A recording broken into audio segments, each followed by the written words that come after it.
This film is purely fictional. Please do not imitate it. Your like and subscribe are the motivation for me to update. Chapter 1 Crown Princess. Eastern Palace Villa.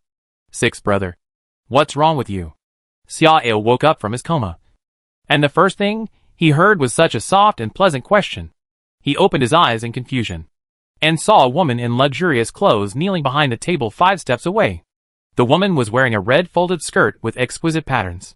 Her high black lingyan bun was fixed by a phoenix head jade hairpin and a golden leaf step shake. And a crescent-shaped pearl and jade was inserted in the middle. She was elegant and luxurious. And her face was white and beautiful. And her figure was graceful, which could be called stunning. When Xiao was in a daze, he suddenly felt a sharp pain in his head, and a string of memories quickly emerged. And he groaned in pain holding his head. Seeing Xiao like this, the woman couldn't help but frown, and her eyes flickered with suspicion. After hesitating for a while, the woman stood up and walked over slowly. At the same time, Xiao also absorbed those strange yet familiar memories. Fake 6th Prince. Crown Princess. Gu Ruoyun. It turned out that the original body was a lonely beggar. And because he looked very similar to the 6th Prince Xiao, he was secretly raised by the latter as a substitute. But this original body was also a ruthless man with deep scheming and good at forbearance. A month ago, he used the poison he secretly learned to prepare in a secret room to poison the 6th Prince, and then transformed himself into the only 6th Prince. However, just now, he suddenly had a severe headache, and his soul dissipated before he could scream, and he just happened to be picked up by himself. Xiao knew that there were only 2 possibilities for the murder of his predecessor. First, what means did the 6th Prince have used? Second, the food and wine in front of him are poisonous. While thinking, Xiao rubbed his temple and looked up at the Crown Princess Gu Ruoyun, who was already half crouching in front of him. The other party's puzzled expression did not seem to be disguised. And if she really poisoned him, she would have revealed her true colors at this moment. In addition, the reason why Gu Ruoyun invited him to the banquet was to help the Crown Prince win over him. The 6th Prince. Because the 6th Prince's relatives are from a military family and have a great influence in the military. As for why the Crown Prince did not come in person, it was because the two had a lot of conflicts before, and the Crown Prince couldn't lose face. After sorting out his memories and thoughts, Xiao couldn't help but feel a little hot in his heart. Unexpectedly, he was reborn in a different world with good military power, and he became a fake prince. God has mercy on him. He can finally enjoy his life. At this time, accompanied by a crisp ding sound, lines of subtitles appeared in sight. Please choose your hegemony route. 1. Benevolent monarch regards the national laws and ancestral system as the law of heaven, is enlightened, virtuous, and selfless. 2. Tyrant regards the principles and prohibitions as waste paper, is arbitrary, and does whatever he wants. Xiao's pupils dilated, and when he found that Gu Ruoyun's expression remained the same, he was very excited. This is a golden finger. In excitement, Xiao directly selected the second option with his mind. Between kindness and hegemony, Xiao chose the latter without hesitation. If you can't do whatever you want and enjoy yourself in this new life, what's the difference between you and the humble ant in your previous life? Ding! You have chosen the path of a tyrant and a weak ruler. Whenever you make corresponding words and deeds, you can get the hegemony value. Use the hegemony value to exchange for a treasure chest. And the treasure chest has random items. The higher the level of the treasure chest, the higher the level of the treasure. Bronze treasure chest, 100 hegemony value. Silver treasure chest, 1000 hegemony value. Current hegemony value, 0. 6th brother. I see that you are not feeling well today, so let someone send you back first. Gu Ruoyun couldn't tell whether Xiao was really ill or pretending to avoid what she had just said. But no matter what the situation was, she couldn't stay any longer. As she spoke, Gu Ruoyun wanted to get up and call people outside, because the things they talked about were not acceptable to others. The maids and guards around them were sent out. Wait! Xiao suddenly spoke, with a strange look in his eyes, because Gu Ruoyun was half squatting and turning her head. He could just see a touch of whiteness on the upper part of the silver tube top and her delicate collarbone. Crown Princess. I am fine, Xiao said with a smile, while looking at Gu Ruoyun calmly. Slender and graceful figure. Beautiful oval face. Red cherry lips. White teeth and eyebrows. Plus a pair of bright and shining phoenix eyes. She is really a beauty like jade. and there is a faint majesty on her body, which is the temperament brought by the identity of the crown princess. Such a woman makes Xia Ao inevitably a little moved. Gu Ruoyun turned around and looked at Xia Ao in surprise, then smiled with her hands covering her mouth. My royal brother scared me. I hope nothing happened. After saying that, Gu Ruoyun wanted to get up and return to her seat. But at this time, Xia Ao raised his arm. Crown Princess, if you want me to help the Crown Prince suppress those challenges, it's not impossible. But I need to see your sincerity. Gu Ruoyun's eyes lit up, and she knelt down and sat across a table from Xia Ao. Sixth brother is generous. Don't worry. As long as you are willing to help the Crown Prince with all your strength. When the Crown Prince ascends the throne in the future, the Crown Prince will never treat you unfairly. Of course, if you need anything now, you can just ask directly. Xia Ao shook his head and smiled. It seems that the Crown Princess didn't understand. What I mean is that I want to see your sincerity. Crown Princess. After all, I'm considering helping the Crown Prince for you. Gu Ruoyun was stunned at first, and then frowned slightly. How can my brother show his sincerity to me? Simple. Xia Ao smiled, raised a wine glass and placed it in front of Gu Ruoyun, and pointed to the gilded wine pot on the table. As long as the Crown Princess is willing to accompany me to finish this pot of fine wine, it will be enough to prove the Crown Princess's sincerity. Gu Ruoyun's pretty face changed slightly, and she smiled bitterly. Royal brother, please don't joke. This is the top-rate Xinghua Du. I'm afraid that you and I may not be able to drink even half a pot. This pot. If the Crown Princess feels embarrassed, then don't drink it. Xia Ao shook his head in disappointment, and sorted out his clothes with some boredom, as if he was about to leave. Gu Ruoyun was anxious, and after pursing her lips, her eyes suddenly became fierce. Drink if you want, for the sake of the prince's cause, and for her future position as the queen, even if she is half drunk. What's wrong? As for whether Xia Ao would take advantage of her intoxication to do that offensive thing, Gu Ruoyun had thought about it, but she rejected it immediately after thinking about it, because in her opinion, Xia Ao could not be so unwise. Moreover, in her impression, although Xia Ao was scheming, he was very cautious, and would not put himself in danger for no reason because of such a thing. Okay. Since my brother is addicted to alcohol, I will accompany him with courtesy. Xia Ao's mouth curled slightly, and his heart was a little hot.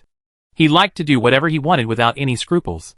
As for psychological burden, he could not have it, because although he is now the sixth prince, neither his soul nor his body has anything to do with the royal family. In this way, the two of them toasted each other and rarely talked during the period, as if they were competing in drinking. By the time the last bit of wine in the pot was poured into the 2 cups, Gu Ruoyun's pretty face was already flushed, dizzy, and her body was a little shaky. Xia Ao also looked drunk, but in fact, he was just pretending. The original body had a good alcohol tolerance, and he would not get drunk even if he drank this pot alone. Royal brother, come! I toast you. Gu Ruoyun's head was dizzy, and she felt that there were several reflections in front of her eyes.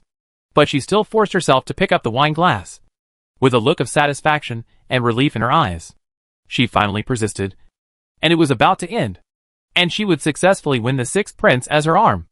Now she just wanted to endure the discomfort and drink this last glass, and then go to sleep well.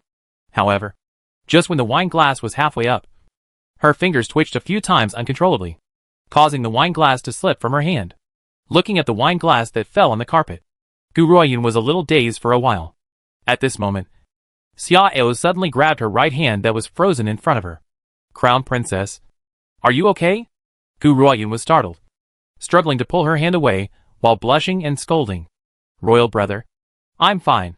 Let me go! What? Your hand is cut? Let me see it. Xia Ao glared and yelled, then suddenly used his arm to pull Gu Ruoyun into his arms. Gu Ruoyun almost fainted, feeling the big hand playing tricks on her body and the pain from her wrist, feeling ashamed and angry in her heart. Xia Ao, how dare you be rude to me? Let me go! Xia Ao's eyes were intoxicated, as if what he heard was completely different from what Gu Ruoyun said. Crown Princess, do you feel hot? If you are hot, wear less. Gu Ruoyun was so frightened that her scalp was numb, and she hurriedly scolded and struggled hard. However, she was almost drunk at this time, and she couldn't exert much strength at all. So how could she break free? Xia Ao, I am the Crown Princess. If you dare to blaspheme me, no one in heaven or on earth can save you. Xiao's movements suddenly stopped. Gu Ruoyun was ashamed and angry. But she also secretly breathed a sigh of relief, thinking that she had subdued Xiao. However, the next moment, Xiao suddenly turned her head over. Crown Princess, your last glass of wine was spilled. So, you did not satisfy me. Gu Ruoyun, who was about to struggle, suddenly froze, glaring at Xiao with gnashing teeth. This bastard took advantage of her and wanted to wipe his mouth and deny it? Of course, I am not an unreasonable person. If the Crown Princess is willing to use a kiss to offset the spilled wine, I will naturally agree to that matter. Don't even think about it. Gu Ruoyun's pretty face flushed, and she refused without thinking. Xiao raised his thick black eyebrows and laughed. Crown Princess. In terms of appearance, I am much better than the Crown Prince, and I won't wrong you. Besides, it's like that. What's wrong with a kiss? Gu Ruoyun was angry, ashamed and hateful. She would never have thought that Xiao would be such a rogue and shameless person. You don't have to be afraid. This matter is known only to heaven and earth. You and me. It will not damage your dignity and reputation as the Crown Princess. Gu Ruoyun gritted her teeth, holding Xiao's chest tightly with both hands, and a cruel look was revealed in her still somewhat blurred eyes. Dreaming? Xiao. Just wait for the punishment from the clan office. Xiao pursed his lips and said indifferently, Is the Crown Princess confused? If this matter gets out, not to mention that the Crown Prince will lose face, it may be difficult to keep the position of the Crown Prince. Just you, the Crown Princess, will be demoted to a lowly person. By then, it will be difficult for you to live a stable life, let alone fantasize about other things. As for me, I can just say that I was drunk and confused and I didn't know anything about what happened during that time. Even if I will be punished, I am still a prince. At most, I will be deprived of the right to be crowned king and be confined for several years. Gu Ruoyun was stunned for a moment, and after a while, her hand slid down weakly. That's right. A kiss is not a big deal. Mutual benefit is the wise move. Xiao's mouth corners slightly curled, and then leaned down. After a while, Xiao left with a smug laugh, leaving Gu Ruoyun lying on the carpet with messy hair and untidy clothes, her eyes dull. Chapter 2 Magical World. Outside the East Palace, Xiao looked at the strange armored vehicles that were traveling quickly on the street and in the air, and his eyes were full of wonder. The full name of these armored vehicles is Mechanical Armored Vehicles. They are powered by yuanshi. Although they are expensive, they are very common in the imperial capital. After all, it is the ruling center of the great Xia dynasty. Looking around, the mechanical armored vehicles that are traveling back and forth are both shuttle-shaped and beetle-shaped, both carriage-shaped and pavilion-shaped. They are varied. Low-level armored vehicles can only travel on the ground. Medium-level armored vehicles can wade, and high-level armored vehicles can even travel in the air, which is extremely magical. Of course, if you want to drive an armored vehicle through the air, it is not enough to have money. You must have enough status. In fact, for Xiao, everything he sees now is very novel, making him want to wander around the imperial capital for 3 days and 3 nights immediately. But he still suppressed this impulse, because he had more important things to do. After taking a deep breath, Xiao walked towards a square carriage-shaped black armored car parked at the bottom of the stairs. That was his car, and the driver and 4 armored soldiers were all his men. Your Highness. Yes. Let's go back. Xiao nodded and got into the car. When the car door closed and the 4 armored soldiers stood on the protruding pedals around the armored car, the driver started the mechanical armored car and set off.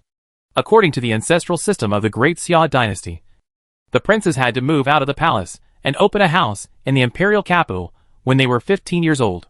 When they reached the age of 20, they would be canonized as princes or dukes according to their background, character, achievements, reputation, etc.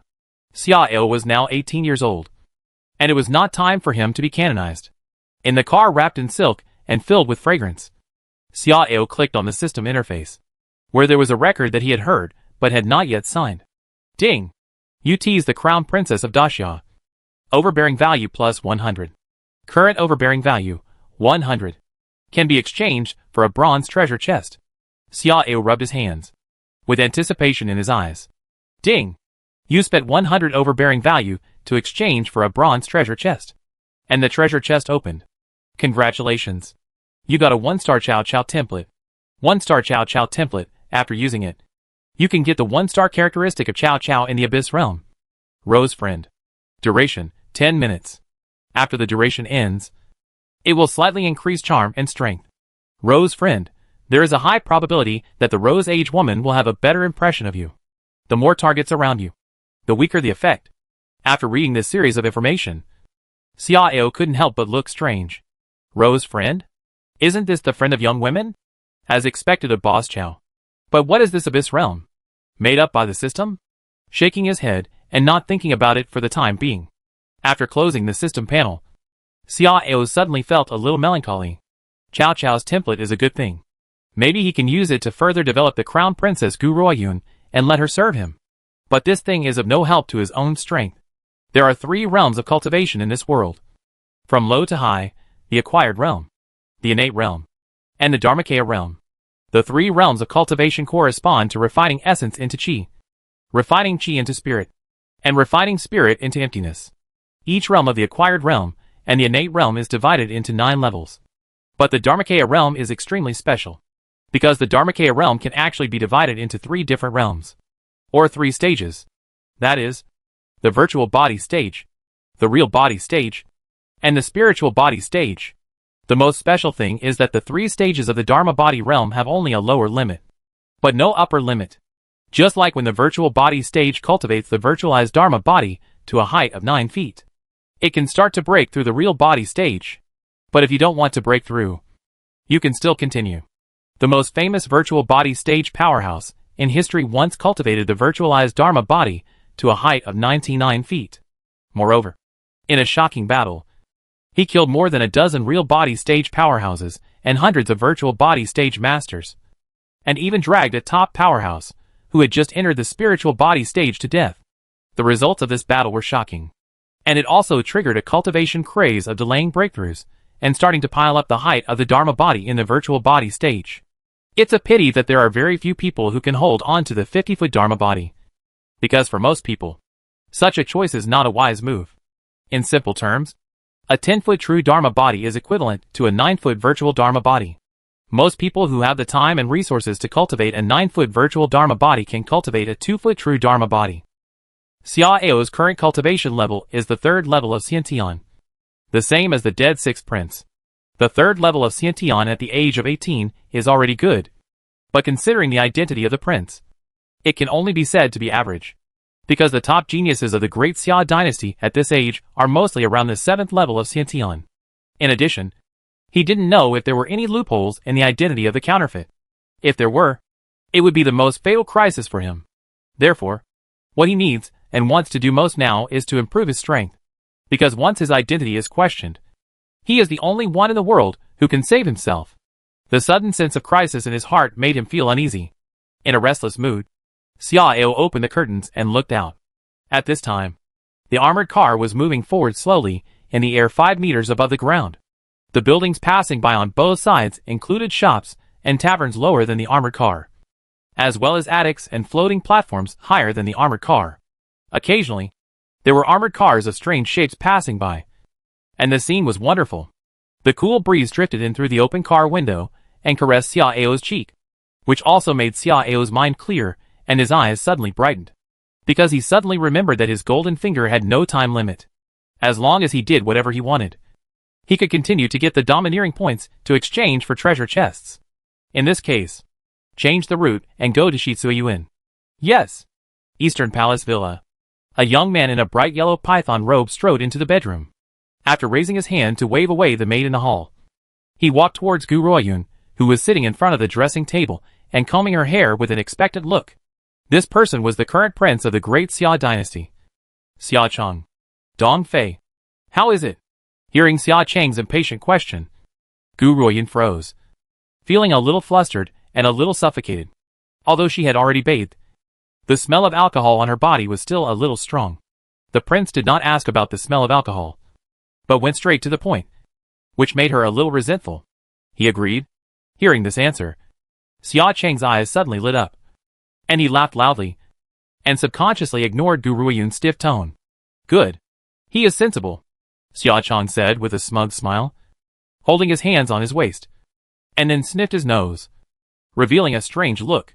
Hey, concubine Dong, why do you smell so much alcohol? The prince just discovered it. Gu Ruoyun gritted her teeth and squeezed out 5 words, obviously a little angry. Xia Chong was stunned for a moment, then smiled awkwardly. Don't blame concubine Dong. I was just too excited. By the way, why did you drink so much? If I didn't drink so much, did the prince think your 6th brother would agree so readily? Gu Ruoyun responded coldly, biting her lips secretly after she finished speaking. Her face was a little red, and there was some anger in the depths of her eyes. So it was that guy who made drinking a condition? Haha. He really wanted to save face, and he had to get a way out before he was willing to step down. Xia Chong shook his head and smiled, but didn't think much about it, let alone think about it in that direction, because that was extremely absurd in his subconscious. It was simply impossible. Okay, Dong Fei, you must be feeling uncomfortable after drinking so much. Go to bed first. After saying this, Xia Chong strode away refreshed, leaving Gu Ruoyun sitting in front of the dressing table in a daze, looking at herself in the shadow. Chapter 3. I said it was. It is. Shi Chui Yuan, the emperor of the Xia dynasty, has many concubines, but under active control. The number of children is not too many. Among them, there are 9 princes and 15 princesses. Among the 9 princes, except for the 2nd prince who died in battle, the only ones who can threaten the position of the crown prince are the 3rd prince, the 5th prince, and the 6th prince Xia Ao. Originally, these 3 princes fought on their own. But a month ago, the 3rd prince and the 5th prince suddenly chose to join forces, which has caused a lot of trouble to the crown prince's family recently. And this is also the most direct reason why the crown prince asked Gu Ruoyun, the crown princess, to come forward to help him win over Xia Ao.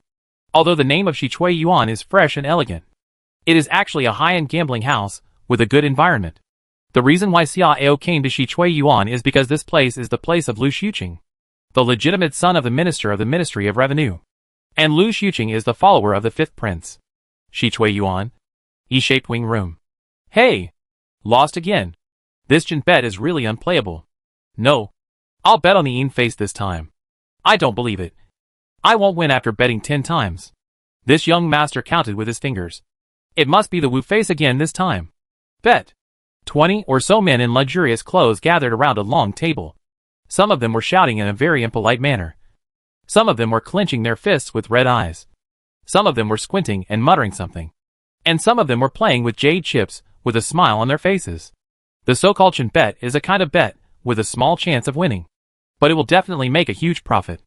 Its core is a pentagonal dodecahedron, with 12 planes engraved with 12 hours. So it is called Chin bet. After the pentagonal dodecahedron is rolled rapidly for a period of time using a mechanical roller, the person who bets on the side that stops at the top will win, and the others will lose. And the winner takes all. Just as everyone was shouting to start a new round of betting, a laughing voice suddenly sounded. It seems that everyone is in high spirits, so I will come and play too. The crowd didn't care at first, but when this sentence passed through their minds completely, they were all startled and turned their heads to look at the source of the voice. This is a word that only the prince can call himself. However, after seeing this, many people were in trouble, because they had never seen other princes except the 5th prince, and they didn't know them. However, not all of them were. Greetings to the 6th prince. As a middle-aged man knelt down in fear, the others were secretly shocked and hurriedly knelt down to pay their respects. Greetings to the 6th prince. No need to be polite. Everyone stand up, Xia Ao said with a smile, looking very easygoing. The crowd stood up one after another, and they were much more restrained, although they all had a considerable background. What was this background compared to the 6th prince? Come on. I'll play too. But let me make it clear first. You can't bet on the places where I bet. Hearing Xia Ao's seemingly joking words, the crowd hurriedly smiled and nodded. But they didn't think it was a big deal. This thing depends entirely on luck. They don't believe Xia Ao's luck will be so good that he will win whatever he bets. Now it's Shin time, so I'll bet on Shin face. As Xia Ao said this in a calm voice, he placed a few jade chips in the box representing Shin face. Seeing Xia Ao's choice, everyone rushed to make their choice. Although Xia Ao's arrival made them a little nervous, they also felt inexplicably excited. It was exciting to bet with the prince at the same table. The dealer on the opposite side winked at a servant, and waited for the servant to leave lightly. After everyone bought, he looked at Xiao with a smile. Your Highness, can I start the drum now? No hurry. Xiao smiled and shook his head, then walked to the opposite side, opened the top cover of the mechanism drum in the confused look of the dealer, and took out the dodecahedron inside. The mechanism is unreliable. Let me throw it. Hearing this, everyone was stunned in place, mouths wide open, confused. No, everyone has cultivation. If this thing is thrown by anyone, then what kind of result can be achieved? The dealer swallowed hard, and said with a smile that was uglier than crying, Sixth Prince. This game. It is not played like this. No. The thing is in my hand. I say it is. It is. Xiao raised his eyebrows, then snorted and said unhappily, Why? Do you think I will cheat? Facing Xiao's unfriendly eyes, the dealer and other gamblers all shook their heads subconsciously. But after shaking their heads, everyone felt depressed and black lines appeared on their foreheads. This is obviously a naked cheating. But this? Okay. The eyes of the masses are sharp. Since everyone agrees, I will start. Xiao smiled, and threw the dodecahedron high up at the same time. At this point, everyone could only hold their breath and stare at the dodecahedron. Perhaps the Sixth Prince will miss? Or the Sixth Prince really threw it casually without careful calculation? Thinking of this, many people felt hope again, seeing the dodecahedron tumbling and falling quickly. Several of them suddenly became excited, because according to their estimation, if it continued to roll at this rate, the side they bet on would have a high chance of winning. However, just as the dodecahedron was about to touch the table, a big hand suddenly reached out and grabbed it firmly in its hand. Immediately afterwards, the hand blatantly turned the angle, placed the side right above, and then placed it steadily on the table. For a moment, there was a dead silence in the spacious room. Those smiling faces instantly stiffened. Some mouths opened again, and almost all eyes were wide open, full of incredible and confusion. How can a person be so shameless? And he is a dignified prince. Ding! You broke the gambling rules at will, and arbitrarily made rules that only benefited yourself. Overbearing value plus 30. Current overbearing value, 30. Hearing the voice in his mind, Xiao's smile on his face became even brighter. Everyone. I'm sorry. I won. It seems that I have good luck, Xiao said with a smile, and motioned a soldier behind him to collect the proceeds. The gamblers and dealers were almost vomiting blood in anger. Luck? Luck. However, they did not dare to question it, and had to nod and agree against their will. Yes. Yes. Your Highness is lucky, and he gets everything as soon as he comes. Your Highness is your Highness, and even luck has to be favored. Ahem. Your Highness, I suddenly remembered that there is something important at home. Some smart people realized that something was wrong and wanted to stop the loss in time and escape quickly. But how could Xiao do what they wished? Huh? You want to leave as soon as I came. Don't you take me seriously? Xiao put away his smile and glared at everyone with a cold face. Don't talk nonsense with me. I tell you, if you want to get out of here, there is only one prerequisite. That is, you have nothing and are clean. Chapter 4 Let You Mouth. Half a minute later, Xiao walked out of the E-shaped wing room with satisfaction, leaving only a group of noble gamblers who were as disheartened as if they had lost their parents and collapsed inside, wanting to cry but not tears. A tree without bark will surely die. A person without shame will be invincible in the world. They have seen shameless people, but they have never seen a shameless person like Xiao, who completely disregards his status and robs by trickery. You are also a prince. How can you win all our family assets? At this moment, almost everyone was cursing in their hearts. But Xiao didn't care at all, just felt refreshed, because he not only won a considerable amount of wealth, but also accumulated a lot of the most important domineering value again. Ding! You have forced the gamblers here to bet against their will. Domineering value plus 20. Ding! You have robbed by unfair means. Domineering value plus 30. Current domineering value, 80. Sure enough, the accumulation of wealth is shameless. But I have to say, this feeling is really good. Anyway, they are all going to lose. Whoever loses is not a loss. Well, next, continue to fleece the sheep. Xiao laughed and went directly to the A-shaped wing room with the largest gambling money and the most distinguished gambler status. At the same time, in the waterside pavilion at the back, A man in his 30s in a blue robe was leisurely fishing. This man is the master behind the Shitsuyuan, and also the son of Lu Duo, the current minister of the Ministry of Revenue. Lu Xuqing.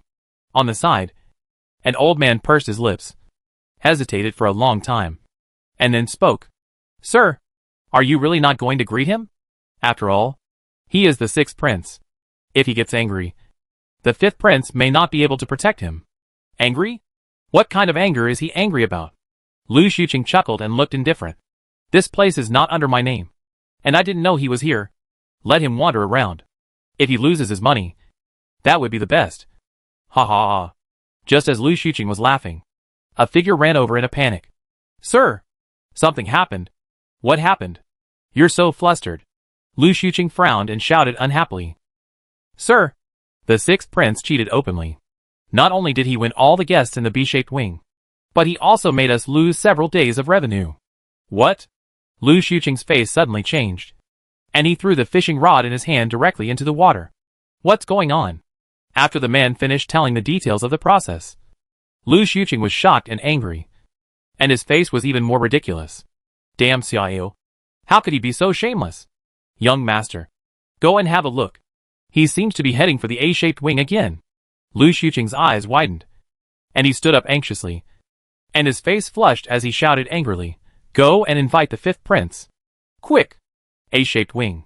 The atmosphere here is obviously more leisurely and quiet than that of the B-shaped wing, and the gambling method used is also more elegant.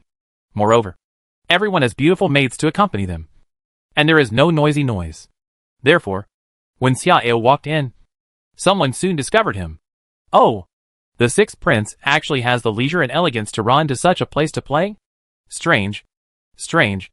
This obviously playful voice came from a thin young man with a pale face. He was sitting on the armchair not far from the door. While teasing, he did not forget to rub the waist of the maid next to him. As soon as this person finished speaking, a burly square-faced young man opposite him also snorted in contempt. But his eyes did not look at Xiao, as if he was not targeting any specific person. Humph! Not doing your job. Hearing the words of the two, the others looked strange, but they did not dare to neglect them, and hurriedly saluted Xiao.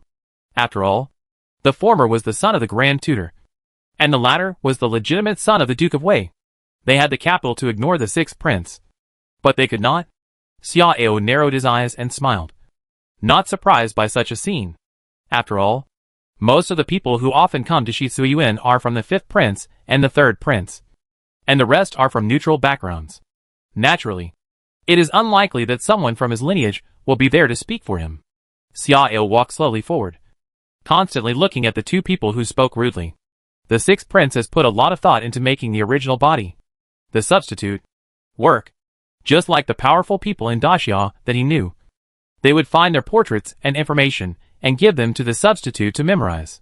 He even brought his original body disguised as a guard into the palace several times. And once he boldly arranged for his original body to appear in the morning court instead of him. Therefore, Xiao also recognized these two people. The pretty boy was named Lin Ke, and he was the legitimate son of the current Taifu's second wife. Although the Taifu was a neutral faction, he was very close to the 5th prince on weekdays. As for the burly young man, his name was Dong Feishing, and he was the legitimate son of the Duke of Jinguo of Daxia, belonging to the line of the 3rd prince. After walking to Lin Ke with his hands behind his back, Xiao stopped with his hands behind his back, sneered at him. Lin Ke, didn't the Taifu teach you what respect and order mean? You didn't bow to this prince. Are you so bold? Seeing that Xiao was about to show his power, the others all retreated to both sides and watched with interest. Lin Ke curled his lips, stood up slowly, and casually and perfunctorily saluted. Lin Ke, meet the 6th prince. Pa! Suddenly, a crisp slap sounded, and a few red marks instantly appeared on Lin Ke's fair cheek. This slap stunned Lin Ke, and also made the others frown. After all, they were almost all on the same boat. If the 6th prince slapped Lin Ke's face, wouldn't it be slapping their faces? What are you doing? Lin Ke touched his painful cheek, and stared at Xiao in disbelief and anger.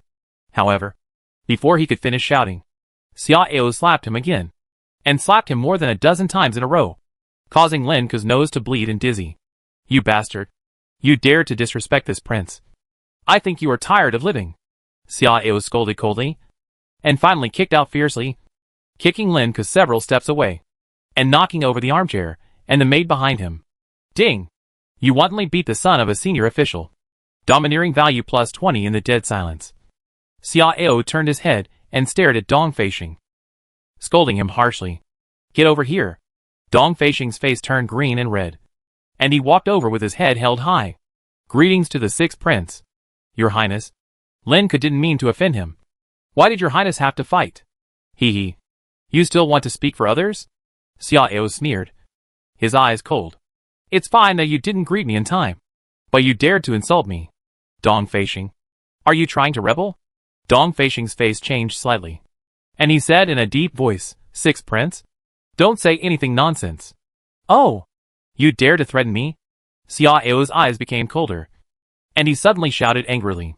Kneel down! Chapter 5. Humiliation at Will. Dong Feixing looked extremely ugly, and glared at Xiao angrily. Sixth Prince. I have no crime. Why should I kneel?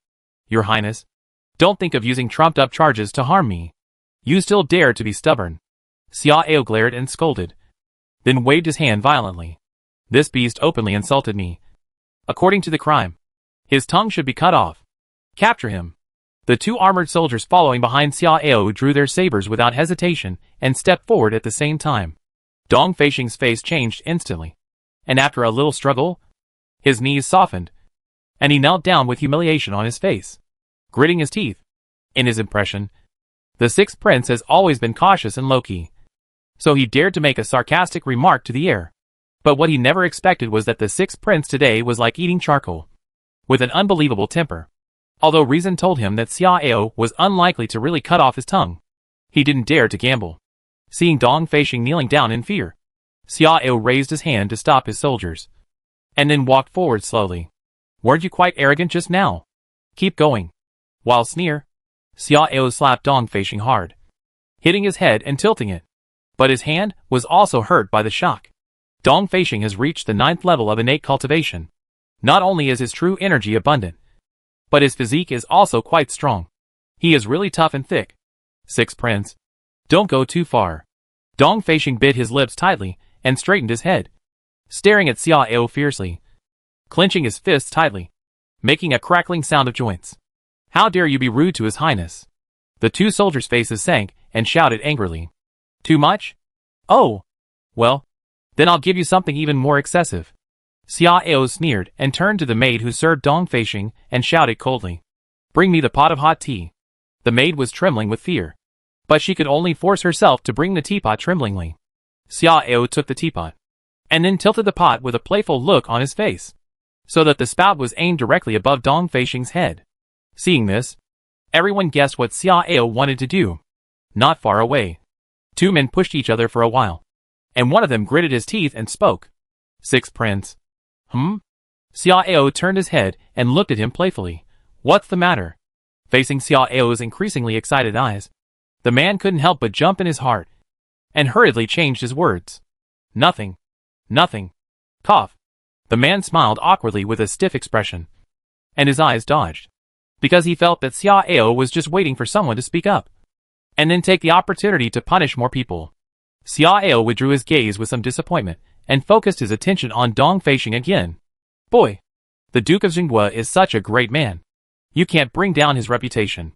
Xiao said playfully while pouring the hot tea from the teapot over Dong Feixing's head. Come on. Come on. Fight back. I'm so weak. You can beat me with just one finger. TSK. Don't just stare at me with your resentful eyes. If you're a hero, you should be fearless. Although Dong Feixing has a good physique, the scalding hot tea still hurts him, coupled with the miserable image of a drowned chicken, the crowd watching, and Xiao's constant, mean and noisy words. Dong Feixing was so ashamed and angry that he wanted to kill Xiao immediately. But he didn't dare, because once he made a move, not only would he be finished, but he might even implicate the entire Zhengwagong mansion.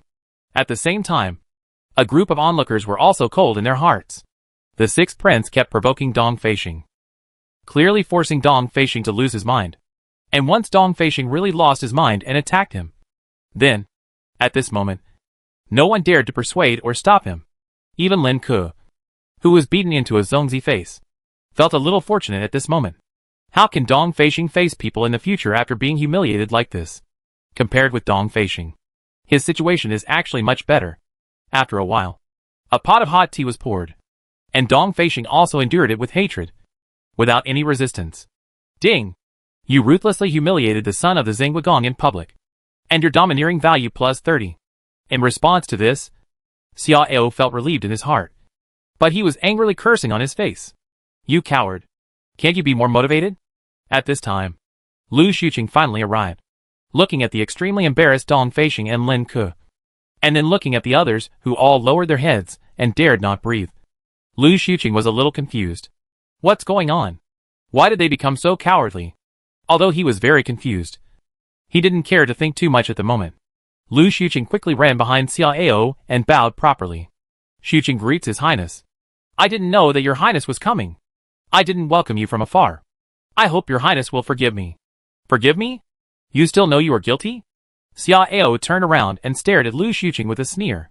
Seeing Xiao change his target, Dong Feixing secretly breathed a sigh of relief. But Lu Xuqing was confused.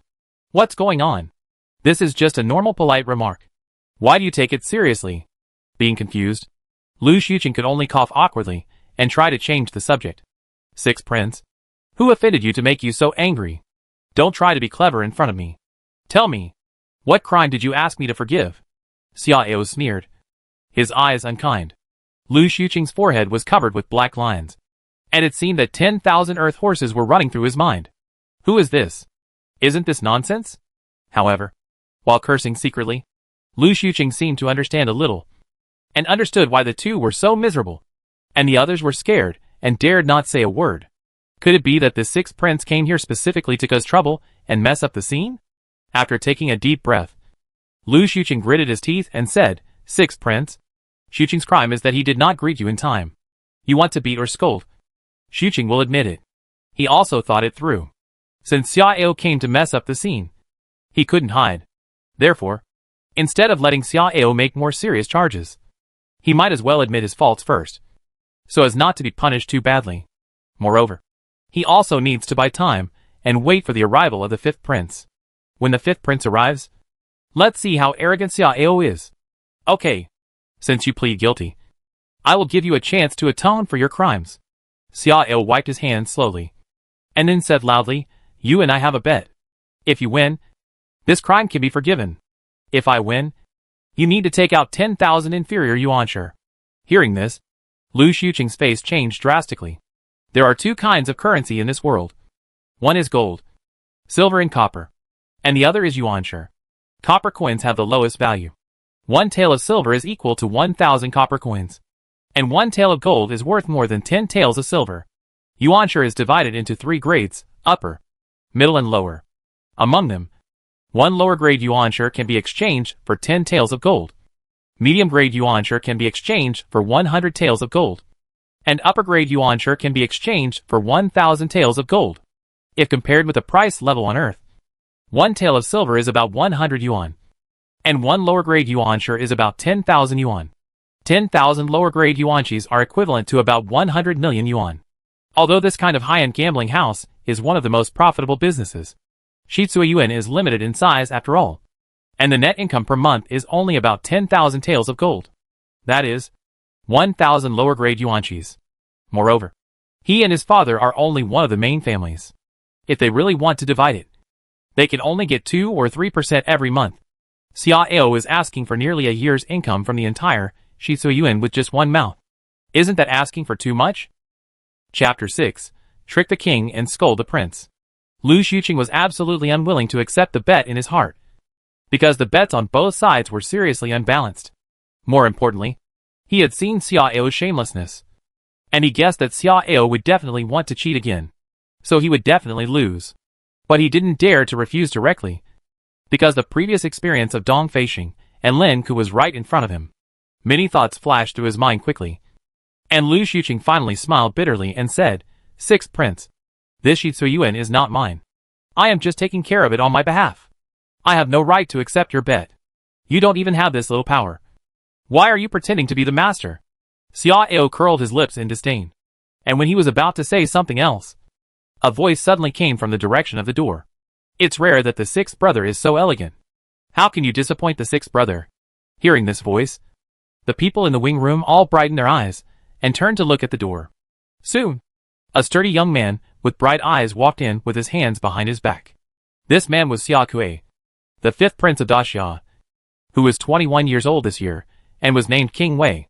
In the Daxia dynasty, a one-character title was a prince, and a two-character title was a county prince. There is no doubt that Xia Kuei is a legitimate prince. Meet King Wei. Everyone saluted respectfully and eagerly, as if they had seen the backbone. Xia Kuei laughed and nodded to everyone. After seeing the miserable state of Lin Ke and Dong Feisheng, his smile froze slightly, and then returned to normal and walked towards Xia Ao. Don't blame me, sixth brother. It is common sense that these ministers dare not gamble with you.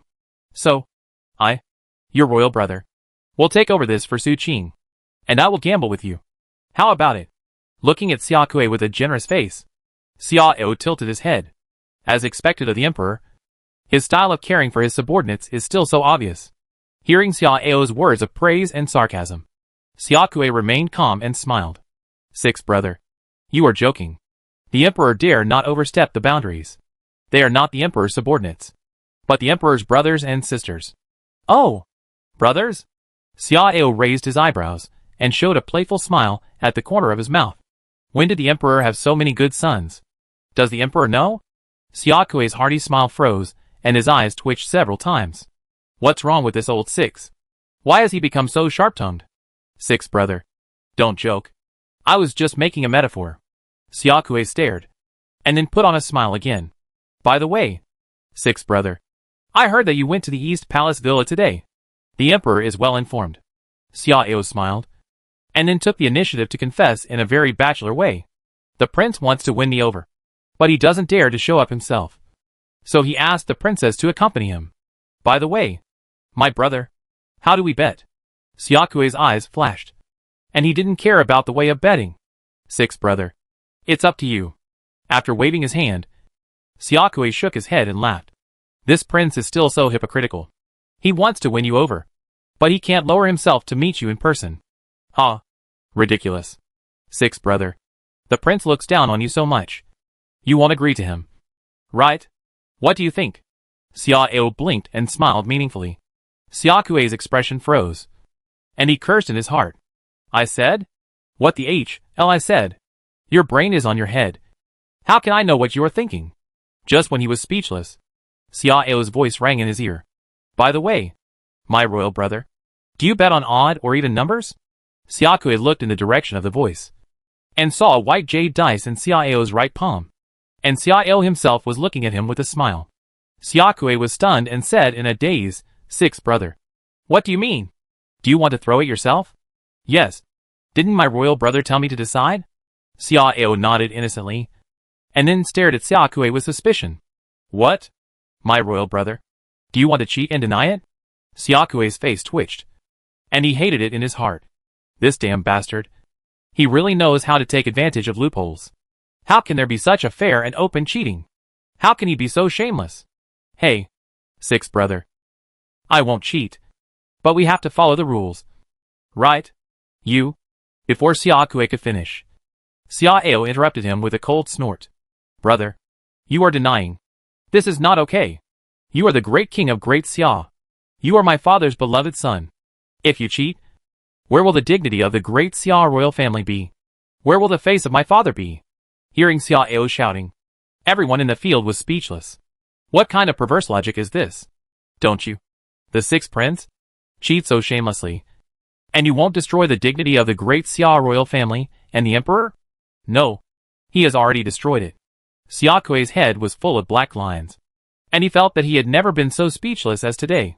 However, Xia Ao can be shameless and shameless, but he can't. And on second thought, this may not be a bad thing.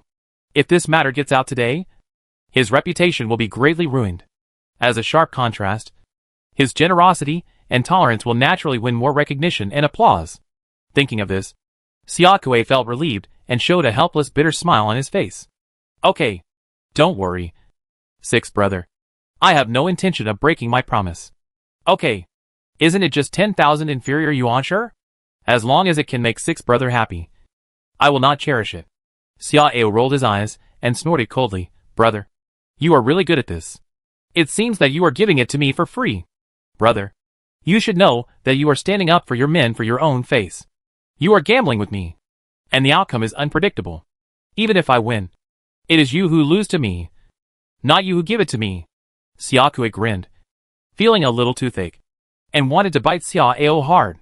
This bastard is really too annoying.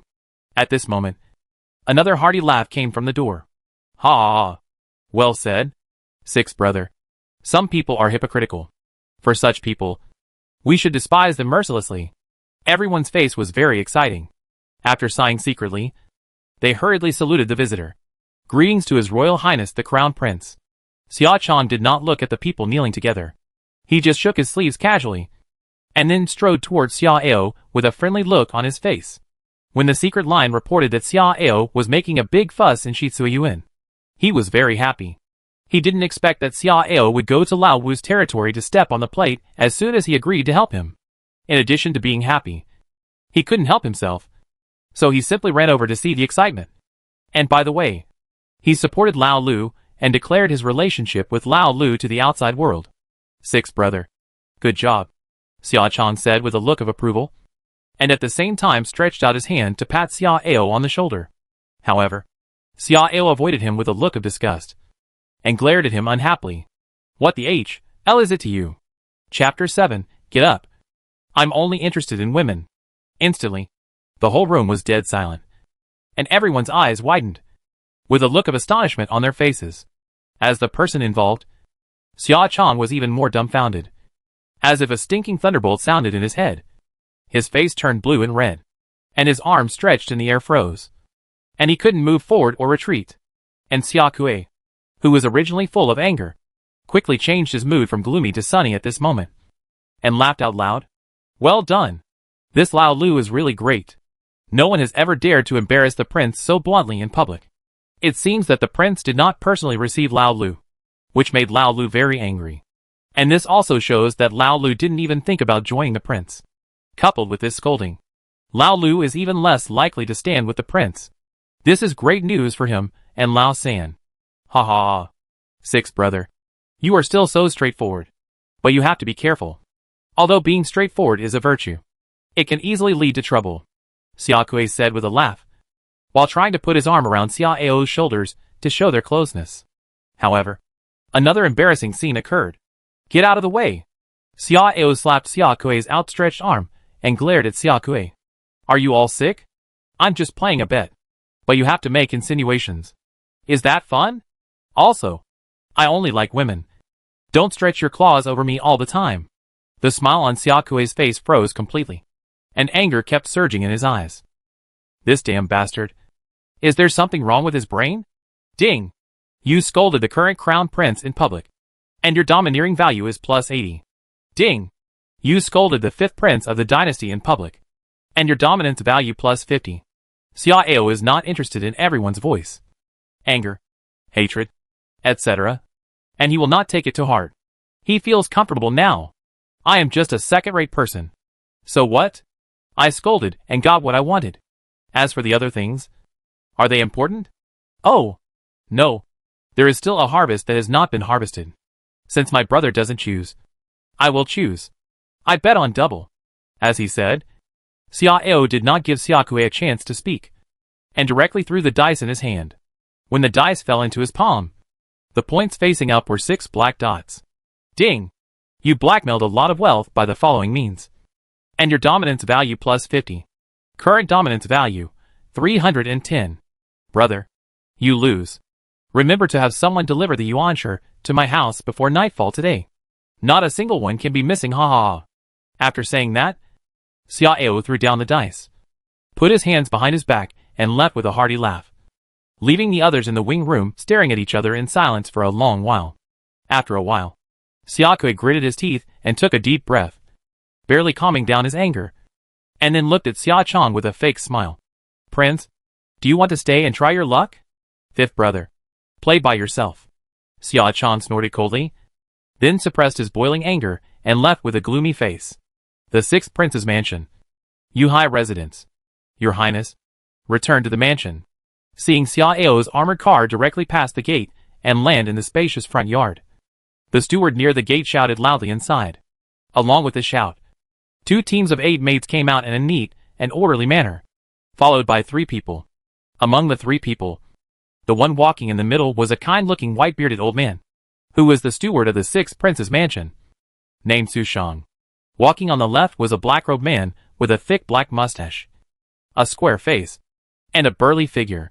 His name was Zhou Ying, and he was the strongest man in the 6th prince's mansion, the chief of the 6th prince's personal guards, and a strong man of the 8th level of the void body realm. The 3 realms of Dharmakaya are divided by the height of Dharmakaya. The 8th level of void body realm means having a void Dharmakaya that is more than 8 feet high. If someone has a void Dharmakaya that is 50 feet high, he can be called void body realm 50. Finally, the one walking on the right is a middle-aged woman with a dignified temperament. Her name is Rong Luo, and she is the deputy chief steward of the 6th prince's mansion. These 3 are the 3 most important people in Yuhai Mansion at present. Welcome, Your Highness. When Xiao walked out of the armored car, the 8 maids lined up in 2 rows in front of him knelt down and bowed, and shouted at the same time.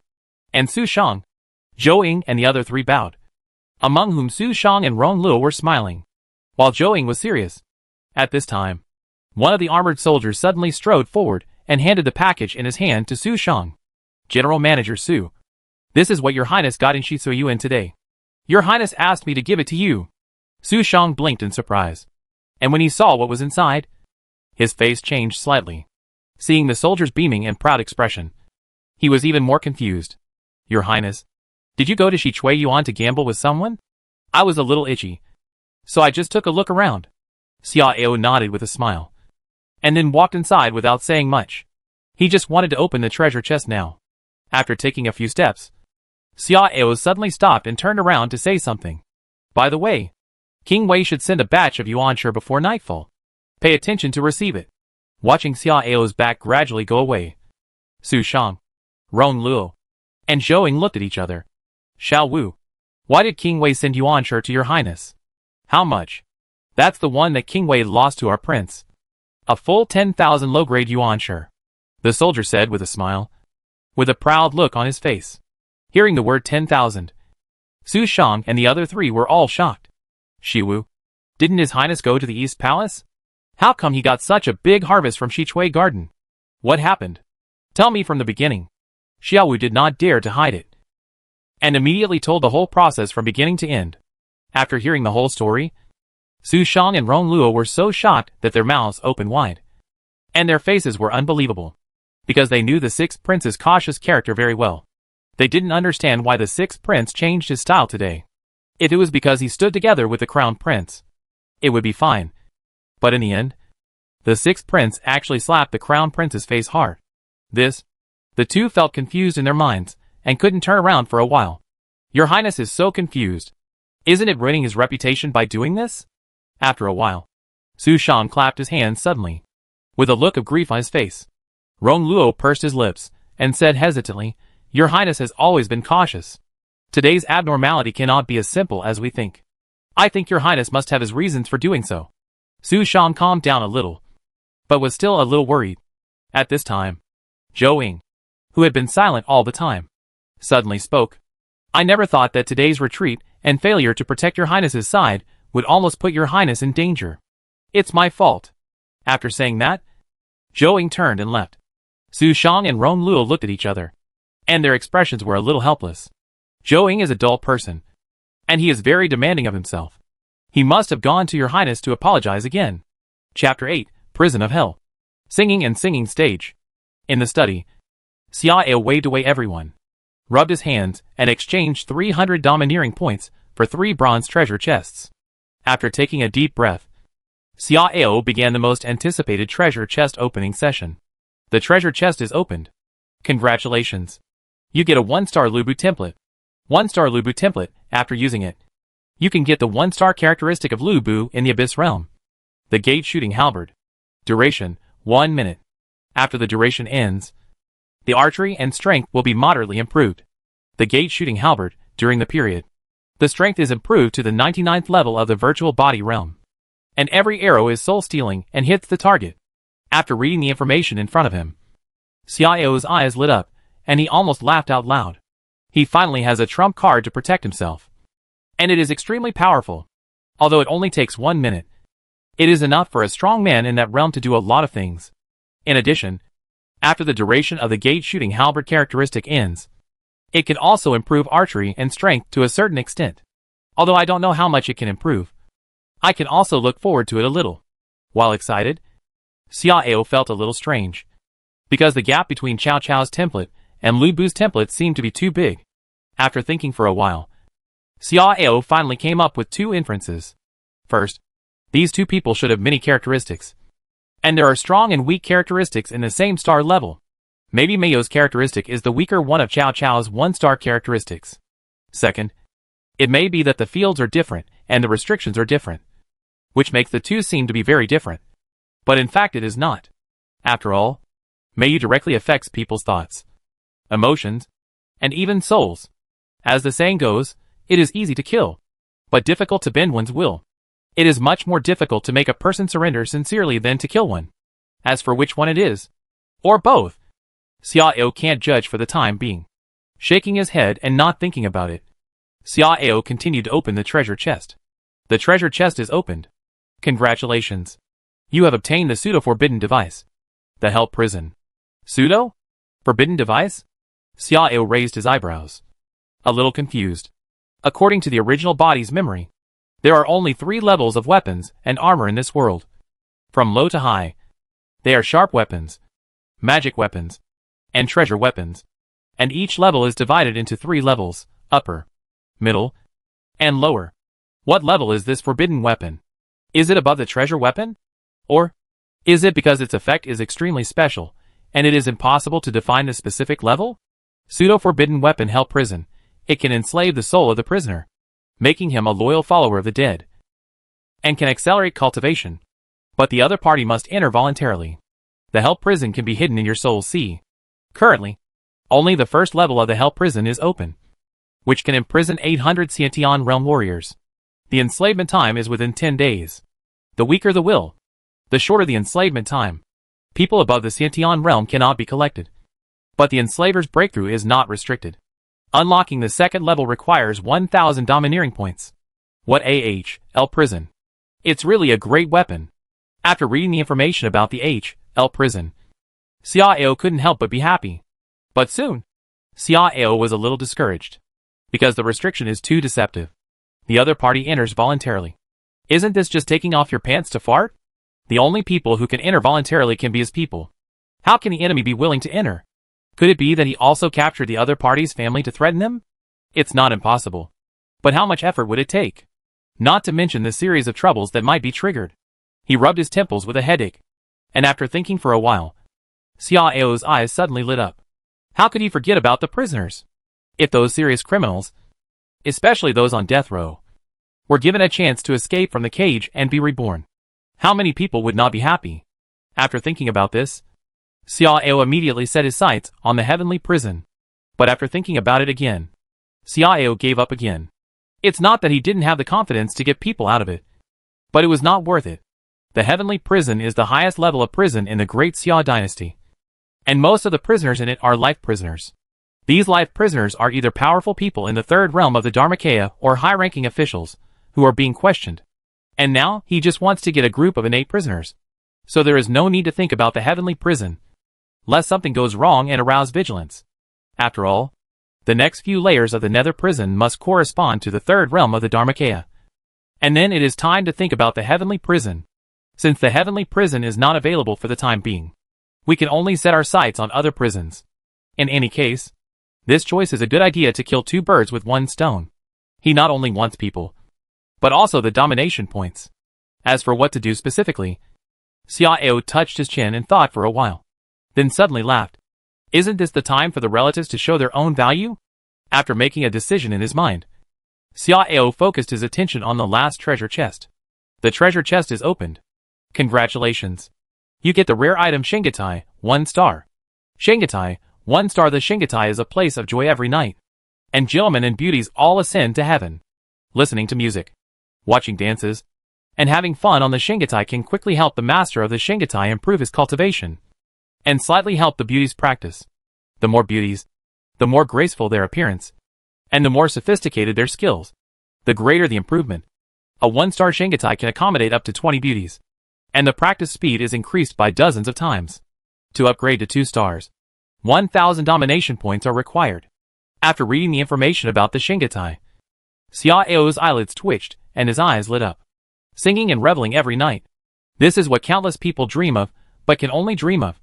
A life happier than the gods. Even those emperors who did this ended up being drained of their bodies by wine and sex. But he is different with the Shingetai. Not only will he not be drained of his body by doing this, but he will become stronger and stronger, and his cultivation will become higher and higher. He doesn't have to work hard and laboriously to practice. Drinking fine wine, appreciating beautiful women dancing, listening to music, and even being unrestrained can make his cultivation progress by 100 miles a day. How wonderful is this? This is the life he wants. The Shingetai. Hey, what a Shingetai! After the excitement, Xiao began to think about the source of the beauty. It is not impossible to use the maids in the mansion, but most of them are only average in appearance, and they are only roughly proficient in folk art and dance. So I am afraid the effect will not be very good. The Shingetai is very useful, and he can't waste it because of the mistake in selecting people. Maids are not good. It's time-consuming and laborious to find suitable targets, and then kidnap them one by one. The trouble caused is enough to make people headache. After thinking about it, Xiao finally only thought of one place. Perhaps this is also the best choice. That is the Jia Fangxi. The personnel composition of the Jia Fangxi is mainly divided into 3 parts. First, the girls who were found from the folk and have been trained in the Jia Fangxi since childhood. Second, the palace maids who committed crimes in the palace, but the charges are not serious. The third and most important source is the wives of officials whose homes were confiscated, as well as the wives and daughters of enemy generals and officials.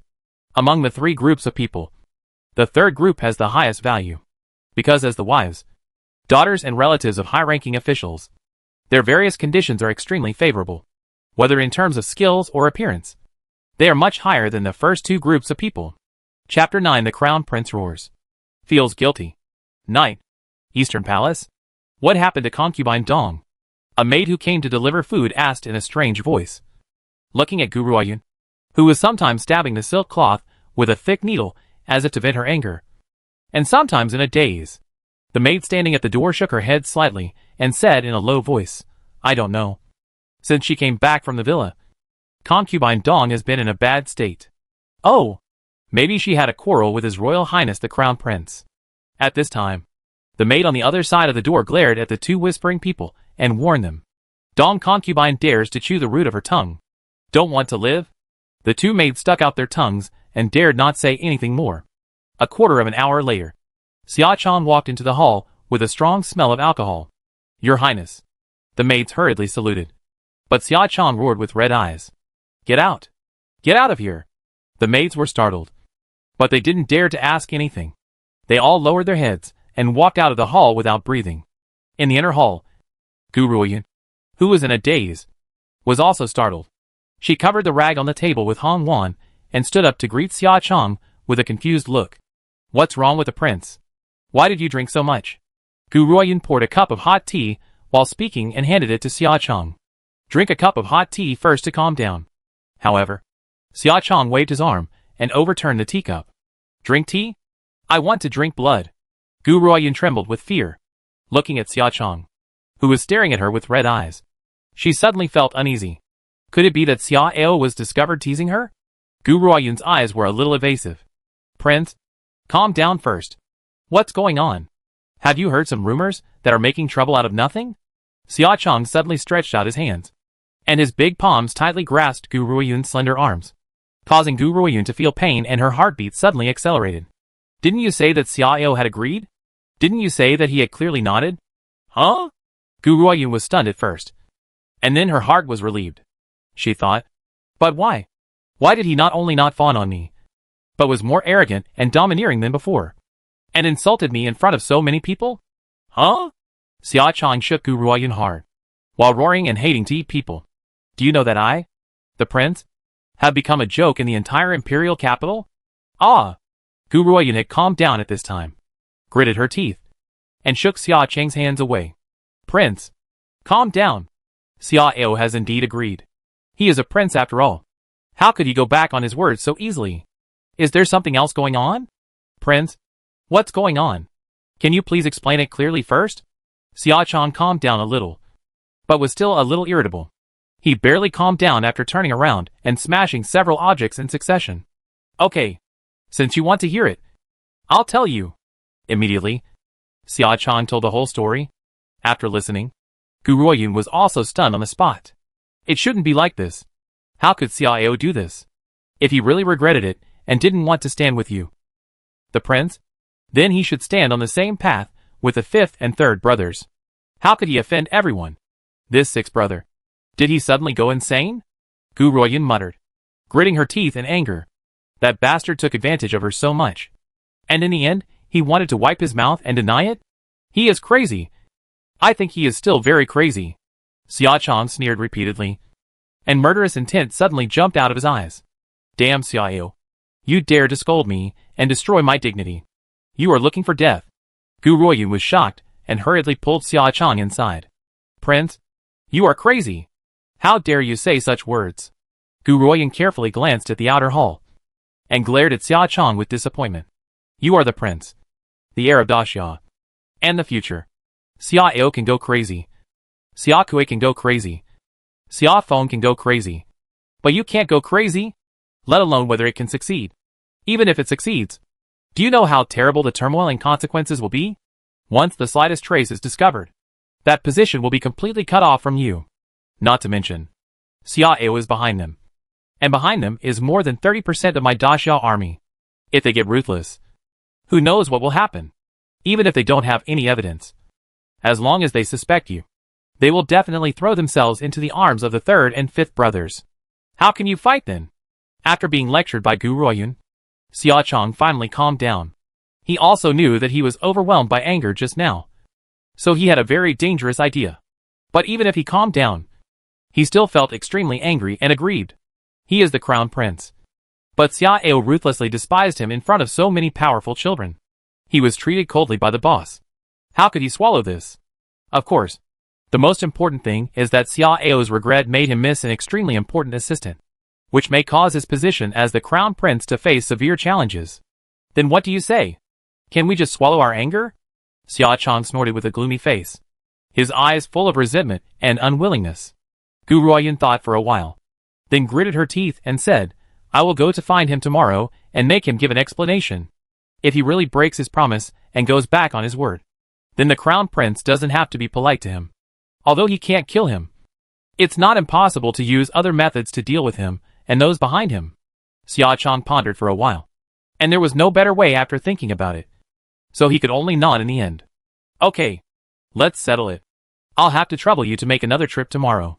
After saying that, Xia Cheng shook his head and smiled at Gu Ruoyun apologetically. I'm sorry. I drank too much and was a little confused just now. I scared you. As he said that, Xia Cheng wanted to hug and comfort her.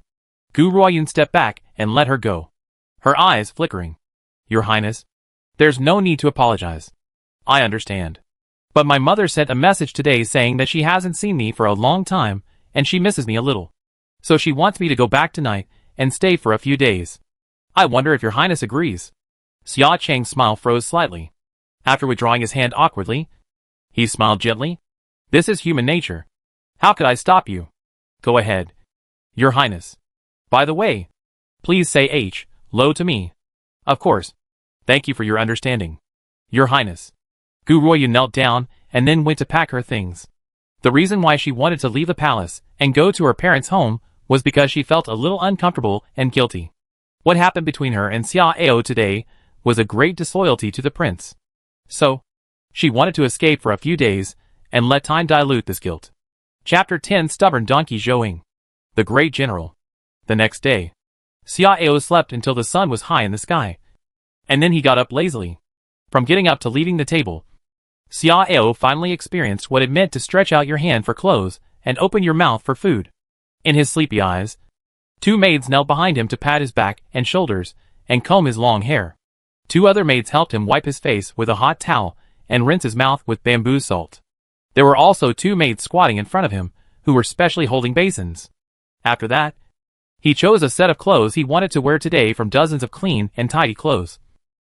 And then several maids helped him put them on carefully and gently, and tidied them up. Finally, he stood in front of the large crystal mirror to admire himself in the mirror. If he was satisfied, the maid would put on the exquisite small crown to tie his hair, and then it was over. When he arrived at the table had already been prepared with 5 meat and 5 vegetables, 1 soup and 1 soup, a total of 12 dishes with good color, fragrance and taste. Although the table was large, it was equipped with a small mechanical turntable. If you wanted to eat something, you only needed to look at it, and the maid would pick it up on the porcelain plate for you. You could even ask the maid to pick up the food and feed it to you 1 bite at a time, without you having to do it yourself. However, Xiao was not used to being fed directly, so he had no experience yet. But anyway, Xiao personally experienced how much a prince could enjoy in this world. After finishing the meal, which was not sure whether it was breakfast or lunch, Xiao walked out of the side hall with a satisfied look on his face. After stretching beautifully in the warm sun, Xiao noticed that there was a person kneeling in the courtyard.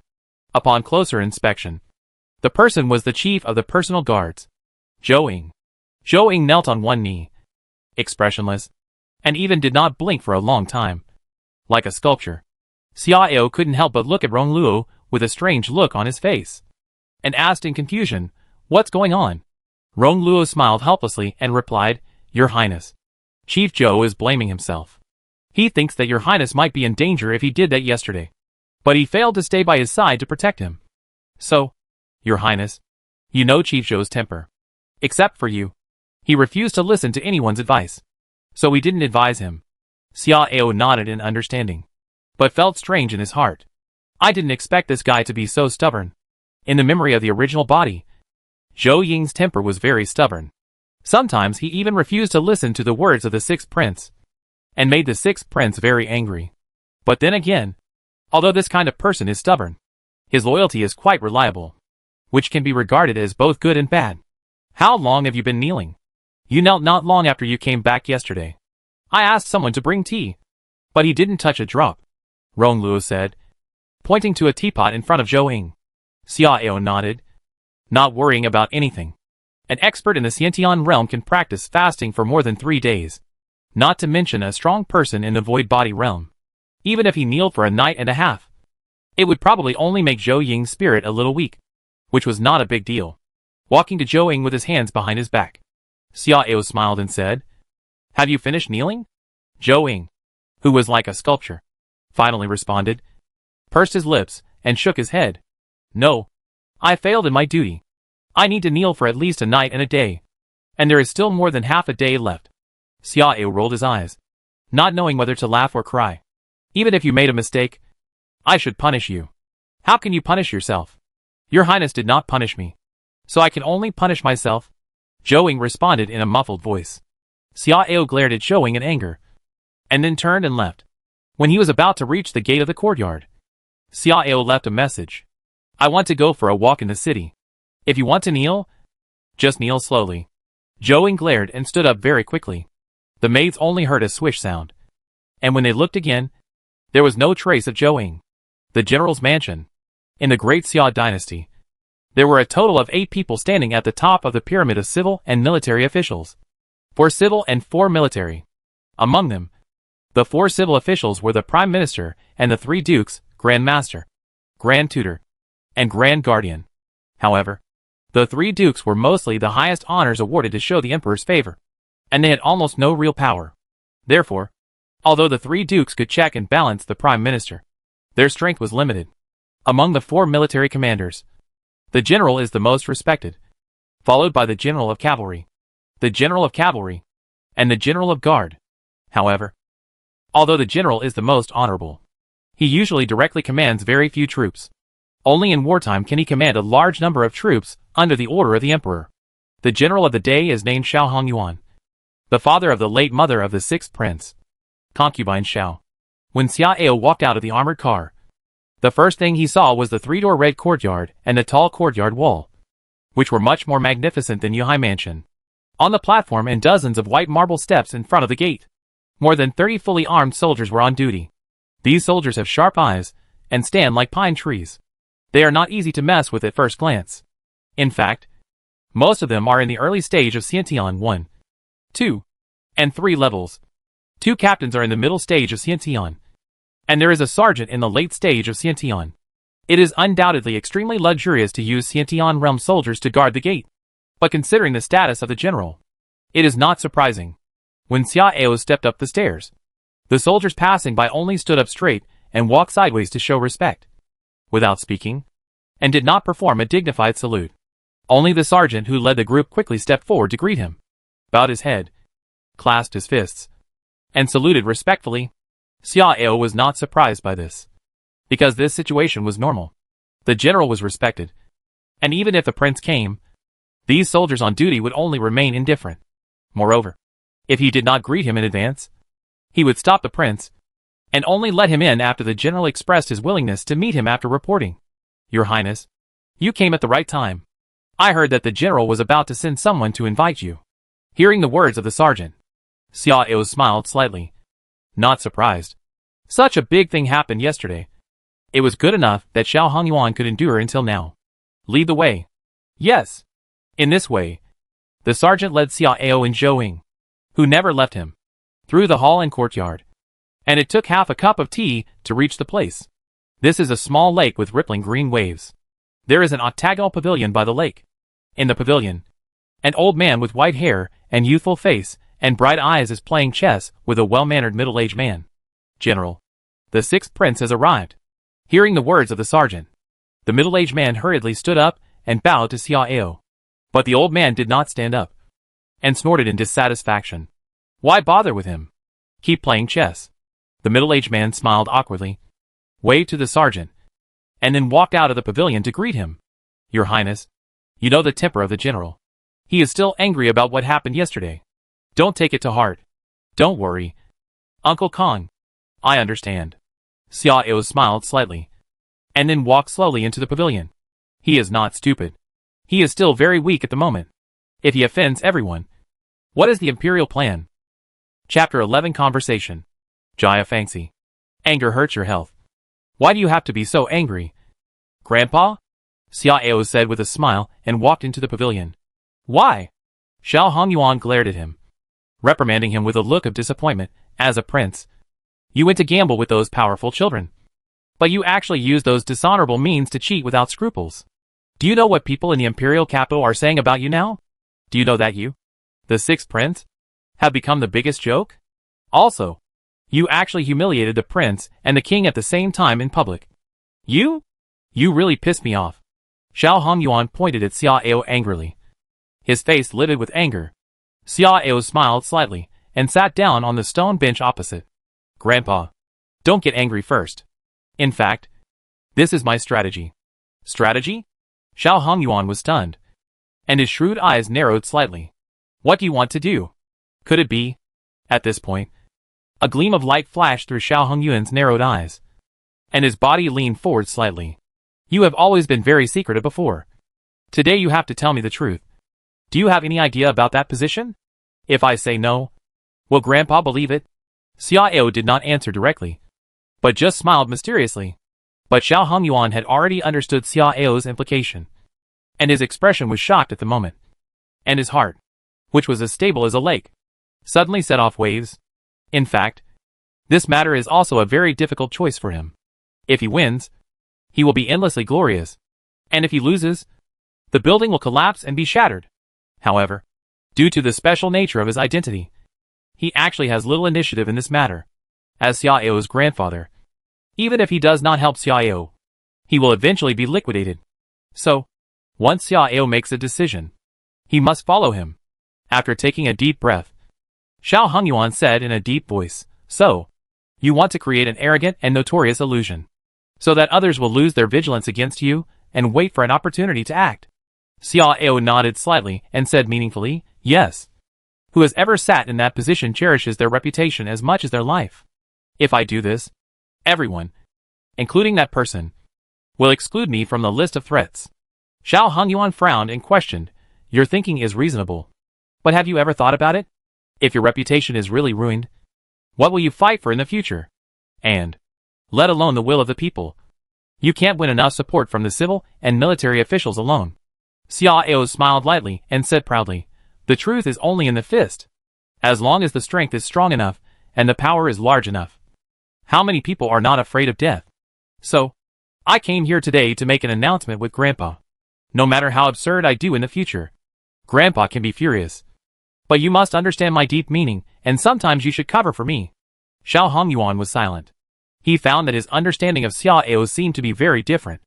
After a long silence, Xiao Hongyuan nodded with difficulty. Okay. Let me see how you will secretly take the agarwood in the heavy rain. Grandpa. Just wait and see. Xiao smiled and nodded. And then his expression became serious. In addition, I came here today to ask Grandpa for a favor. You say, I want 800 Xiantian realm death row prisoners or felons. Preferably in the middle Xiantian stage or above. Hearing this, Xiao Hongyuan's pupil shrank. And he said in doubt, what do you want so many Xiantian realm death row prisoners for? I can use them. Grandpa, do you have any ideas? Although this matter is quite difficult, it is not impossible. Our great Xia has a vast territory, and there are tens of thousands of Xiantian realm prisoners. We can get them with some means and costs. The Xiao family has a great influence in the military of Great Xia, which can be seen from the three words three generals in one family. But the influence of the Xiao family is not limited to the military. You know, the Xiao family is a famous family. A big family, plus in-laws, students and old officials, etc. The network covers all aspects. So, this matter is not too difficult to handle. Xiao Hongyuan frowned and hesitated. But, if so many people are brought out, if something goes wrong, I'm afraid. Xiao shook his head and said confidently, Grandpa, don't worry. They can't go home, and they won't see the light of day again. So there won't be any problems. Xiao Hongyuan stared at Xiao for a long time, and finally nodded. Okay, leave this to me. Xiao's expression relaxed, and he stood up and saluted. Thank you, Grandpa. I have other things to do, so I won't stay any longer. Music Bureau. I am Ba Zheng, the Deputy Director of the Music Bureau, and I pay my respects to the Sixth Prince. A middle-aged man walked into the hall quickly, and when he saw Xiao, he bowed and saluted. Stand up straight. Thank you, Your Highness. Ba Zheng stood up straight and asked carefully, Sixth Prince, I wonder what you are doing here at the Jia Fangxi. Show me the list of Jia Fangxi personnel. Hearing Xiao's careless words, Ba Zheng's face changed slightly, and he smiled bitterly, Your Highness, this may not be appropriate. Xiao glared coldly, and Ba Zheng couldn't help but pause. After a while, his face changed, and he smiled and changed his words. Yes, yes, please wait. Soon. A clerk reported an iron box. After Ba Zheng took it and unlocked it, he took out a thick document from it. Your Highness, the list is here. Please take a look. Ba Zheng respectfully placed the list on the table in front of Xiao, and then waited with his hands. Xiao nodded, and began to look through it, while asking questions casually. I heard that the women in the Jia Fangxi are divided into 4 levels, and 2 east and west courtyards are set up. Yes, Your Highness. The level division is based on comprehensive considerations such as appearance, talent, and age, from high to low. They are A, B, C, and D, a total of 4 levels. As for the establishment of the east and west courtyards, it is used to distinguish innocent people. Among them, the west courtyard is for entertaining guests, but the east courtyard only performs. Of course, this does not mean that the women in the east courtyard are all virgins. There are also many wonderful women among them, but they have never served the court meritorious service. Xiao nodded slightly, skipped the west courtyard directly, and only looked at the east courtyard's roster. The roster is very detailed, not only recording everyone's birth date and past information, but also with lifelike portraits. After a brief look, Xiao also got a lot of information. First, there are a total of 322 young women in the east courtyard, and their ages are between 15 and 40 years old. Second, there are only 2 A-level beauties, 30 B-level beauties, more than 70 C-level beauties, and the rest are D-level. Third, the only 2 A-level beauties are both very extraordinary, and just looking at their portraits makes people extremely stunning.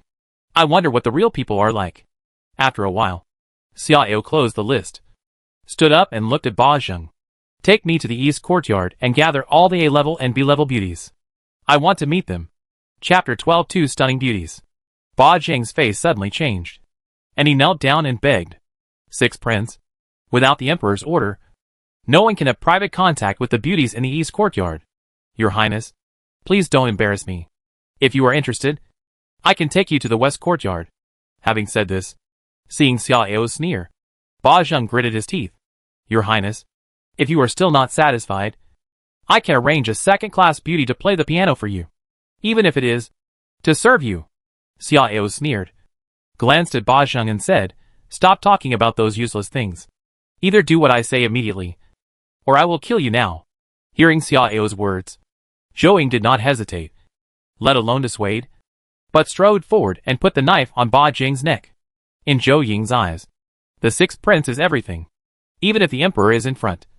He only listens to the Sixth Prince, feeling the cold murderous intent coming from his neck. Ba Zheng trembled and waved his hands to beg for mercy. Yes, yes, spare me, Your Highness. I will take you there. After Zhou Ying sheathed his knife, Ba Zheng hurriedly got up and led the way. However, when he walked out of the gate, Ba Zheng pulled a clerk over and whispered a word. East courtyard of Jiafangxi. Here, there are many attics, gurgling streams, and chirping birds on the branches of lush trees.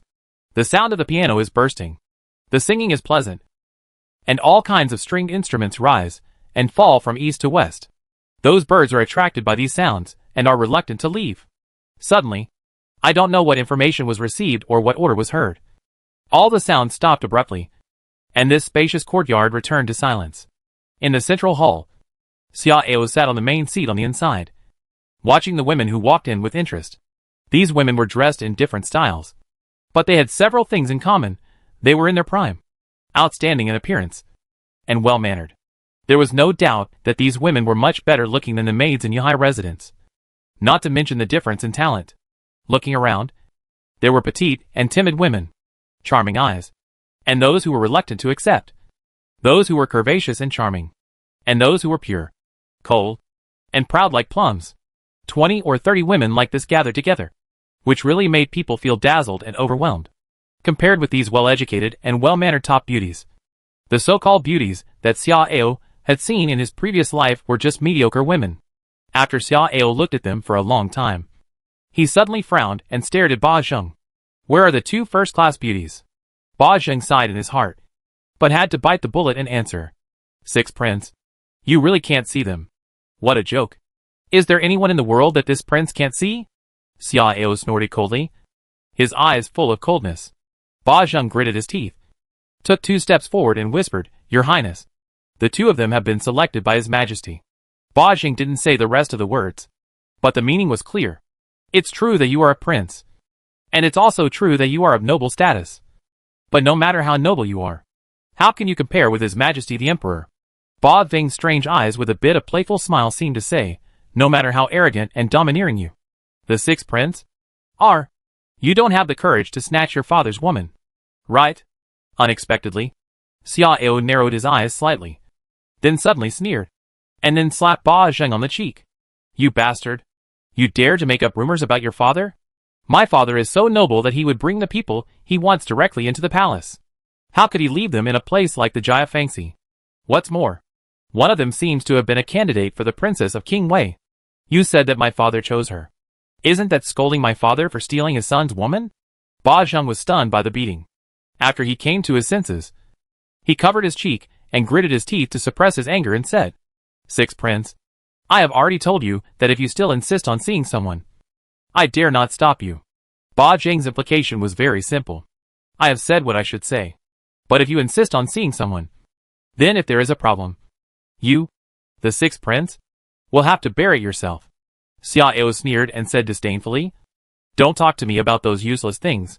Go and bring the person here. Immediately, Ba Zheng's expression sank. But he didn't say anything else. He just lowered his head and retreated.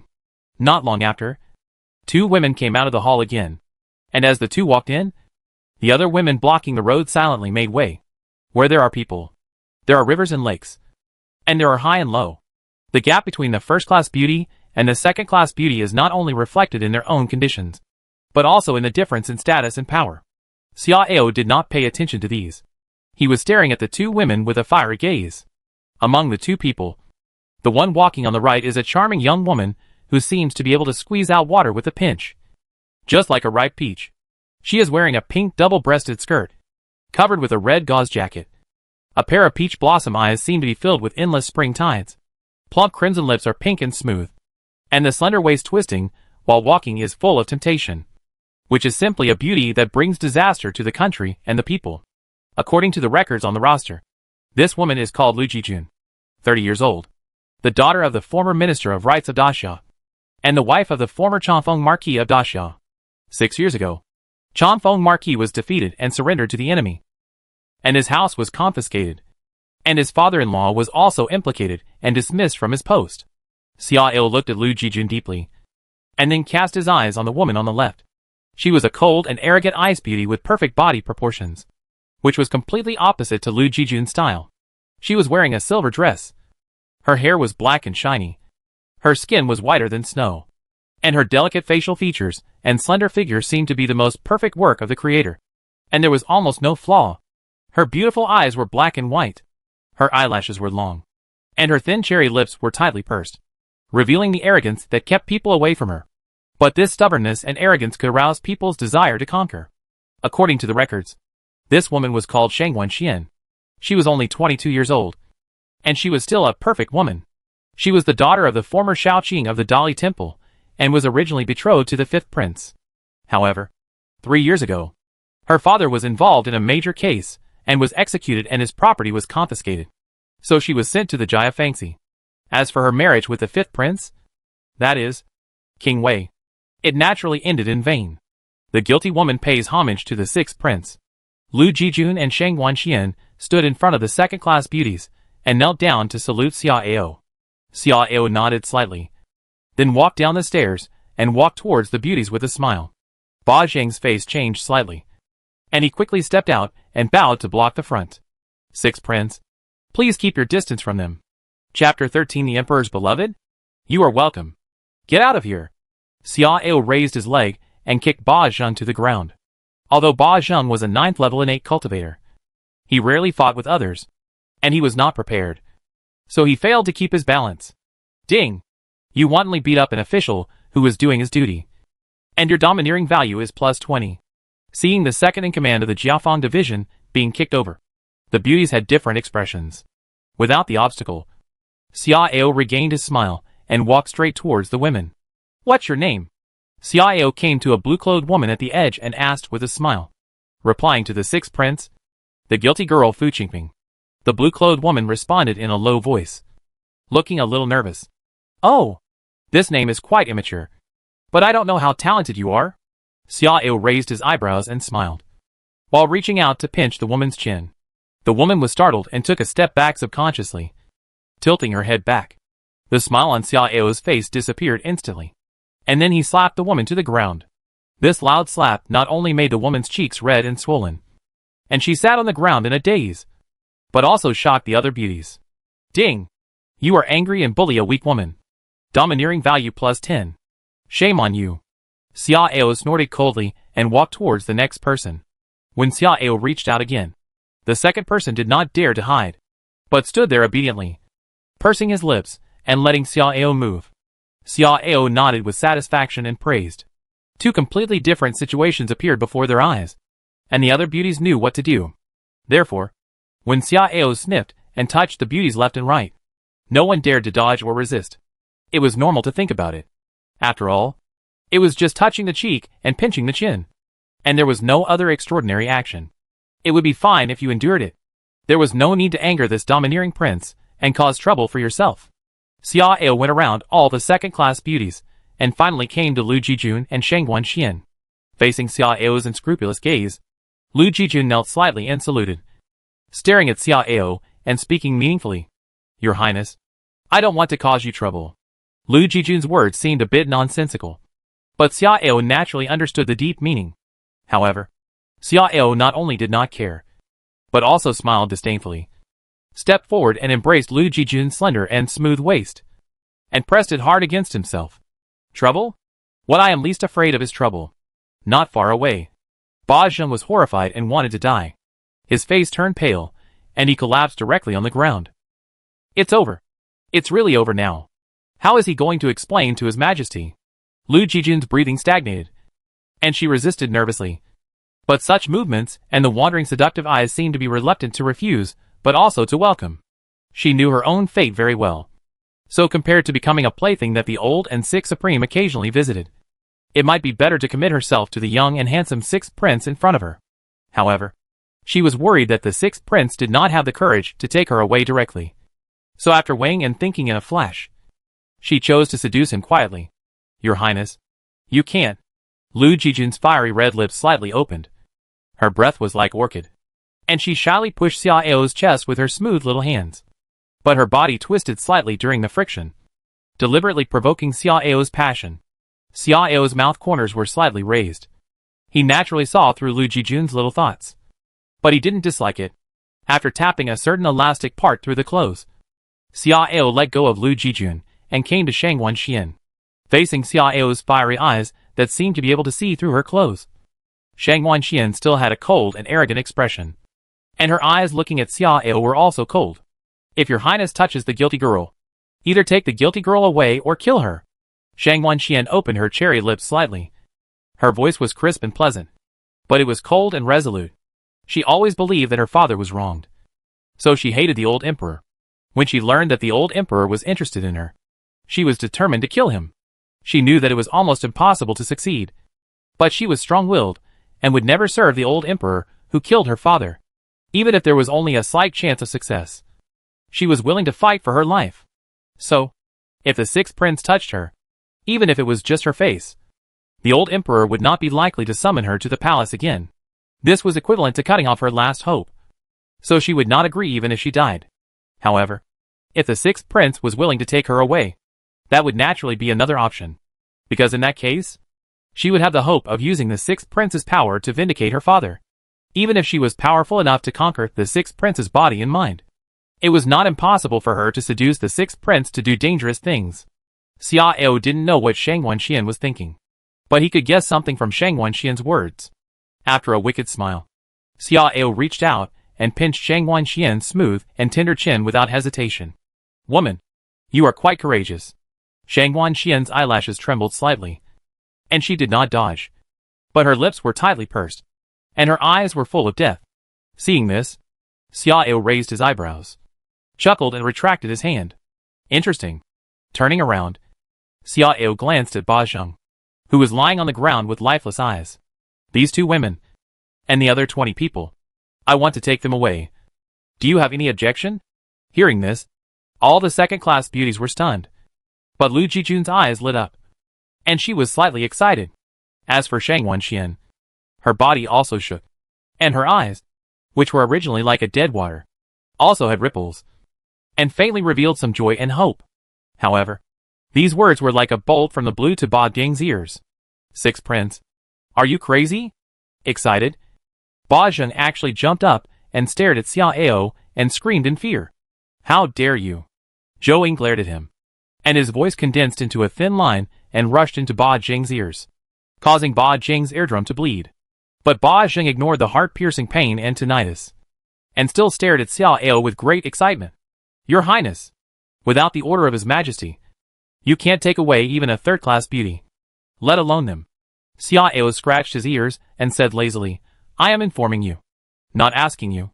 After saying that, Xia Ao no longer paid attention to Ba Zheng, and stared directly at the beauties and began to call people. You, and the three of you, all follow me. When Xia Ao finished calling people, an official suddenly ran in from outside the palace, as well as several military generals. Sixth Prince, you can't take people away. Looking at the doctor from the Jiafang division, who came in a hurry. Xia Ao narrowed his eyes slightly, and his expression turned cold. Chapter 14. Anyone who dares to stop me will be killed. Dr. Su, do you dare to stop me? Facing Xia Ao's dangerous gaze, Dr. Su Hua of the Jiafang division looked grim, but he still stood at the door and refused to show weakness. Sixth Prince, the Jiafang division has strict rules, and no one can violate them. So, please show mercy, Your Highness, and don't make things difficult for us. Make things difficult? Xiao sneered and walked forward slowly. In my opinion, you are the ones who are making things difficult for me. Right? If the rules of the Jiafang division are really that strict. What's the matter with the two women in the third prince's mansion? What's the matter with the woman in the prime minister's mansion? You don't follow the rules with them. But you have to follow the rules with me. You don't take me seriously? Hearing this, Su Hua's face twitched slightly, and he cursed in his heart. The two women taken away by the third prince were only Class C beauties, and the one in the Prime Minister's mansion was a Class B beauty. But it took the Prime Minister a lot of effort to get her out. But what about you? The sixth prince? Not only did he want to take away 20 Grade B beauties, he was even so bold as to take away the 2 Grade A beauties that His Majesty had chosen. How could this be compared?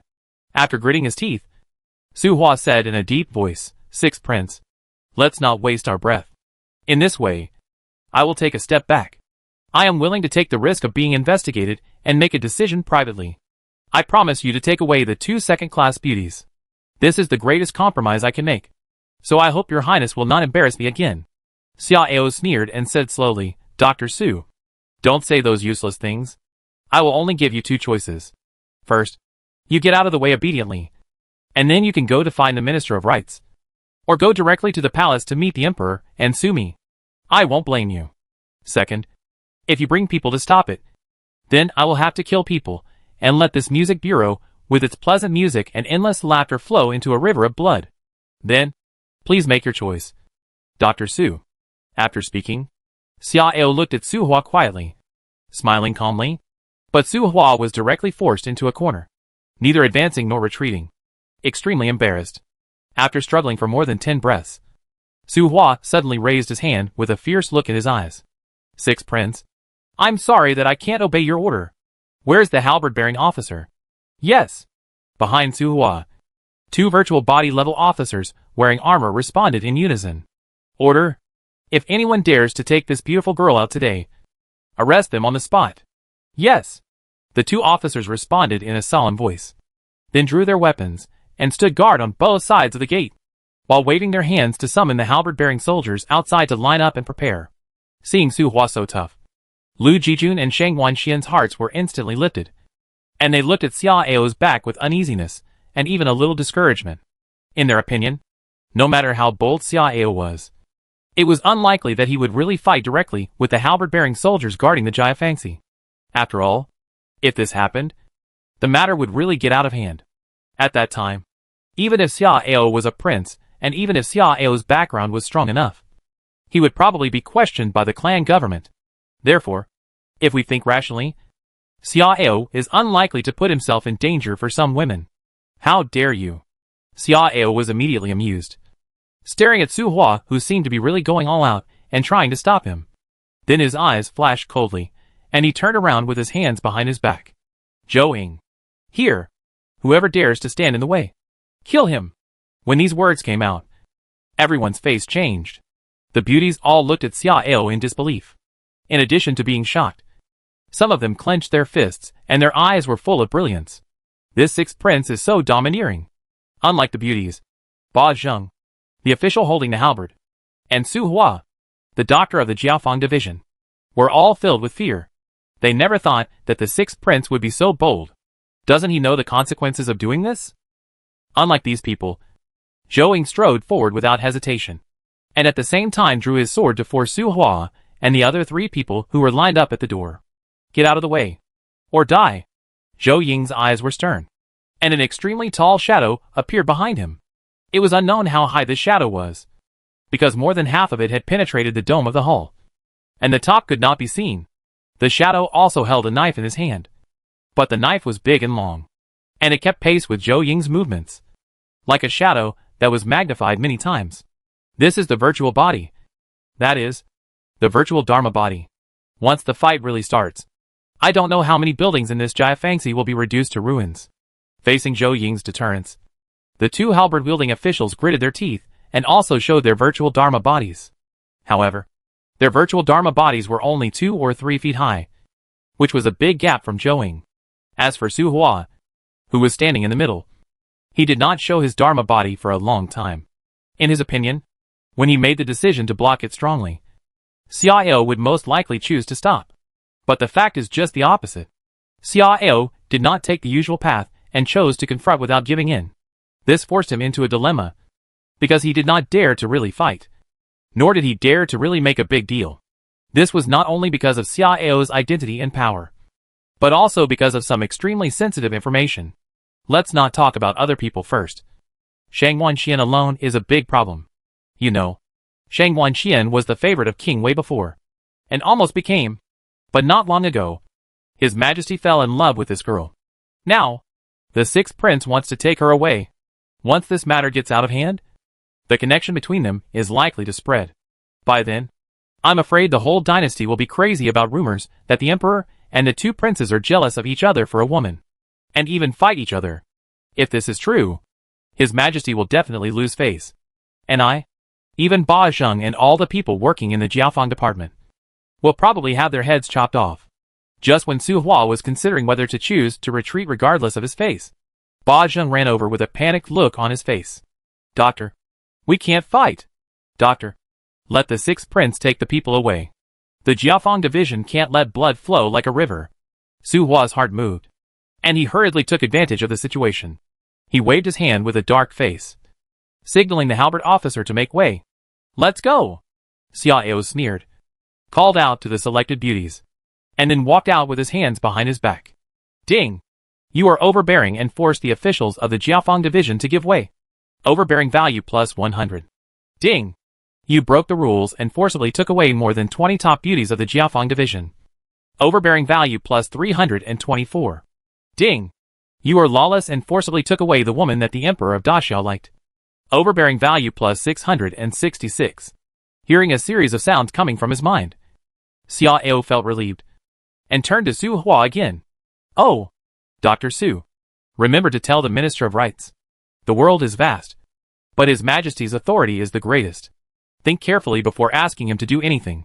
Su Hua's face trembled slightly, and his face was as black as the bottom of a pot. Chapter 15 Secret Talisman Plate.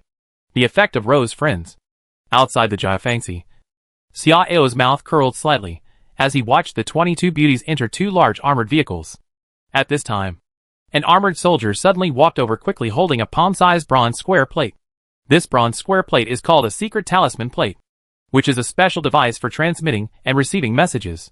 Secret Talisman Plates are usually paired in pairs, and as long as they are within a limited distance, they can send and receive messages in real time. But there are also some special ones, such as a Secret Talisman Mother Plate that can correspond to dozens or hundreds of Secret Talisman subplates, which is the core of the intelligence agency. In addition, Secret Talisman Plates are also divided into different levels according to the limited distance. In general, the larger the size of the Secret Talisman Plate, the longer the limited distance, and vice versa. This thing is obviously somewhat similar to the beeping machine on Earth, but because its creation involves three aspects: mechanical art, rune art, and elemental force operation, it is very expensive, and ordinary people can hardly afford it. Your Highness, there is news from the palace. Xiao took the secret disc and saw a bunch of messy runes flashing on it, without a single word. In fact, this is the origin of the word secret on the secret disc. Before using the secret disc, you can set the decryption pattern in advance. Once this is done, the messages sent and received will be covered by the messy runes. Only by using the decryption pattern to remove the encryption can you see the information on it. This is done on the one hand to prevent subordinates from leaking secrets, and on the other hand to prevent one of the secret discs from falling into the hands of others. In short, everything is to keep it as confidential as possible. Xiao held the secret disc with his left hand, and at the same time mobilized the innate true essence to spread to the index finger of his right hand, and then used his fingertips to outline the two characters 20 and 20 in reverse on the secret disc. This is the decryption pattern. As the last horizontal line was formed, the messy runes on the secret disc disappeared instantly, replaced by a neat line of handwriting. Respectfully report to Your Highness. The Crown Princess invites Your Highness to the East Palace Garden. It seems urgent. Your Highness, please drink by yourself. After reading the above information, Xiao raised his eyebrows, smiled faintly, and pressed a small dot on the lower right part of the secret talisman disc, and the handwriting on it disappeared instantly. After handing the secret talisman disc to the soldier, Xiao opened his mouth and ordered, "You escort them back to the mansion. And I will take Zhouing to the East Palace Garden." "Yes." East Palace Garden. Reception room. The East Princess is waiting in the hall. "Please. 6 Prince, you wait outside." Xiao ordered Zhouing, and then strode into the hall. At a glance, Gu Ruoyun was sitting at the innermost seat, and there were 8 maids standing in the hall. In addition, Gu Ruoyun was wearing a very conservative plain robe today. The color of the robe was cold and white, which did not highlight Gu Ruoyun's proud figure at all. In response, Xiao only smiled playfully and walked into the center of the hall with an unchanged expression. "Why is the crown princess looking for me so urgently?" Gu Ruoyun looked at Xiao coldly. "6 brother. You still dare to ask?" Xiao blinked, spread his hands and looked innocent. "The crown princess' words made me a little confused. That thing was consensual. Why should I be embarrassed?" Gu Ruoyun's heart skipped a beat, looking at Xiao's innocent and playful expression. She was angry, but also a little nervous. She had wanted to keep these maids, so that Xiao would be cautious and not dare to have any bad thoughts towards her. But as soon as Xiao spoke, he gave a dangerous signal, which made her hesitate. At this time, Xiao spoke again, and glanced at the maids in the hall. "Crown Princess, what we are talking about. Are you sure you want a 3rd pair of ears to hear it?" Xiao emphasized the word sure and emphasized the threat. Although Gu Ruoyun was reluctant, she didn't dare to gamble in the end, and waved her hand with gritted teeth. "You guys retreat and close the door." "Yes." After the maids left and the palace door closed, Xiao smiled and slowly approached Gu Ruoyun. Gu Ruoyun's face changed slightly, and she warned angrily, "6 brother, if you dare to get close again, I will commit suicide here." As she said this, Gu Ruoyun pulled out a hairpin and put it in front of her throat. Xiao raised his thick eyebrows, thought for a while, and stopped approaching, but secretly activated the 1-star Chow Chow template. "Why are you so nervous? I won't eat you." Xiao shook his head and laughed, then said in a calm voice, "Okay, let's talk business. You are looking for me today. Is it because of the prince's matter?" Gu Ruoyun was dazed for a while, because she felt that Xiao in front of her seemed to have become a different person, with an inexplicable strange temperament, which made her feel a spring in her heart. Gu Ruoyun was startled by this thought, and she quickly shook her head to dispel it, and glared at him angrily. "What do you think? You promised me. Why did you break your promise? Who told you that I broke my promise?" Xiao rolled his eyes, then sighed and sneered, "Otherwise, why do you say that the prince is a waste? An open friend is not as good as a secret alliance. If I, your ally, were to be put on the surface, my effectiveness would be greatly reduced. On the contrary, if I were to be a secret arm behind, it would be enough to make the 3rd and 5th princes defenseless. Such a simple truth. The prince doesn't even understand it. Huh? It really disappoints me." Gu Ruoyun was stunned at first, and then thought, "So, you scolded the prince on purpose that day, just to make the outside world think that you didn't join forces with the prince? You're just too stupid." Xiao shook his head and smiled, and continued to move forward without leaving a trace. But Gu Ruoyun was just thinking, and had lost her vigilance. "What my brother said makes sense." As she spoke, the hairpin in Gu Ruoyun's hand also dropped unconsciously. When Xiao sat down in front of the table, Gu Ruoyun's vigilance rose again, but looking at Xiao's angular, resolute and handsome face, Gu Ruoyun suddenly felt a flustered shyness, and the vigilance that had just emerged disappeared again. "What do you want?" "My brother?" Gu Ruo said. "I want you." Xiao smiled playfully, and looked at Gu Ruoyun deeply. But this originally normal smile and eyes, in Gu Ruoyun's eyes, turned into tender love and obsession. And that word, obviously just a tease, but it strangely touched Gu Ruoyun's heart, as if it was an extremely sincere declaration of love. At this moment, Gu Ruoyun's favor for Xiao soared rapidly, and a strong impulse began to madly impact Gu Ruoyun's reason. These sudden strange feelings made Gu Ruoyun confused, and even her body had a shameful strange feeling. Gu Ruoyun didn't know what happened. She just thought she was possessed by a demon, and couldn't get rid of it, and couldn't stop. Chapter 16: The Inheritance of the Trapped Camp. Seeing Gu Ruoyun in such a state, Xiao could not help but be secretly surprised.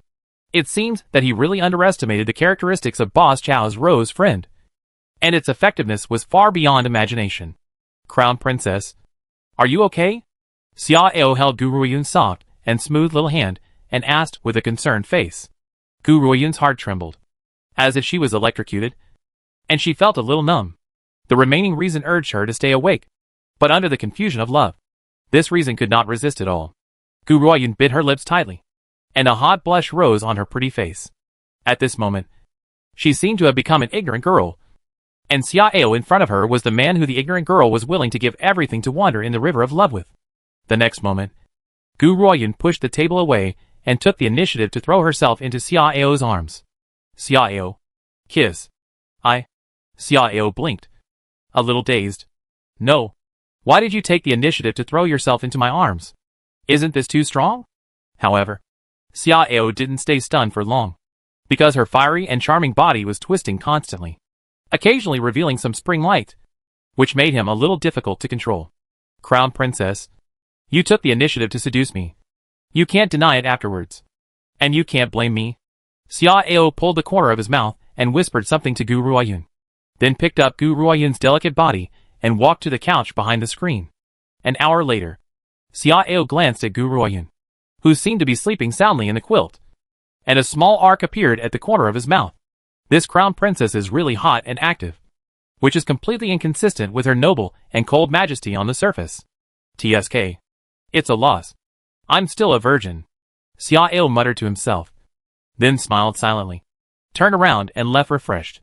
After a long while, Gu Ruoyun moved her ears and confirmed that there was no more movement in the hall before she opened her eyes. Her face was still a little flushed, and her expression was extremely complicated. She still hadn't figured out what was wrong with her. It's not that she didn't suspect that Xiao had drugged her, but after thinking carefully about what happened, she didn't find anything unusual at all. More importantly, even now, her mind and eyes were full of Xiao's figure. Although it was extremely absurd, she had to admit that she seemed to be really obsessed with Xiao. Thinking of Xiao's muttering before leaving, Gu Ruoyun's cheeks turned red, and she spit lightly. After sighing secretly and being in a daze on the couch for a long time, Gu Ruoyun's eyes suddenly became fierce, compared with a queen who has the power over the world. What is the love between men and women? Although the matter with Xiao came inexplicably, and the hidden risks are great, from another perspective, it may not be a bad thing. If she could use her body to tie Xiao down, and make him go all out to help the crown prince ascend the throne, or even help her sideline the crown prince afterwards, so that she could rule the world. Then, thinking of this, Gu Ruoyun's eyes became brighter, with a glittering brilliance of ambition in them. On the other side, ding! You took down the crown princess of Daxia with domineering power. Domineering value plus 800. Current domineering value, 1930. On the way back, Xiao glanced at the system panel and felt the abundant true energy in his body. Feeling relaxed, he was deeply impressed by the magic of Boss Chao's Mayu characteristics. And after using the template, his own cultivation level also rose directly from the 3rd level of innate to the 6th level of innate. He thought that a slight increase in charm and strength would at most increase his realm by 1 level. But he didn't expect it to increase directly by 3 levels. As for the increase in charm, he didn't feel anything for the time being. But he found that his appearance seemed to be more handsome. After sighing for a while, Xiao turned his attention to the domineering value. 100 domineering values can be exchanged for a bronze treasure chest. 1,000 domineering values can be exchanged for a silver treasure chest. And 10,000 domineering values can be exchanged for a gold treasure chest. He didn't dare to think about the gold treasure chest for the time being. But the silver treasure chest was no problem at the moment. However, the upgrade of the nether prison and the Shingatai also required 1,000 domineering values each. After thinking for a while, Xiao decided to exchange for a silver treasure chest first to see what he could gain. Ding! You spent 1,000 domination points to exchange for a silver treasure chest. The treasure chest is opened. Congratulations! You have obtained the inheritance of the Abyssal Realm Trap Camp. Trap Camp Inheritance. You can choose a general and 800 soldiers to inherit the inheritance of the Abyssal Realm Trap Camp. The inheritor will obtain the 100 battle killing skills, top battle formations, soul equipment, etc.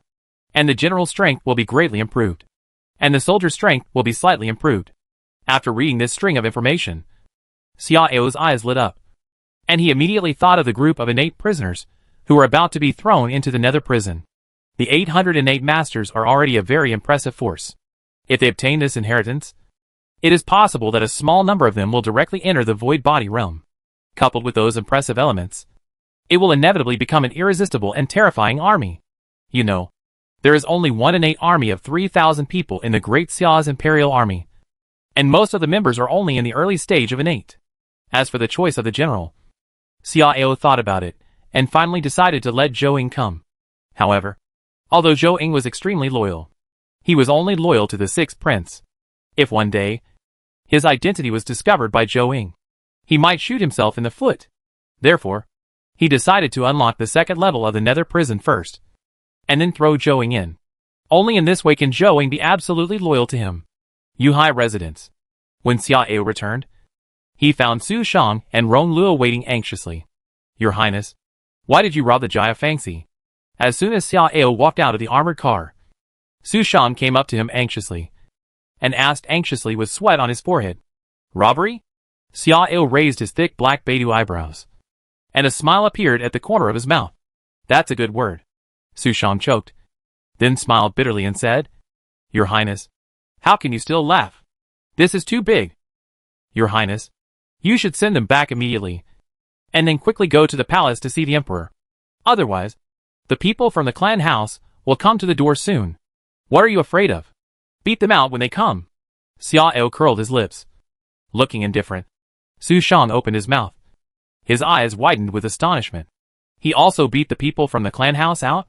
Is your Highness really crazy? Your Highness, that's enough. Stop making noise.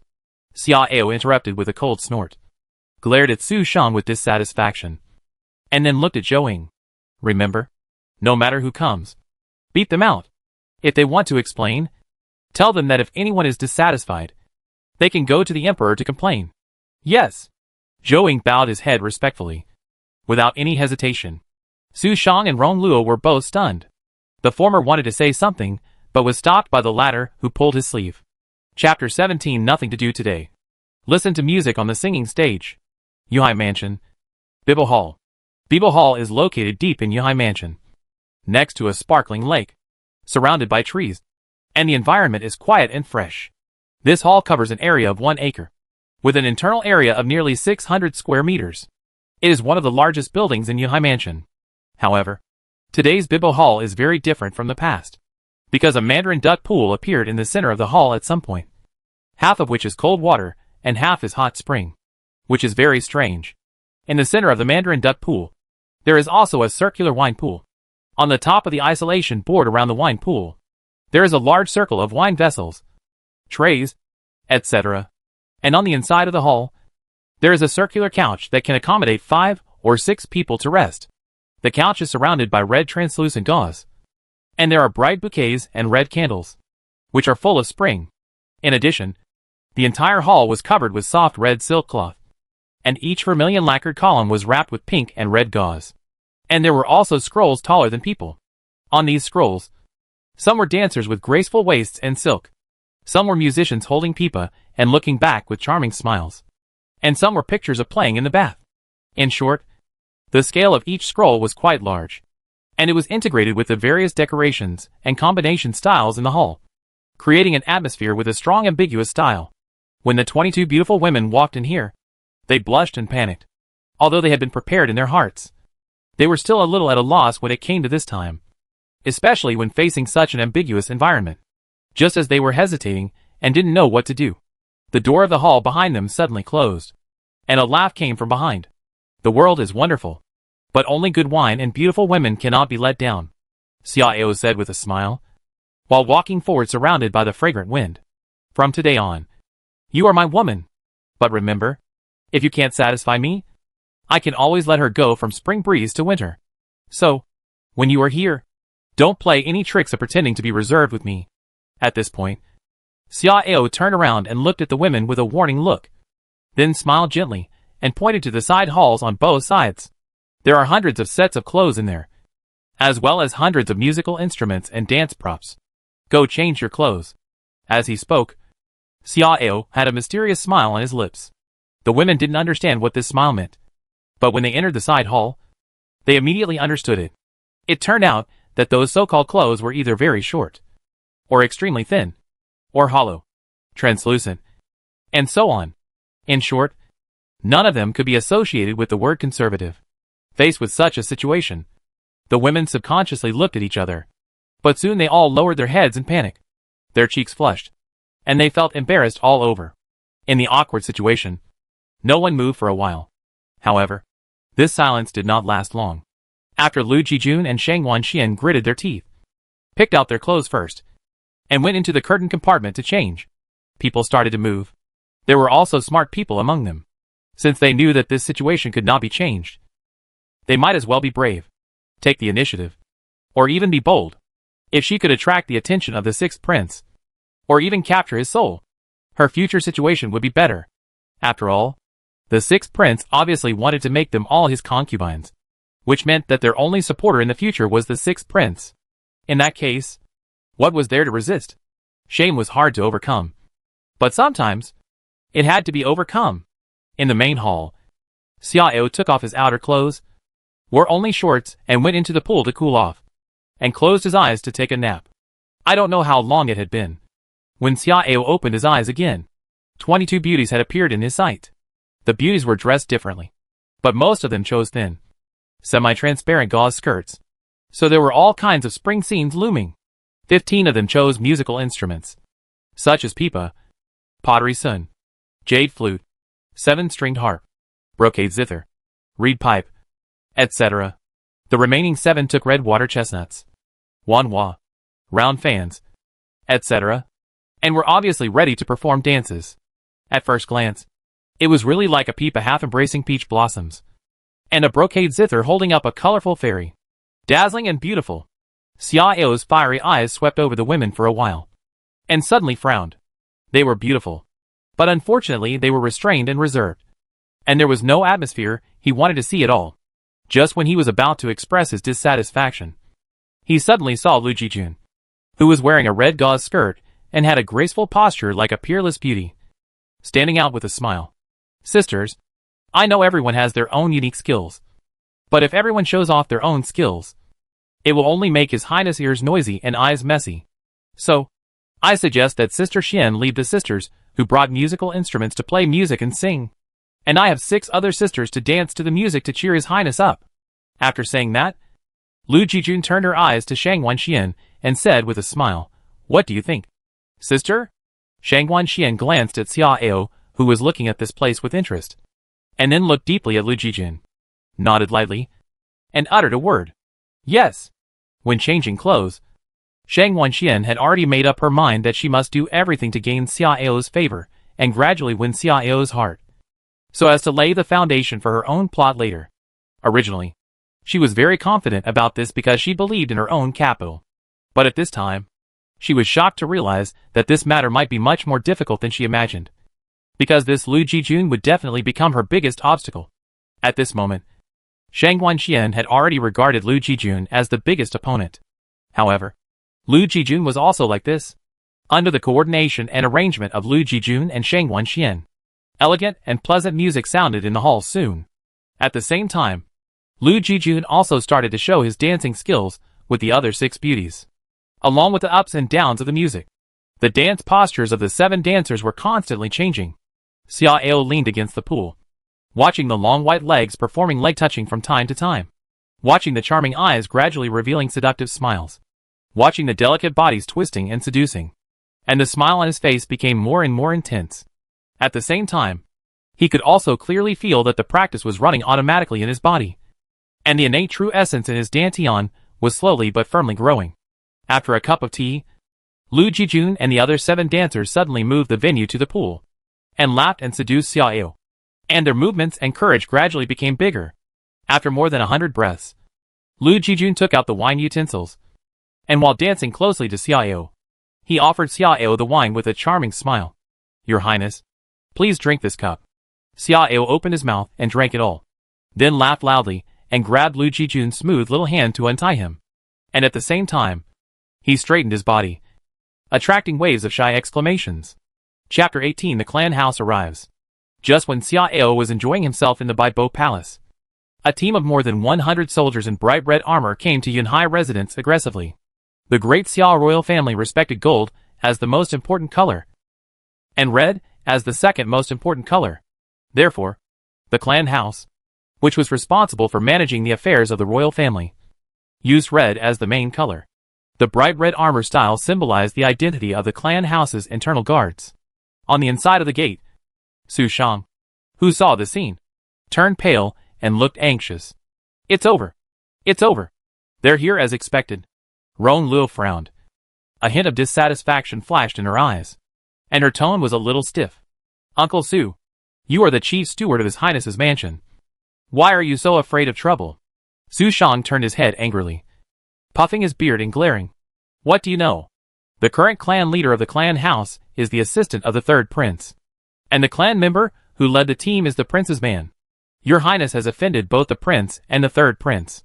If he is taken to the clan house, will he be able to get a good result? If they seize this matter and make a fuss, and His Majesty is unwilling to come forward to deal with it, Your Highness may not even be able to be crowned a prince in the future. Rong Luo curled her lips and sneered. Uncle Su, I think you are really a little confused. They have people behind them. But doesn't our prince have anyone? With the general here, who dares to make things too difficult for His Highness? Su Shang's face trembled, and his expression became even more angry. But Rong Luo ignored him and continued to speak. What's more, His Highness is not really crazy. Since His Highness dares to do this, he must have a good idea. Didn't you notice that the people from the Ministry of Rights haven't shown up yet? Hearing this, Su Shang was stunned, and seemed to have some understanding in his heart. Although the affairs of the royal family will eventually be handed over to the Ministry of Clan Affairs, the relevant departments can still intervene in the early stage. The Jia Fangxi is under the Ministry of Rights. Such a big thing happened. According to common sense, the people from the Ministry of Rights should always come to ask for an explanation. Right? But the people from the Ministry of Rights, who were the first to bear the brunt, have not shown up for a long time. Instead, the Ministry of Clan Affairs, which received the news later, came first. There is indeed something strange about this. Thinking of this, Su Shang's heart was slightly relieved.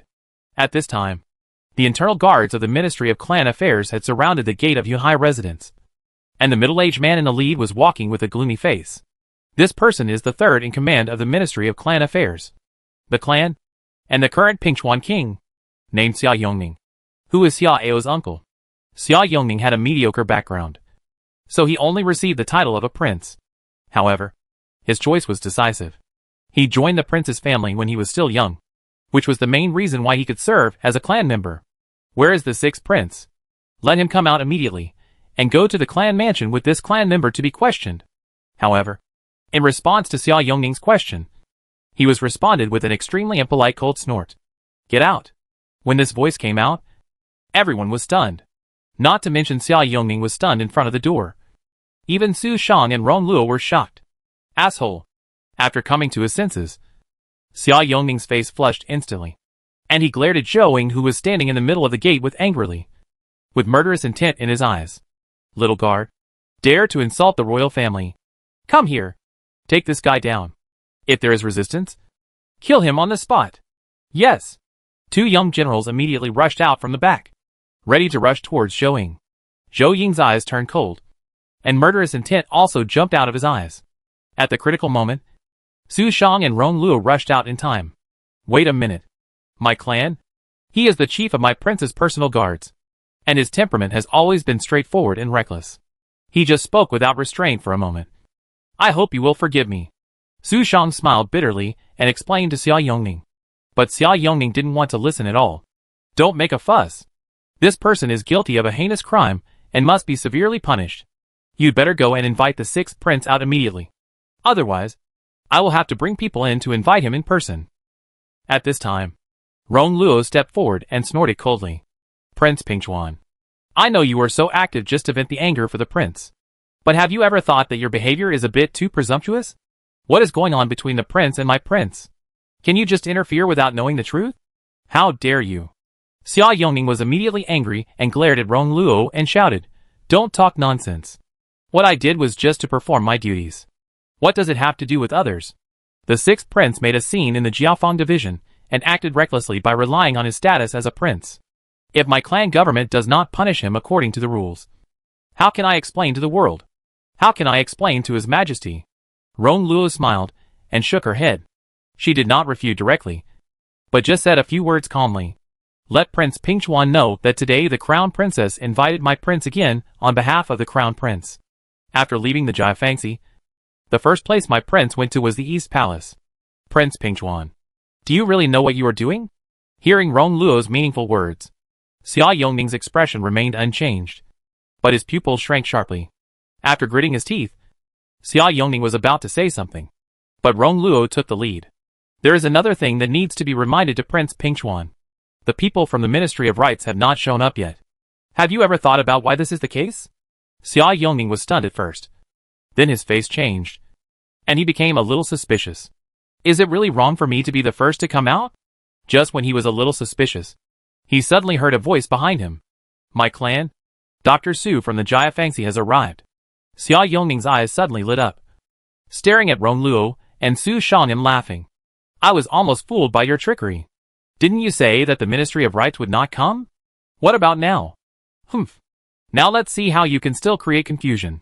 Just as he was laughing, Su Hua came over from behind. Xia Yongning turned around and looked at Su Hua with a smile on his face. Dr. Su, you came at the right time. I need you to identify. After you have identified, my clan office can directly take over the matter of the sixth prince, and your Ministry of Rites will not have to worry about it. However, Su Hua had an ugly face. After gritting his teeth and saluted Xia Yongning, he stepped forward and whispered in his ear. After a while, Xia Yongning seemed to have heard something unbelievable, and his eyes widened and he shouted in surprise. What did you say? This didn't happen? Su Hua quickly made a gesture to keep quiet, and pointed upwards obscurely. Xia Yongning was stunned at first, and then his pupils shrank. This is what His Majesty meant? How could His Majesty spoil the sixth prince? And it was such a big deal? Xia Yongning couldn't figure it out, but he didn't care to think about it at this time, and he didn't even care to bother Zhouing anymore. So he hurriedly left with a dark face. And Su Hua didn't stay for long. He quietly disappeared after delivering the message. In front of the gate, Zhouing shook his head in disappointment and continued to close his eyes to be the door god. As for Su Shang and Rong Luo, although they were a little puzzled, they finally put their hearts at ease. Just as they were about to go in, they saw the fifth prince's armored car coming from the sky.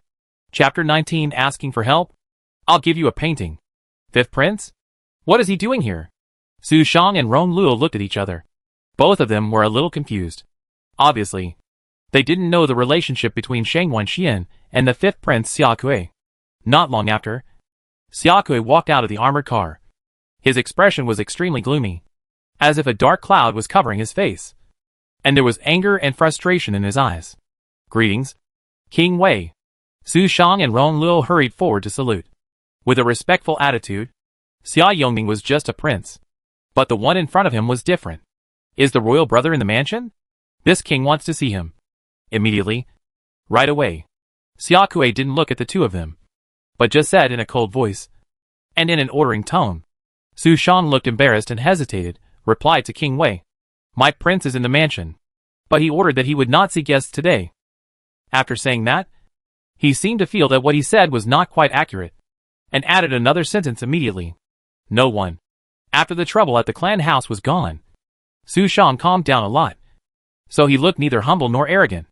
After hearing this, Xia Kui looked a little more anxious, but he didn't choose to force his way in.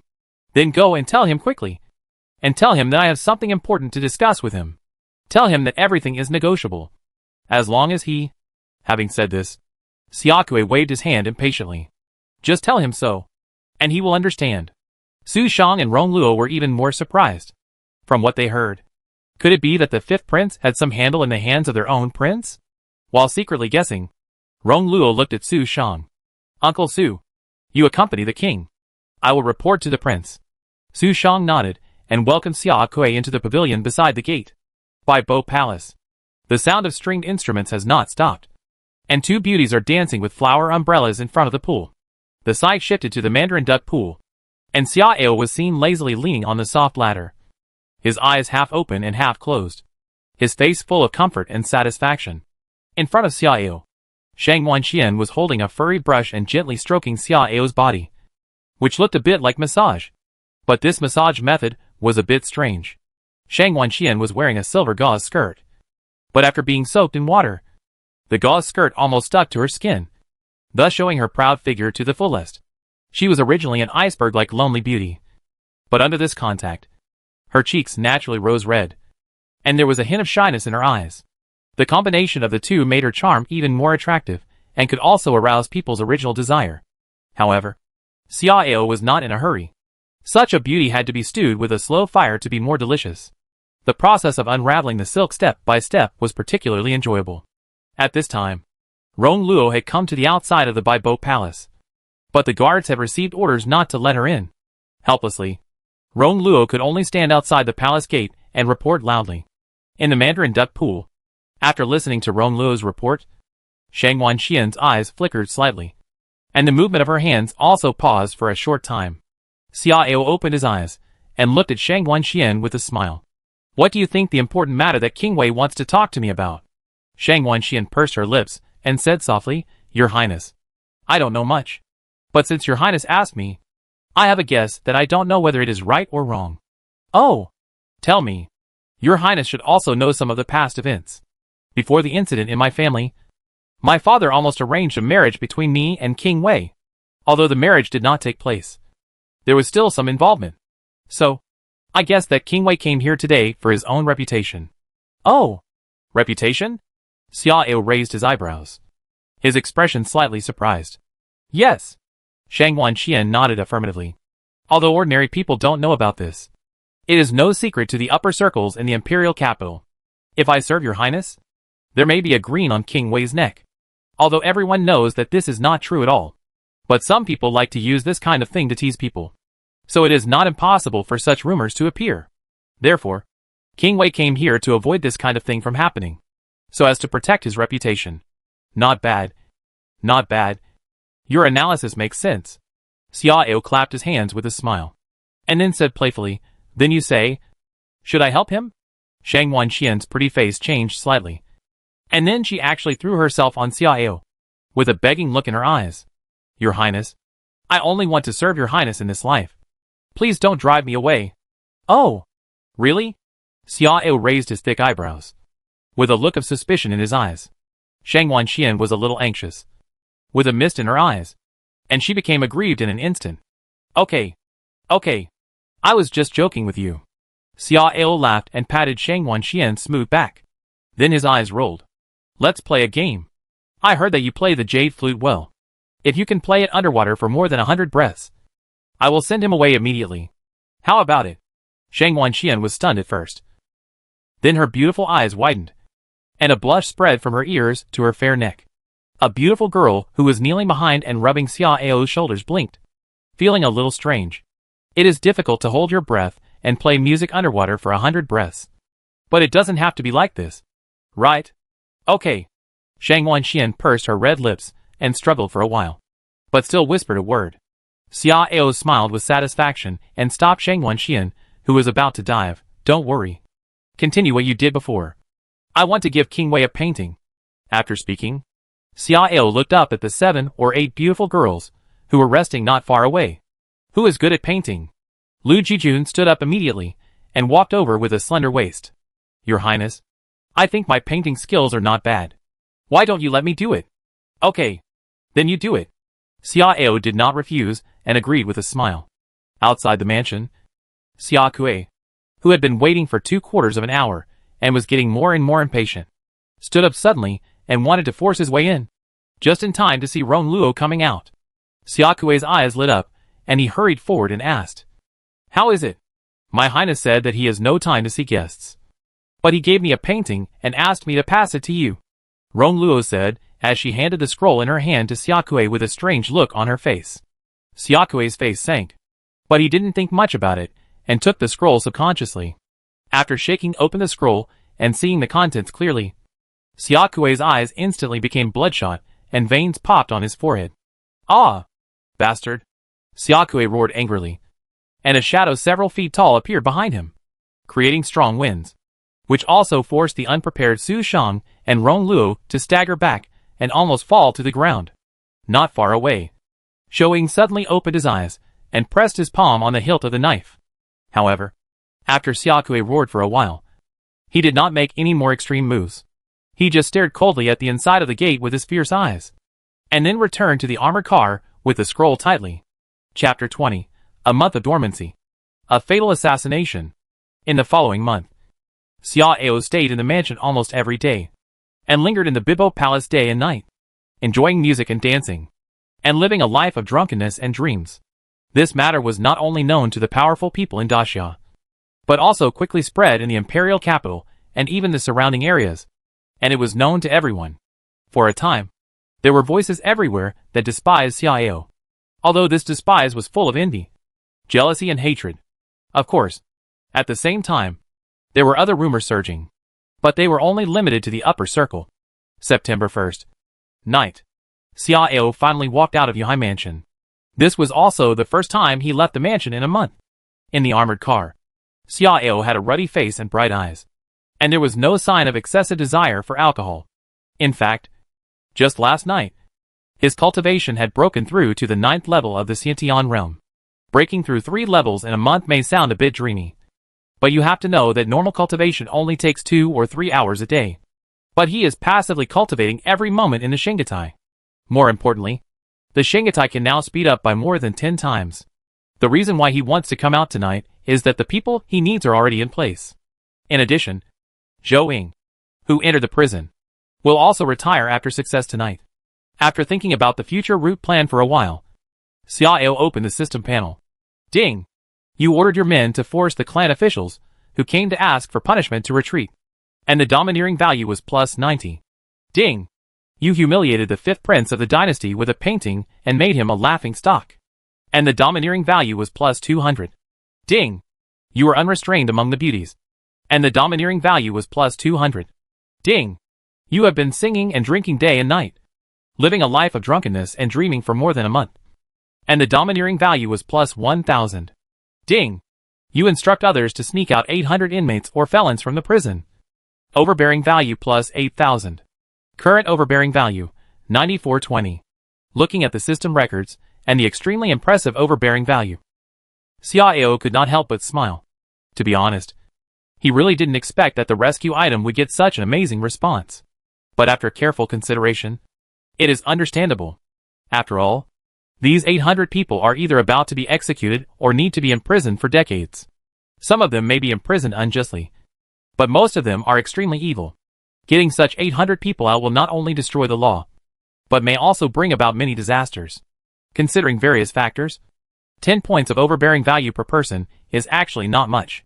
In fact, the total overbearing value should have been more than 10,000 points. But he had previously used 1,000 points to unlock the 2nd level of the Hell Prison, so it is the current value. Apart from the 1,000 points, Xiao Ao did not touch anything else, because he wants to collect 10,000 points to exchange for a gold treasure chest to see what he can get. Xiao Ao was dreaming with great confidence, but he didn't know that danger had quietly stared at him. On the top floor of a drum tower 1 mile ahead, a man in a black robe stared expressionlessly at the armored vehicle moving at a constant speed in the air. Although it was more than a mile away, the armored vehicle was particularly obvious in his eyes. Behind the man in black robe, a middle-aged man was staring at the secret talisman disc intently. After more than 10 breaths, the middle-aged man's eyes lit up, and he looked up at the black-robed man and reported respectfully, "My lord, it has been confirmed that there are only 4 guards protecting the target, one of whom is at the 4th level of the virtual body realm, and the other 3 are only at the 9th level of the innate realm. As for the chief of his guards, Zhou Ying, he did not follow." The black-robed man had no expression at first, but when he heard the last sentence, he frowned, as if he was a little surprised. Strange, but it's good.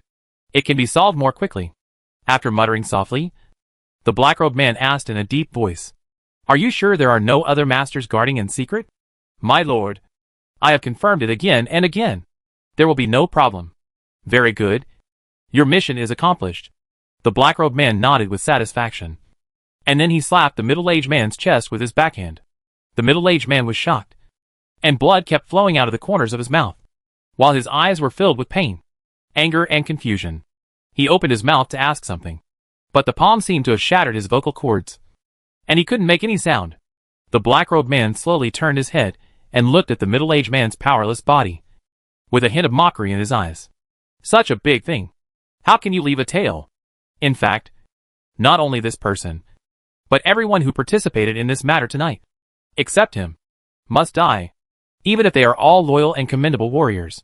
Turning back, pulling up the hood, the black-robed man lightly jumped and appeared on the top of an attic more than 10 feet away.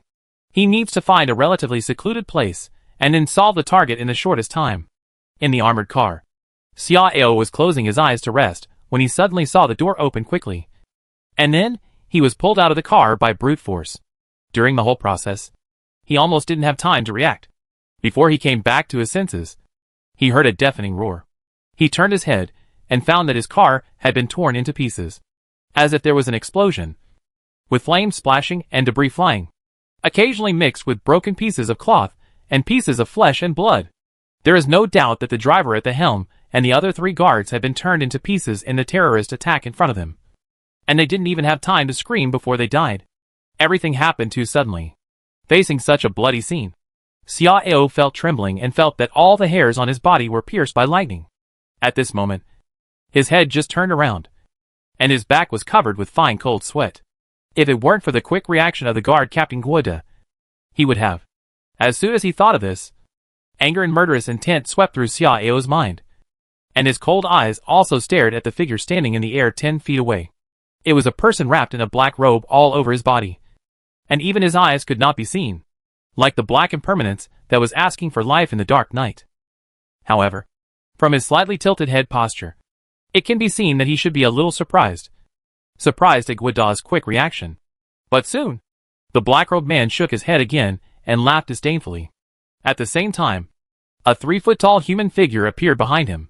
The face of this human figure is blurred, but both the glowing body and the long weapon in his hand are in a substantial state.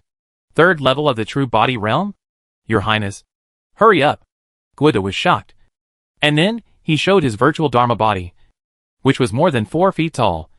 Without hesitation, he shouted anxiously at Xiao without looking back, and actually planned to take the initiative to fight. He knew that the gap between the 2 sides was huge, and he might not even last 5 breaths. But he had to fight for time, even though he knew it was futile. This is his duty and mission. Chapter 21: The Power of an Arrow. Void Realm. Guoda. Retreat. At this moment, an extremely indifferent voice suddenly sounded from behind. Guoda instinctively looked back, but when he saw it, his heart was immediately shocked, and his eyes showed horror, because behind Xiao, a terrifying phantom that went straight into the sky appeared at some point.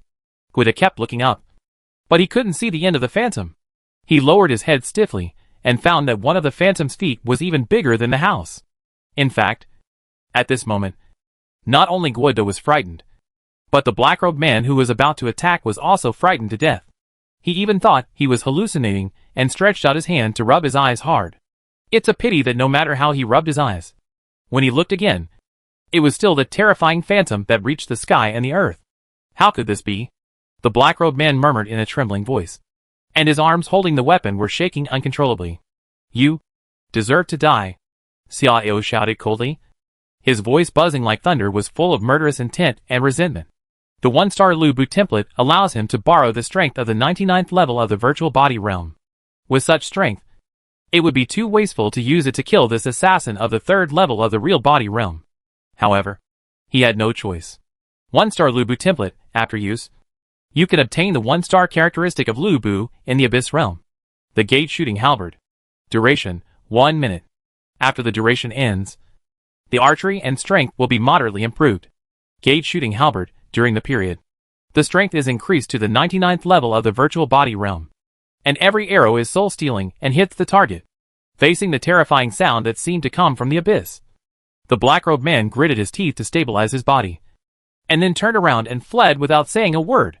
Xiao smiled coldly, raised his arm slowly, and made a bow-drawing gesture. At this time, he had no bow or arrow in his hand, and the phantom also had no bow or arrow in his hand. But as the shadow imitated his posture and movements, a nearly invisible giant bow was condensed in the shadow's left hand, and a small arrow tail was revealed between the fingers of his left hand. Xiao aimed at the back of the black-robed man, and the arrowhead of the invisible arrow in the shadow's hand was also aimed at him. At a certain moment, as Xiao loosened his right hand, a more than 10-foot-long invisible giant arrow broke through the air. Almost at the same time, The black-robed man suddenly rushed into the ground, obviously trying to resist the attack through the buildings on the ground. However, the 99th level of the virtual body realm can kill even the top strong men who have just entered the spiritual body realm, let alone his little trick. The next moment, with a deafening roar, the entire surface began to shake violently, as if there was a magnitude 7 or 8 earthquake. When the shaking subsided and the dust settled, a huge pit with a diameter of dozens of feet and a depth of more than 10 feet appeared in the distance. Everything within this range, including trees, buildings, stones, ironware and other things, turned into ashes. Xiao appeared at the bottom of the huge pit in a flash. After scanning the inside for a while, he finally bent down and pulled out a palm-sized, bumpy metal square from the soil. This square looked a little strange. I don't know if it was a token, or something else, and I don't know what kind of metal material it was made of. The black-robed man was turned into dregs, but it survived. After putting away the square card and carefully sensing the surroundings, Xiao returned to his original location without finding any signs of other people. At this time, the blessing time of the characteristics of the gate shooting halberd also disappeared. At that moment, Xiao suddenly felt a little empty, as if he suddenly changed from a giant with sharp ears and eyes and bursting power to a deaf and blind dwarf. The gap was too big.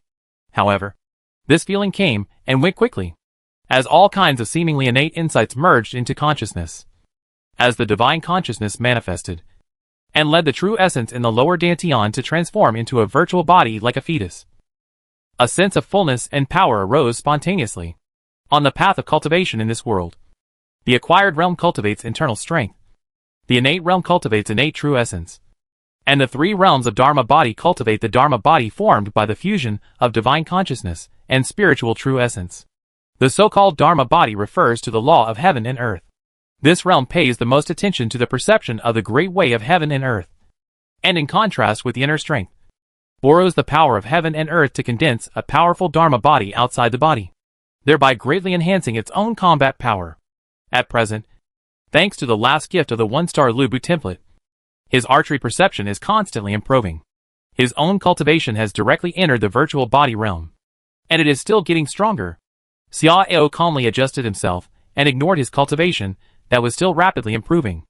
At this moment, Guida had also recovered from his shock and confusion, and was looking at him fanatically. Xiao exhaled lightly, looked at Guida and said earnestly, "You need to keep what you just saw to yourself, and you must not reveal a word to anyone. Understand?" Guida nodded repeatedly, although he didn't know what happened to His Highness just now. In his concept, no matter what the reason was, this was a good thing. "Yes, Your Highness. Don't worry. I understand." After speaking, Guida looked at the amazing scene in the distance again, and hesitated, "But, Your Highness, how do you explain that?" Xiao pondered for a moment, and then spoke in a low voice. "Let's say someone wants to assassinate me. But at the critical moment, a mysterious man suddenly appears. The two of them started fighting, and you protected me and left in time. And you don't know anything about what happened afterwards." "Yes, I know." "Well, let's go." Xiao nodded and left in the dark with Guida. Half an incense stick later, a patrol team of soldiers came after hearing the news. After entering the scene, the soldiers were immediately attracted by the huge pit. After rushing to the side of the huge pit and carefully checking for a while, everyone was shocked and gasped. They looked at each other and felt a little numb. Such an amazing battlefield relic. What kind of terrifying person can make it? The leading sergeant grinned and felt a little toothache. Turning around for a while, this person's eyes finally fixed on the wreckage of the armored vehicle in the distance. "Xiaoqi, take half of the brothers over to have a look, and investigate carefully to see if you can find anything." "Yes." The sergeant named Xiaoqi said okay, and saluted with his chest, and pointed 7 or 8 people to go over. Not long after, a cry of surprise was heard, and then Xiaoqi ran over with a pale face. "Boss, it's over. Something big is going to happen." "What's wrong?" The leading sergeant frowned, and then seemed to have guessed something, and said in a deep voice, "The owner of the armored vehicle has a great background?" Xiaoqi nodded, his face extremely ugly. "Yes. The 6th Prince's car." "What?" The leading sergeant was instantly shocked and felt dizzy. After taking a deep breath, he gritted his teeth and said with difficulty, "Have you found the 6 princes?" It's hard to say. There are some traces of broken bodies. I don't know if any of them are. Before Shaoqi finished speaking, the leading sergeant interrupted with red eyes. Quick! Report immediately. At the same time, seal off the surrounding area tightly. Without any mistakes. Yes.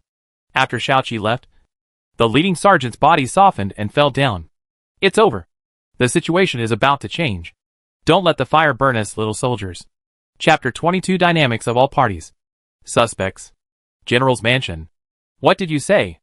The smile on Xiao Hongyuan's face disappeared instantly, and a huge pressure enveloped the entire hall, making the air in the hall seem to solidify. And the maids couldn't even breathe normally. General. The sixth prince was assassinated at the end of Fuyang Street. The sixth prince's car was destroyed, leaving only a skeleton, and the field was full of broken meat. It is currently impossible to determine whether the sixth prince was killed. In addition, a huge pit was found in the field.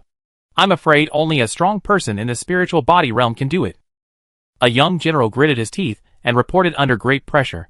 His face was pale, and his breathing was rapid. I don't know if he was forced by the pressure or scared. Asshole! Xiao Hongyuan shouted angrily, and the chi on his body leaked out with the shout, knocking most of the people in the hall away and knocking many objects to the ground. This is because Xiao Hongyuan tried his best to restrain himself. Otherwise, with his spiritual body realm cultivation, even if it was just one layer of chi, it would be enough to destroy the entire hall. Ghost Owl. With Xiao Hongyuan's deep shout, a man in black wearing a ghost beast mask appeared out of thin air in front of him. Here, I'll give you one night. Whether it's the assassin or the person behind the scenes, you must give this general an explanation. Yes. The voice of the ghost owl was low and hoarse. After bowing, it disappeared strangely. Changhe. Here. Mobilize all forces to find Xia Ao in the shortest time possible. And he must be found alive. Xiao Hongyuan's eyes were red, and he didn't say the rest of the words. But the general's office chief named Lu Changhe naturally understood what he meant. Lu Changhe's heart trembled, and he quickly said yes, and at the same time carefully comforted him. General, I think that the sixth prince should not have been attacked yet. The prince's car can resist the attacks of ordinary masters in the void body realm. Since the prince's car was destroyed, it means that the assassin is most likely in the true body realm or above. In addition, there is a detail. The skeleton of the prince's car was not destroyed, which means that the assassin can only be in the true body realm, not the spirit body realm.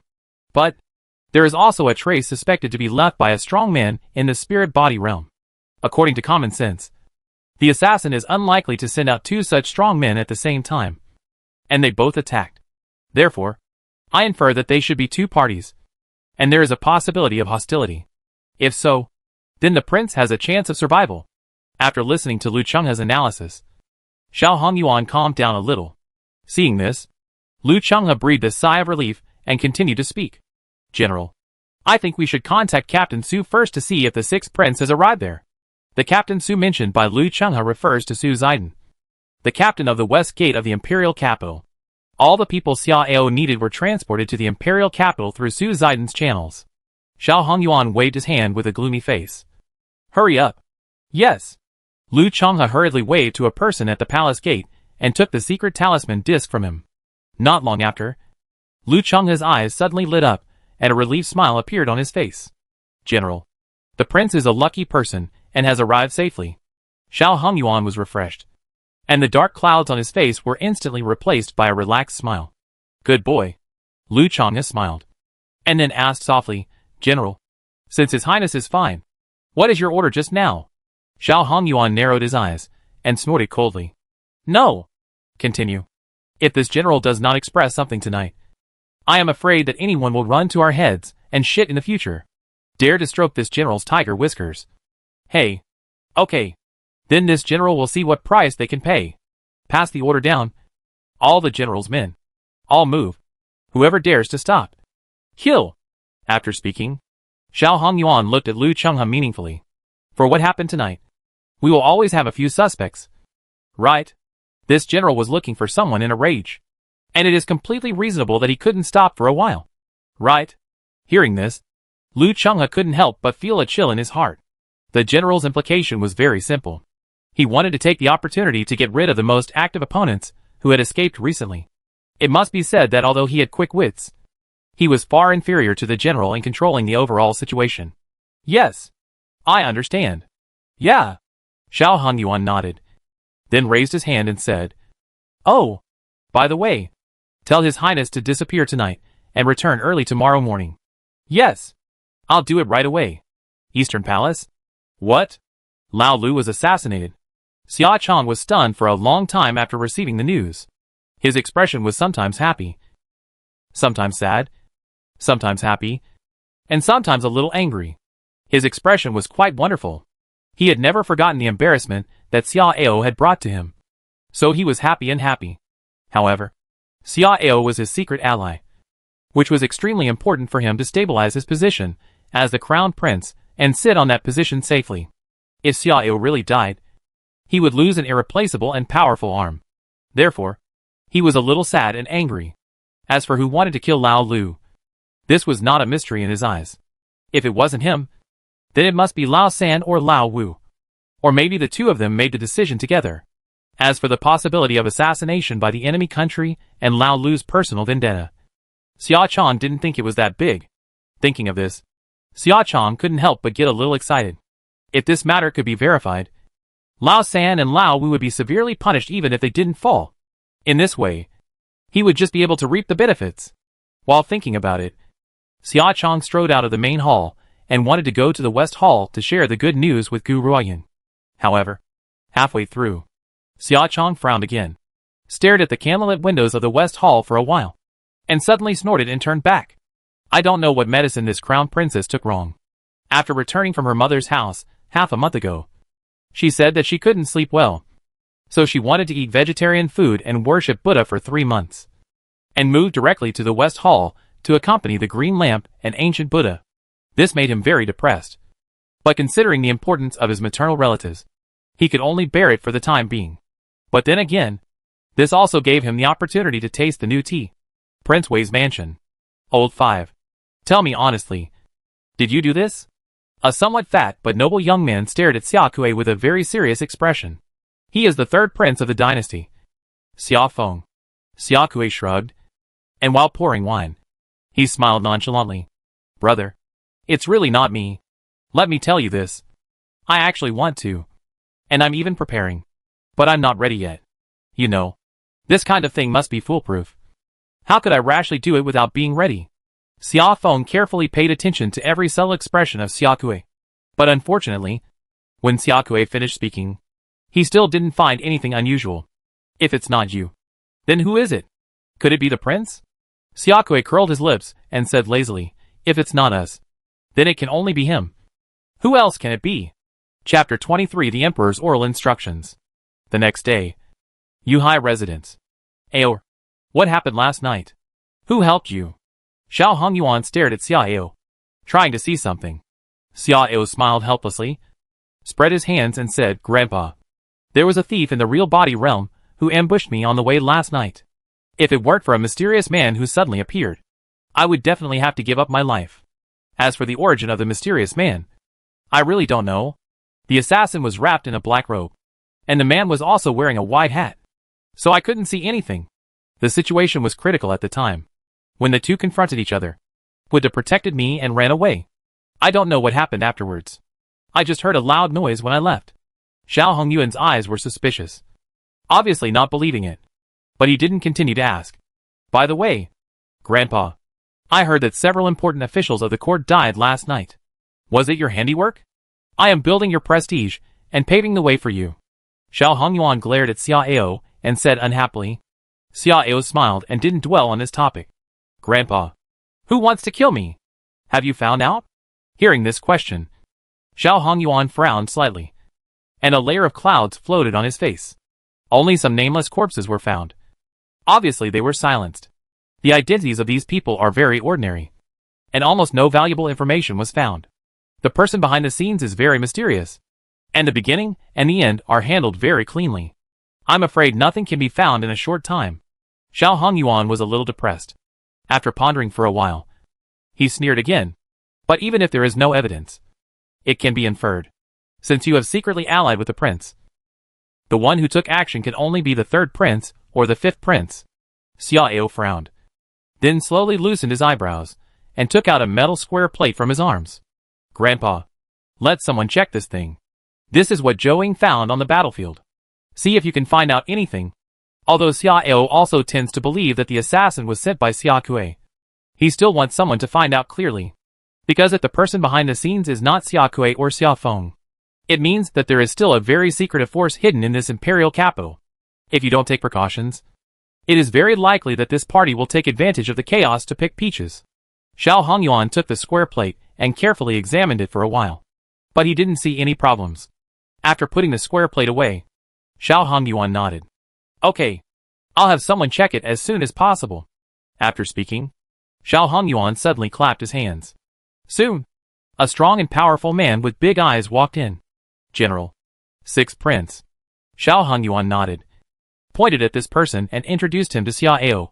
His name is Ji Ming, one of the most courageous generals under Grandpa, with the cultivation of the 7th level of the real body realm. To prevent what happened last night from happening again, let him protect you closely in the future. Xiao raised his eyebrows and stared at Ji Ming in surprise for a long time. The 7th level of the real body realm. This strength is really good.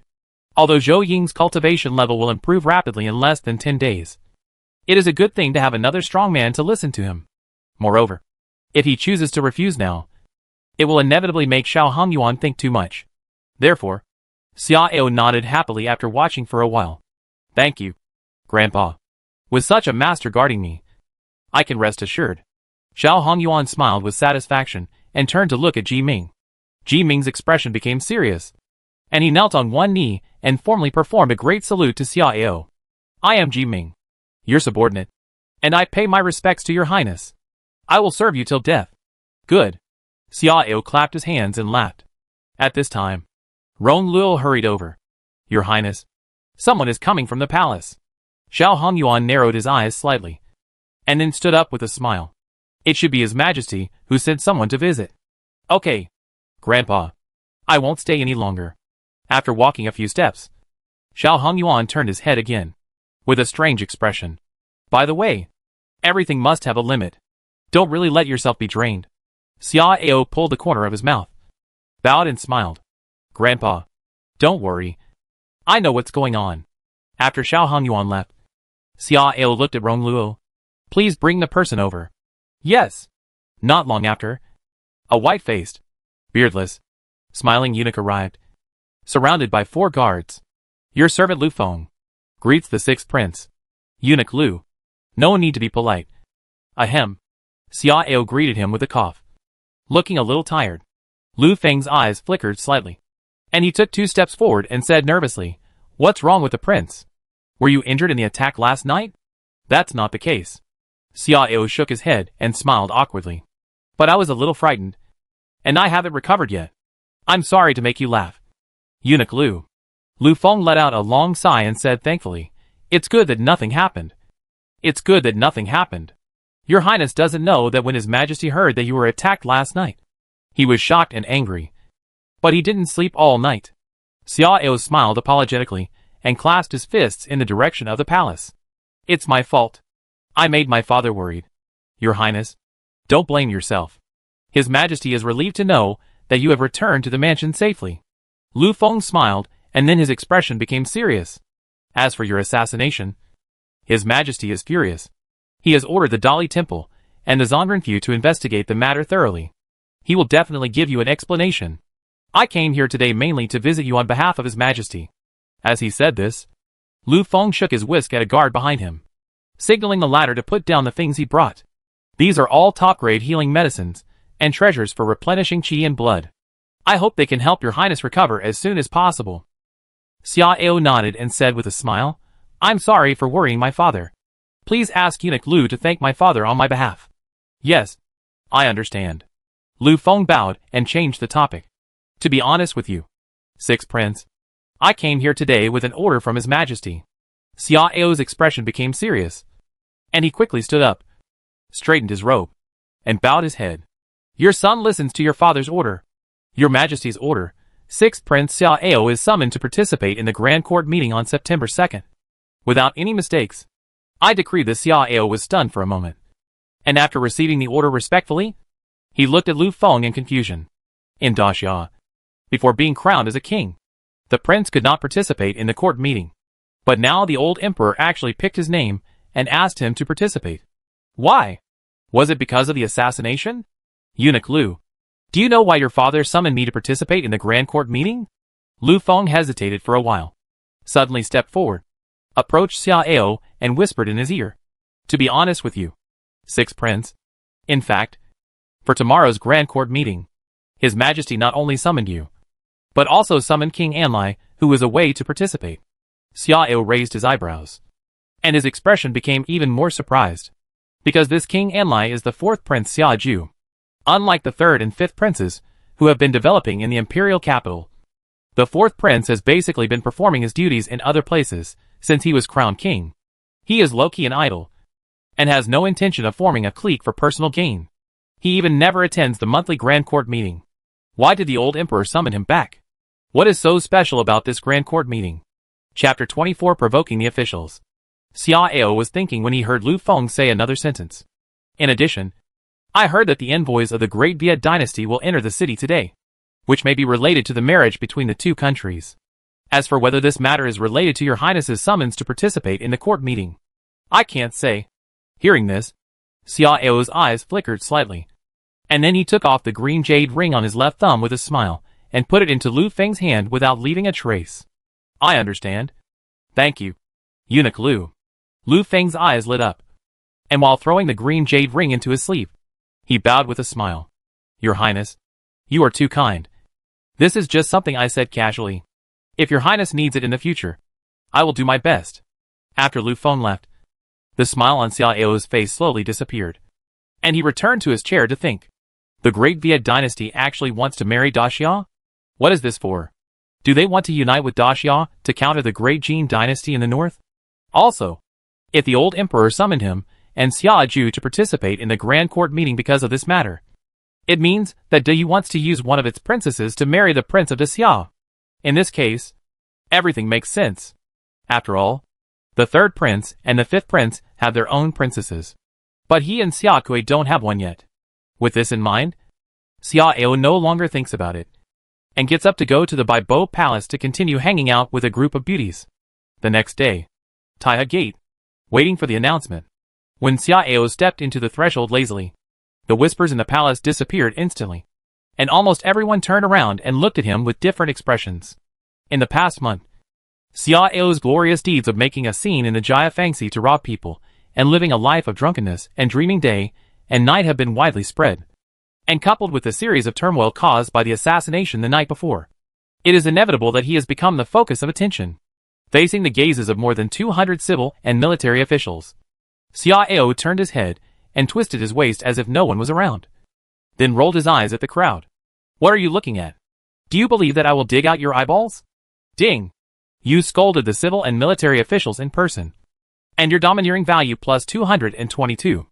As soon as these words came out, most officials twitched their faces and turned away with dark faces, but a small number of officials frowned, with displeasure and anger in their eyes. At the front of the military generals, Xiao Hongyuan's eyes twitched twice, and he was about to speak up to help Xia Ao smooth things over, but he changed his mind and closed his eyes to take a nap. At this time, the fifth prince Xia Kui stood up with an unhappy look on his face. Sixth brother, you are too presumptuous. Who in this palace is not a pillar of the court? Who is not your elder? How can you be so rude? Pillars? If they are really pillars, they should burn themselves to shine for Daxia. Why are they pretending to be cold iron needles in front of me? Xia Ao curled his lips in disdain and walked towards Xia Kui at the same time. Hey, that's not right. Fifth brother, you are so active in licking other people's asses. Is it because that painting was seen by them? Ding! You humiliated the fifth prince in public. Domineering value plus 66. As soon as these words came out, Xia Kui's face suddenly turned the color of pig liver, and he was so angry that he trembled. You bastard! Xia Ao, I will sue you to my father! Xia Ao sneered, crossed his arms, and looked disdainful. You are so old, and you still complain at every turn. You are the king of Wei. Bah! Ah! Bastard! Xia Kui was so angry that he almost went crazy. He immediately rushed towards Xiao Ao with a red face and heavy breathing, obviously intending to attack directly. However, Xiao Ao was not nervous at all, but just smiled jokingly. TSK. Fifth brother. I still have a lot of that painting in my hand. Do you want me to give it to everyone present now to enjoy? Xiao Kui's footsteps suddenly stopped, and he glared at Xiao Ao for a long time with red eyes from a distance of 2 feet, and then turned back with gritted teeth. Seeing this scene, many ministers immediately became interested. What kind of painting could make the furious king of Wei choose to stop? At this moment, a cold snort suddenly came from the front. Sixth Prince. Please be careful with your words and actions. This is the Imperial Palace. The Hoshin Palace. Not your Yanhai residence. If you continue to speak foul language, you will have to go to my clan house for tea after the court meeting is over. Everyone turned their heads and found that the person who spoke was the clan leader of the clan house, and the current De Wang Xiaoyongde. Oh! The clan leader has such a great official power. Xiao Ao raised his thick black Beidou eyebrows, his eyes full of mockery. Xiaoyongde's expression sank, and just as he was about to explode, Xiao Ao's next sentence instantly changed his face. My clan house? TSK. When did the clan house of Daxia belong to you? The one alone? Oh! That's right. Since the entire clan house belongs to you, then you can take whoever you want? Xiaoyongde's eyelids jumped, and he hurriedly spoke out to defend himself. Sixth Prince. Don't slander me. What the clan leader said was just a normal tone. How could it have that meaning? Oh! A normal tone. Yes. It seems that the clan leader has long been accustomed to treating the clan house as his own private property. Xiaoyongde's face darkened, knowing that if he continued to pester, it would only make things worse. So he simply gave up and turned his head away without saying anything. Ding! You scared away the clan leader of the clan house. Domineering value plus 22. Seeing that Xiaoyongde chose to keep things quiet, Xiao Ao snorted complacently and continued to walk forward. After walking a few steps, Xiao Ao suddenly frowned, took another step back, and turned to look at the person on the right. It was a middle-aged man wearing a civil servant's robe. In the original body's memory, I had seen his portrait. It seemed to be Lu Duo, the assistant minister of the Ministry of Revenue. That is, Lu Xuqing's father. Were you glaring at me just now? Lu Duo's eyelids twitched, and he regretted it secretly in his heart, and hurriedly smiled and said, Sixth Prince, you are joking. How dare I glare at you? Don't dare? Do you think the eye behind my head is blind? Hearing this, the people around him couldn't help but roll their eyes secretly, and they were extremely speechless. Eyes behind the head? You can say that? It's okay to say that it was discovered by spiritual sense. But don't you know what your strength is? The Sixth Prince? Lu Duo grinned, and when he was about to explain again, a slap came directly. Pa! Accompanied by a loud slap. Lu Duo's eyes were instantly full of stars. This slap is just a warning. If you dare to disrespect me again, I will dig out your eyeballs. Do you understand? Ding! You slapped the current vice minister of the Ministry of Revenue in front of all the civil and military officials. And your domineering value is plus 60. Facing Xiao Ao's fierce eyes, Lu Duo swallowed his saliva, touched his cheek, and nodded repeatedly. Yes. Thank you for your forgiveness. Thank you for your forgiveness. Seeing Lu Duo admitting his mistake, the crowd was stunned. Is Lu Duo just giving in? Or is he really glaring? But no matter which case, the Sixth Prince's power has been initially established, and ordinary people dare not think of provoking him in person.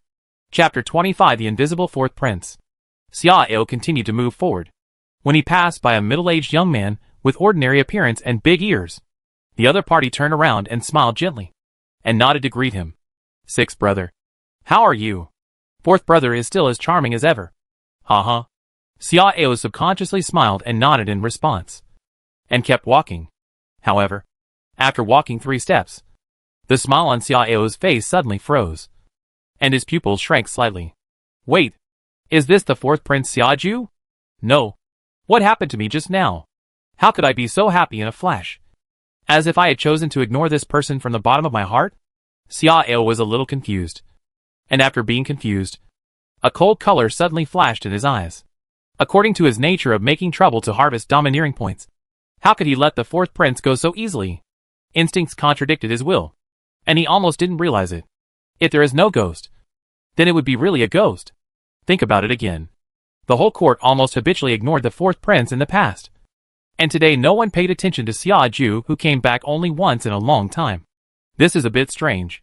Confirming the two, Xiao immediately came to a conclusion that there is definitely something wrong with this fourth prince.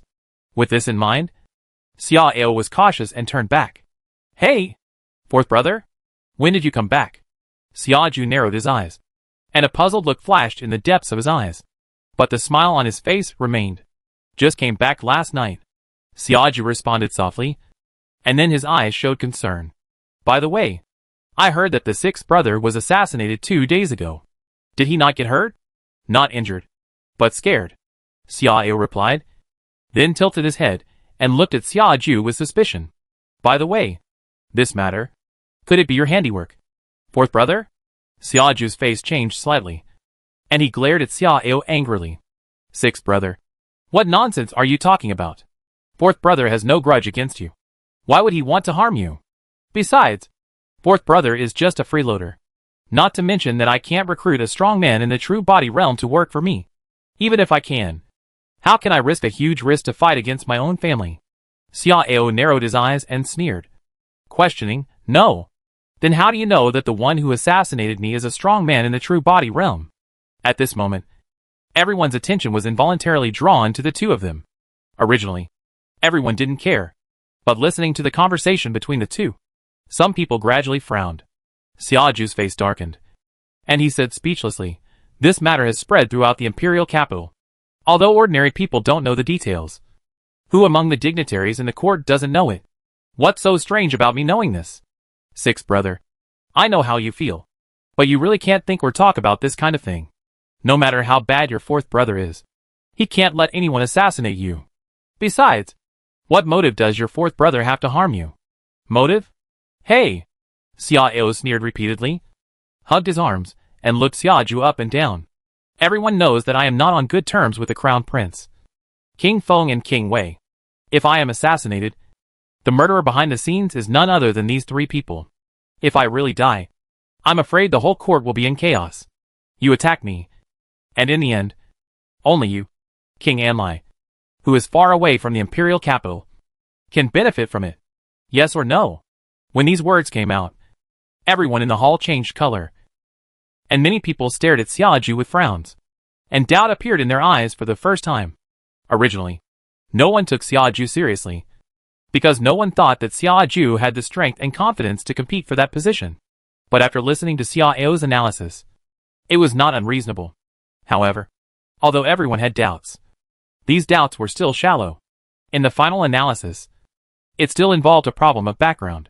On the other side, facing Xiao's aggressiveness, Xiaju was so angry that his face turned pale, and his eyes were full of innocence and anger of being wronged.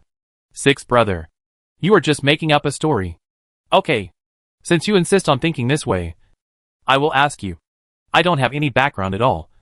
I am completely penniless. All the civil and military officials present know this. Don't say that I don't have that intention at all. Even if I do, what can I use to fight?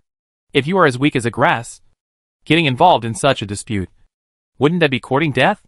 No matter how stupid I am. How can I be so stupid? Good. Well said. Xiao clapped his hands and praised, and then sneered again. Over the years, you have been away from the imperial capital, like a transparent person. This seems normal. But when you think about it carefully, it is not normal at all. You are the fourth prince after all. Even if you are only awarded the title of a county king, your status is not much worse than that of an ordinary prince. In this case, everyone still subconsciously forgets you, as if you don't exist at all. Do you think it is normal? Humph.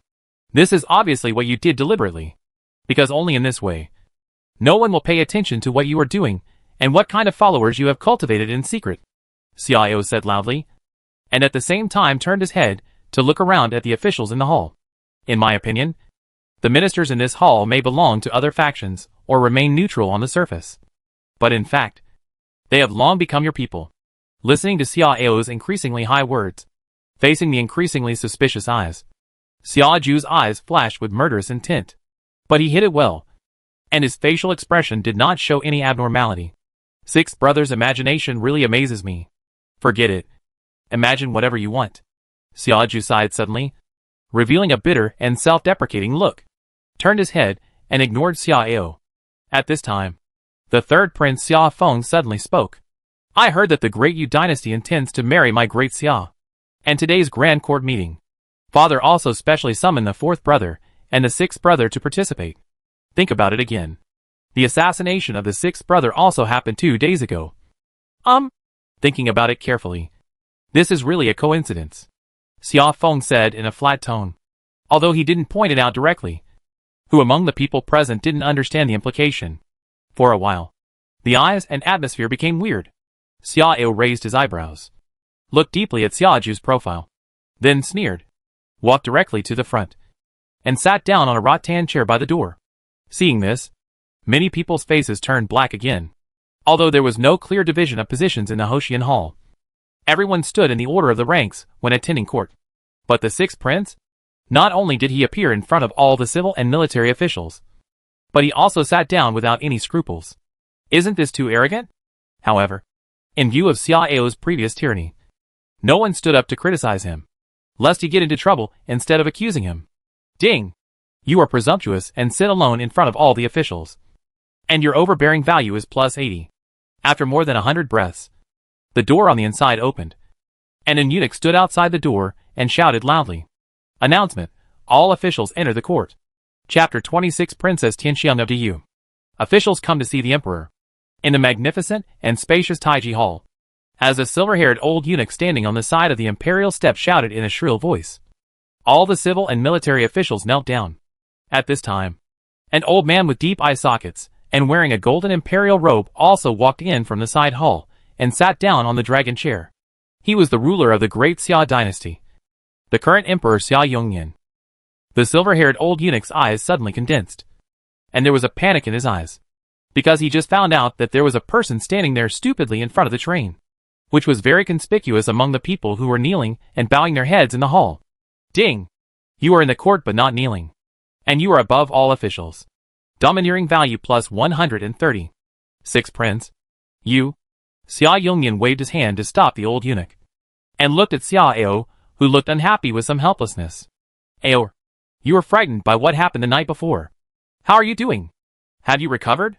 Xia Ao snorted lightly, stiffened his neck and said with a wronged look, Father, since you know, why don't you make a decision for me? I don't believe it. With the eyes and ears of my great Xia, I can't find the culprit behind the assassination of me.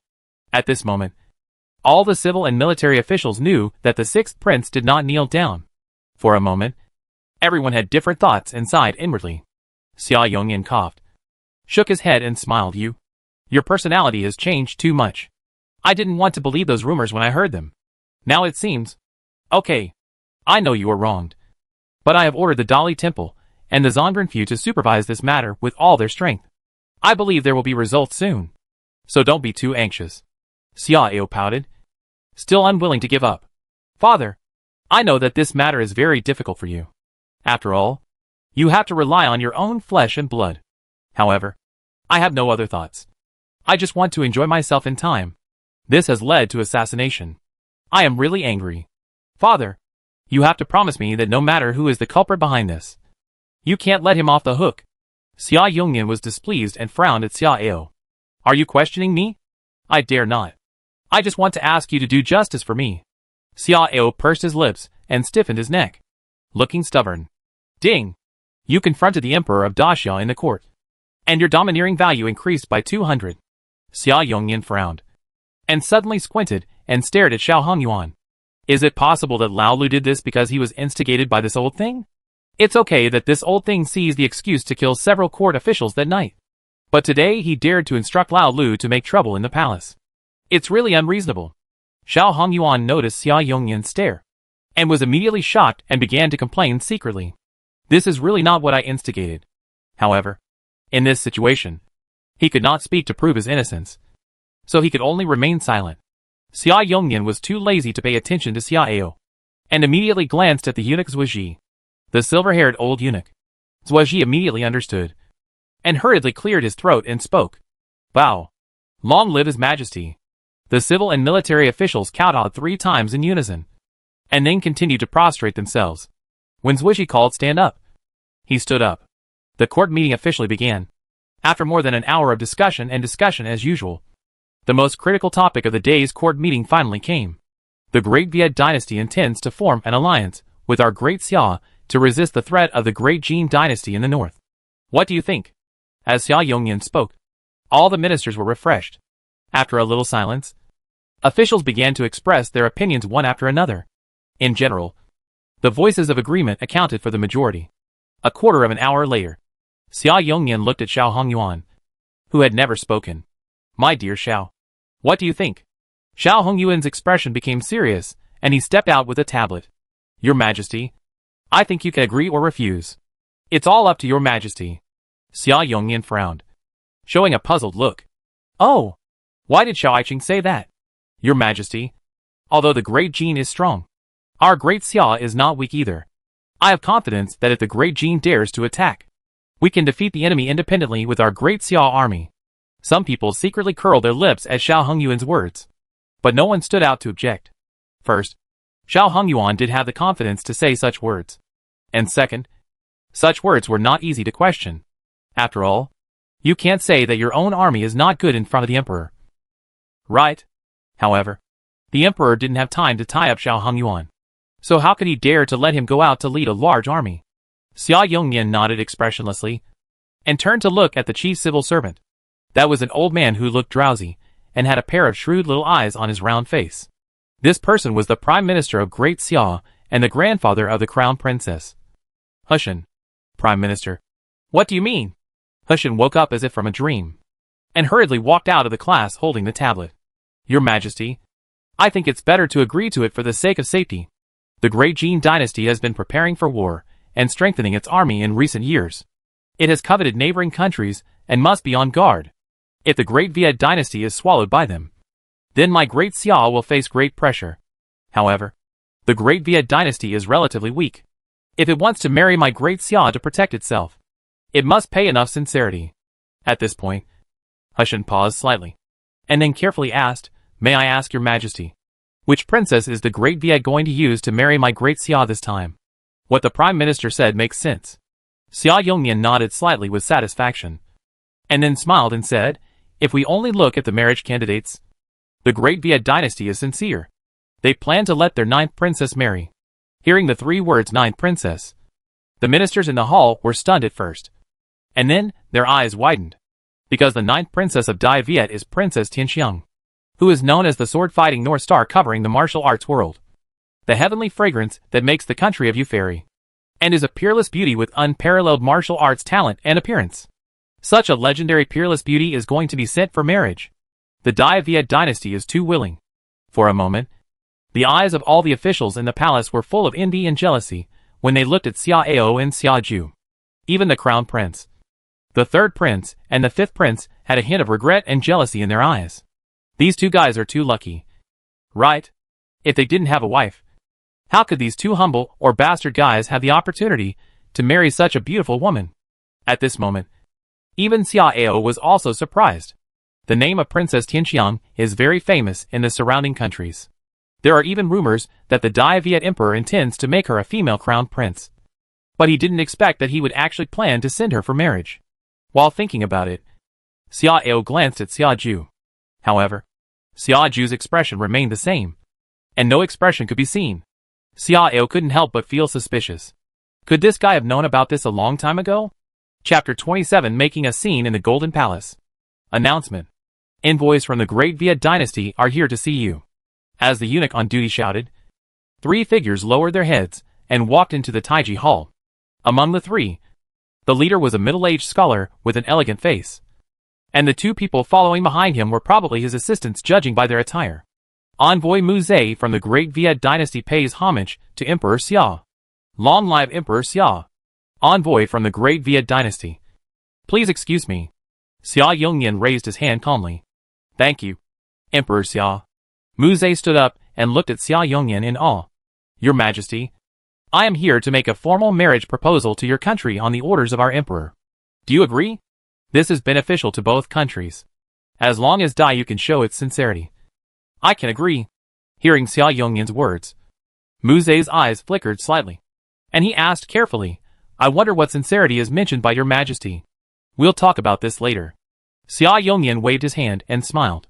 The only princes who can marry Princess Tianxiang are the 4th Prince Xia Ju and the 6th Prince Xia Ao. I wonder which one Dai Yu wants to choose. Mu Zhe's expression became serious. And he said, Princess Tianxiang of our dynasty is beautiful. So she naturally hopes to choose a handsome and good-looking husband. I heard that you're 6th prince. Hearing this, the people of the general's family couldn't help but show their joy. Just the 4 words handsome. The other party's answer is actually self-evident. The 4th prince has an ordinary appearance and a pair of big ears that stick out of the wind. How can he compare with the handsome and graceful 6th prince? But at this moment, an official suddenly walked out of the class and interrupted Mu Zhe's words. Your Majesty, I think the 6th prince should not be allowed to marry Dai Viet. After this person, people walked out one after another. Your Majesty, I second the motion. The 6th prince not only forcibly robbed the beautiful girl from the Jiaofang department, but also indulged in sensual pleasures and drunkenness all day long. His lifestyle is too absurd. If he is allowed to marry, it will only ruin the reputation of our great Xia and make your Majesty lose face. I second the motion. Princess Tianxiang of Dayue is pure and innocent. Dayue is willing to marry her to our great Xia, which shows its sincerity. Our great Xia cannot let the 6th prince bring his reputation of debauchery to Dayue. That's right. Your Majesty, the marriage between the 2 countries is related to the face of the 2 countries. With the reputation of the 6th prince, if he is allowed to marry, it will definitely make our great Xia lose face. Your Majesty, I second the motion. Envoy Mu, you should have heard about the 6th prince's affairs.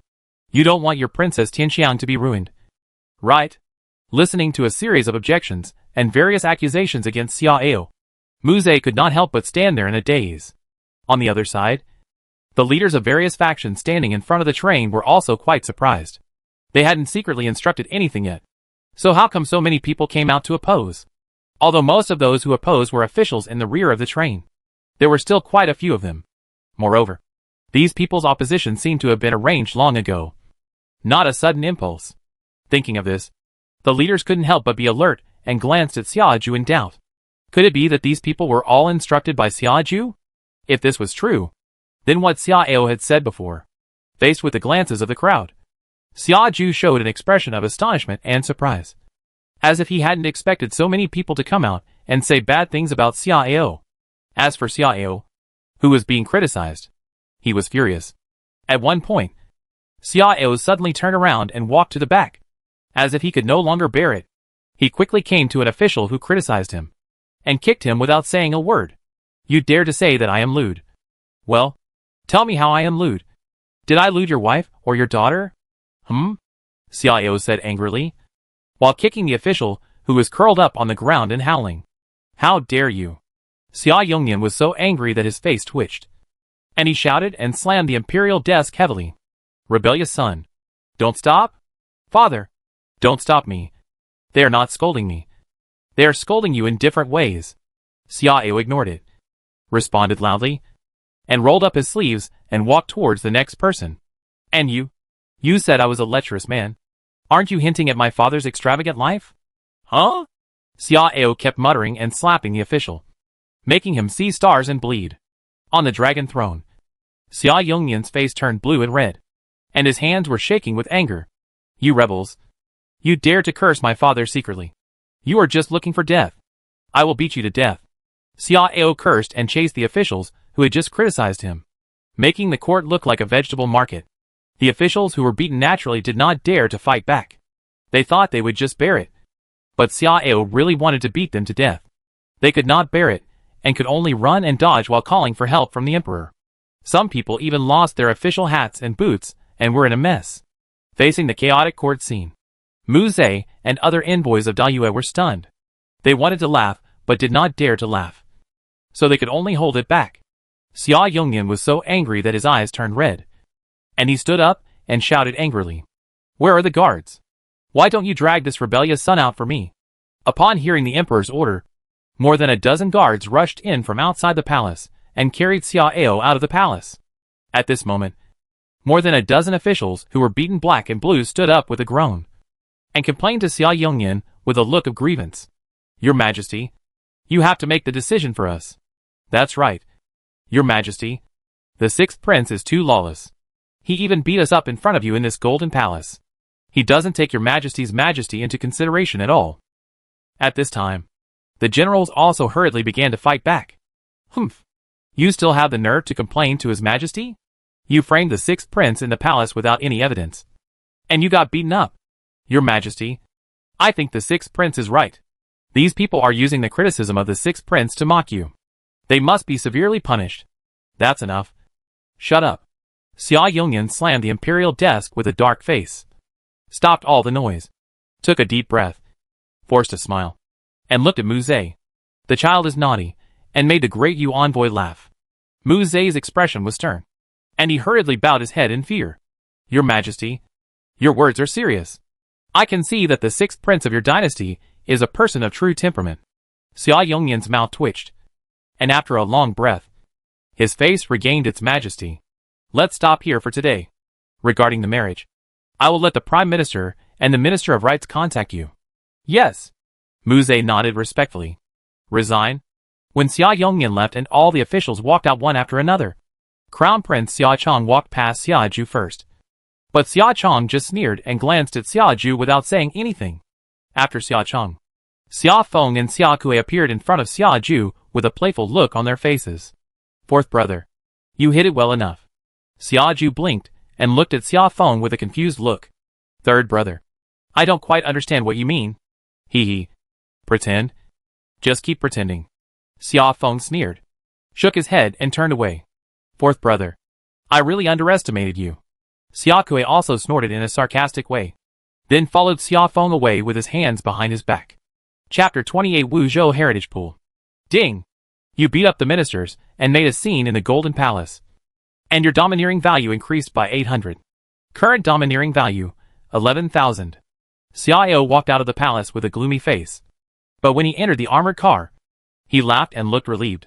Feeling happy, Xiao immediately exchanged a gold treasure chest and a silver treasure chest, and instantly cleared his domineering value. The gold treasure chest is opened. Congratulations. You have obtained the Wuzhou Heritage Pool. Wuzhou Heritage Pool. You can choose one inheritance from each of the two options in the Yuanjia Wuzhou Heritage Pool. Lai Junchen. Shangwan Water.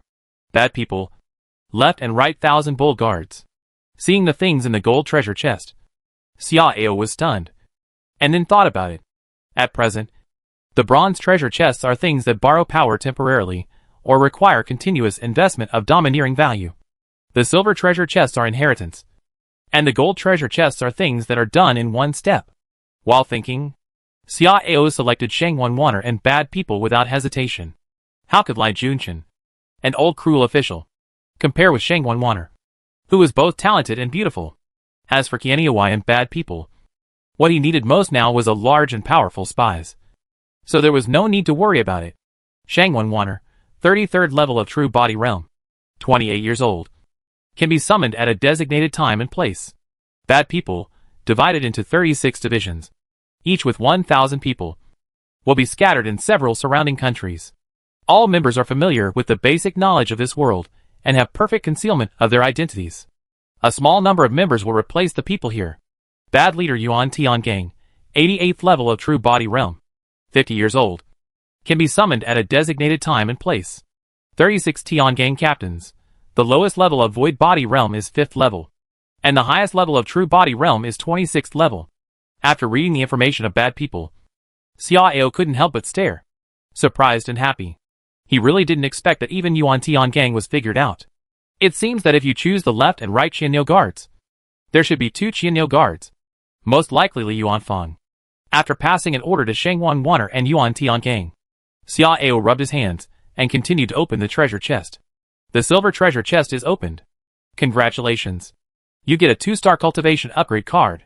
2-star cultivation upgrade card. After use, you can upgrade your cultivation from the 3rd to the 60th level without any hidden dangers, only for the virtual body realm and the real body realm. Looking at the card shining with bright silver light in his hand, Xiao raised his eyebrows in surprise. This thing does not limit the person who uses it. That is, he can also give it to others to use.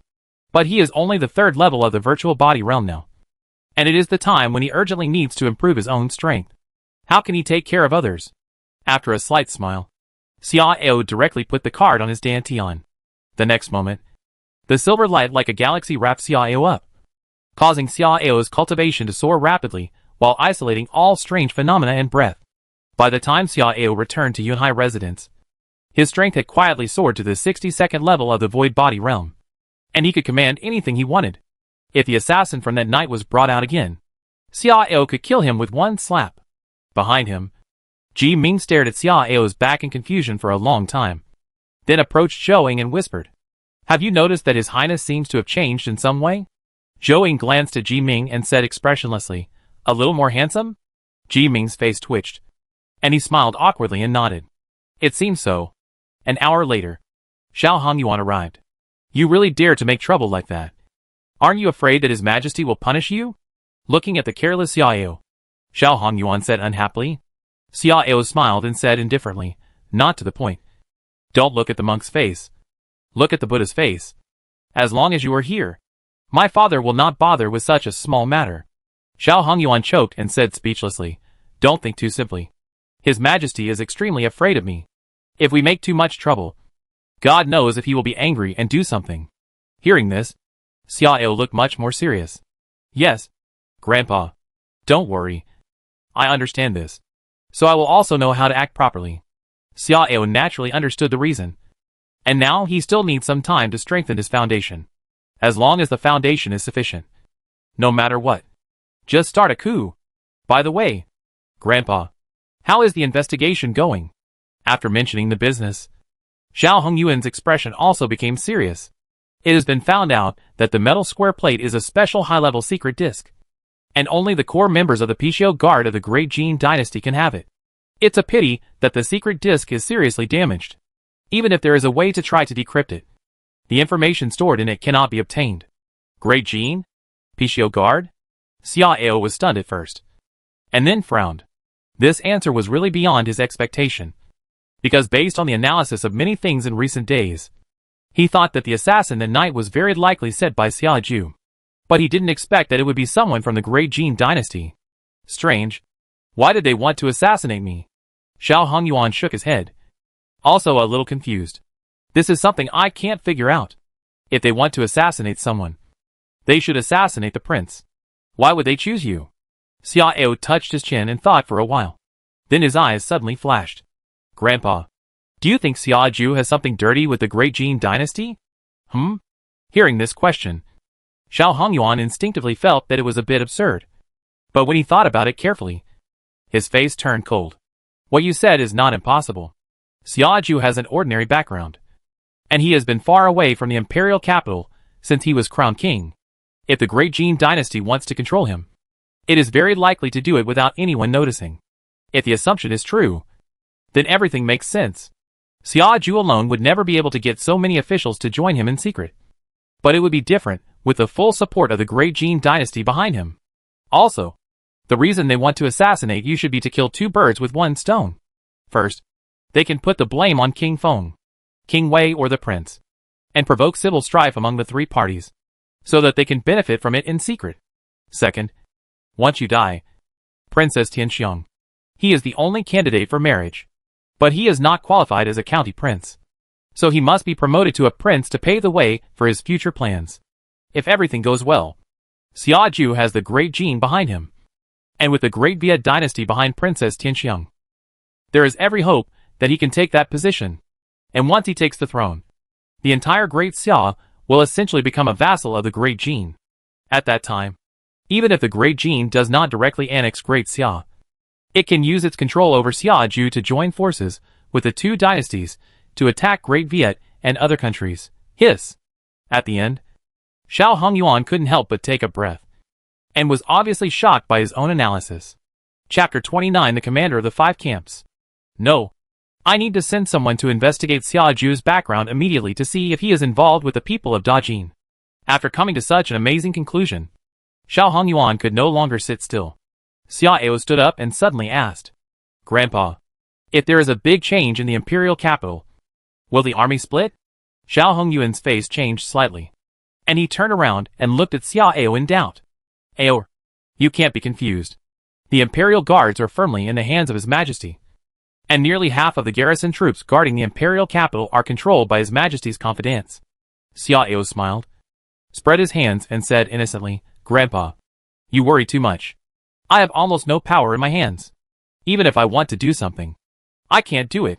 I just want to ask, if someone launches a palace coup, how will my Daxia army react? After all, we also need to guard against others who will make such dangerous moves. Right? Xiao Hongyuan breathed a sigh of relief and calmed down. As long as Your Majesty's prince ascends the throne, there will be basically no problems for the border troops in all 4 directions. They are all aware of the responsibilities they shoulder, and will not let the border of Daxia be threatened by foreign enemies because of the difference in closeness. Even if my prestige in the border troops is not low, even if I die, at most a few loyal followers will sneak back to the imperial capital with limited personal guards to seek an explanation for me. Of course, it is also possible that no one will move. After all, when a person dies, it is like a light going out. Who can be sure of such a thing? At this point, Xiao Hongyuan's expression was slightly complicated. After a slight pause, Xiao Hongyuan regained his spirits and continued to tell the story. As for the army of the 5 camps, this is not easy to say. The Chinese camp commander Nayun riding General Chardon. He is the royal family.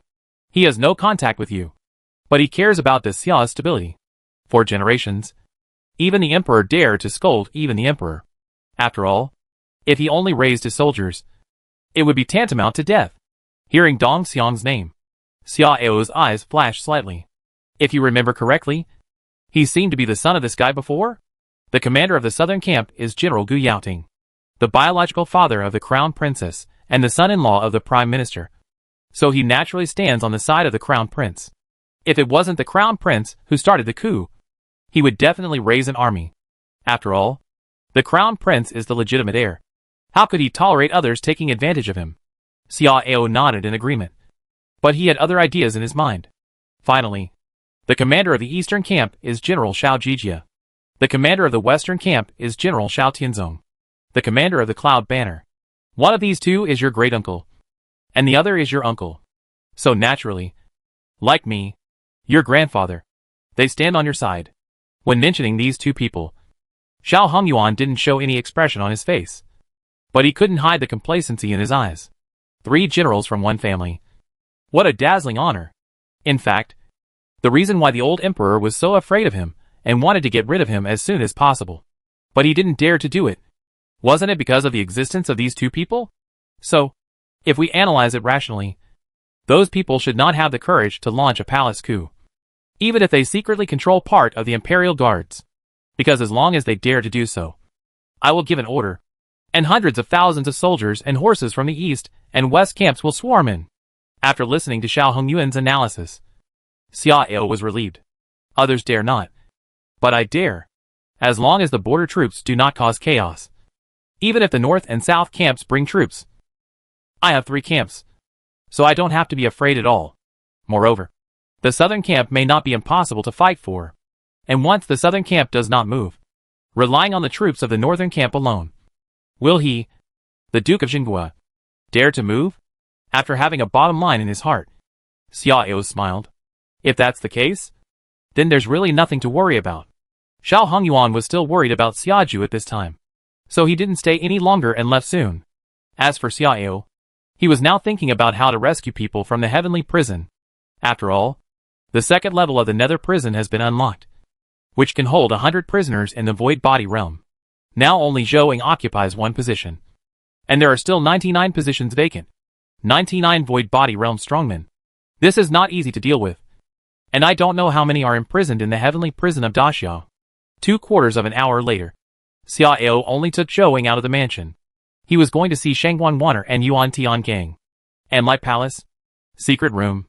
Xiaju sat on the chair expressionlessly, staring coldly at a man in a green robe with a mask on the opposite side of the table with his back to him. You are too careless. Everything was going very well.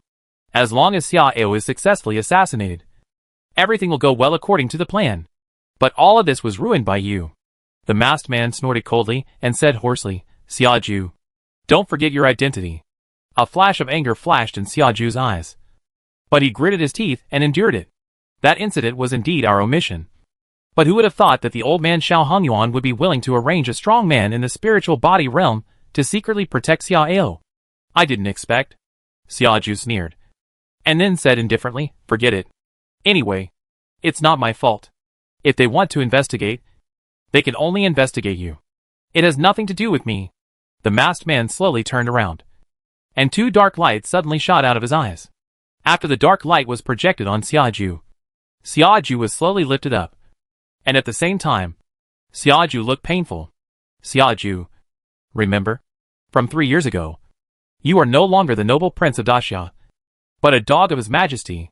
If you can't put yourself in the right position again, I don't mind letting you experience the pain of the 10,000 goo devouring souls again.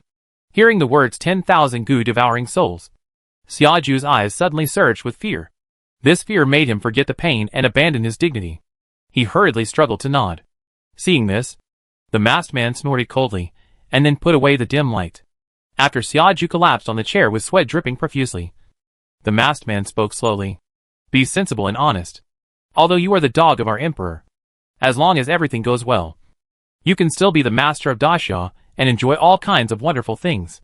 Xiaoju gritted his teeth and nodded, panting, and said in a deep voice, I lost my composure just now because things are beyond control. And I was also anxious. The key is, what should we do now? The plan to provoke their internal strife has failed, and I think the people of Dayua seem to be more inclined to Xiao. Don't worry. I have found a way to make up for it. Xiao still has to die. The masked man smiled mysteriously. Chapter 30 Identity Crisis. Xiaoju was stunned, then frowned and said, Why? You are still planning to find an opportunity to assassinate? Am I that stupid? The masked man laughed, walked with his hands behind his back, and said slowly, Do you know that Xiao once found a person who looks almost exactly like him as his substitute? Huh? Is there such a thing? Xiaoju's eyes widened, quite surprised. Yes. When I first heard the news, I was also surprised. Xiaoju was silent for a while, then sighed. Such matters are of course absolutely secret. But even such secret matters, you Pishio guards can actually detect them, which shows how powerful Pishio guards are. The masked man glanced at Xiaoju and said in a low voice, In fact, it is a coincidence that almost all the people who knew about this matter were killed by Xiao, leaving only Su Shang, the general manager of the Six Princes Mansion. As an insider, Su Shang is Xiao's confidant and is loyal to Xiao. Unfortunately, he has a useless son, and his son also inadvertently knew about this matter. It just so happens that this person was developed into an outside line by my Pishio guard. This matter was learned from Su Shang's son. Xiaoju narrowed his eyes and asked in confusion, But what does this have to do with killing Xiao? The masked man did not answer directly, but said in a calm voice, Xiao's character has always been cautious. But starting more than a month ago, he suddenly changed his temperament and became arrogant and lawless. Do you think this change is big? Xiaoju's pupil shrank, and he stood up in shock. You mean, the substitute killed Xiao and replaced everything of Xiao? This possibility is not ruled out, but it may not be the case. The masked man nodded and shook his head. Since Xiao is cautious by nature, how could he not have the means to control his body double? It is very unlikely that the body double wants to turn over. Maybe Xiao did this to create a reason for being assassinated. In this way, he can arrange a fake assassination and let the body double die for him, so that he can secretly plan other things, such as taking advantage of the situation to mutiny. At this point, the masked man paused slightly, and then changed his tone.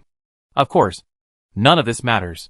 Whether Xiao is the body double now, or Xiao is still Xiao. For us, there is no big difference. Since we know this, whether it is true or false, it will become true in the end. Xiao has been replaced by the body double. We can completely use Su Shang's son to control Su Shang, and then let Su Shang personally identify that Xiao has been killed and replaced by the body double.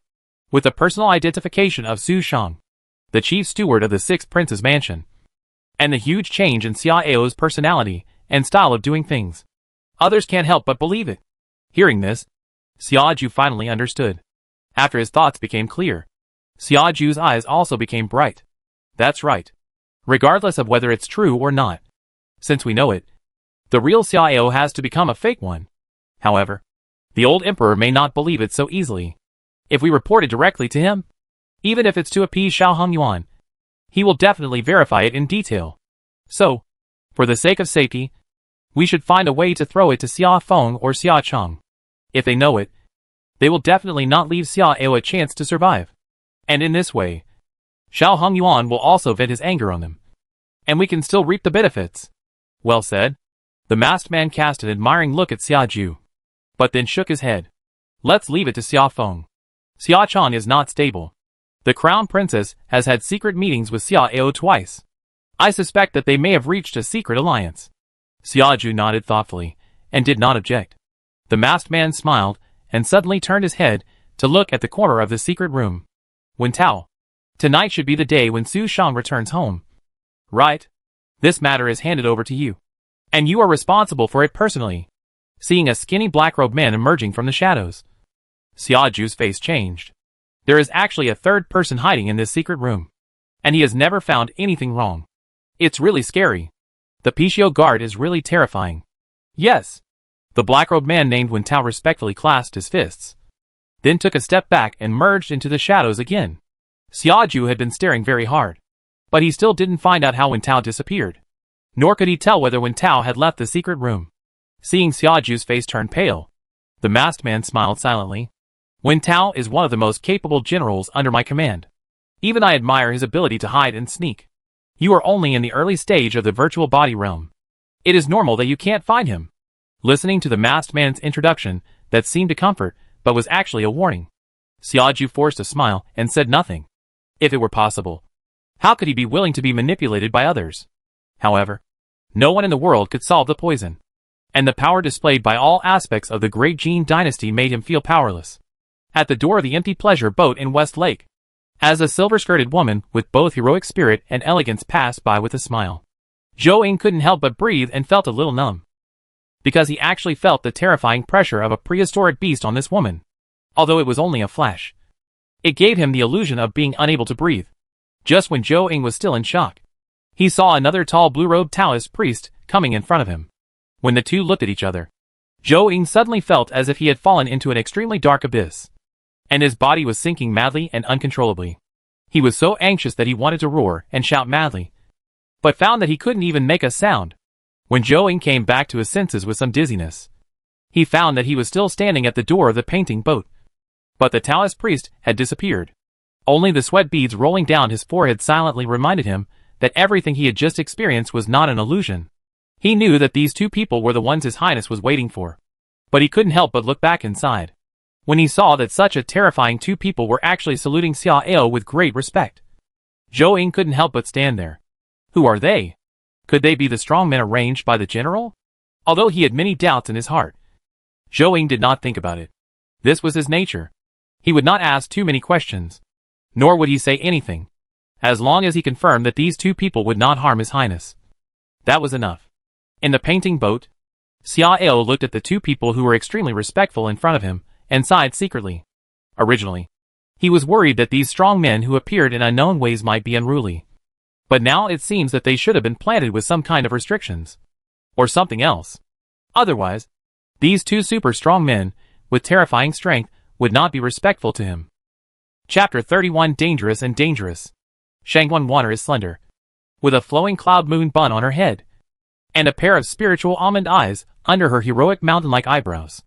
Her rosy lips are gently pursed, and the corners of her mouth are slightly raised. The whole person is like a bunch of dignified and graceful peony flowers, and like a proud and restrained plum blossom sword. In Xia Ao's eyes, Shangguan Wanner's appearance is similar to Lu Jijun and Shangguan Xian, but her temperament is much better than the two. Such a pretty lady standing in front of you, even if you just admire it quietly, can make people feel relaxed and happy. Turning to look at Yuan Tiangang again. He is a man with a full forehead and a square chin. His eyes are extremely deep, and there seems to be stars flashing in his pupils. Originally, such a tall man with majestic features should give people a sense of daunting alienation. But the carefully tailored Taoist robes have mostly suppressed this majesty, making him look less difficult to approach. In addition, his face is very ruddy, and his face is quite young.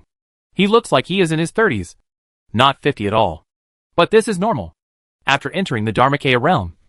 As the cultivation level continues to rise, the lifespan will gradually increase, and the vicissitudes of life brought by the years will also be delayed. Add to that some elixirs that can keep the face. Even if a man of 100 or 200 years old still maintains the appearance of middle age, it is not impossible. After taking a close look at the two, Xia Ao looked at Shang Wanwaner with a smile. Water, is it okay for me to call you like this? Shang Wanwaner smiled and knelt slightly, saying, Your Highness can call me whatever you want. It's Wanner's honor. Okay. You will stay with me in the future. When you return to the mansion, you will take over the position of the general manager and take care of the affairs in the mansion for me. Xia Ao has never been satisfied with Su Shang, the general manager, because the old man is indecisive and very afraid of things. He originally planned to let Rong Luo take over. But now that there is a more suitable candidate, Rong Luo doesn't need to consider it. After all, Shang Wanwaner's loyalty is unquestionable. But Rong Luo is not so easy to say. What's more, the gap in strength between the two sides is huge, and Rong Luo's cultivation of the second level of the virtual body realm is not enough. Thank you, Your Highness. Shang Wanwaner's eyes lit up slightly, and the smile between her eyebrows became a little stronger. She knew Xia Ao's current situation, and the position of the general manager was the most important position under Xia Ao. Xia Ao was willing to give her this position, which showed his trust in her ability. Xia Ao nodded slightly and turned to look at Yuan Tiangang. At present, I only have the bad people as my spy. As the leader of the bad people, you have a heavy burden on your shoulders. But I believe in your ability, and will rely on you in the future. Yuan Tiangong's eyes flickered slightly, and he bowed to Xia Ao. Your Highness, you are too kind. It is Tiangong's mission to serve Your Highness. I can never be called relying on by Your Highness. Okay. I made a mistake. Xia Ao smiled and raised his hand. Sit down. Thank you, Your Highness. For the seat, Yuan Tiangang and Shang Wanwaner knelt down on the soft seats on Xia Ao's left and right. But their backs were straight to show respect. Tiangang, tell me, what is the situation of the bad people now? And how many people are there in my great Xia? Your Highness, the bad people are divided into 36 groups, each with 1,000 people, each led by a captain. In each group, a captain usually directly commands 200 bad people to take charge of some tricky operations, and the remaining 800 people are scattered everywhere to collect intelligence and also take on the task of assassination. Of course, this is only temporary. From now on, all bad people will secretly develop subordinates. After all, the number of bad people is limited. They are scattered in the vast territory of several countries, just like a bowl of water thrown into a vast lake. The intelligence they can obtain alone is very limited. At this point, Yuan Tiangang paused slightly, then changed the topic and began to answer Xia Ao's second question. There are 6 groups of bad people in Daxia, 2 of which are located in the imperial capital. One of these 2 groups is commanded by my subordinates, and the other is led by Captain Wen Tao.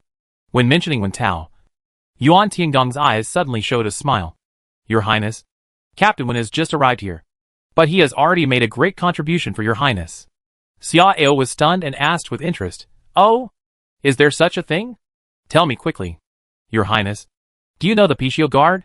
Yuan Tiangang asked instead of answering. Xia Ao frowned slightly. I naturally know the Pichio Guard. It is the hidden sword of the Great Jin dynasty. The last time I was assassinated, it was their handiwork. Why? Do you mean that when Tao has infiltrated the Pichio Guard and got the secret that the Pichio Guard wants to assassinate me again? Or, he knows the relationship between the Pichio Guard and Xia Ju? Yuan Tiangong's eyes flashed with surprise. He didn't expect Xia Ao to know the behind-the-scenes of the assassination, and even knew the relationship between the 4th Prince of Daxia and the Pichio Guard. Surprised, Yuan Tiangang nodded, shook his head again, and his expression became serious. Your Highness, you are right. The 4th Prince Xia Ju has been controlled by the Great Jin dynasty. It was their handiwork that you were assassinated before. However, the secrets that Wen Tao knows are more difficult to deal with.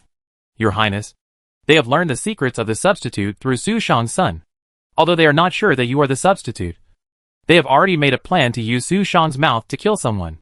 At that moment, Yuan Tiangang told the details of the incident and the other party's specific plan.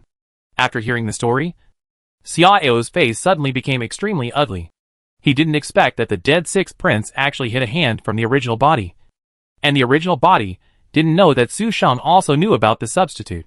If he hadn't gotten the bad man today, The consequences would be unimaginable. This matter is indeed dangerous.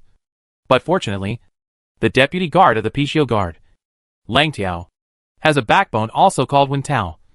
And the Captain Wen Tao just happened to replace that person. Yuan Tiangang comforted him with a calm and confident look. Don't worry, Your Highness. Now that we know about this, they will not only not pose any threat to Your Highness, but will also have to pay the price of blood. Now it depends on how you want to deal with them. Your Highness? Xiao let out a long breath and calmed down. What is the cultivation level of that Lang Tiao? How many Pichio guards are there in the imperial capital? To reply, Your Highness, Lang Tiao is at the 4th level of the spirit body realm, and his cultivation level is not bad. But I can suppress him with a flip of my hand. Yuan Tiangong's tone was very calm. But the calmer he was, the more he could see his absolute confidence.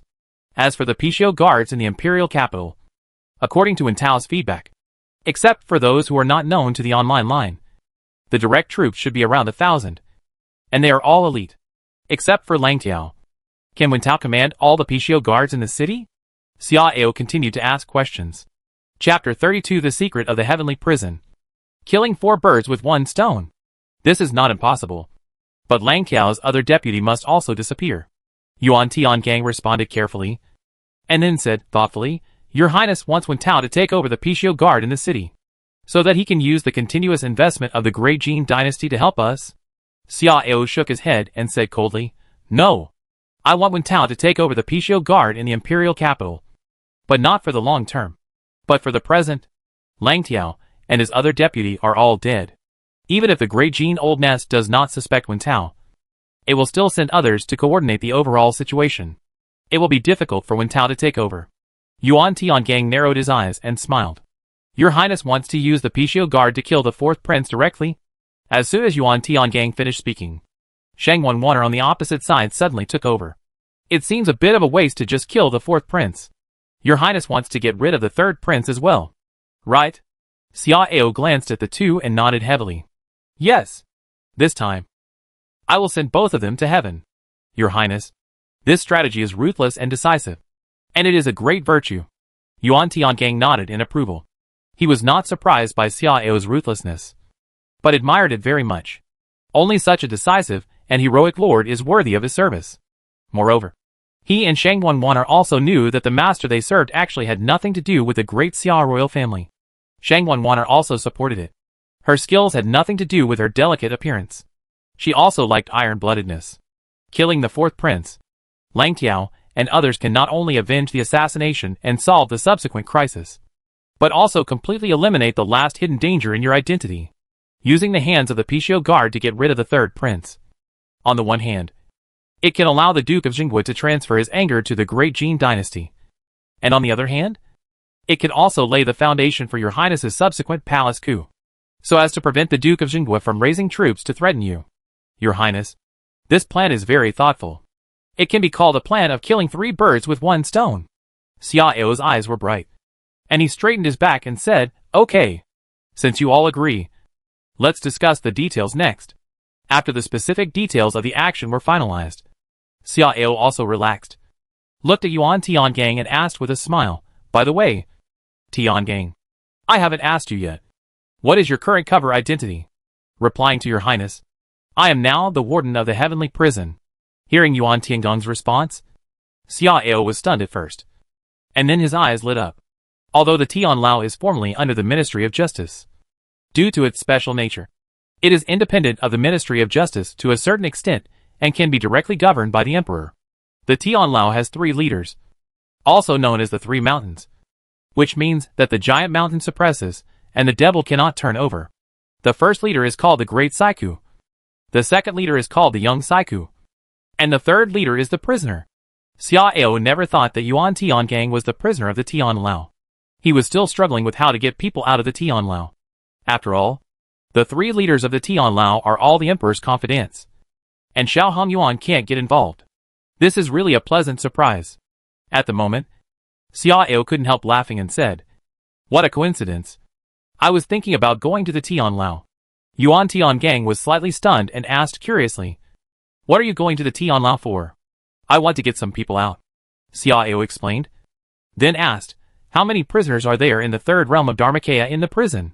Yuan Tiangang thought for a moment, and replied with a bow, Your Highness. There are more than 300 prisoners in the Dharmakaya realm in the prison, including more than 240 prisoners in the void body realm, more than 50 prisoners in the true body realm, and 12 prisoners in the spirit body realm. Hearing this answer, Xiao was shocked and said in surprise, How can there be so many people? Yuan Tiangang smiled slightly and explained, Your Highness. You don't know? This is related to a secret. There is a set of strange formations that have been passed down for a long time on the 3 lowest floors of the Great Summer Prison. This formation has a special effect. As long as the strong men in the third realm of Dharmakaya put their own mana into the formation, they can sublimate the inferior Yuanshi into the medium Yuanshi, and the medium Yuanshi into the medium Yuanshi. Of course, this is not achieved overnight, and it takes a lot of time. The specific length of time is related to the strength of the cultivation and the sublimated Yuanshi.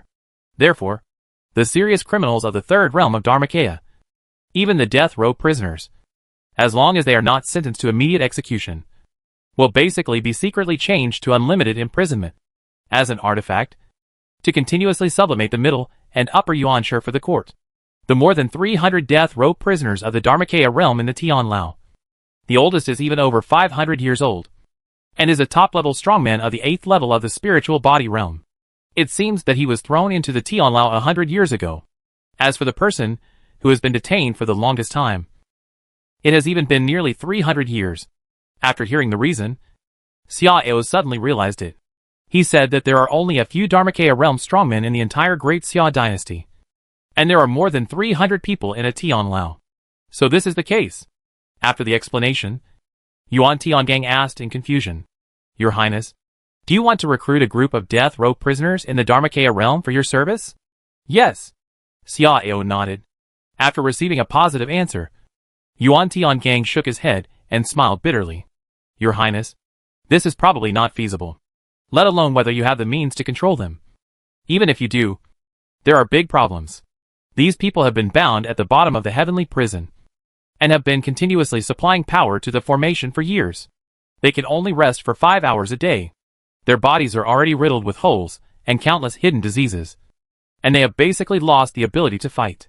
Moreover, there are a small number of people who are tortured by this kind of life and are confused, and even become fools with only instincts left. The heavenly prison is so bound that even suicide is impossible. Their end is indeed tragic. However, Xiao did not take these problems to heart, because according to Zhou Ying's feedback, the dark prison can not only speed up cultivation, but also has the miraculous effect of eliminating hidden diseases and repairing injuries. Xiao believes that as long as the people thrown into the dark prison are not completely stupid, they can mostly recover. At that moment, Xiao smiled and waved his hand, saying, You don't need to worry about this. I have my own way. Now what we need to consider is how to get rid of the person without involving you. Yuan Tiangang pondered for a while, and suddenly his eyes lit up and said, Perhaps tonight is an opportunity. Shang Wenwater smiled slightly. She also thought of it. Tonight's timing is indeed the best. It seems that your highness will kill 4 birds with 1 stone tonight. 1 stone. 4 birds. Xiao raised his thick black eyebrows, touched his chin and said thoughtfully, You mean, can you let Lang Tiao play his residual heat again? Yuan Tiangang smiled and nodded. Yes, your highness. The best way to cover up is destruction. And with Lang Tiao's strength, it is also enough to destroy. However, the time involved needs to be well planned and must be thorough enough. Okay. Then it's settled. Xiao didn't hesitate and made the decision directly. Chapter 33 Jealousy? Yuhai Residence. Bibo Palace.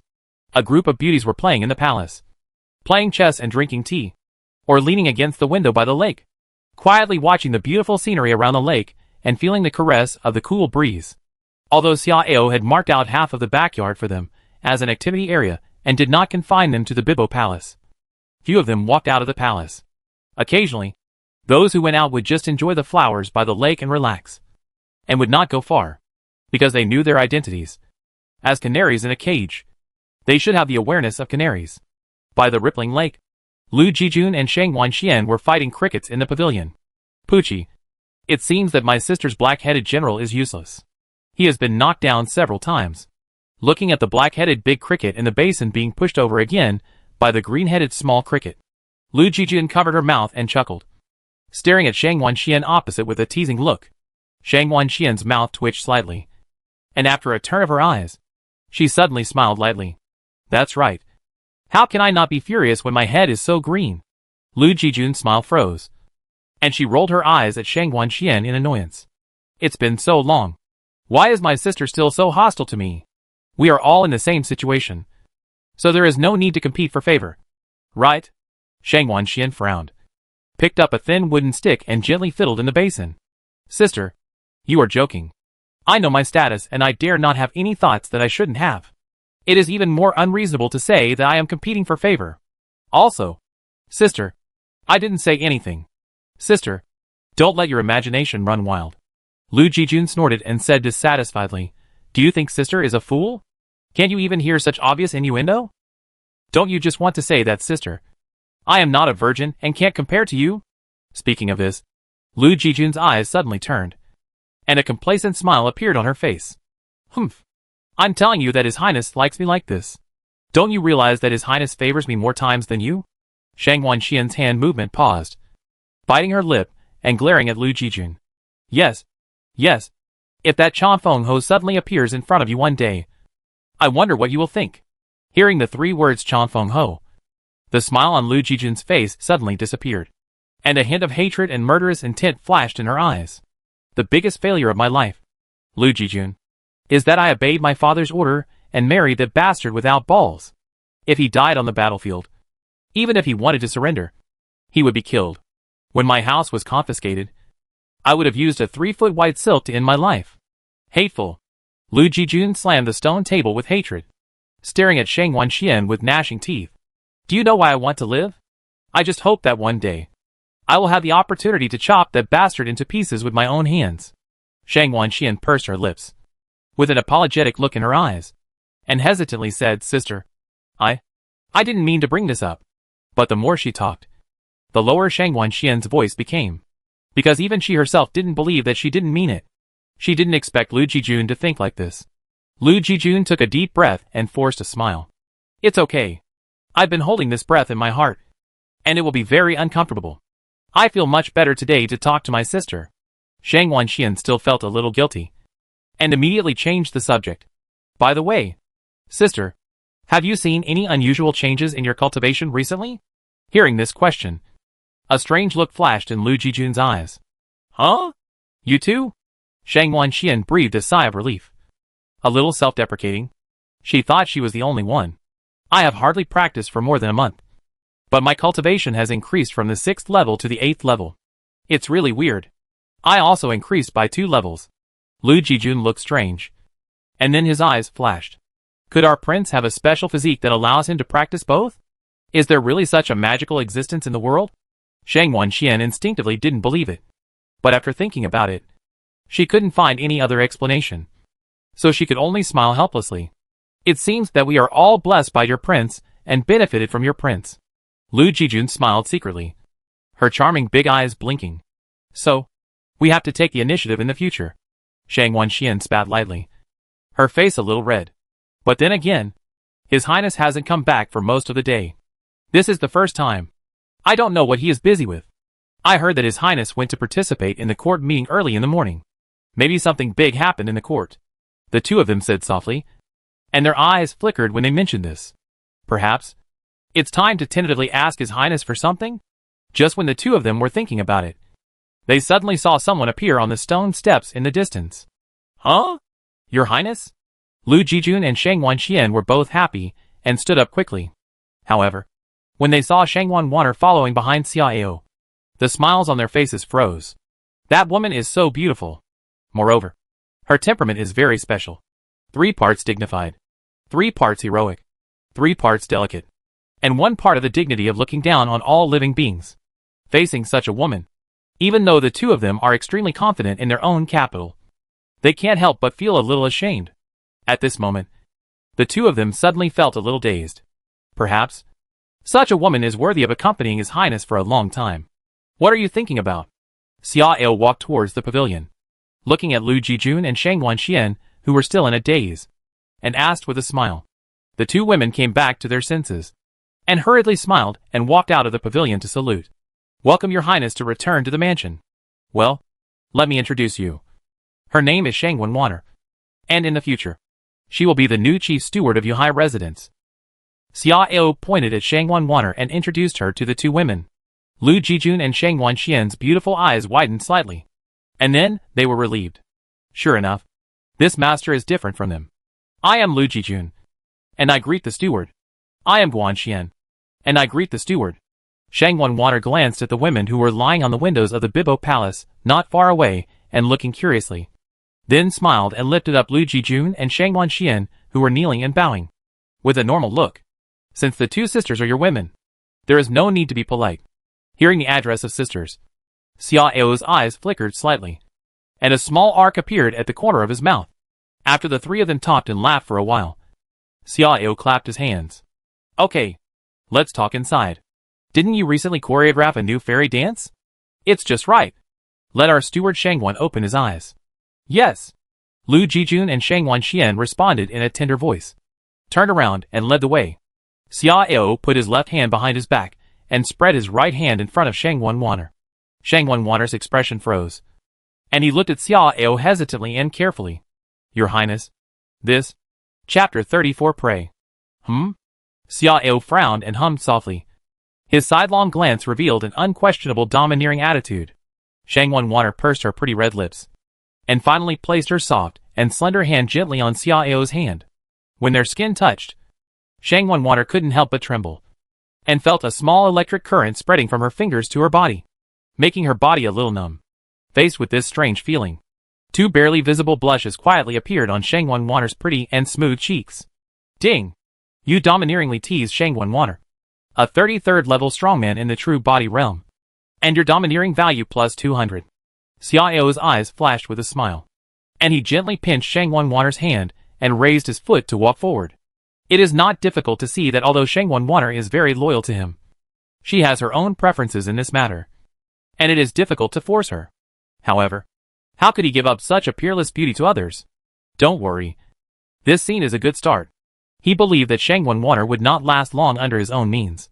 In the Bibo Palace, Xiao held Shangwan Water's hand and sat on the edge of the round soft couch, watching the group dance of 22 beauties with great interest. At this moment, strings of colorful smoke were constantly emerging from the hot spring, pulling the atmosphere of the hall into a dreamy haze.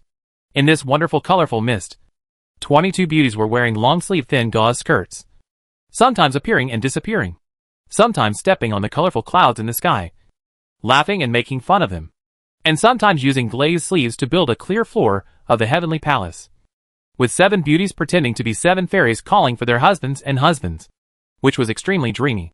Besides Xiao, Shangwan Water's body was a little stiff, feeling the strange feeling from the touch of her legs, and she had no intention of watching the dance in front of her.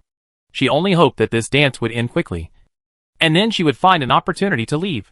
However, as time went by, Shangwan Water realized that something was wrong, because these beauties were actually taking off their clothes one by one, and the further they jumped, the less clothes they had on. Although the palace was shrouded in colorful mist, even without using spiritual sense, some erotic things could be seen with the naked eye. Facing this hazy and looming beautiful scene, not to mention Xiao, even she couldn't help but be aroused by something, and felt her heartbeat speed up, and her whole body was a little hot. At a certain moment, when a big hand suddenly placed on her thigh, Shangwan Water suddenly trembled, and then hurriedly used clever strength to escape from Xiao's 2 hands and appeared next to the soft couch. Your Highness, in order to ensure the smooth implementation of the plan, your subordinates need to make some preparations. After the preparations are completed, your subordinates will come to find you. After speaking very quickly, Shangwan Water flashed and disappeared from the half-open window. Xiao smiled playfully, and didn't care, and turned his attention to the beauties dancing in front of him. 2 hours later, the sky gradually darkened. Lu Jijun and Shangwan Xian were helping Xiao put his clothes together. Their faces flushed. Their hands were a little weak. Your Highness, has something big happened recently? You seem very busy today? Shangwan Xian squatted down and asked softly, while helping Xiao put on the black cloud-toed boots with golden threads like auspicious clouds. Xiao raised his hand and pinched Shang Wanxian's smooth chin, causing her to lift her head and look at him. Remember? In the future, don't ask questions that you shouldn't ask. Facing Xiao's sharp eyes, Shang Wanxian panicked and nodded agreeably. Yes, Your Highness. I'll remember that. On the side, Lu Jijun's eyes flickered slightly, and the words that were about to come out were quickly held back. Xiao glanced at Lu Jijun, then glanced at Shang Wanxian, and a smile returned to his face. Okay. Don't be so afraid to speak. You can't ask what you shouldn't ask. But there's nothing else you can't ask or say. You are my women. As long as you don't have thoughts that you shouldn't have, I will naturally take care of you. Go ahead. I know you've been holding it in for quite some time. Lu Jijun let out a breath, gritted his teeth, and said carefully, Your Highness, I want to ask, how is my father now? Also, my father is loyal to the court and his ability is not bad. If there is a chance, can you help him get a job? Even if it's a small official. My father can't sit still. I'm afraid that he will be left alone and think about committing suicide. Xiao smiled and hugged Lu Jijun's smooth waist and gently stroked it. Don't worry. A month ago, I asked someone to find him a job in another place. He is doing well now. As for the position of the Minister of Rights, there is no way for the time being. Let's see how it goes later. Hearing this news, Lu Jijun was surprised and happy. She didn't expect Xiao to arrange her father silently just a few days after bringing her out. Excited, Lu Jijun immediately gave him a kiss. Thank you, Your Highness. Your Highness, please don't think about my father's previous position. I know very well that this matter has violated taboos. How can I dare to hope that my father can be restored to his original position? Besides, being an official of neither high nor low is actually the best for my father. Xiao smiled and didn't speak, but turned his head to look at Shang Wanxian. What about you? Shang Wanxian looked at Lu Jijun with envy, and then suddenly knelt down to Xiao. Your Highness, I have always suspected that my father was wrongly accused of death. Because I know my father. He was upright and honest all his life, and would never do such a thing. So, I dare to beg Your Highness to help me find out whether it was my father who released the wanted criminal from the Dali Temple prison. I just want justice and clear my father's name. Xiao was silent for a moment, and then slowly spoke in response to Shang Wanxian's nervous eyes. In fact, I have asked the general to help me check this matter. The two things related to Lu Jijun and Shang Wanxian were very difficult for them, but they were nothing to Xiao. He just asked Lu Chenghe, the chief historian of the general's mansion, and both things were explained. Shang Wanxian looked even more nervous, clasping her hands together and asking, what was the result? That incident really had nothing to do with your father. He was used as a scapegoat. There are 2 junior officials in the Dali Temple. The other one is the one who should be held responsible. But he is the prince's man. And your father seemed to have offended the 5th prince before that. So the 5th prince also chose to give up your father, and did not stand up to fight with the crown prince. Shang Wanxian couldn't help but soften her body. Her expression was sometimes happy, sometimes sad, sometimes hateful, and tears dripped from her eyes. Xiao was silent for a while, and then calmly said, Do you want me to help you do something? Shang Wanxian smiled weakly. No. Your Highness can help me find out the truth about this matter, and let me know that my father is innocent. That's enough.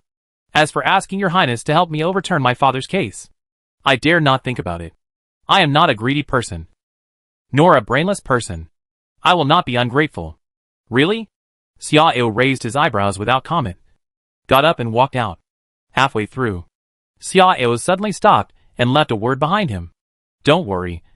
Since you are my woman, I will naturally give you justice. It's just a matter of time.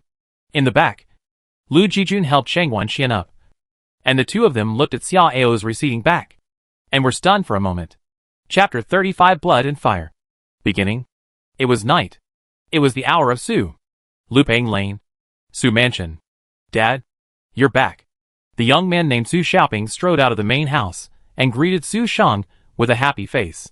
Su Shang absent-mindedly hummed lightly, and walked inside with his head down. His Highness brought back a woman today, not only letting Rong Luo entertain her carefully, but also letting Rong Luo take her around the mansion. No one knew who she was, but no matter what the identity of that woman was, His Highness never mentioned it to him from beginning to end, and even Rong Luo didn't come to him, which made him feel very uncomfortable. He had to guess whether he had fallen out of favor? Su Xiaoping was itching because of the secret in his heart. And he didn't pay attention to what Su Shan was thinking. When he entered the house, Su Xiaoping waved away the two maids and closed the door. And then came to Su Shan with an excited face. Dad, we are going to be rich. Su Shan raised his head and glared at Su Xiaoping unhappily. I warn you. Stop thinking about those little tricks to get ahead. And stop causing trouble for me. That's enough. Get out of here. I need some quiet time. Su Xiaoping didn't move. Grabbed Su Shan's arm and said with a fiery look, Dad, that sixth prince is fake. Asshole. Su Shan was furious and slapped Su Xiaoping in the face, causing him to fall to the ground. Rebellious son. Do you know what you are talking about? Are you looking for death? While yelling in shock and anger, Su Shan nervously leaned to the door and listened for a while, and returned after not noticing any unusual noises. At this time, Su Xiaoping had already stood up, covering his cheek, with a look of grievance on his face. Dad, you have seen how much the sixth prince has changed in the past month. Right? You have been with him for so long. You should know him well. How could he change his temperament for no reason? Dad, the real sixth prince has been killed. The one now is a fake. A substitute. Su Shan opened his eyes wide, staring at Su Xiaoping in shock and anger. How do you know about the substitute? Dad, you were talking in your sleep before. I overheard. Su Xiaoping explained in a low voice, then waved his hands. It's not important. Dad, what's important is that the current sixth prince is a fake. What's important is that we are the only ones who know about this. What's important is that we are going to be rich. Looking at Su Xiaoping with a fanatical face, Su Shan did not slap him again, but frowned tightly. It's not that he didn't think about it, but the sixth prince was so cautious. How could he be killed by a substitute? In addition, he had inadvertently tried to get the sixth prince to say something, and didn't find any problems. In addition, he was afraid of things by nature, so he never dared to think deeply. But now, since Su Xiaoping also knew about it, it would be difficult to keep this secret with this guy's mouth. And as long as Su Xiaoping leaked a little, they would definitely be finished. Thinking of this, Su Shan couldn't help but feel a little irritated. Dad, let's report it to King Feng. He is so hostile to the sixth prince, and he will definitely deal with it if he knows about this. Besides, in order to prevent the general from turning against us, he will definitely keep us, or even arrange for us to meet the emperor directly. As long as we meet the emperor, we will surely rise to prominence. Hearing Su Xiaoping's endless instigation, Su Shan glared fiercely. You wishful thinking. What if the sixth prince is true? Our whole family will die without a burial place. Su Xiaoping pursed his lips and gritted his teeth and said, Dad, that's why we have to go to King Feng. Even if there is a chance, King Feng will not let this chance exist. Besides, Dad, in fact, other people have already known about this. If we don't do it, our whole family will still die. Su Shan's face turned pale, and he pointed at Su Xiaoping with trembling arms, almost fainting from anger. At this moment, the door suddenly opened silently. Su Shan and Su Xiaoping were shocked at the same time. When they saw Xia Ao walking in expressionlessly, they felt as if they fell into an ice cellar, and their faces turned pale. You are really my good steward. I have treated you well over the years. I didn't expect that you actually wanted to harm me, Xia Ao said in a calm voice. With a sigh, the world is really going downhill, and people's hearts are hard to predict. Su Shan's knees softened, and he knelt on the ground and kowtowed with tears. Your Highness, it's not what you think. I have no intention of harming you. Your Highness, my son is outspoken. He is just worried that your Highness will be murdered by that substitute. Oh, is that so? Xia Ao's mouth curled slightly, slowly stretched out his hand, and then gradually clenched his 5 fingers through the air. At that moment, Su Shan and Su Xiaoping's breathing became rapid, and they stretched out their hands and kept scratching their necks, as if a pair of invisible hands were tightly strangling their throats. Their breathing became faster and their faces became more red, and the strong feeling of suffocation was madly attacking their minds. At the critical moment of life and death, Su Shan could no longer care about anything else, and wanted to show his virtual body to struggle. However, no matter how hard he tried, his virtual body did not respond, as if there was an extremely powerful force that directly isolated his consciousness and Dantian from the communication between the power of the outside world.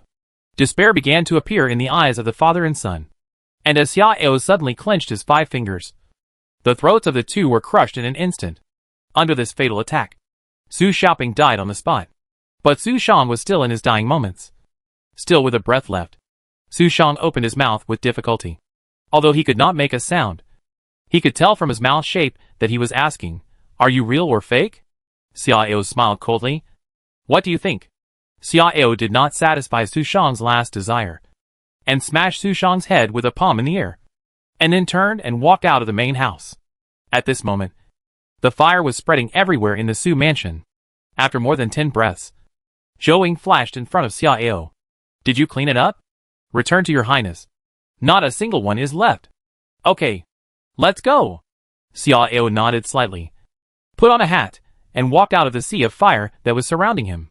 Zhou looked back at the main house, then pulled up his hood to cover his face, and followed closely. "Ding! You wiped out the whole family of the housekeeper. And your dominance value is plus 70. 2 p.m. Shaokei Mountain, northwest of the imperial capital. A middle-aged man in a brocade robe came to the foot of Shaokei Mountain in an armored car. After waving his hand to let the armored car leave, the middle-aged man suddenly took out a golden mask engraved with a Pishio pattern from his arms, and put it on his face. Afterwards, the middle-aged man untied the brocade robe, turned the front and back, and put it on again. At this time, his image had changed greatly, and he became a purple-robed masked man, full of mystery, which was far from his previous image. After doing all this, the masked man suddenly took off into the air, with his hands behind his back, and flew quickly to the top of Shaokei Mountain in the cover of the dense forest. There is an ancient temple. Its name is Wuliang.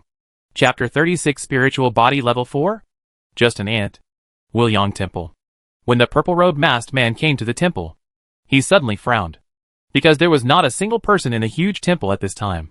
This made the masked man doubtful and puzzled, because this is the secret base of the Pishio Guard. Although the monks in the open only exist as a cover, they are also the outer lines of the Pishio Guard. In theory, if the secret base was discovered by the people of Dashia and sent people to clear it out, there would always be traces of fighting. Right? Even if it was a one-sided hunt. Even if the battlefield had been cleared, there would always be a bloody smell left. Right? With his strength, it is impossible for him not to find the remaining bloody smell. However, the fact is that he found nothing. Just when the masked man was doubtful and confused, he suddenly saw a Taoist priest walking out of the hall opposite with a smile. The masked man's pupils suddenly shrank, and he was ready to take action in an instant. He had clearly scanned with his spiritual sense. So why didn't he find this person? There are only two answers. Either this person has a treasure that can block the detection of spiritual sense, or his strength is stronger than his own. Deputy Guardian Lang. Nice to meet you. Yuan Tiangang nodded and greeted him with a smile, without any intention of drawing a sword, as if he was greeting an old acquaintance. But Lang Tiao was so frightened that his hair stood on end, and his face under the mask became extremely ugly. Who are you? I am not talented. The bad commander. Yuan Tiangang. Yuan Tiangang responded with a smile, showing politeness. Bad commander? Yuan Tiangang? Lang Tiao was a little confused, because he had never heard of these two titles and names. After gritting his teeth, Lang Tiao said coldly, Are you from Dashia? Of course. Yuan Tiangang admitted it at once. Lang Tiao narrowed his eyes, and suddenly sneered. The Emperor of Dashia is really well hidden. He actually cultivated such a mysterious force in secret. Yuan Tiangang raised his eyebrows, knowing that Lang Tiao was actually trying to trick him. But he did not deliberately hide it. No. You think too much. Just based on that old man, he is not qualified to make me loyal. Lang Tiao was stunned. How dare this man insult the Emperor of Dashia without any scruples? Then who are you working for? Yuan Tiangang looked up at the starry sky, counted with his fingers, and suddenly smiled. It's almost time. Lang Tiao became alert and glared at Yuan Tiangang and shouted coldly, What do you mean? Do you want to discuss cooperation with me? Or are you waiting for help? Yuan Tiangang sneered. You think too much. Why do I need help to kill you? Lang Tiao's heart sank, and he suddenly showed his Dharma body. It was a substantial Dharma body that was more than 4 feet tall, with the same facial features as Lang Tiao, and was also wearing armor, and had a lively look in his eyes. The only difference between this Dharmakaya and Lang Tiao is that it is magnified many times, and its body seems to be made of a certain pure crystal color. Kill! With Lang Tiao's deep shout, this Dharmakaya actually rushed out from behind Lang Tiao and killed Yuan Tiangang alone. This is also one of the biggest characteristics of the spiritual body realm. When you reach the spiritual body realm, the Dharmakaya can separate from the main body and fight the enemy alone. As long as it does not exceed a certain distance, the Dharmakaya is not restricted. Moreover, if the Dharmakaya is destroyed, the main body will only be seriously injured by the backlash, but not fatal. Facing the aggressive spiritual Dharmakaya, Yuan Tiangang just smiled slightly and shook his whisk.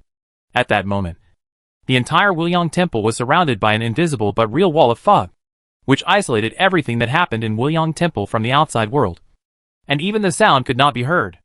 Afterwards, a huge Dharmakaya that was 88 feet tall and soared into the clouds appeared behind Yuan Tiangang. This Dharmakaya was in a physical state, but its facial features were stiff and rigid, lacking spirituality, and it was not wrapped in armor.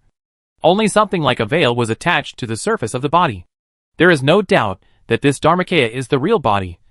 That is, the real Dharmakaya.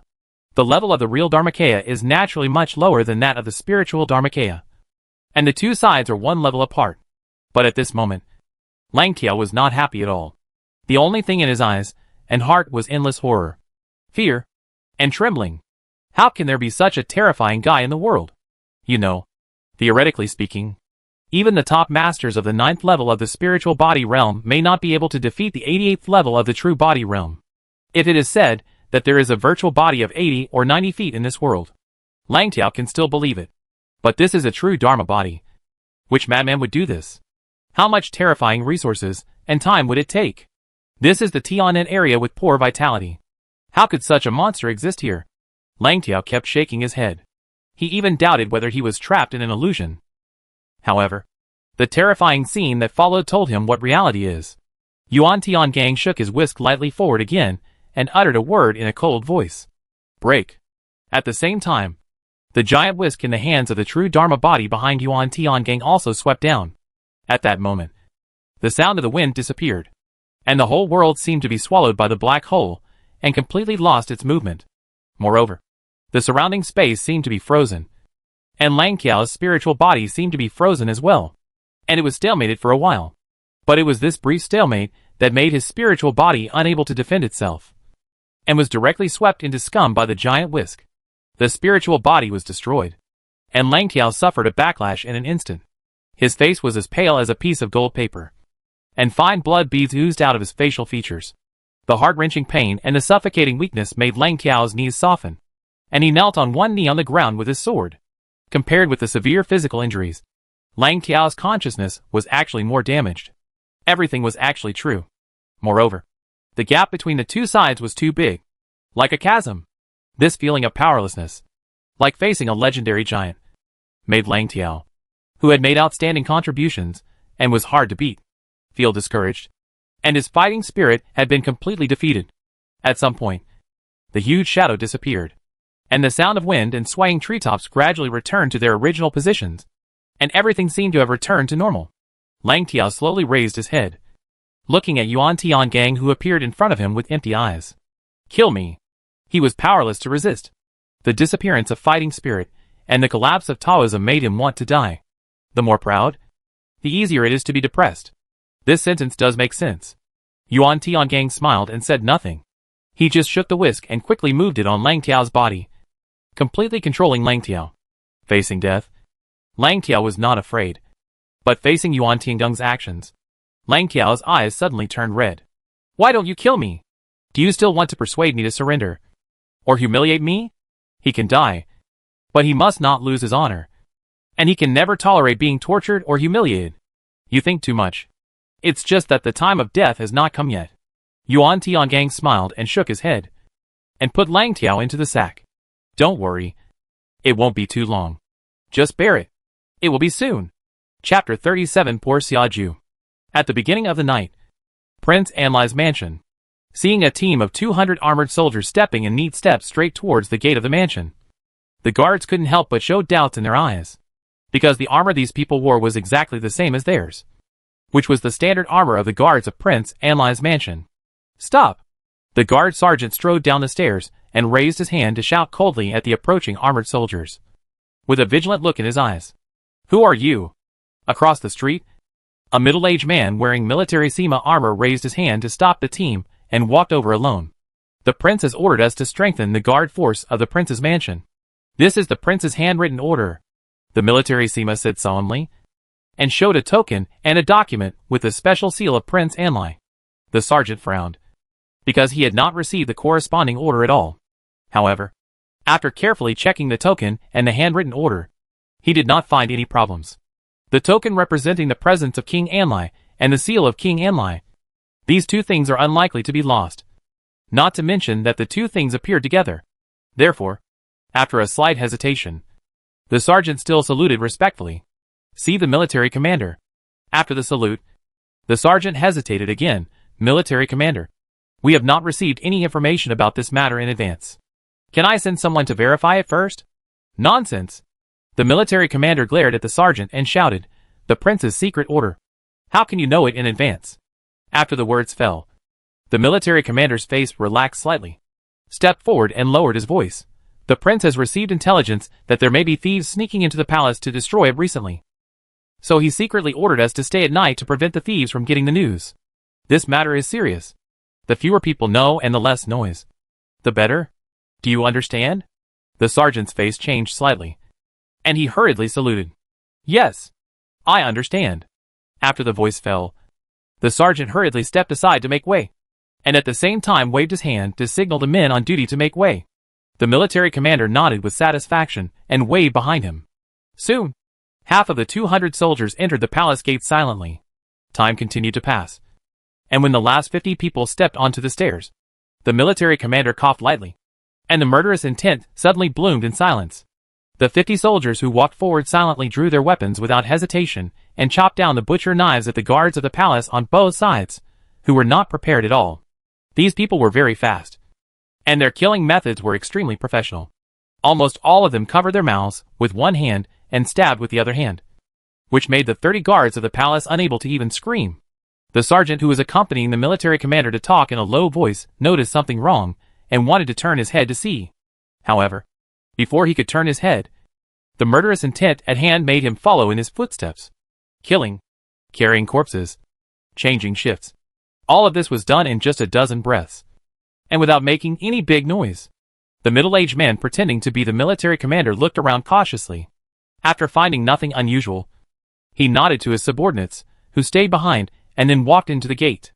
In the palace compound, more than 100 armored soldiers were divided into 6 or 7 groups, advancing rapidly from all directions, while constantly hunting and replacing the guards on duty in the palace. King Anlai rarely stayed in the imperial capital, so there were few guards left here, less than 200 in total. For Xiaju, his greatest security guarantee is actually the Pishio Guard. With the Pishio Guard strong men protecting him in secret, he doesn't have to worry about his own safety, because the Pishio Guard cares about his safety more than he does. However, things are unpredictable. How could he have thought that the one who came to take his life was precisely the Pishio Guard he trusted the most? Main hall. In the study, Xiaju was staring at the map on the wall and frowning, thinking about something, when he suddenly heard the door of the hall being knocked open, followed by several screams. Xiaju's face changed slightly. He could tell that it was the voices of several of his trusted guards and maids. However, Xiaju was not panicked, because he knew that there must be masters of the Pishio Guard hidden around, and he couldn't find them. Just like when Tao. Bang! As the door of the study was kicked open, Xiaju's pupils shrank slightly, and there was more anger in his eyes, because the leader was actually Wen Tao. What are you doing? Could it be that there are spies among them? Xiaju shouted at Wen Tao angrily. Until this moment, he did not think of the worst. He just thought that the Pishio guards had discovered something, or were demonstrating to him, because he knew his value to the Great Jin dynasty. There was no reason for the Great Jin dynasty to want his life. Wen Tao smiled coldly, waved his hand and ordered someone to close the door from the outside, and then walked slowly to Xiaju. Wen Tao's body was thin and his height was half a head shorter than Xiaju. But facing Wen Tao's step-by-step approach, Xiaju couldn't help but retreat and was forced onto the table. You? What are you doing? At this moment, facing Wen Tao who was about to stick together, Xiaju finally showed fear on his face. Wen Tao grinned, leaned forward slowly, and whispered in his ear, King Anlai, the sixth prince asked me to say low to you. Xiaju's head suddenly went blank, and then he felt the severe pain in his chest, and finally opened his mouth. However, no matter how hard he screamed and shouted, he could only make vague whimpers, because a big hand covered his mouth tightly. Feeling the rapid ebb of life, Xiaoju could only stare at Wen Tao with wide eyes, with resentment, pain, confusion, and self-mockery in his eyes. He couldn't figure out what was going on. Xiao, how could he be entangled with the Pishio guard? Could it be that the Pishio guard even controlled Xiao? So they wanted to abandon him? But how could this be possible? There were countless mysteries in Xiaoju's mind. But unfortunately, he didn't get any answers until he died completely. The only thing he knew was that he gave up everything and kowtowed, thinking that he could sit in that position. However, God played a big joke on him, turning him into an extremely pitiful clown. Seeing that Xiaoju was motionless, Wen Tao slowly loosened his hands and let Xiaoju's body slide down. During the process, Wen Tao swung the dagger in his left hand again, cutting Xiaoju's throat with a slight sound. Obviously, he was worried that Xiaoju was not dead yet, so he added another knife. At this moment, noisy screams and cries suddenly came from outside. Although these sounds disappeared not long after, Wen Tao knew that the news must have spread and the Imperial Court's troops would arrive soon. Even so, Wen Tao was not surprised at all, and just walked out of the study calmly. Order: break out in groups of 50. If successful, go to the nearest secret nest. If not, you know the rules. For the Great Gene. The 7 soldiers clasped their fists and said solemnly, their eyes full of determination and coldness. That was the ignited will to die. Then, 5 of them turned around and left, leaving only 2 people. After the 5 people went away, the remaining 2 suddenly smiled at each other. Captain, what should we do next? Go to the secret nest that truly belongs to us. Wen Tao also smiled, pressed the hilt of the sword and strode out. Chapter 38: Suicide Squad-Style Assassination. At the same time, Suiqing Lake. The lights on Suiqing Lake flickered like stars, and the source of these lights was the pleasure boats. Pleasure boats, floating platforms, bamboo pavilions, etc. floating on the lake. In the center of the lake, a 2-story phoenix wing pleasure boat that could accommodate more than 300 people was showing the drama of the goddess scattering flowers and the moon palace winning laurels. The silver full moon 100 feet above the pleasure boat was a phantom drawn by several masters of the virtual body realm using the power of heaven and earth. In the phantom, a woman was running and laughing on the laurel tree, as if picking something. And under the full moon, there were 9 dancers competing in the air, showing themselves with various beautiful dances. The reason why these dancers could dance in the air and the colorful petals sprinkled from above actually came from a true Dharma body that was integrated into the darkness and was almost invisible. In other words, the powerful and noble true body realm masters in the eyes of ordinary people have become tools here, which is really sad. However, the people in the field did not have this feeling, because they knew who was on the painting boat at this moment. This was a rare feast, whether it was the people on the painting boat, or the people on the surrounding painting boats, pleasure boats, floating platforms, and armored vehicles. They were all shouting and cheering excitedly. Even most of the large and small cruise ships on Suiqing Lake were gathering here quickly or slowly. Faced with such a wonderful and strange scene, anyone with curiosity would want to see it up close. However, in the lively and jubilant atmosphere, no one noticed that some uninvited guests were taking the opportunity to gather towards the center of the lake from all directions. In the center of the lake, 6 pleasure boats surrounded the Phoenix Wing painting boat, isolating it from other cruise ships outside. On each of the 6 pleasure boats, there were 20 to 30 soldiers. On the Phoenix Wing boat, there were 200 soldiers standing at the outermost edge of the boat, facing the outside and guarding diligently. On the second floor of the boat, Xia Feng was laughing heartily among the beauties, drinking wine and looking up at the performance. Sometimes he would comment with the powerful children who were also surrounded by beauties, or laugh happily. As time passed, when the silver moon retreated into the darkness and the 9 dancers slowly fell, Dong Feixing looked at Xia Feng with a smile. Your Highness, I heard that the leading dancer is a newcomer here, and she is still a virgin. Do you want to ask her to toast you a glass of wine so that you can have a closer look? Although Xia Feng had been crowned a king long ago, he still preferred the title of Your Highness in informal occasions, because there were so many princes in Daxia. But there were only so many princes, so it was easier to distinguish their identities.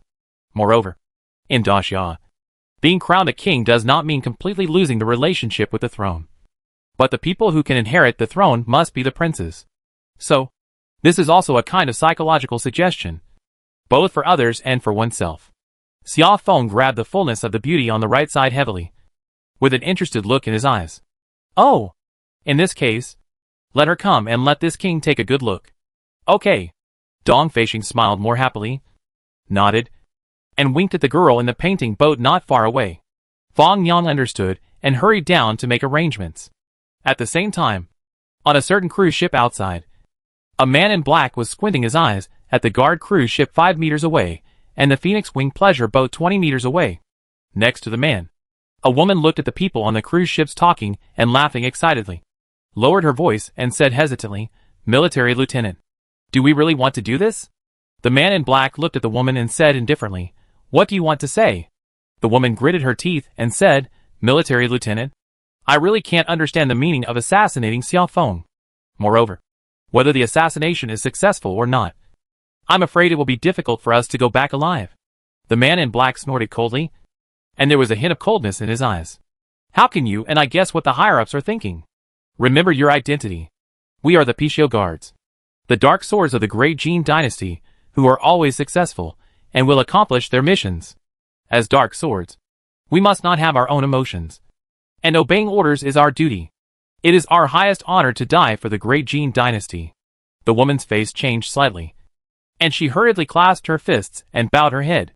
"Military lieutenant, I know I was wrong. I will forgive you this time. But next time..." The man in black snorted coldly, turned his head and said nothing. He didn't know how many people came this time. He was only responsible for leading his own troops and rushing to kill after receiving the signal. As for the others, the higher-ups didn't say it, and he couldn't ask. At a certain moment, a firework suddenly soared into the sky, exploding a red smiley face pattern in the sky. The tourists didn't care and continued to drink and have fun. But the 800 Pixiu guards, who had surrounded the center of the lake from all directions, were all shocked. A moment later, shouts of killing suddenly rang out. Looking around, dense and powerful arrows poured towards the 6 guard boats and the Phoenix Wing boat, and some medium and large boats directly hit the guard boats. Armored vehicles that could break through the waves rushed towards the Phoenix Wing boat at full speed, and even dark shadows moved towards the bottom of the Phoenix Wing boat from underwater. And even on the Phoenix Wing boat, assassins disguised as servants, maids, and dancers suddenly killed. For a while, the lake was full of flames and screams, and there were screaming people everywhere, and there were boats that hurriedly turned around and wanted to get away. However, at this moment, the surrounding boats were densely packed, so how could it be so easy to disperse? Not to mention that the guards responsible for protecting Xia Feng also began to fight back. But many of these counterattacks harmed innocent people, and occasionally the Pixiu guards were accidentally injured, or they did it deliberately to provoke greater chaos. Therefore, the small half of the lake surface around the center of the lake was in chaos, with people screaming, dying, and falling into the water every moment. On the shore, the patrolling constables and garrison troops also issued warnings and messages for help at the first time, and forced cruise ships to rush to the battlefield anxiously. The battle unfolded, and one after another, real or virtual, large and small Dharma bodies continued to appear, which also increased the intensity of the battle. The number of Pixiu guards far exceeded Xia Feng's guards, and their combat power was much higher. Among them, there were more than 10 strong men in the Dharma body realm. However, there were many children of the rich and powerful on the Feng painting boat. Most of these people brought close masters, so they were much more powerful than the Pixiu guards in high-end combat power. It is precisely because of this that although the Pixiu guards had a great advantage, it was not realistic to assassinate the target and complete the task in a short time. Half a cup of tea later, all 6 patrol boats were sunk by the Pixiu guards, except for a few guards who escaped to the Phoenix Wing pleasure boat. The rest were all killed. Chapter 39. Please lend me a head. On the Phoenix Wing boat, Xia Feng was shocked and angry as he watched the assassins coming from all directions. Hold on. Hold on. The reinforcements will arrive soon. Anyone who survives will be rewarded. Xia Feng kept shouting loudly, barely able to remain calm, because although the number of assassins was ridiculous and their combat power was not bad, the assassins on the boat had been cleared out, and there were many masters on their side, so they could barely hold the line and prevent the assassins from rushing up. In addition, there was a top-level strongman in the first level of the spiritual body realm who was guarding him closely, which was his greatest confidence. "Your Majesty, the reinforcements have arrived," Dong Feishing suddenly shouted excitedly. And at this moment, he didn't care about Xia Feng's little preference and called him Your Highness. Xia Feng looked along the shore where Dong Feishing pointed his finger. Sure enough, there were already hundreds of garrisons there, and there seemed to be more troops coming in the distance. Xia Feng's eyes lit up, and when he was about to say something, he suddenly stumbled and almost fell. Unlike him, many of the powerful children and Huanyang fell down, screaming and cursing. It turned out that there seemed to be a big problem at the bottom of the pleasure boat, causing the boat to tilt suddenly, and many people and things fell over. Xia Feng gritted his teeth and glared at the powerful children closest to him, because they still had a strong man around them. "Why don't you let them deal with the rats that destroyed the bottom of the boat?" Those people hesitated and hesitated without answering. Xia Feng cursed inwardly and jumped up and said, "What are you waiting for? Once the pleasure boat capsizes, our defense line will be completely broken, and the assassins around will definitely be like fish in water. At that time, what can you do with just 1 or 2 people around you?"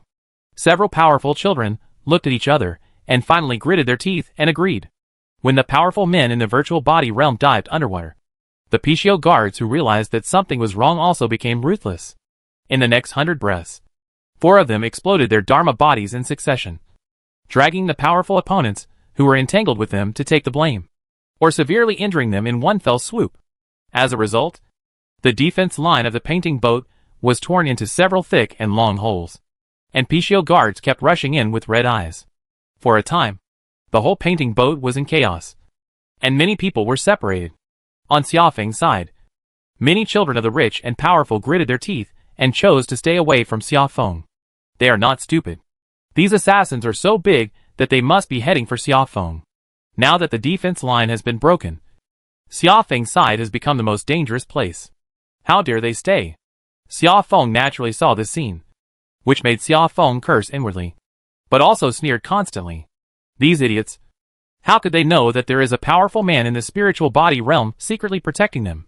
While thinking, Xia Feng turned around and called softly, "Master Chong? Are you looking for him?" A young and unfamiliar voice suddenly sounded from behind, startling Xia Feng's eyelids. When he turned around, Xia Feng's eyes suddenly widened and his lips trembled, because a strange young man who looked frail was looking at him with a smile, and Master Chong's head was in this man's hand. You. Xia Feng pointed at the young man and shouted in a trembling voice. But because of fear, he could only utter the word "you," and could not even say a complete sentence. "Me? What's wrong with me?" In the blink of an eye, the young man had appeared in front of Xia Feng, and the playful laughter that was pleasant to the ear turned into a female voice. The voice was very nice, with a bit of gentleness in the magnetism, and it was very pleasant to the ear. However, to Xia Feng, it was no different from the whisper of the devil. "You?" Under extreme tension and fear, Xia Feng felt that his blood seemed to have stopped flowing. But more than 10 years of life and death, as well as the desire for life, prompted him to force himself to calm down. "Let me go! No matter what you need, I will give it to you at all costs." "Really?" The young man sneered, and then poured a sentence into Xia Feng's mind by telepathy. "The 6th prince asked me to say Lo to you. Since King Feng is so generous, please lend me your head." The following sentence was spoken. After the words fell, the jade fan slashed horizontally, and a good head rolled down, glancing at Xia Feng's confused and wide-open dead fish eyes. The young man smiled silently and murmured, "It is your honor to let this steward take action personally." The next moment, the young man suddenly frowned, looked up at the sky in the distance, and murmured, "It's not slow to come." After shaking his head, the young man planned to leave. However, after taking 2 steps, he raised his eyebrows in surprise and looked at a wooden box on the right. And behind the wooden box, Dong Feishing was holding his breath tightly, his face extremely pale. "TSK. It seems that your luck is not very good." Dong Feishing only heard this sentence, and then he felt a sharp pain in his chest. He looked down and found that there was a fist-sized blood hole on his chest. The battle continued, and the broken wooden planks floated on the lake surface stained red by blood and reflected by the fire, like the yellow spring. However, as time passed, the garrison also evacuated the surrounding cruise ships, and fought to the center of the lake, encircling the Pishio guard. After an extremely fierce fight, Only more than 300 of the 800 PCO guards were left, and most of them boarded the Phoenix Wing boat, faced with the dilemma of being surrounded. Most of the remaining PCO guards showed their determination to die, but a small number of them showed panic and helplessness. Obviously, not every member of the PCO guard is a warrior who is ready to die. Ha ha ha ha ha. In the midst of the fierce fighting, a hoarse laugh suddenly came out. Dead? Ha ha. The target is dead. We succeeded. Ha ha ha. After hearing the content of the laugh, the crowds on both sides changed their colors at the same time. The difference is that most of the people on one side are relieved, while the other side is shocked, angry and panicked. The third prince is dead? Asshole. Suddenly, a deafening roar suddenly sounded from the sky, and this roar even directly stirred up waves several feet high in the lake. Ha ha ha. Brothers, kill! For the great Gene. The hoarse voice that just laughed loudly sounded again, and the tone was full of joy. For the great Gene. A large number of sonorous echoes sounded, although it was a wounded tiger in a cage. Its power was still there. Great Gene. A voice like the angry muttering of a god sounded in everyone's ears. And then a golden palm fell from the sky. This palm was not very big at first, but when it fell over the lake, it became a giant palm covering hundreds of feet in radius. Boom! With a loud bang, hundreds of waves rushed up dozens of feet, and the pleasure boat disappeared. Capture all the living. Chapter 40. Rescue people from the prison. Rich rewards. At 2 p.m. on the 11th of the lunar month. The prison. At this time, a large number of soldiers were rushing towards the Anlai Palace, and the battle was in full swing on the Suiching Lake. Under the leadership of Yuan Tiangang, Xia Ao and Zhou Ying, who were disguised, quietly entered the depths of the prison, with Zhou Ying dragging a sack on the third floor underground. Xia Ao sighed as he watched the figures being bound by silver chains against the iron wall, and then watched the milky white energy being transmitted from their bodies through the silver chains to the dense patterns on the floor. These guys are really miserable, but they are lucky to have met him. Immediately, Xia Ao strode towards the nearest skinny middle-aged man. At this time, all the jailers on duty had been sent out by Yuan Tiangang, so he could do whatever he wanted without any scruples. Lu Chuan. Hearing someone calling his name, the middle-aged man slowly opened his eyes, but he just looked at Xia Ao numbly, without any expression or response. Xia Ao didn't care and said calmly, "I can save you from the sea of suffering. Are you willing?" Lu Chuan's numb expression finally fluctuated a little, and he opened his mouth to say something, but perhaps because he hadn't spoken for decades, he had forgotten how to make a sound. Xia Ao raised his eyebrows and put his hand on Lu Chuan. "If you are willing, don't resist. Let go of your heart." Lu Chuan blinked, and the next moment, he saw a faint light flashing. When he looked again, Lu Chuan had disappeared, and the silver chain was also in good condition and not damaged. Seeing this, Yuan Tiangang blinked in surprise and touched his chin thoughtfully. On the other side, Xia Ao didn't waste time and followed the guard to select 98 people to be taken into the second floor of the underworld prison. This third floor of the prison holds more than 200 death row prisoners in the virtual body realm. Due to the limitation of the seats in the underworld prison, Xia Ao can only choose 99 of them to take away. After doing all this, the system prompt sound one after another also sounded. Ding! You used a clever trick to control thousands of secret guards of the hostile dynasty, and use them for your own purposes. Dominance plus 2,000. Ding! You sent people to destroy the Anlai Palace and kill the fourth prince of Daxia. Dominance plus 3,000. Ding! You sent people to kill the third prince of Daxia and some powerful children. Dominance plus 4,000. Ding! You took 99 death row prisoners from the Sky Prison. Dominance plus 2,970. Current dominance, 12240. Looking at the series of news and the generous dominance, Xia Ao's mouth curled slightly. Afterwards, Xia Ao did not hesitate and directly spent 5,000 dominance to unlock the third floor of the Nether Prison. The third floor of the Nether Prison can imprison 30 true body realm strongmen, and there are more than 50 true body realm death row prisoners in the fourth floor of the Sky Prison, which is enough for him to fill the position. Another quarter of an hour later, Xia Ao successfully collected 30 true body realm death row prisoners from the fourth floor of the Sky Prison. The mission was successfully completed. Xia Ao and Zhou Ying left with Yuan Tiangang's token, leaving Yuan Tiangang to deal with the aftermath. As Xia Ao left the prison, A terrifying storm suddenly erupted from the depths of the prison. Just like a giant bomb exploded, blowing a huge deep hole in the core of the prison. How dare you! A shout of shock and anger sounded. It was the voice of Xiao Saiku, who was on duty today. After the voice fell, the horrible fighting wave permeated the sky above the prison, and every move could cause the wind and clouds to change color. Not long after, accompanied by a scream, the horrible fight just stopped. Ding! You took 30 real body death row prisoners away from the prison. Domineering value plus 3,000. Ding! You set people to make a commotion in the prison, causing serious damage to the prison. Domineering value plus 2,000.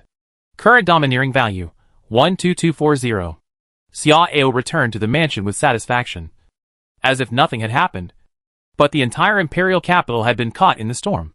In the palace, looking at the two corpses in front of him, Xia Yongnian's body trembled slightly, and endless anger seemed to erupt from his chest like a volcano.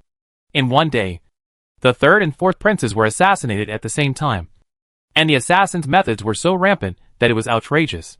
In the imperial capital of Daxia, right under the nose of him, the ruler of Daxia, someone dared to assassinate his two princes openly. This is not a naked provocation, but a naked insult. Order: Suanya Wei, Dali Temple, and Zongrenfu. Investigate thoroughly. Within 3 days, if the mastermind behind the scenes cannot be found, and all those involved in the assassination are arrested, let the heads of the 3 departments roll into the sky prison. Also, close the imperial capital, and allow entry but not exit. Yes! Zuoji's heart skipped a beat, and he bowed to receive the order.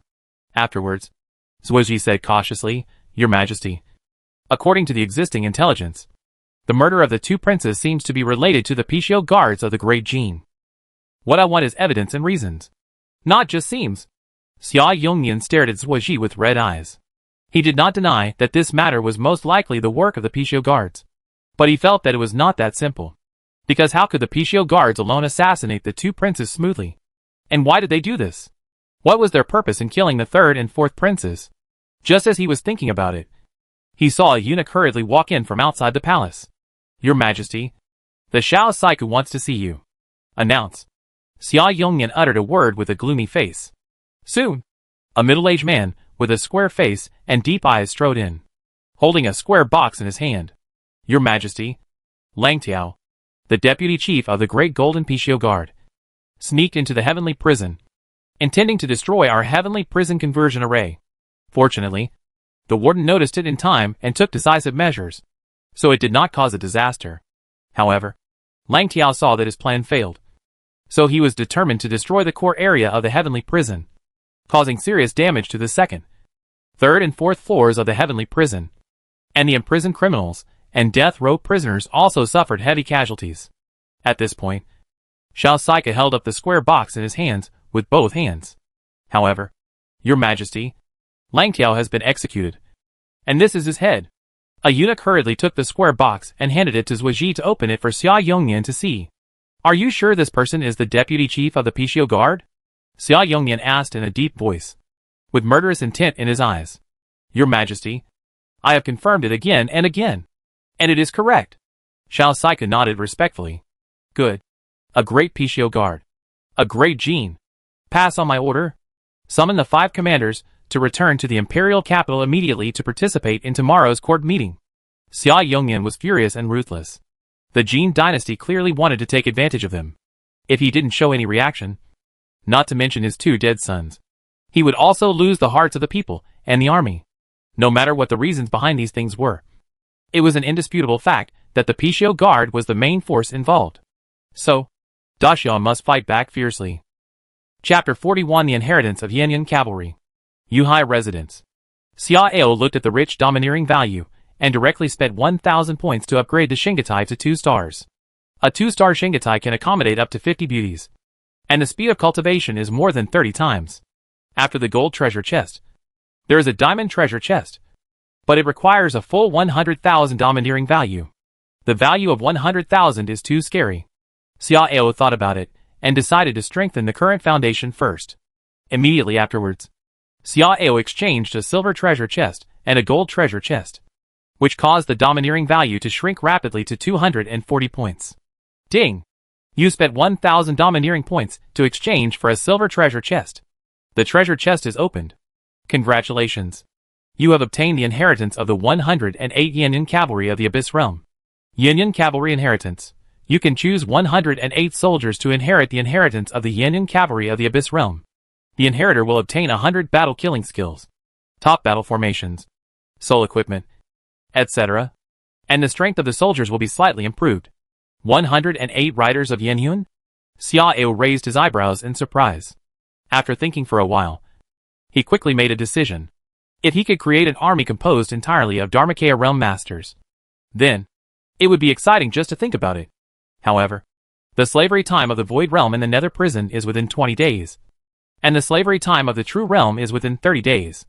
If the Yin riders want to form an army, they will have to wait at least a month. Ding!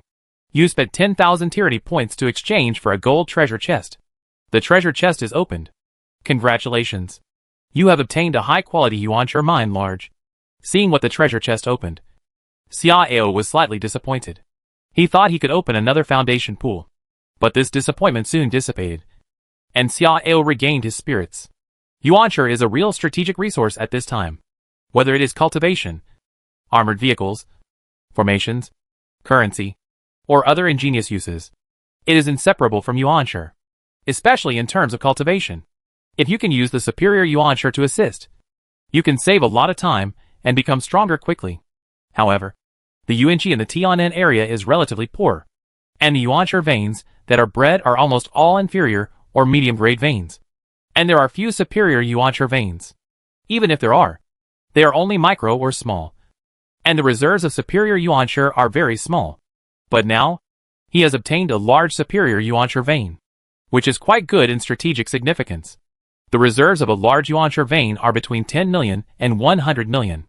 The inferior vein can only produce 10,000 superior Yuancher at most, and the medium vein can only produce 100,000 superior Yuancher at most. But the superior vein can produce 1 million or even millions of superior Yuancher, which shows the huge gap. So, this harvest is actually not bad. After opening the treasure chest, Xiao walked towards the Bibo Palace. In the near future, he plans to stay quiet and wait for the two inheritance armies to come out. But I heard that the old emperor organized another talent show. His Shinga stage is still short of many people. Maybe he has to find a way to intercept them. Eastern Palace? The third brother is dead? The fourth brother is also gone? Xiaochang suppressed his excitement and dismissed all the servants. Then, he could no longer suppress his joy and laughed. Over the years, the biggest threat to his position as the crown prince must be the third brother Xiaofeng. And in the past 2 days, the fourth brother Xiaju, who had always been low-key, suddenly showed his fangs, which made him more pressured. But he never expected that the two guys who posed the greatest threat to him would both be assassinated and killed in one day. This was a great joy to him. Why is the prince so happy? Gu Ruoyin walked in wearing a plain robe, and asked curiously when she saw Xia Chang's somewhat inappropriate excitement. Xia Chang was so happy at this moment that he forgot about the unhappiness that Gu Ruoyin had brought to him recently, and immediately told him the news in detail. After hearing the reason, Gu Ruoyin was surprised and happy. Prince, it seems that there is nothing to worry about in the future, with the sixth brother helping you secretly. The fifth brother, who is ambitious and has no big plans, will never pose a threat to you. Xia Chang snorted and said proudly with his hands behind his back, without the third brother, the biggest threat, and without the fourth brother, the emerging venomous snake, I can easily trample on the fifth brother with one hand. As for the sixth brother, hey, at this point, why do I need him to be a secret ally? Just wait. One day, I will return the embarrassment he brought to me double. Gu Ruoyun's eyes flickered, thinking, this won't do. My efforts can't go to waste, and I still have to rely on Lao Lu to make great achievements. Prince, I know what you are thinking, but you should also know that Lao Lu is involved in a lot of things, and those forces are of great significance to your safe succession. So, for the time being, you should be patient, and continue to win over Lao Lu. When that position is stable in the future, and the control of the army is in place, it won't be too late to do anything. Xia Chang frowned slightly, and nodded after hesitating for a while. Okay, I listen to you. Wei Wenfu. The third brother was assassinated. How could this be possible? Xia Kui murmured in a low voice. His face was extremely ugly. In public, under the protection of hundreds of soldiers, and surrounded by many powerful children, Xia Feng was killed on the spot. How crazy is this? More importantly, what should he do with Xia Feng's death? Without Xia Feng, it would be a pipe dream for him to covet the position of crown prince. However, it was unlikely. The crown prince hated him now. If the crown prince succeeded to the throne in the future, his fate would be self-evident. Thinking of this, Xia Kuei felt a chill in his heart. No! No! We can't just sit there and wait for death. Since someone can assassinate the third and fourth emperors, it's not surprising that the crown prince is assassinated. Right? Xia Kuei muttered to himself, with a ruthless look in his eyes. The next day, after the court meeting, with Xia Yongyan's order, 300,000 troops from the northern camp and half of the troops from the east and west camps, a total of 600,000 troops, were divided into 3 routes and headed towards the border between the northern Great Xia and the Great Jin dynasty. At the same time, the northern border troops also began to be on alert, and the troops from the central camp were also ready to go. For a time, the dark clouds of war continued to gather over the border between Great Xia and Great Jin, and the war was about to break out. 3 days later, the blockade of the imperial capital was lifted, and the Xuani Guard, Dali Temple, and Zongrenfu all confirmed that the assassination of the third prince Xia Feng and the fourth prince Xia Ju, as well as the destruction of the Tianlao, were all the work of the Dajin Pishio Guard. Although the 3 parties also found some suspicious points, these suspicious points did not have a clear direction. In order not to be held accountable, the leaders of the 3 parties tacitly chose to ignore them and did not report to Xia Yongyan. At the same time, the envoys of the Great Yu dynasty suddenly left the Great Xia imperial capital in a very low-key manner. It is unknown whether they wanted to regret the marriage or for other reasons. Chapter 42: The Attitude of the Great Viet Dynasty. On the 8th day of September, the Great Viet Dynasty sent an envoy again. I don't know what he said to the old emperor, but the old emperor did not turn against him and pursue the previous matter. On the 12th day of September, 600,000 troops arrived at the 3 northern passes and joined forces with the border troops of the 3 passes. With a scale of 900,000 troops, they were eyeing the Great Jin dynasty. On the 15th day of September, Xiao Hongyuan came to visit. Grandpa, what is the situation on the battlefield in the north? I heard that the Great Jin dynasty sent envoys to offer gifts and apologize. Can this war really start?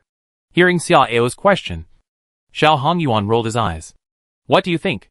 The assassins were your 2 beloved sons. How could your majesty accept the so-called apology? Although the Great Jin dynasty insisted that their people were controlled by others, and that the Pishio guards had become uncontrollable knives. Who would believe such words to deceive a 3-year-old child? Xia Ao blinked, touched his chin and whispered, That's right. But the Great Jin dynasty's military strength and combat power should be stronger than our Great Xia. If we really fight, we won't suffer. Right? Xiao Hongyuan laughed and said meaningfully, Why don't you investigate the last wave of Great Yu envoys who left without saying goodbye? Why? Xia Ao asked curiously.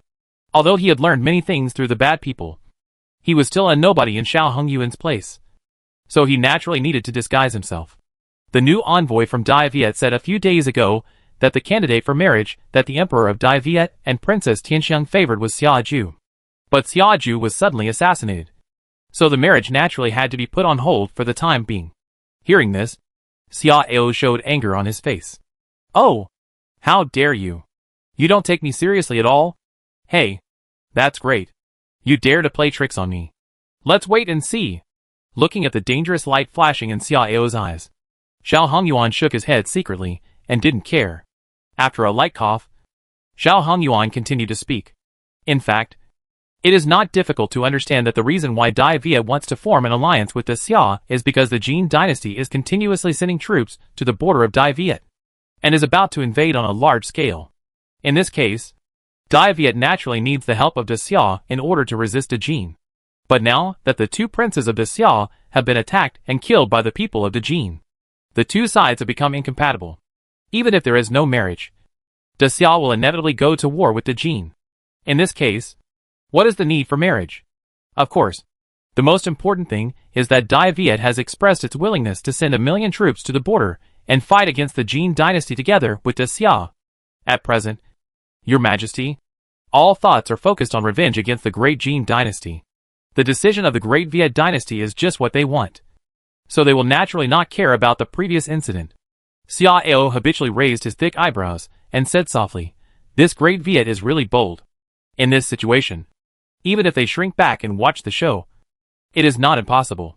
But they chose to take the initiative to cooperate. And the cost is still very high. TSK. It's interesting. Yes. It seems that there are capable people in the court of the Great Viet dynasty. At least their emperor is not short-sighted." Xiao Hongyuan also sighed. And then, Xiao Hongyuan's eyes suddenly flashed.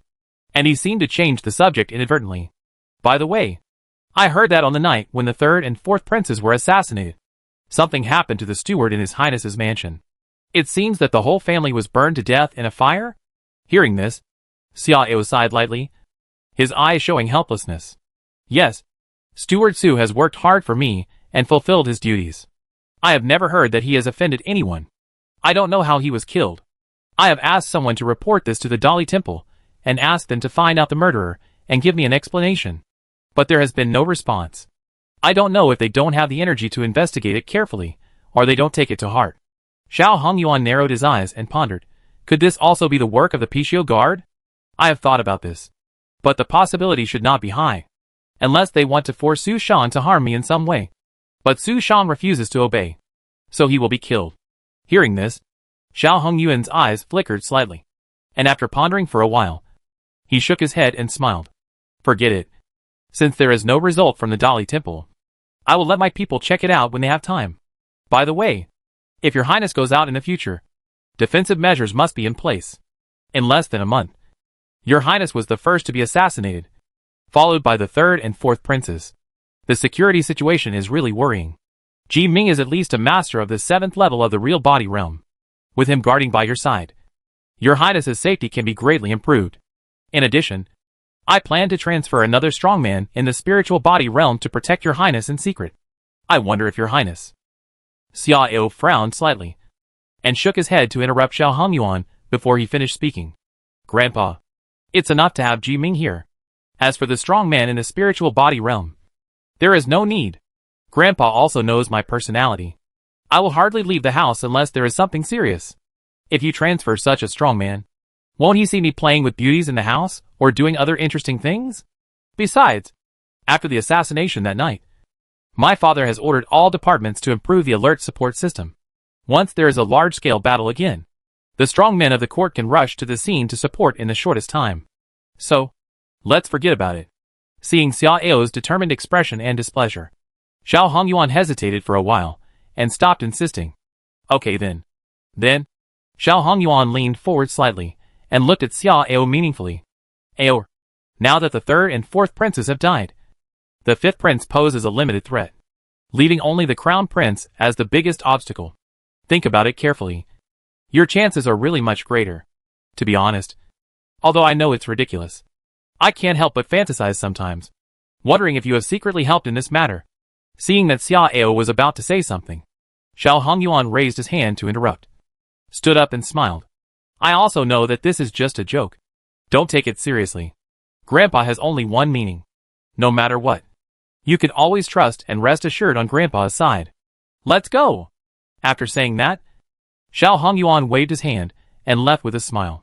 Xiao narrowed his eyes, tapped the armrest lightly, and muttered in silence. After more than 10 breaths, Shangwanwaner walked in lightly. "Your Highness, there is a message." Xiao closed his eyes and leaned back on the chair. "Gu now acupoint is uncomfortable. Help Gu Song to relieve it." Shangwanwaner wrinkled her nose and walked behind Xiao helplessly. This kind of teasing in various ways has happened at least 20 to 30 times during this period. Chapter 43: The Most Beautiful Woman in the Imperial Capital. As Shangwanwaner's soft and cool hands pressed on his temples and Tianchong acupoints, Xiao's slightly frowned brows slowly relaxed, feeling the delicate massage with just the right amount of force. Smelling the faint, fresh and elegant fragrance of gardenia, Xiao exhaled comfortably. "Go ahead. The Prime Minister's grandson, He Xiuyuan, is about to marry the Weiwei's beloved daughter Dongfang Yu." Hearing this, Xiao's eyes suddenly opened. Is the news true or false? Also, is this the old emperor's intention? Or the two families' own wishes? The news from General Yuan is true, but it should not be the old emperor's marriage. because the bad people found that the Weiwei Dongfang Junsheng seemed to be caught by the Prime Minister. So, I estimate that Dongfang Junsheng should be forced. The Weiwei is responsible for the guards of the palace city and the palace gates, and his position is very important. If the Prime Minister ties Dongfang Junsheng to the prince's chariot, it will be a great benefit to their power. After listening to Shang Wanwan's story, Xiao frowned slightly. The position of Weiwei is not small. If the two families succeed in getting married, it will not be a good thing for me. Oh, this won't do. The Prime Minister and the prince can't get away with it. Shang Wanwan rolled her eyes secretly and whispered softly, Your Highness, the one who really pity is probably Dongfang Yu, who is known as the most beautiful woman in the imperial capital. Xiao moved his ears, laughed and grabbed Shang Wanwan's slender white left hand. What are you talking about? No matter how beautiful Dongfang Yu is, how can she compare to Shang Wan, the chief steward of my family? The so-called first beauty is probably just what people say. If we really compare them, Dongfang Yu may not be more beautiful than Lu Jijun and Shang Wanxian, let alone you. Shang Wanwan's cheeks were slightly red, and she spit inwardly. But she was also a little happy in her heart. But before she could enjoy the beauty for a while, Xiao's next sentence made her depressed again. However, since she has such a reputation, she must be good. If such a beauty doesn't enter my house, wouldn't it be a waste of heaven's gift? In this way, let Tiangang send someone to keep an eye on the Prime Minister's mansion, and report immediately once the date of the engagement is confirmed. Hey, another good show is about to be staged. Looking at Xiao, who was grinning secretly, Shang Wanwan curled her lips, pulled out her hand with cleverness, and continued to massage Xiao's head acupuncture points, while responding a little dryly. After Xiao laughed for a while, his expression suddenly turned cold. How is the investigation of Ji Ming going? After talking about the main business, Shang Wanwan immediately regained her composure. Your Highness, everything has been investigated. Ji Ming's old house is in the southern district of the imperial capital. There are more than 200 relatives, servants and guards in the family. His father has passed away. His mother is still alive, and he has 2 sons and 2 daughters. In addition, he was selected by the general when he was serving in the border army and was taken to his side. He has been with the general for more than 20 years. Therefore, he should be very loyal to the general. Xiao nodded slightly, and the look in his eyes kept changing. He did not let Ji Ming participate in the action that night, and he also created the illusion that he had been hanging around in the Bibo Palace. However, the words and tests that Xiao Hongyuan said today clearly showed that Ji Ming probably noticed his movements of leaving the mansion that night, and he also reported to Xiao Hongyuan. This is something Xiao naturally cannot tolerate. If he cannot really use him, then Ji Ming's lifespan should also enter the countdown. Call him. Yes. Shang Wanwan responded, pulled her hand away quickly. After a cup of tea, Shang Wanwan walked in with Ji Ming. Greetings, Your Highness. Ji Ming clasped his fists and saluted, his posture respectful. Xiao's face was cold, and his eyes were unfriendly. Ji Ming, do you have any opinions about me? Ji Ming was shocked, and he knelt on one knee and said in fear, Your Highness, why do you say that? Even if I have eaten a bear heart and a leopard courage, I will never dare to do so. Don't dare? Huh. It sounds good. Then why did you report my whereabouts to the general? Ji Ming's face changed slightly, and after gritting his teeth, he said in a hoarse voice, Your Highness, this is... What is this? Xiao asked coldly. This is the order of the general. I dare not disobey. Moreover, I think the general and his highness have a common interest. So, hearing this, Xiao's murderous intent dissipated a little, but the coldness in his eyes became much stronger. If Ji Ming dared to deny it, then the next scene would be another one. The order of the general. Huh? I ask you, who is more important, me or the general? Ji Ming's eyelids jumped, but he did not dare to hesitate. Of course, Your Highness is more important. Okay, then I ask you again, are you the general's man or me now? Ji Ming's heart was shocked. He looked up at Xiao and said bitterly, Yes, Your Highness's man. Okay, since you know that I am more important and you know that you are my man now, you still revealed my whereabouts to the general. Isn't this a betrayal to me? Isn't this a betrayal? Ji Ming's body softened, and beads of sweat kept rolling down his forehead. Your Highness, I know I am wrong and I am willing to accept your punishment without hesitation. Oh! So, even if I kill you, you will admit it? Xiao sneered with narrowed eyes. Ji Ming opened his mouth. And after a long silence, he nodded bitterly. I have brought this upon myself. And I admit it. In that case, Chief Shangwan, please send him off. Xiao waved his hand with a dull look. Yes. Shangwan Water bowed her head and said yes. Then drew her sword and chopped straight at the back of Ji Ming's neck. The moment the sword came out, Ji Ming's hair stood on end, and his body subconsciously tensed up. But, soon, Ji Ming let down his guard again, and closed his eyes with a dead heart. However, after a long while, the expected intense pain did not come, and Ji Ming finally couldn't help but open his eyes, and release the consciousness that had retracted back into his mind. At this time, Shangwan Water had put the sword back into the sheath and stood far away. I have a third question. If the general asks you something in the future, will you tell me or not? No. Your Highness is right. Although the general has been very kind to me, I am now your servant, and I cannot betray you. Before, I was stupid and did not really understand my identity. So I made a mistake. If your Highness is willing to give me another chance, I will never make a similar mistake again. From now on, I will only be loyal to your Highness, Ji Ming said in a hurry, his eyes sincere and frank. Okay, I'll trust you this time. If you betray my trust, you won't be the only one to die. You should understand this. Yes. Ming. Thank you. Your Highness. Ji Ming's heart trembled, and he suddenly knelt on his knees and kowtowed heavily. Okay. Go down. Yes. After Ji Ming left, Shangwan Water returned to Xiao. Your Highness, if this man is not trustworthy, just kill him directly. Why give him another chance? Xiao shook his head and chuckled. If you really want to kill him, you can't kill him now. There can't be any problems with the general for the time being. So, make an arrangement and give him a try in a few days. If he leaks the secret, hand over his head and the whole story to the general's mansion, and the matter will be over. If not, that would be the best. Chapter 44 The Wonder of Soul Armor. It was night. Deep in the Yunhai residence, there was a secret training ground. When Xiao arrived here, 800 men in black shorts were sitting cross-legged in meditation. 20 people in a row, 40 people in a row, and the formation was extremely neat. In addition, there was a man sitting alone in the front, and looking at his face. It was Zhou Ying. Obviously, these people are the heirs of the Xianjin camp. After obtaining the inheritance of the Xianjin camp 5 days ago, more than 30 of the 800 Xiantian prisoners broke through to the void body realm, and the one with the greatest improvement directly reached the 6th level of the void body realm. In addition, the weakest person is already the 5th level of the Xiantian realm. In other words, these people are all masters of the 5th level of the Xiantian realm and above. And they have also obtained various battle formations, killing skills, and soul armor of the Xianjin camp. Gaoshan Xianjin camp is known as every attack. Nothing can be broken. I wonder if this army that inherited the inheritance of the mysterious Yuanjia Xianjin camp can create a new myth. While secretly looking forward to it, Xiao also cast his eyes on Zhou Ying. The notes of the Xianjin camp inheritance mentioned that the strength of the commander would be greatly improved. And Zhou Ying, as the commander designated by Xiao, was indeed raised to a rather amazing height.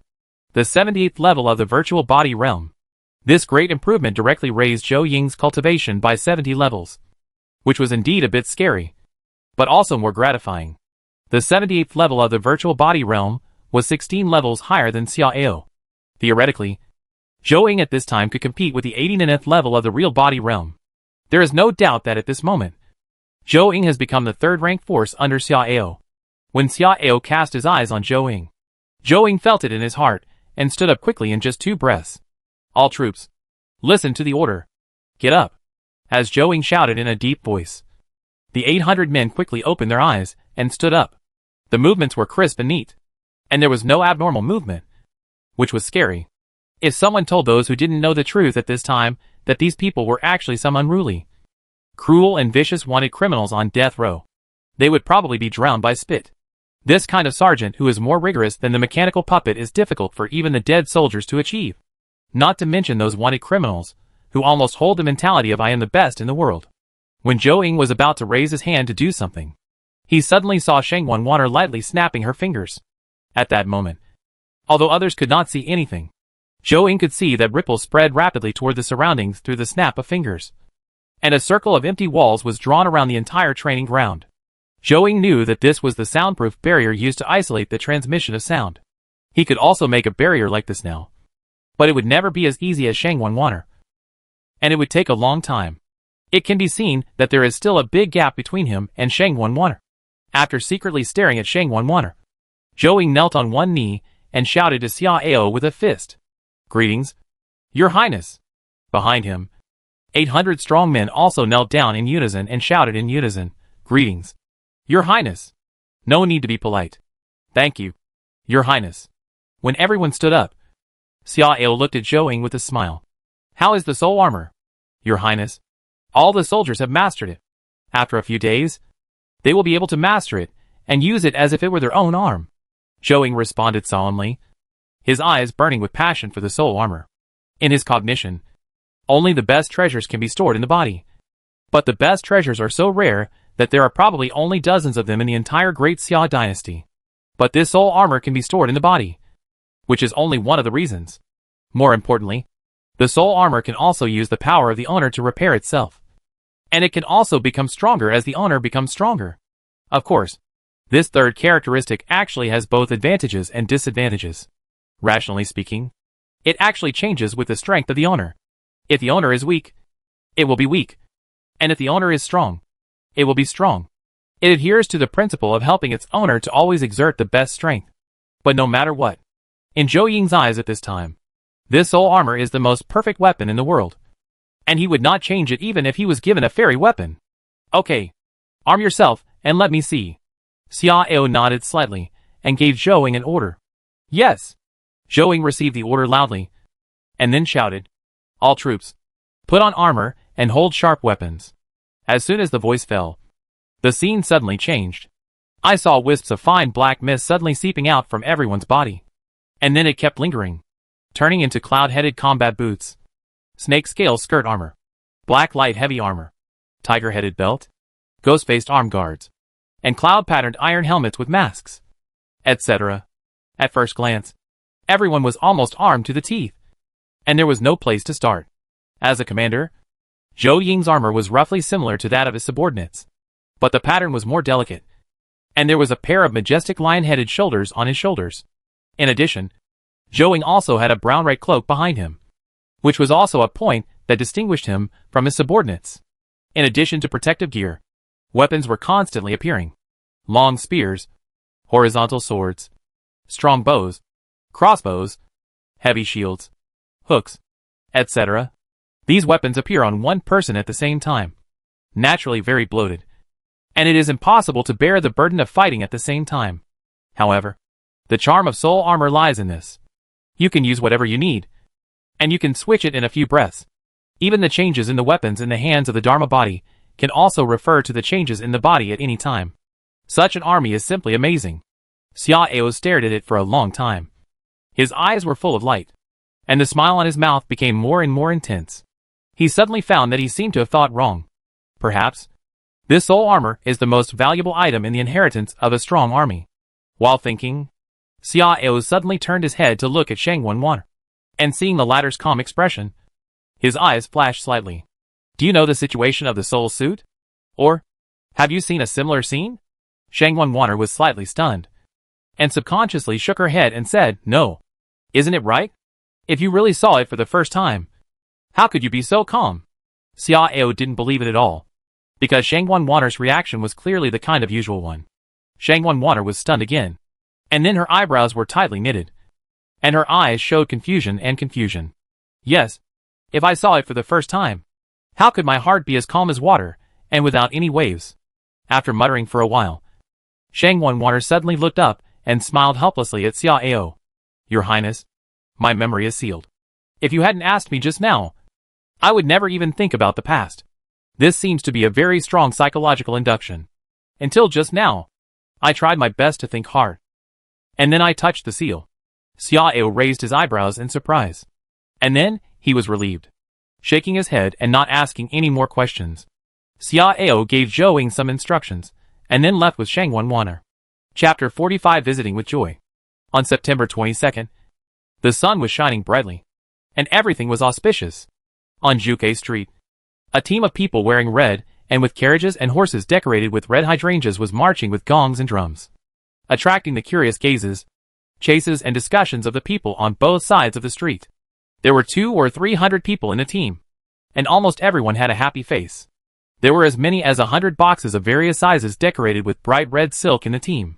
TSK. Which noble family is this? Making such a big scene? This old man's eyesight seems not very good. Can you see the emblem of the Prime Minister's mansion? The Prime Minister's mansion? His. No wonder. Looking at this, it should be a literary engagement. Right? I wonder which girl is so lucky to be betrothed to the sons of the Prime Minister's mansion. You don't know this? You are too out of touch with the news. Hey, this gentleman knows? Tell everyone quickly. Yes. Yes. Tell us quickly. On the second floor of the wine shop on the left side of the street, a group of diners crowded by the window, constantly urging a young man in luxurious clothes. The young man enjoyed the feeling of being the center of attention. After whetting everyone's appetite, he finally spoke to the curious eyes of the crowd. The man is naturally the Prime Minister's most beloved grandson and Shoyuin. As for the woman, well, if I tell you, you will be heartbroken. When these words came out, everyone was speechless. What are you talking about? Those who are qualified to marry into the Prime Minister's mansion must be from a top-level powerful family. They are a perfect match. What does it have to do with us? What do you mean by that? Why should we be heartbroken? Listening to the clamor of disapproval, the young man laughed. Really? What if the woman is the beloved daughter of the Weiwei? Dongfangyu? What? When they heard the 3 words Dongfangyu, everyone's eyes widened instantly, with a look of disbelief. Then Shoyuin is actually going to marry the most beautiful woman in the imperial capital? God damn it. This, it's outrageous. Outrageous.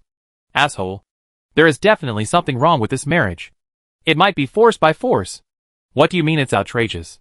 It's obviously. Damn it. It's too unfair. Looking at the diners who just looked indifferent.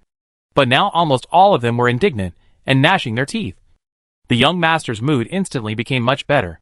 I said, I shouldn't be the only one who is envious and jealous. Just when the atmosphere was a little gloomy, a series of exclamations suddenly came from the street below. And at the same time, some people kept looking up and pointing at the sky. Everyone looked up in confusion, but saw 5 armored vehicles moving quickly in the air. These 5 armored vehicles were all covered in red and decorated with ribbons, and they drove straight over the top of the convoy below, with a hint of contempt from above. Seeing this scene, some people immediately gloated over it. Hee hee. They deserve it. Let them be so proud. Let them make such a big noise. Look! Look! Someone is shitting on their heads. Ha ha! Captain, she didn't cover up his mistake. TSK. The Prime Minister's mansion will lose face now. It's fun. But these people are going to be in trouble. If they dare to destroy the Prime Minister's mansion, aren't they courting death? Yes. Just wait and see. There will be a strong man in the convoy soon. At this time, the young man rolled his eyes and snorted coldly. Bullshit. That's the armored car of the 6th Prince's mansion. Who dares to go up and cause trouble? 6th Prince? Everyone was stunned at first. And then, they were silent. Speaking of which, the 6th Prince is really the most special one among all the princes. Although he has not been crowned as a king. In terms of weight, he is the most important one except the Crown Prince. Even the Emperor tolerates him in every way.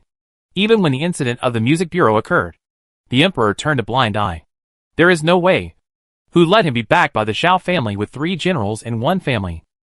For the stability of the dynasty, and for the future succession of the Crown Prince. Personal misconduct is nothing in the eyes of the Emperor. Strange. Why is the 6th Prince hanging red and hanging scarves? Does he want to marry some daughter today? Nonsense. How can a prince's marriage be so frivolous? That's right. The prince's marriage must be approved by His Majesty. And it can't be so shabby. Then how do you explain this? This? Maybe the 6th Prince is joking? You are all familiar with the style of this prince. That's right. Hey. Wait. He won't want to rob Dongfangyu. Right? As soon as these words came out, the place was instantly silent. After a while, the crowd suddenly screamed, and then ran downstairs at full speed, rushing towards the direction of the Weiwei mansion. Although they didn't want Dongfangyu to be married to Shoyuin. They didn't want Dongfangyu, the most beautiful woman in the imperial capital, to be ruined by the licentious 6th Prince. So, they all wanted to go and see if the sixth prince was going to Dongfang Mansion. At the same time, the motorcade of the Hafu on the street also discovered the scene. The general manager of the Hafu, who was in charge of the team, immediately realized that something was wrong. He sent someone to report to the mansion while urging the motorcade to speed up. Dongfang Mansion. In a wing room in the backyard, a man and a woman were talking softly, both with heavy expressions. Among them, the man was a middle-aged man with a square face and a delicate beard, and the woman was a woman with a dignified temperament and prominent crow's feet.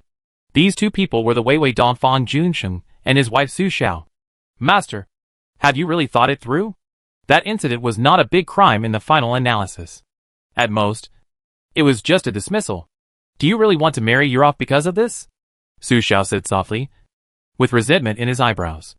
Moreover, Master, your identity is sensitive. As a palace gate guard, if you become a relative of the Prime Minister, will His Majesty think too much? Dongfang Junsheng glanced at Su Xiao, shook his head, and sighed softly. That being said, if the Prime Minister really wants to put me to death, he has plenty of ways to deepen the charges. Although you and I are not afraid of death, no one in such a big family will be able to escape. As for His Majesty, I can't care about that now. I have thought a lot these days. Sooner or later, the world will belong to the prince, and His Majesty's old injury seems to be getting worse. Perhaps it's time to stand on the side. Speaking of this, Dongfang Junsheng paused slightly and glanced to the left with a complicated look. The only thing I am worried about now is whether Yur can accept it. Although he Shouyuan is no worse than her in gambling, Yur is strong-willed by nature, and I am afraid she... At this time, a crisp and calm voice suddenly came from the small room behind the screen. Dad, you don't have to say anything. I agree. Chapter 46. Are you kidding me? Dongfang Mansion. Dongfang Junsheng and Su Xiao sat in the elegantly decorated main hall, and their clothes were changed into robes or long skirts for attending formal occasions. The servants inside and outside the hall were also wearing the cleanest clothes, and their spirits were much higher than before. In addition, from the main gate of the mansion to the main hall of the central courtyard, all the doors and gates along the way were open, making a grand gesture to welcome distinguished guests. In the main hall, Dongfang Junsheng faced the door, scraping the tea lid on the fragrant tea bowl again and again. But he didn't take a sip for a long time, as if he was holding the tea bowl just to divert his attention.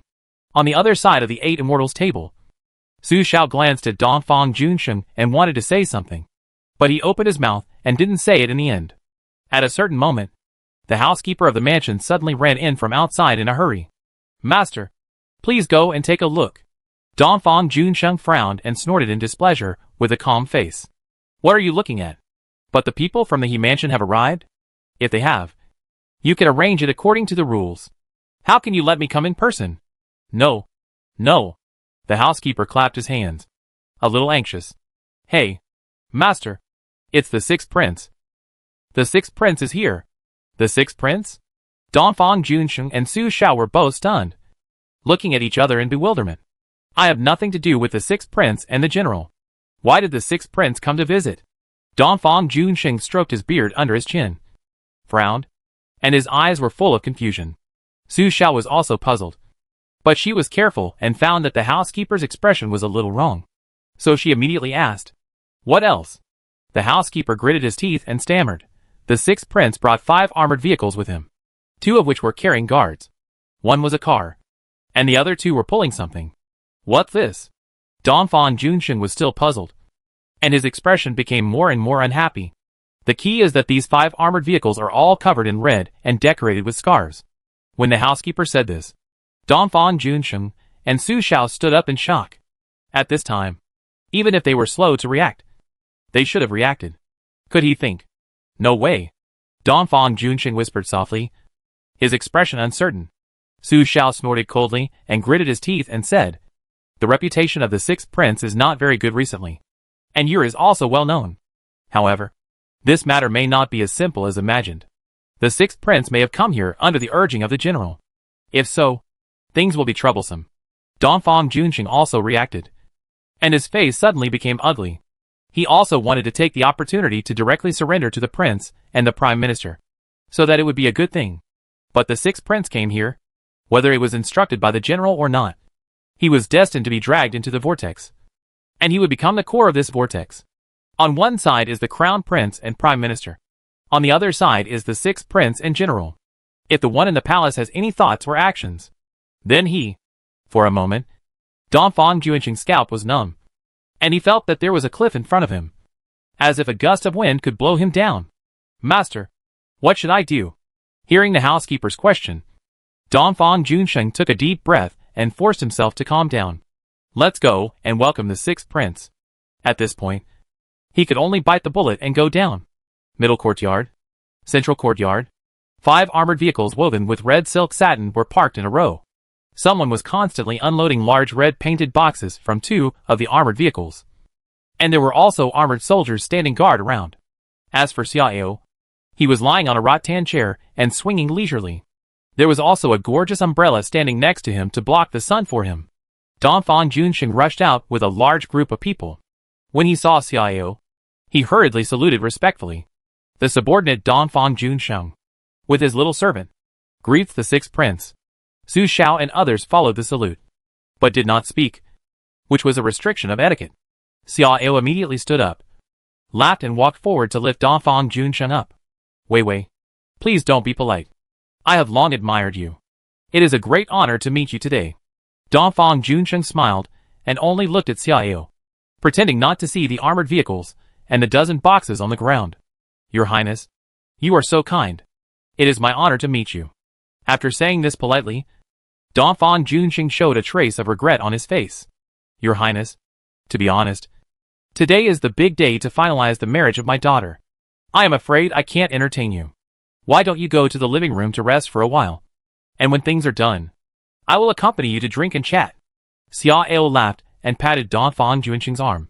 What are you talking about? I naturally know what day it is today. All irrelevant people will naturally step back. Dongfang Juanqing was stunned at first. Then he felt relieved and smiled on his face. He suddenly felt that this Sixth Prince was still easy to talk to. However, his smile soon froze. I admire Miss Yu very much. I came here today to attend the ceremony as said below. I just didn't expect that the Wei Wei knew I would come a long time ago. Ha ha ha. But it's good this way. Everything will go better if you are prepared.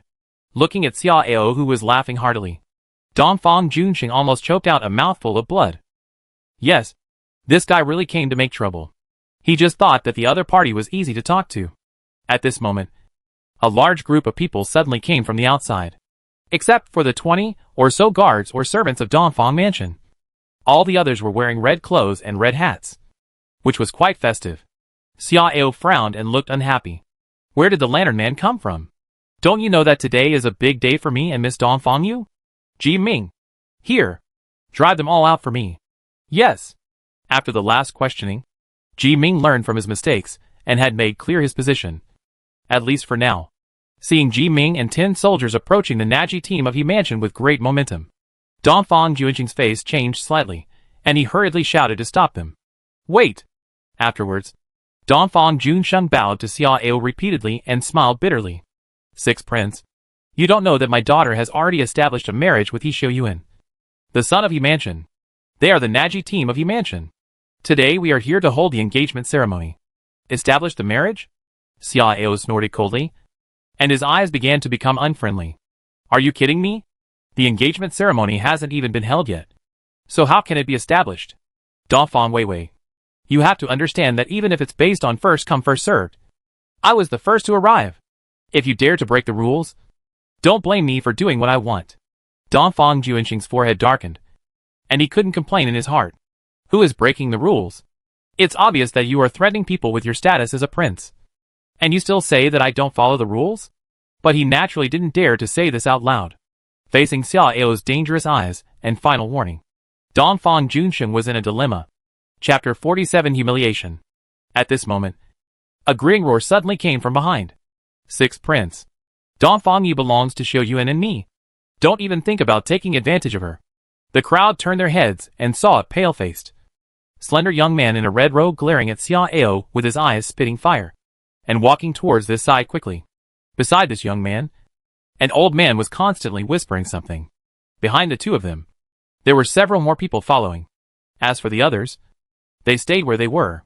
It was obvious that the young man was He Shoyuan, the grandson of the Prime Minister, and the old man was Yuan Zhong, the general manager of the Prime Minister's mansion.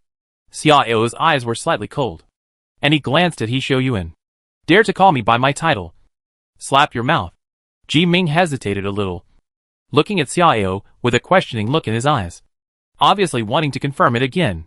After all, that person is the most beloved grandson of the Prime Minister.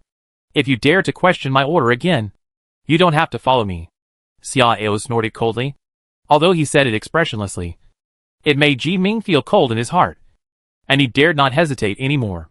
Seeing Ji Ming striding towards He Shoyuan, whether it was the people of the Dongfang family or the people of the He mansion, all changed their faces and hurried to dissuade or apologize. However, Xiao ignored him. Seeing that Ji Ming was less than 10 steps away from He Shoyuan, two figures finally flashed out from behind He Shoyuan and blocked in front of He Shoyuan. Don't be rude to the young master. Retreat. Facing the scolding of the two, Ji Ming blinked, as if he didn't expect them to dare to do this to him. After sneering, Ji Ming was too lazy to move, so he simply stood there and showed his Dharma body. When they saw the real Dharma body that was more than 7 feet tall, the pupils of the two couldn't help shrinking, and they swallowed hard, because one of them was only at the 5th level of the void body realm, and the other was only at the 8th level of the void body realm. You dare to be so presumptuous in the void body realm? Ji Ming snorted disdainfully, and then swung out a slap. Behind him, the true Dharma body also swung out his right arm, which was nearly 3 meters long and as thick as a tree trunk, and slapped out fiercely. This slap caused the air to emit a sharp whistle, and also compressed the air around the two people by several times, making the two people's dodging movements delayed by a few points. It was this slight delay that caused the two people to be slapped away by the hand bigger than the futon without any surprise. Afterwards, Ji Ming ignored the two people who vomited blood and fell more than 10 steps away, but swung his palm again and slapped He Shoyuan. He Shoyuan's face flushed, and he stared at the chief steward Yuan Zhong fiercely. Grandpa Yuan. Yuan Zhong frowned, and seeing that the giant hand was getting closer and closer, he finally sighed and took a step forward. This simple move easily repelled Ji Ming's Dharmakaya hand, and also repelled Ji Ming's body 7 or 8 steps.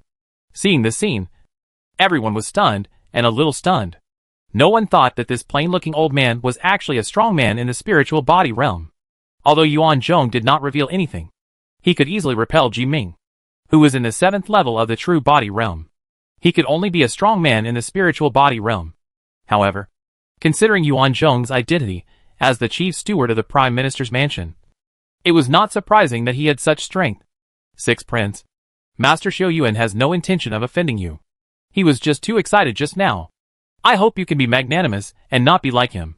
In the attic in the distance, several women were nervously watching the tense scene and whispering at the same time. The lady is so charming that even the 6th prince came to pay his respects in person. Of course, our lady is the most beautiful woman in the imperial capital, and the fairy in the eyes of countless talents. Who doesn't want to win the lady's heart? It's a good thing for the lady that the 6th prince ran out. Good?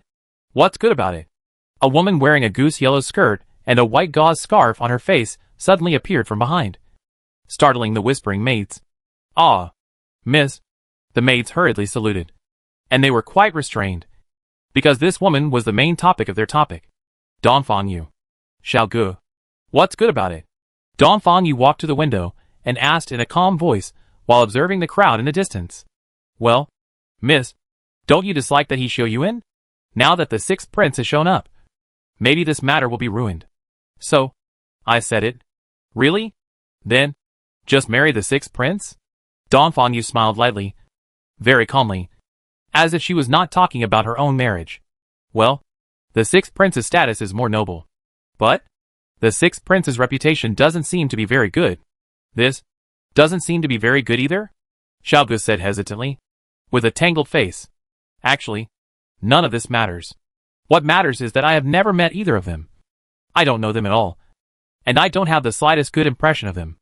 Originally, I also fantasized that I could pursue the love I like other women in the world. Unfortunately, things are beyond my control. Dongfang Yu said softly, with a hint of melancholy and sadness in her tone. Forget it. Let's wait and see. In the field, Xiao stared at Yuan Zhong coldly. If you are disrespectful to me, You are disrespectful to His Majesty. Don't be shameless. Otherwise, I will kill him on the spot, and no one can do anything to me. After saying this, he ignored Yuan Zhong's ugly face and looked at Ji Ming again. Ji Ming, go and give him 10 slaps to teach him a lesson. Yes. Ji Ming nodded and clasped his fists. After looking at Yuan Zhong with fear, he strode to He Xiaoyuan, seeing that Ji Ming had raised his hand to slap. But Yuan Zhong still did not move. He Xiaoyuan could not help but feel angry and anxious. Today is his big day. If he is slapped in public, he will be laughed at to death? And how will Dongfang Yu see him? Grandpa Yuan, what are you still looking at? Do you really want to watch? Pa! Before He Xiaoyuan could finish his words, a thick slap hit his face, knocking back his words. Pa! Pa! Pa! 2, 3, 4. Ji Ming slapped him hard and counted at the same time. His face gradually flushed, because he suddenly realized that this feeling was really good. By the time Ji Ming finished slapping, He Xiaoyuan's fair cheeks were already filled with black and red marks, and the whole person had fallen into a daze. Ding! You let people humiliate the Prime Minister's grandson in public. Domineering value plus 60. Until this time, Yuan Zhong, who closed his eyes and couldn't bear to watch, stood up and saluted Xia Ao respectfully. 6 Prince, the punishment has been given. Next is the important matter between our He Mansion and Dongfang Mansion. I hope you don't interfere. I don't care about your affairs. Xia Ao waved his hand, looking disapproving. I just want to tell you that today is the big day for me and Miss Dongfang Yu to get engaged. So please don't disturb my important matter. Chapter 48. Returning home in disgrace. Veins on Yuan Zhong's forehead were throbbing, and he was so angry that he couldn't breathe smoothly. 6 Prince, please don't play tricks on us anymore. You are such a noble person. If you really want to make a gift, you won't just use this little thing. While saying this, Yuan Zhong glanced at the dozen or so boxes piled on the ground in front of him. What do you know? This is called a small gift, but a big sentiment.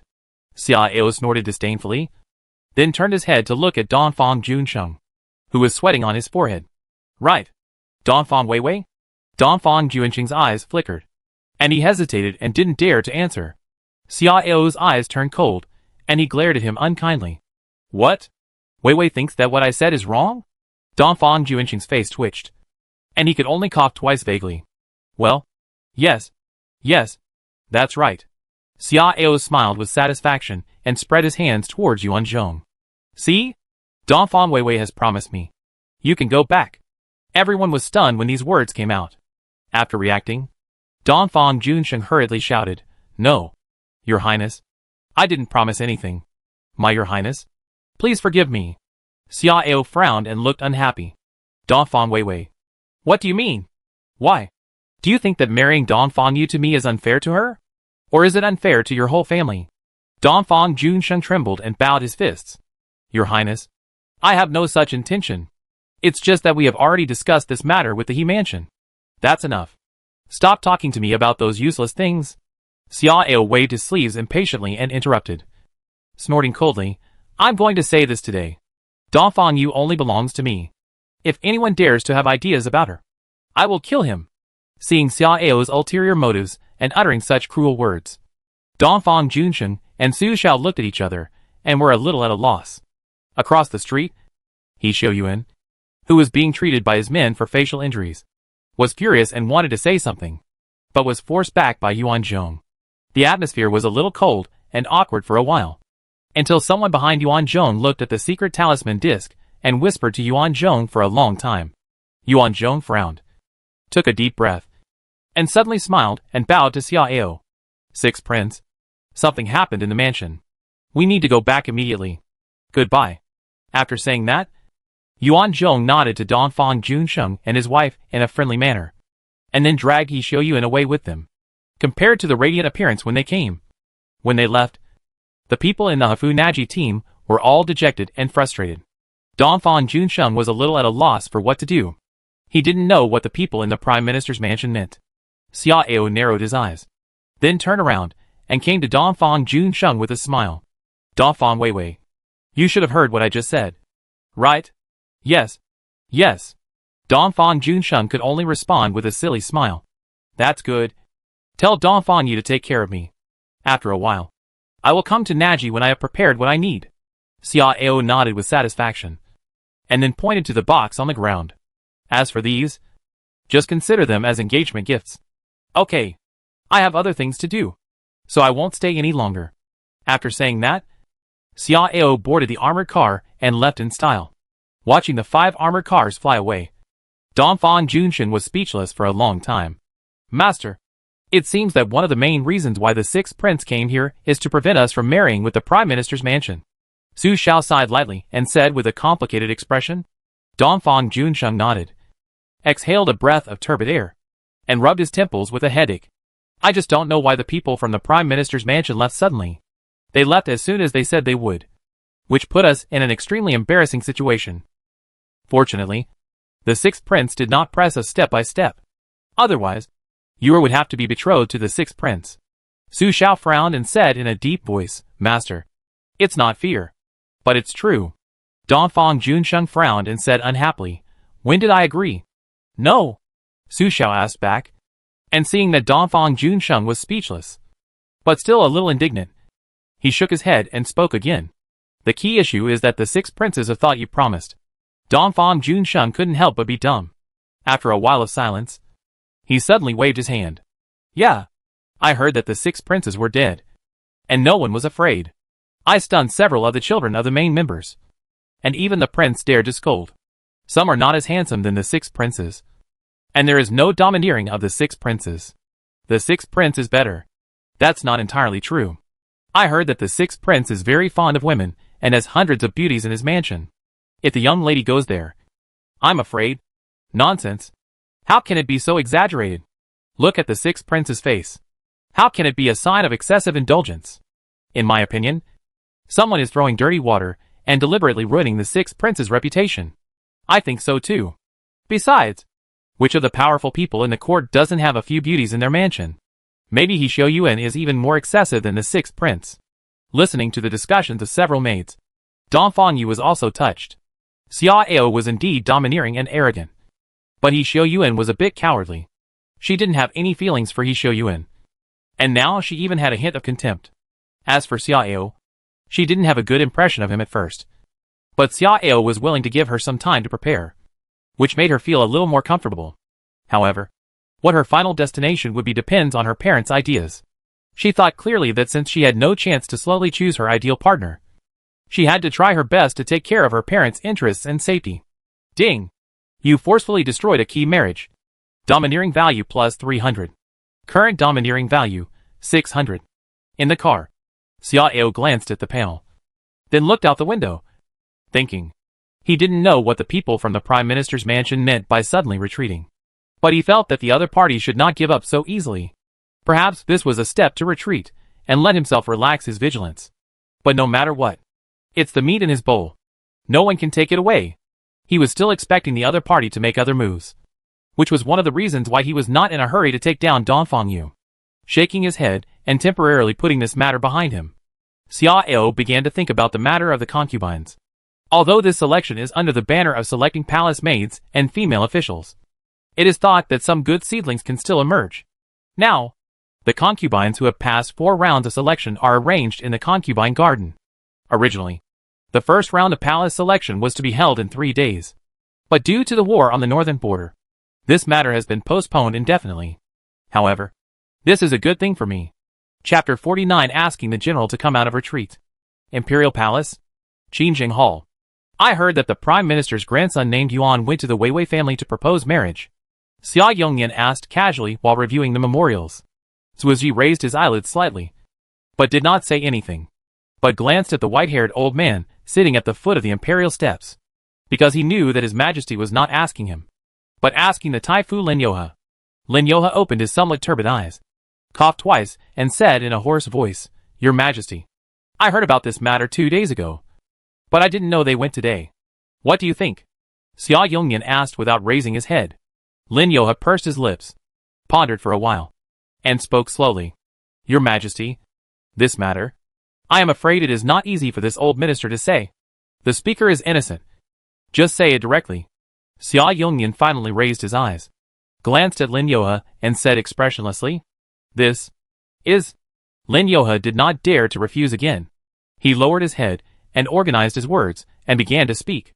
Your Majesty, I think the Prime Minister's move is a bit presumptuous, but not too much.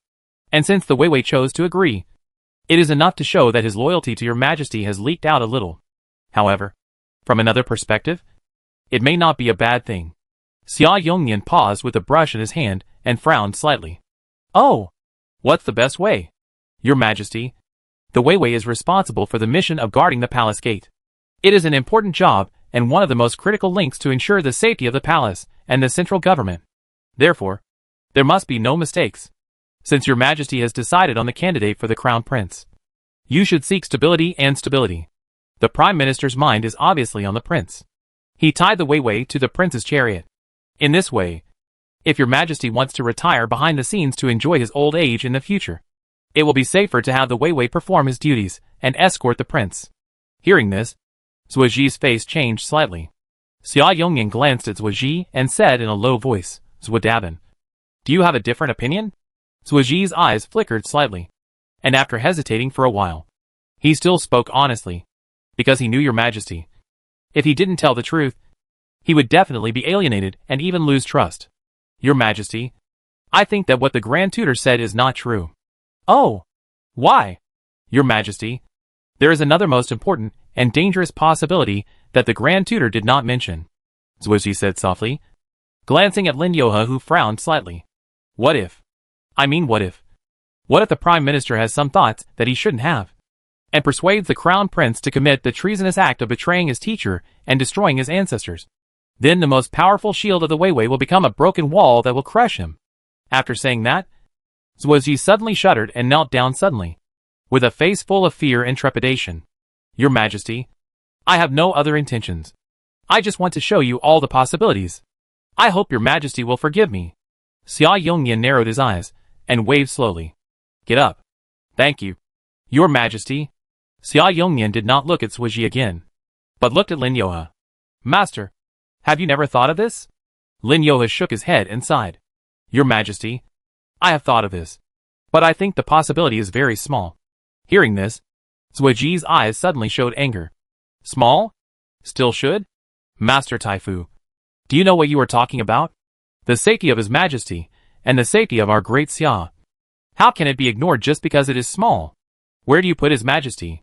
Lin Yoha opened his mouth, and thousands of words finally turned into a sigh. After slowly getting up, Lin Yoha bowed deeply to Xia Yongnian. Your Majesty, I know my mistakes, and am willing to be punished by your Majesty. Xia Yongnian stared at Lin Yoha expressionlessly for a long time, then waved his hand. Okay. I just asked casually. Get up. Thank you. Your Majesty. When Lin Yoha got up, a eunuch suddenly ran in with his head down. Your Majesty, there is news from the Weiwei Mansion that the marriage between the Weiwei Mansion and the Prime Minister's mansion was disturbed by the Sixth Prince. Everyone was stunned when they heard this. What is this old Sixth Prince doing? Why is he everywhere? After realizing it, Xia Yongnian snorted in annoyance, and it was unclear whether he was really dissatisfied or just joking. Forget it. Let the young people make trouble first. Let someone keep an eye on them, and then we can deal with it when there is a problem. Yes. Zuoji immediately understood. At this time, Lin Yoha said something meaningful. Your Majesty, if the Weiwei becomes the father-in-law of the Sixth Prince, things will probably be even more difficult to control. Xia Yongnian glanced at Lin Yoha and said in a light voice, I am too lazy to ask about other people's marriages, but the marriage of my own son should be decided by me first. Right? Your Majesty is wise. Lin Yoha understood and praised him. Afterwards, Lin Yoha hesitated and said, Your Majesty, I have something else to say, but I don't know whether I should say it or not. Yes. Thank you. Your Majesty. Your Majesty, I think that when you are in power, the world will be peaceful, and no one will dare to make trouble. But if the prince takes over in the future, according to the prince's temper and the Prime Minister's mind, I am afraid that sooner or later he will be at odds with the generals. By then, I am afraid that my great Xia will have a civil strife. After all, the Shao family has 3 generals in one family, and they control too many troops. Xia Yongnian frowned slightly, showing displeasure on his face. Lord Lin, you can't say such things casually. The Shao family is full of loyal and brave people. I don't know how much effort they have put in for my great Xia. Over the years, hundreds of their elite children have died in battle and been disabled. If you say such things, won't it make my soldiers in Great Xia feel cold? Lin Yoha was stunned and looked at Xia Yongyan in confusion. In his opinion, His Majesty is definitely not a soft-hearted person. Xia Yongyan ignored Lin Yoha's eyes and continued to speak with a look of gratitude. Especially the general. He is the pillar of my great Xia. As long as he is there, even if the millions of troops of the Great Jin invade the border, it will be nothing. Speaking of the battlefield, the war in the north has been going on for 5 days, and there have been more than 10 battles of varying sizes. Although both sides have won and lost, the Great Jin dynasty is strong and powerful, and overall it is still superior to us. I am very angry about this. So I plan to ask the general to come out and let him go to the northern battlefield to lead the entire army. I believe that as long as the general goes out, he will be able to defeat the enemy in one fell swoop. Avenge me, and seek justice for my great Xia. Hearing this, Lin Yoha's eyelids jumped. He seemed to understand. Your Majesty is going to let the tiger go back to the volcano. But, how does your Majesty plan to deal with the general? Assassinate? This is unlikely. The army is full of the general's men, and the general himself is a top-level warrior, with powerful generals beside him. What is that? Is it to force the general to sign an impossible military order, and then deal with it legitimately? Lin Yoha thought for a while, and didn't dare to think about it anymore, because Xia Yongyan's secretive eyes had already stared at him. Chapter 50 Cultivating the Seeds of Treacherous Ministers. That night, a middle-aged man came to the Yuhai residence. He looked up at the plaque on the gate with excitement for a long time, then took a deep breath and walked in with anticipation. In the side hall of the Bibo Palace, Xia Ao was enjoying Lu Jijun's massage of Shangguan Xian, while squinting at the middle-aged man kneeling on the ground below. This man was short, with a round face and a pair of small eyes that were shrewd and cunning. At first glance, he was the kind of cunning and scheming person. His name was Lai Yongqing, and he was the deputy director of the Ministry of Personnel's Examination and Reward Department. 2 years ago, the 6th prince had come forward to rescue Lai Yongqing once because he was hostile to the 5th prince. Since then, Lai Yongqing has been showing his loyalty to the 6th prince in various ways, obviously wanting to climb up and use the 6th prince as his backer. But the 6th prince was cautious and prudent, considering Lai Yongqing's treacherous, greedy, sweet-mouthed and treacherous nature. He was worried that he would cause trouble for himself, so he kept his distance and refused to accept him. Of course, this was also related to Lai Yongqing's status. After all, a small official was not worth his attention. But Xia Ao was different. He didn't care about these things. The reason why he asked someone to summon Lai Yongqing today was to give full play to Lai Yongqing's advantages and do something for him. Lao Lai. Hearing Xia Ao's address, Lai Yongqing was immediately shocked and excited. Lao Lai. What a kind address. Could it be that the 6th prince has changed his mind and is ready to use him? Yes, Your Highness. I am here. Seeing Lai Yongqing so excited, even with a red glow of excitement on his face, Xia Ao was speechless. Is there something wrong with this guy? As for this? Well, how are you doing lately? Seeing Xia Ao asking him about his well-being with a cheerful face, Lai Yongqing couldn't help but get excited and his eyes misted. He didn't know whether he was really excited or pretending. Woo woo. Your Highness. I'm your subordinate. Hello. Your Highness. Thank you for your concern. Xia Ao's eyes twitched, and Lu Jijun and Shangguan Xian behind him also looked strange. This person is too good at pretending. Right? The key is that he acted like a real person, and people couldn't see the flaws. That's good. Lao Lai. I want you to help me do something. Lai Yongqing's eyes widened immediately, full of surprise, and a bit of unreal dreaminess. What? You don't want to? Seeing Lai Yongqing standing there in a daze, Xia Ao frowned, pretending to be unhappy. Oh no. I do. Your subordinates do. Lai Yongqing came back to his senses and waved his hands excitedly. Your Highness, my greatest wish in this life is to serve you at every turn. Now that I have the opportunity, how can I not be willing? Your Highness, there is no doubt that from now on, I am your dog. Even if you ask me to go to the toilet to eat, I will never hesitate. Shangguan Xian frowned, and a look of displeasure flashed in her eyes. This person is too vulgar and disgusting. Xia Ao didn't care, and clapped his hands in satisfaction. Okay. I appreciate your enthusiasm. This matter is a test for you. If you do it well, you will be mine in the future. When the time comes, if anyone dares to bully you, just report my name and fight back. Of course, if it doesn't work well, Lai Yongqing was surprised and happy, and hurriedly patted his chest to make a promise. Don't worry, Your Highness. If it doesn't work well, I will come to see you with my head. Lai Yongqing knew very well that this was definitely his best chance to turn things around. If he could grasp it, he would have a bright future. If he got into trouble, he could only accept his fate. People always have to take risks in their lives. Right? Okay. Xia Ao nodded with satisfaction and leaned forward. Listen carefully. The next day, the building. In the elegant pavilion on the 3rd floor, Xia Ao sat by the window facing the street, sipping hot tea while looking at the gate of the building diagonally opposite. It was a building similar to a city gate tower controlled by hundreds of soldiers, with high walls on both sides, and an arrow tower every few meters inside the high walls. Look at the plaque above the doorway of the gate, with 3 big characters Xiao Nu Yuan written on it. Obviously, behind the high wall is the Xiao Nu Garden, where 360 selected girls from all over to Xia live. Those who can pass the first 4 rounds of selection and stand out from tens of thousands of people must at least meet the basic conditions such as poetry, books and etiquette. At a certain moment, when a civil official and a military general walked out of the gate together, Shang Wanwaner couldn't help showing a strange look. It seems that Lai Yongqing is really capable. Xia Ao smiled and didn't say anything. On the street, Lai Yongqing immediately greeted the two with a smile on his face. Seeing Lai Yongqing, the 2 people's faces were not very good, and even a little angry, and they gritted their teeth. I don't know how Lai Yongqing offended them. Interesting. From this point of view, Lai Yongqing probably used some despicable means to force them to submit. Hearing Shang Wanwaner's analysis, Xia Ao smiled slightly. The means don't matter, as long as he can get things done for me. I don't care even if he kidnaps the families of those 2 guys to threaten him. Shang Wanwaner glanced at Xia Ao, then at Lai Yongqing, with a sympathetic look in her eyes. She knew that Lai Yongqing was just a puppet specially hired by His Highness to do dishonorable things. If nothing goes wrong, it's fine. Once something goes wrong, let alone others, His Highness will definitely not be soft-hearted. Perhaps Lai Yongqing also knows this, so he will work harder, try to do his best, and leave no hidden dangers, so that it will last for a long time.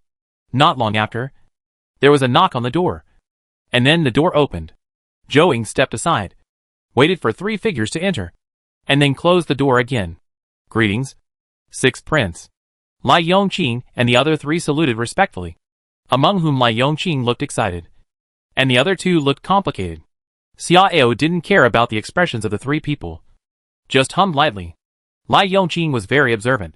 Seeing that Xia Ao had no intention of saying anything more, he quickly poked the arm of the civil servant from the Ministry of Rights. The civil servant gritted his teeth and hesitantly pulled out a booklet from his arms. Lai Yongqing was a little impatient. After snatching it, he respectfully handed it to Xia Ao with both hands. Your Highness, this is the list of 360 beauties, with brief information and portraits on it. Shang Wanwaner took it and waved her hand. Lai Yongqing quickly bowed his head and retreated. Afterwards, Shang Wanwaner opened the album of famous paintings, turning the pages one by one for Xia Ao to see. Shang Wanwaner didn't have any idea about Xia Ao's preference for beauties. She was also very clear about her identity, and never said anything nonsense. In this way, as Shang Wanwaner gently turned the pages, there was only the rustling sound of paper turning in the elegant pavilion for a while. During this period, Xia Ao would nod slightly from time to time, and every time Shang Wanwaner would pick up the pen and draw a circle on the corresponding name. When most of the names in the list were turned over, Xia Ao's eyes suddenly focused, and Shang Wanwaner's eyes also flashed slightly, with a look of surprise in her eyes. Chapter 51 Invisible Crisis. The portrait on this page shows a woman wearing a pink luo skirt with a lotus-colored gauze belt around her graceful waist. The woman was beautiful and petite, and her appearance was much more outstanding than most of the concubines I had seen before. But this was not the most important thing. The most important thing was that the woman looked extremely sweet, especially her smile, which seemed to be able to penetrate the paper and directly sweeten people's hearts. This was a refreshing smile, a smile that could heal people's hearts, and people couldn't take their eyes off it at first sight. After a few breaths, Xia Ao exhaled lightly and glanced at the information on the other side of the case. He saw that the name column was written as Yen Saishi, and the age column was written as 20. Shangwan Water asked. And when Xia Ao nodded slightly, she immediately drew a circle on Yen Saishi's name, and the strokes were a little heavier than before. After reading the entire album of famous paintings, Shangwan Water closed it and returned it to the civil servant. A total of 35 people. Not one less. Hearing Shangwan Water's order, the civil servant's face twitched, and he felt a little pain. 35 people. This is 10% of all the beauties. After hesitating for a while, the civil servant looked at Xia Ao and said cautiously, Your Highness, can this reduce the number of people? With so many people, an accidental fire can't take them away. Are you bargaining with me? Xia Ao sneered and squinted at him.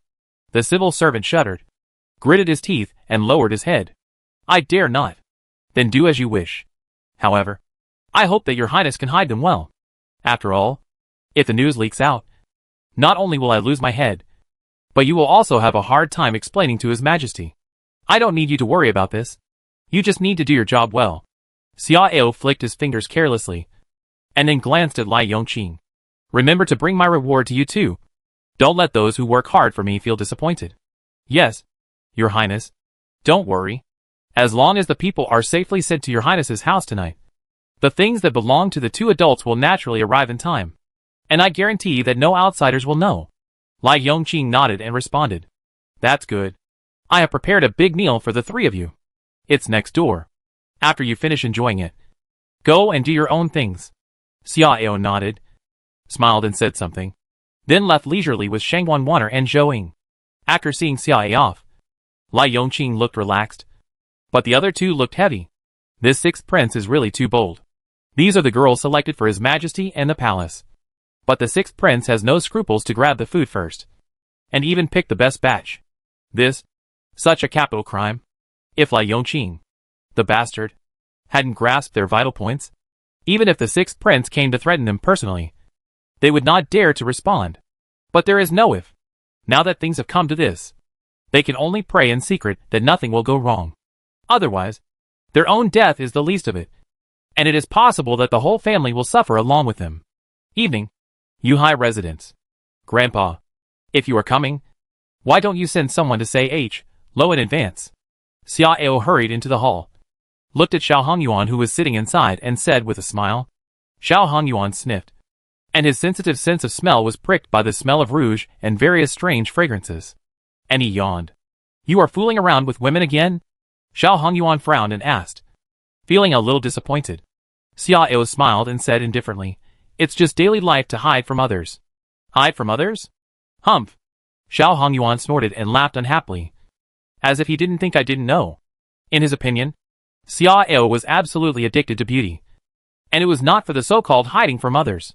However, he didn't plan to delve into this matter today. Let me tell you one thing. I'm going to lead the army. Hearing this, Xia Ao was stunned.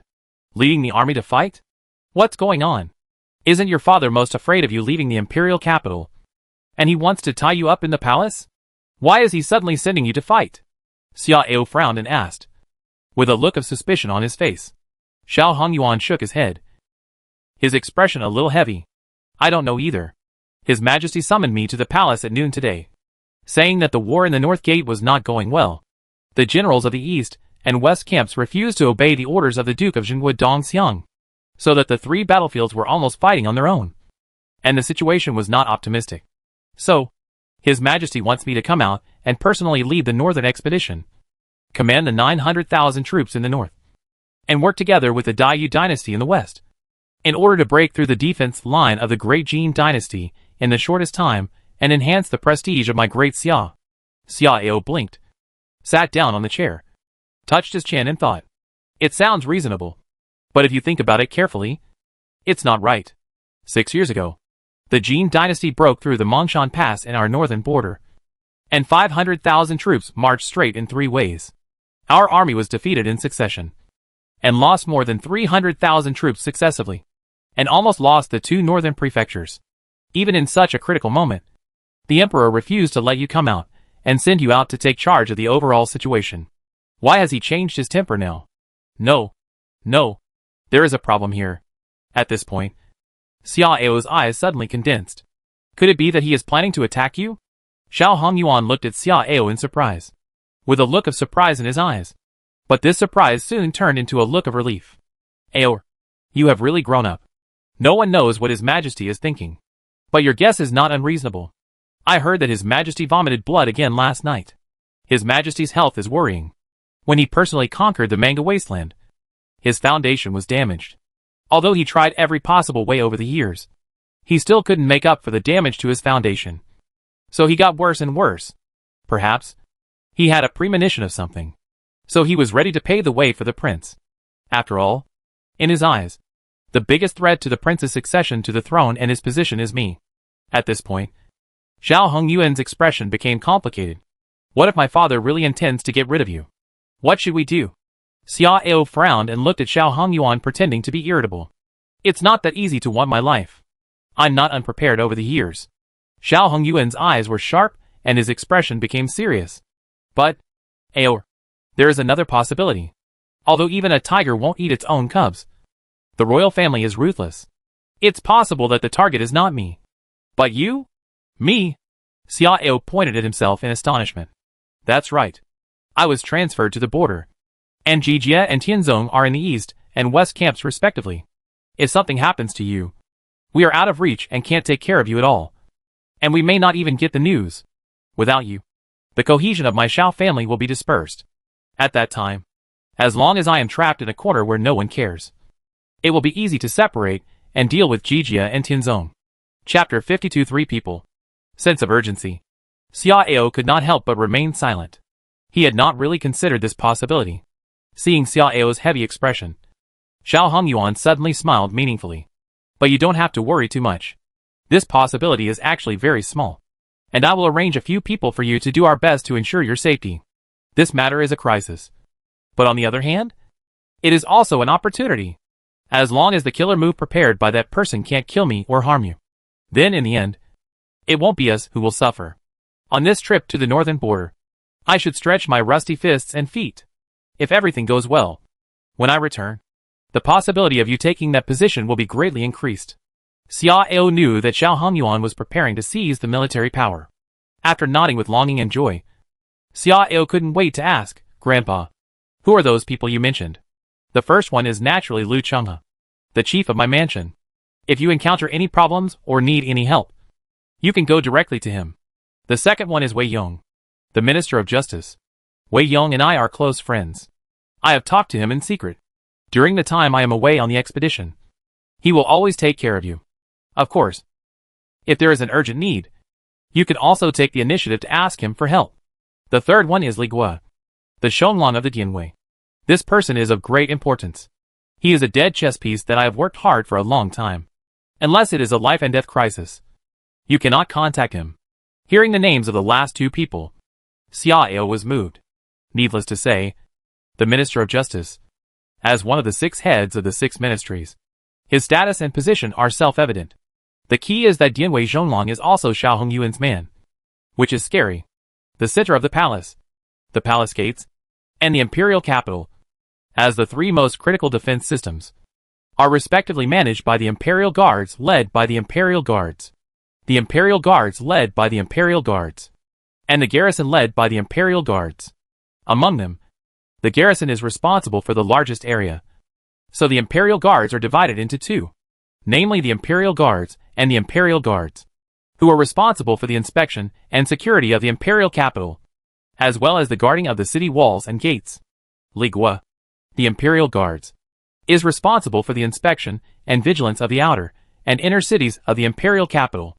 Like Su Ziden, the captain of the West City Gate, he is responsible for the defense of the West City Wall and the West City Gate of the Imperial capital. So he is under the command of the Imperial Guards. Xiao Hongyuan showed these 3 people, which touched Xia Ao a lot. After taking a deep breath, Xia Ao smiled brightly and said, You are worthy of being my grandpa. You even have Li Guo, the military officer, in your hands. Don't worry, Grandpa. With these 3 here, I will be fine. Xiao Hongyuan nodded slightly and said earnestly, Well, remember what Grandpa said? After I leave, you must try to keep a low profile and don't leave them any chance to take advantage of you. Everything will wait until I come back. As long as I can come back safely, great things can be expected. Okay. Don't worry, Grandpa. Xiao nodded and behaved quite well. After Xiao Hongyuan left, Shang Wanwater said softly, Your Highness, the general's analysis makes sense. Perhaps danger is approaching us. To be safe, we should make plans early. Yes. It seems that some things need to be done quickly. Xiao nodded slightly, stroking his chin and thinking. He couldn't rely on the old emperor's thoughts for his safety. So he had to take the initiative before the danger came, or have enough capital to counter the danger. With the power at his hands now, if he launched a palace coup, it was not impossible to succeed. However, it was still a bit risky, and the situation was difficult to control. Therefore, it would be best to have another army.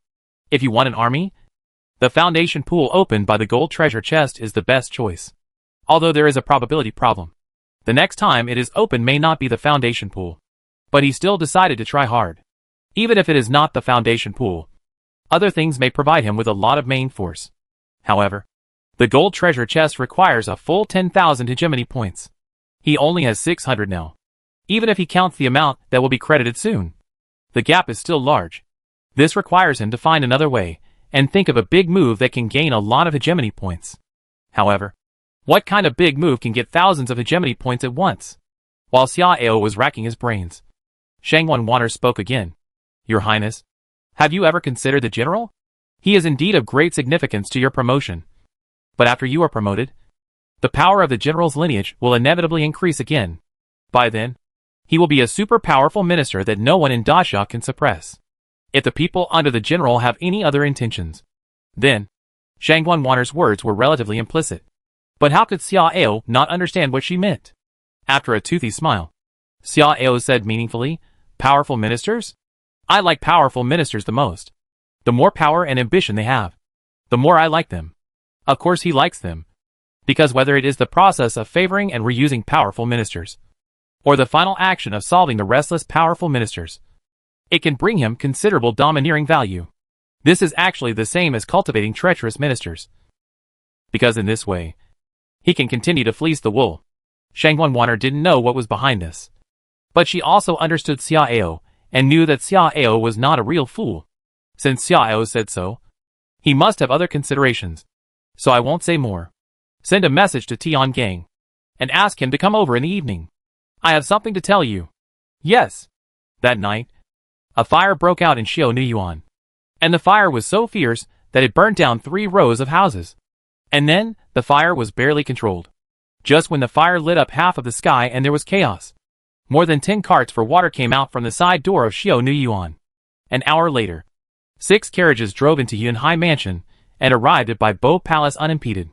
In the night, watching more than 30 women being helped into the hall by Lu Jijun, Shang Wanxian, and other beautiful girls, Xiao's mouth curled up a small arc. Ding! The treacherous people you appointed used the following means to force Xiaonuyuan officials to dereliction of duty and seek personal gain for you. And the domineering value plus 200. Ding! You are so bold that you intercepted 35 excellent beauties, who were supposed to be sent to the palace by dishonorable means. And your domineering value is plus 700. Current domineering value, 1500. Once again, you have gained 900 points of domineering value. Once these beauties arrive, the effect of the 2-star Shingatai can be exerted, and his cultivation speed can be increased by more than 30 times. However, these beauties have been frightened tonight, and Xiao plans to give them some time to recover, and not meet them for the time being. Your Highness, General Yuan has arrived, and is waiting in the study. At this time, Shang Wanwater walked over lightly and whispered, Okay, let's go. Xiao nodded slightly, smiled and winked at a woman in a pink skirt who happened to turn her head and looked here, and then turned and left. Chapter 53 Surrender? Poison Bait. The next day, Xiao Hongyuan personally led 100,000 elite troops from the Chinese camp to the north, heading to the northern border to take control of the overall situation.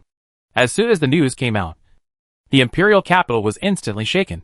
But the court also began to undercurrent, and the atmosphere was quietly becoming weird. It was also due to the influence of this incident that the fire in the Xiao Nu Fang was greatly downplayed and did not cause much waves. On September 25th, King Wei Xiaokui held a banquet at the Lanka Mountain Hunting Park to meet Xiao. The sky was clear, and the mountains, and rivers were clear.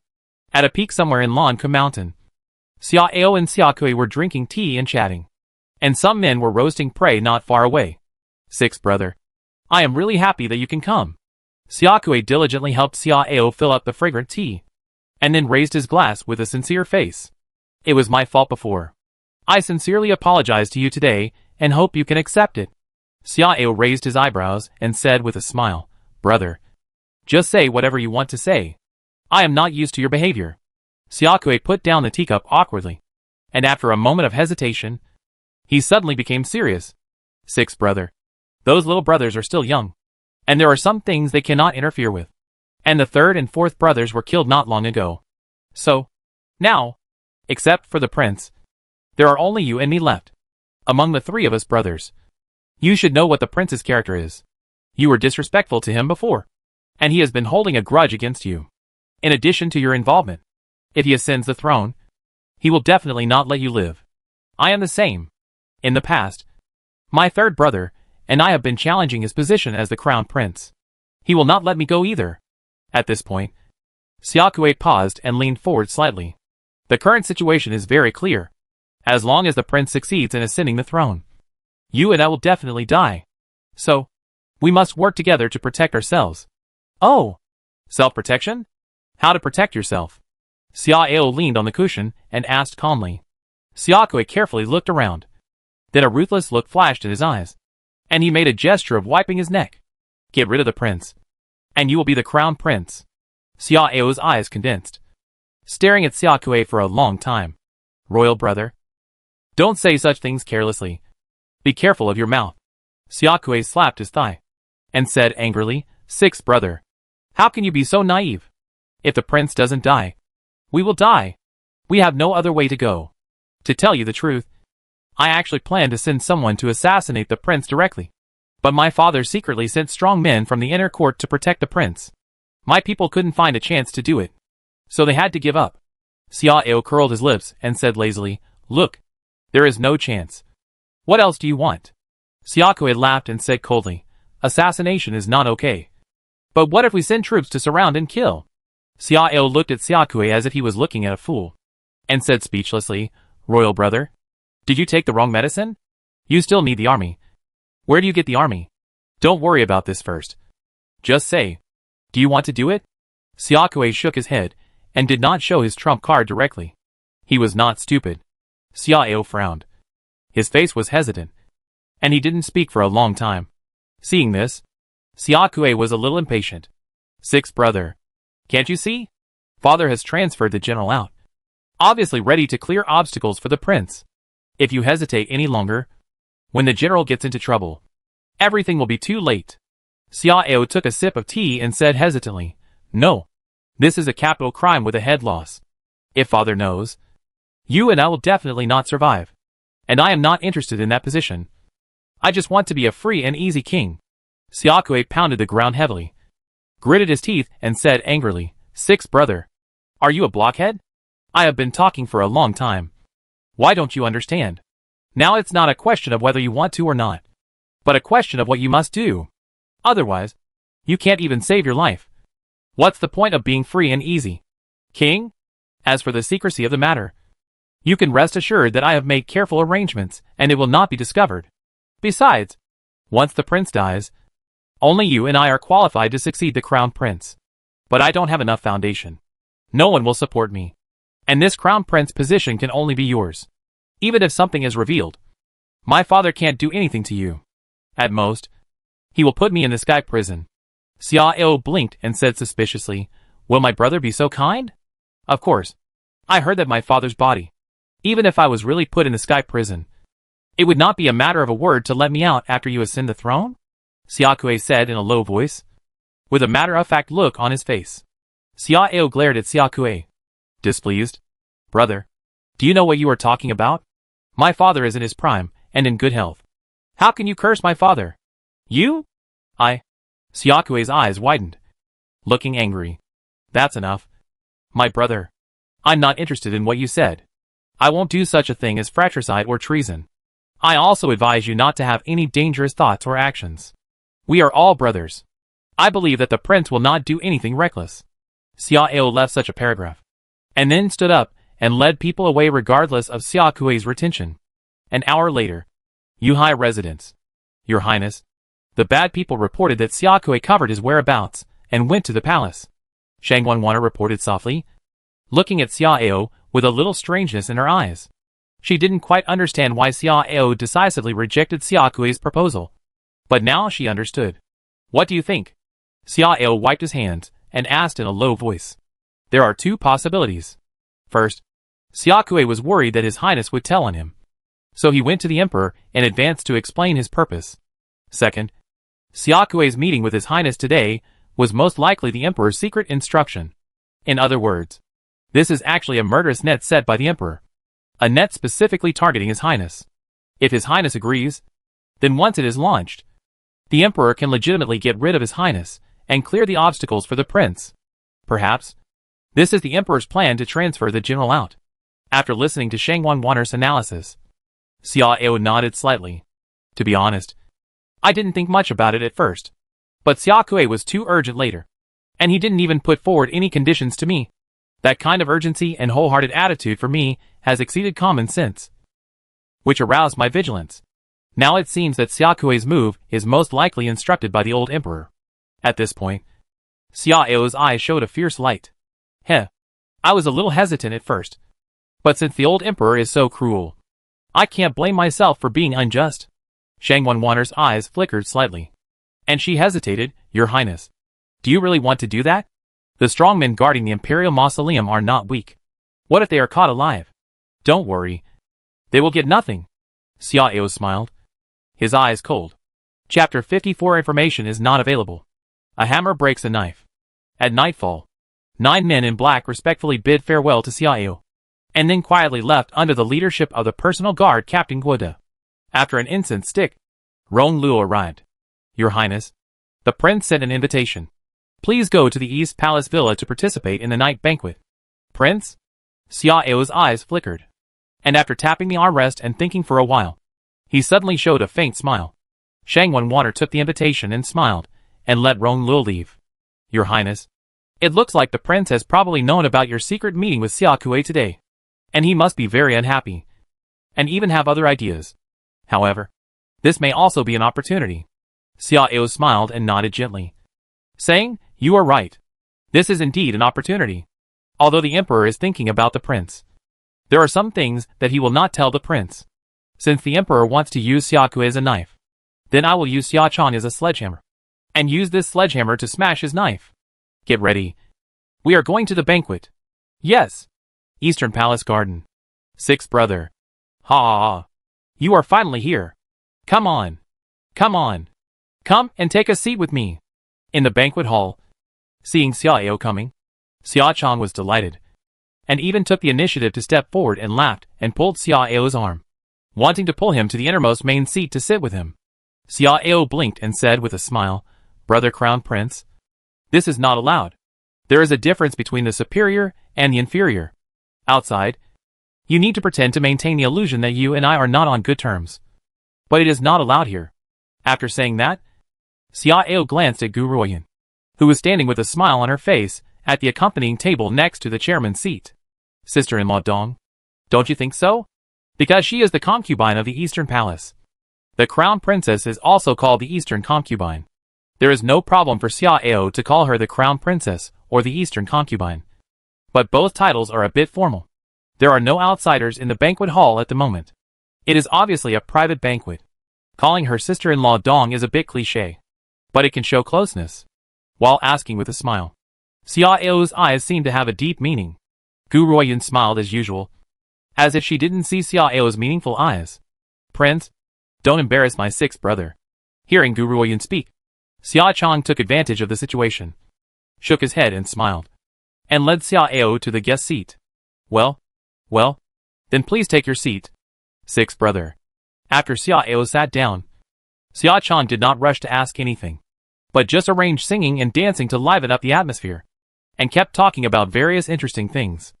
After 3 rounds of wine, and the atmosphere became lively, Xia Chong dismissed the servants. 6th brother. I heard that you went to Lanka Mountain to hunt and relax today. Xia Chong asked casually. As if asking casually. Xiao smiled and nodded. That's the case. But to be precise, it was actually my fifth brother who asked me to go. Oh!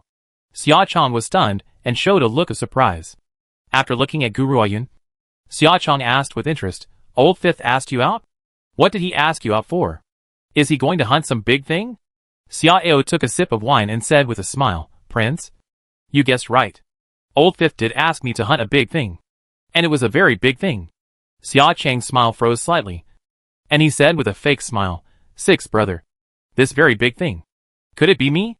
Xiao tilted his head and said playfully, As expected of you. You are the prince brother. You understand everything at once.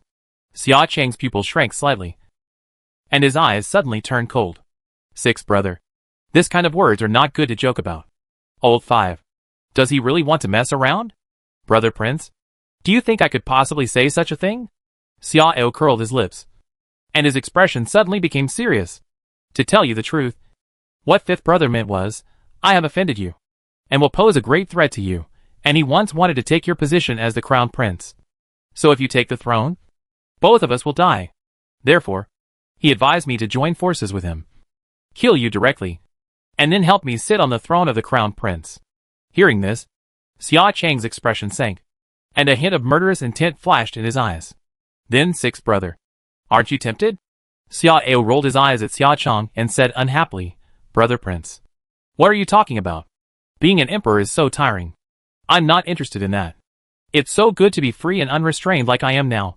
Wait until I can help you to ascend the throne safely. And then I will be a free and easy prince. Why should I worry about those laborious matters? Xia Chang narrowed his eyes. Although he was a little suspicious in his heart, he laughed heartily on his face. Ha ha ha. I knew that sixth brother is great. Sixth brother. Don't worry. As long as I succeed in ascending the throne, you will be the iron-hatted free and easy king of Daxia, who no one can interfere with. Then, you can do whatever you want. Thank you in advance. Xiao smiled and raised his glass to indicate. Xia Chang also raised his glass and clinked it across the air. After drinking the wine in the glass, he whispered, Sixth brother.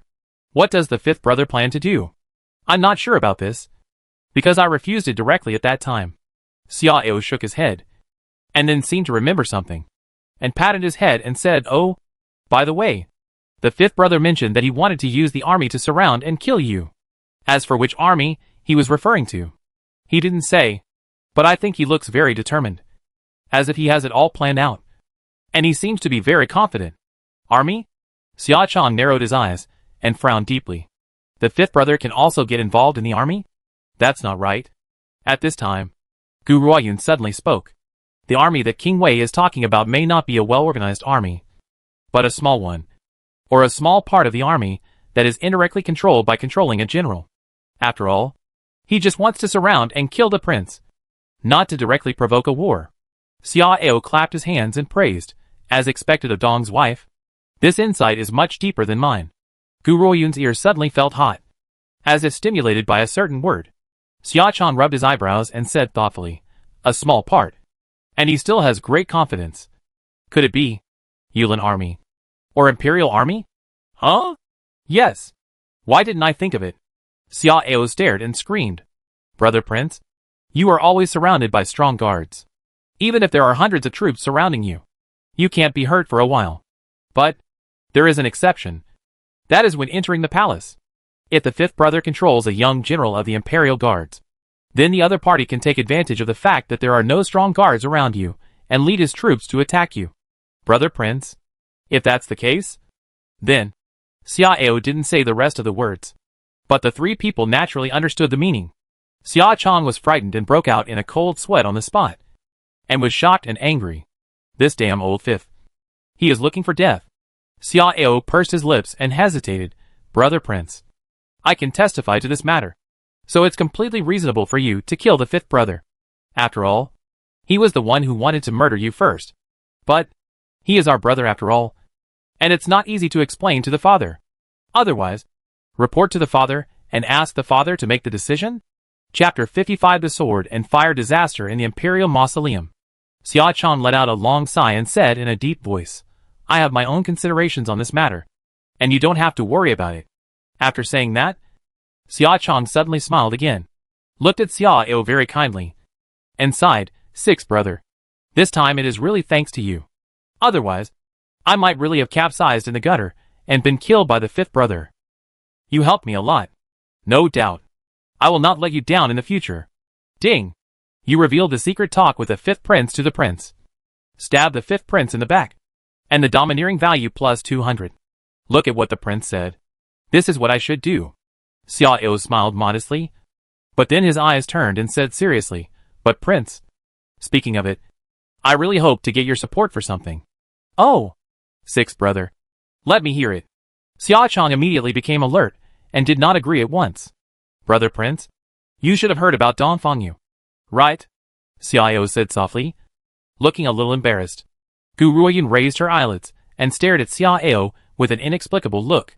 Xia Chong was stunned, and then said with a strange expression, "Sixth brother, you want me to help you talk to the Prime Minister and let them give up?" "That's what I mean." Xia Ao nodded calmly, and then added, "Of course. If Brother Prince is embarrassed, you can choose to stand aside and watch and not help either side." Xia Chong looked embarrassed and hesitated. "Sixth brother, this matter is really not easy to handle. As far as I know, He Xiu Yuan is really in love with Dongfang Yu. In this case, I will try my best to talk to the Prime Minister. As for whether it will succeed, I dare not guarantee it. Xia Chong is not stupid. How could he have a rift with his biggest helper because of Xia Ao, who is not a very reliable ally? Brother Prince, it's enough for you to say this." Xia Ao smiled and raised his glass to indicate the Great Xia Imperial Mausoleum. The Great Xia Imperial Mausoleum is located in Chuowu Mountain, 50 miles northeast of the imperial capital. Chuowu Mountain is a mountain with 3 rings and beautiful scenery. The temperature in the central area is relatively constant, and the vitality is rich. It is a rare treasure land. Therefore, this place was chosen as the Imperial Mausoleum of the Great Xia Dynasty. It is where the emperors of more than 30 dynasties of the Great Xia Dynasty are buried, as well as more than 1,000 concubines, princes, princesses, and princes who are qualified to be buried in the Imperial Mausoleum. It covers an extremely large area. In order to ensure the peace of the royal ancestors, the Great Xia Dynasty specially set up a mausoleum guarding army with a total of 50,000 people to guard it. In addition, there is an unknown number of Dharmakaya realm strongmen guarding the core area, called Mausoleum Guards. The Mausoleum Guards and Mausoleum Guards have only one responsibility. That is, to guard the mausoleum to the death. Even if the Great Xia is on the verge of extinction, they will not take a step. Late at night, Mausoleum Guards with 10 or 100 people kept patrolling in the vast mausoleum area, and there was rarely any conversation during the process. They have long been accustomed to this kind of quiet atmosphere, and also accustomed to the patrol mission that has been repeated for years. In the past 20 years, nothing has happened in the Imperial Mausoleum. No matter whether it is tomb robbers or spies who want to cause damage, they almost dare not think of attacking here. One is because the security here is strict, and the other is that it is not worth it. It is not worthwhile and meaningless to give up your life here just to compete with a bunch of deceased corpses. However, there are always exceptions in this world. Just like this, 9 black shadows sneaked into the Imperial Mausoleum Park silently from different directions. These 9 people were extremely fast, and had a high ability to cover their tracks. Ordinary patrol guards could not find their tracks at all.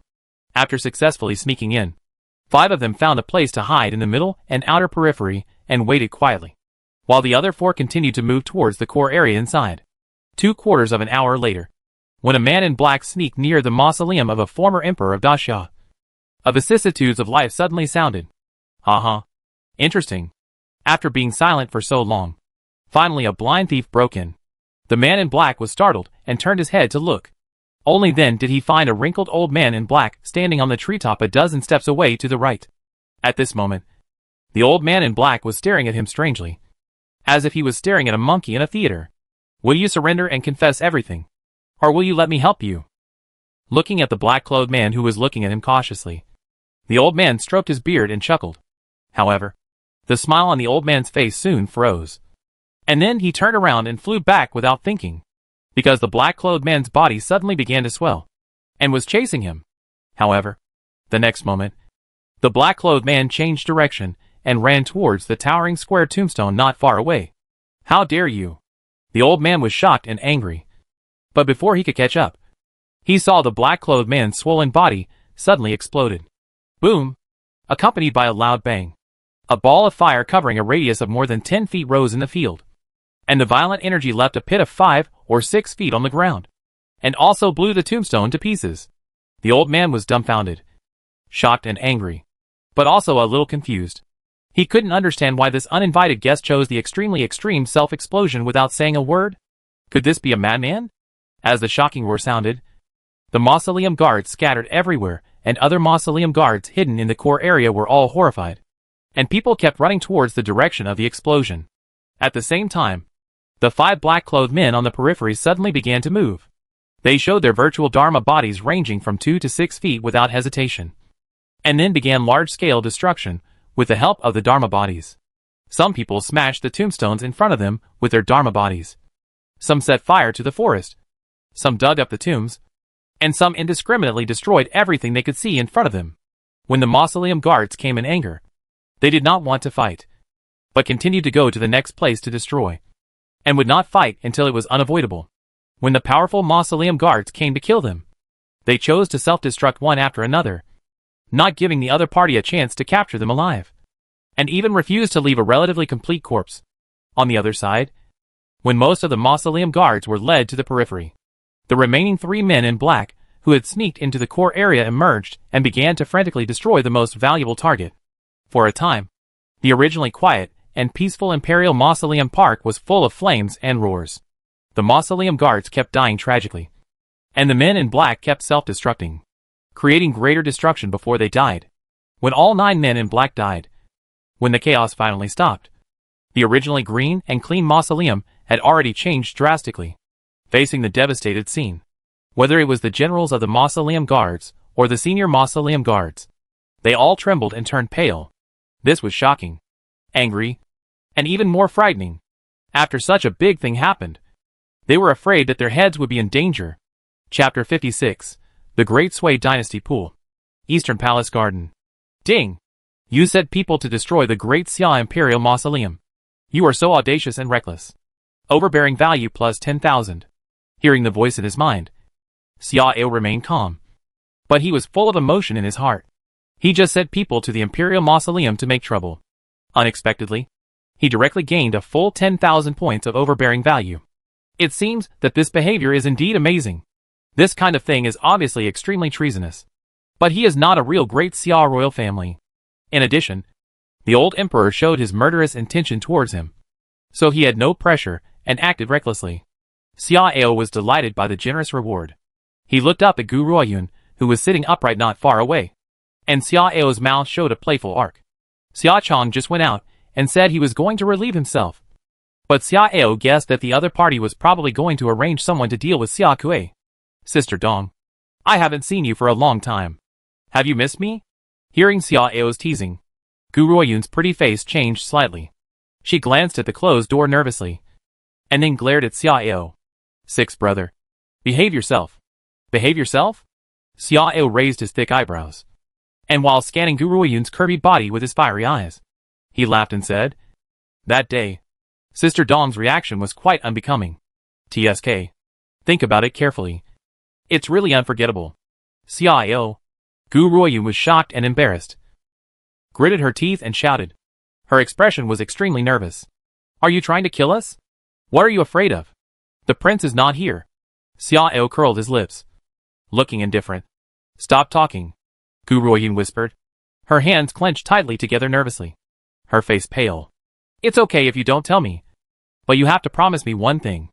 Xiao smiled playfully, leaned forward slightly and said, you need to go to Ling Luoshai at noon tomorrow. Ling Luoshai? What do you want to do? Gu Ruoyun asked cautiously. What do you think? Xiao smiled evilly and said slowly, we have some secrets to talk about. Gu Ruoyun blushed and gritted her teeth and said, you are dreaming. Xiao rolled his eyelids and laughed. Of course you cannot come. But if there are any rumors later, then, you? Gu Ruoyun was so angry that her chest was heaving. And she was a little confused. But she gritted her teeth and said nothing. In fact, she had made up her mind to use her beauty to take Xiao as her servant, so as to pave the way for her future ambitions. So, for this kind of thing, she actually hoped to be half-hearted. After dozens of breaths, Xia Chong returned with a red face, and did not find anything unusual about the two people in the hall. After another round of chatting and drinking tea, an anxious shout suddenly sounded outside the door. "Your Highness, something bad has happened." Xia Chong frowned slightly and said softly, "Reporting?" Soon, a middle-aged man walked in quickly, reporting to the Crown Prince. The news just came that the Imperial Mausoleum was destroyed by a group of desperate lunatics. What?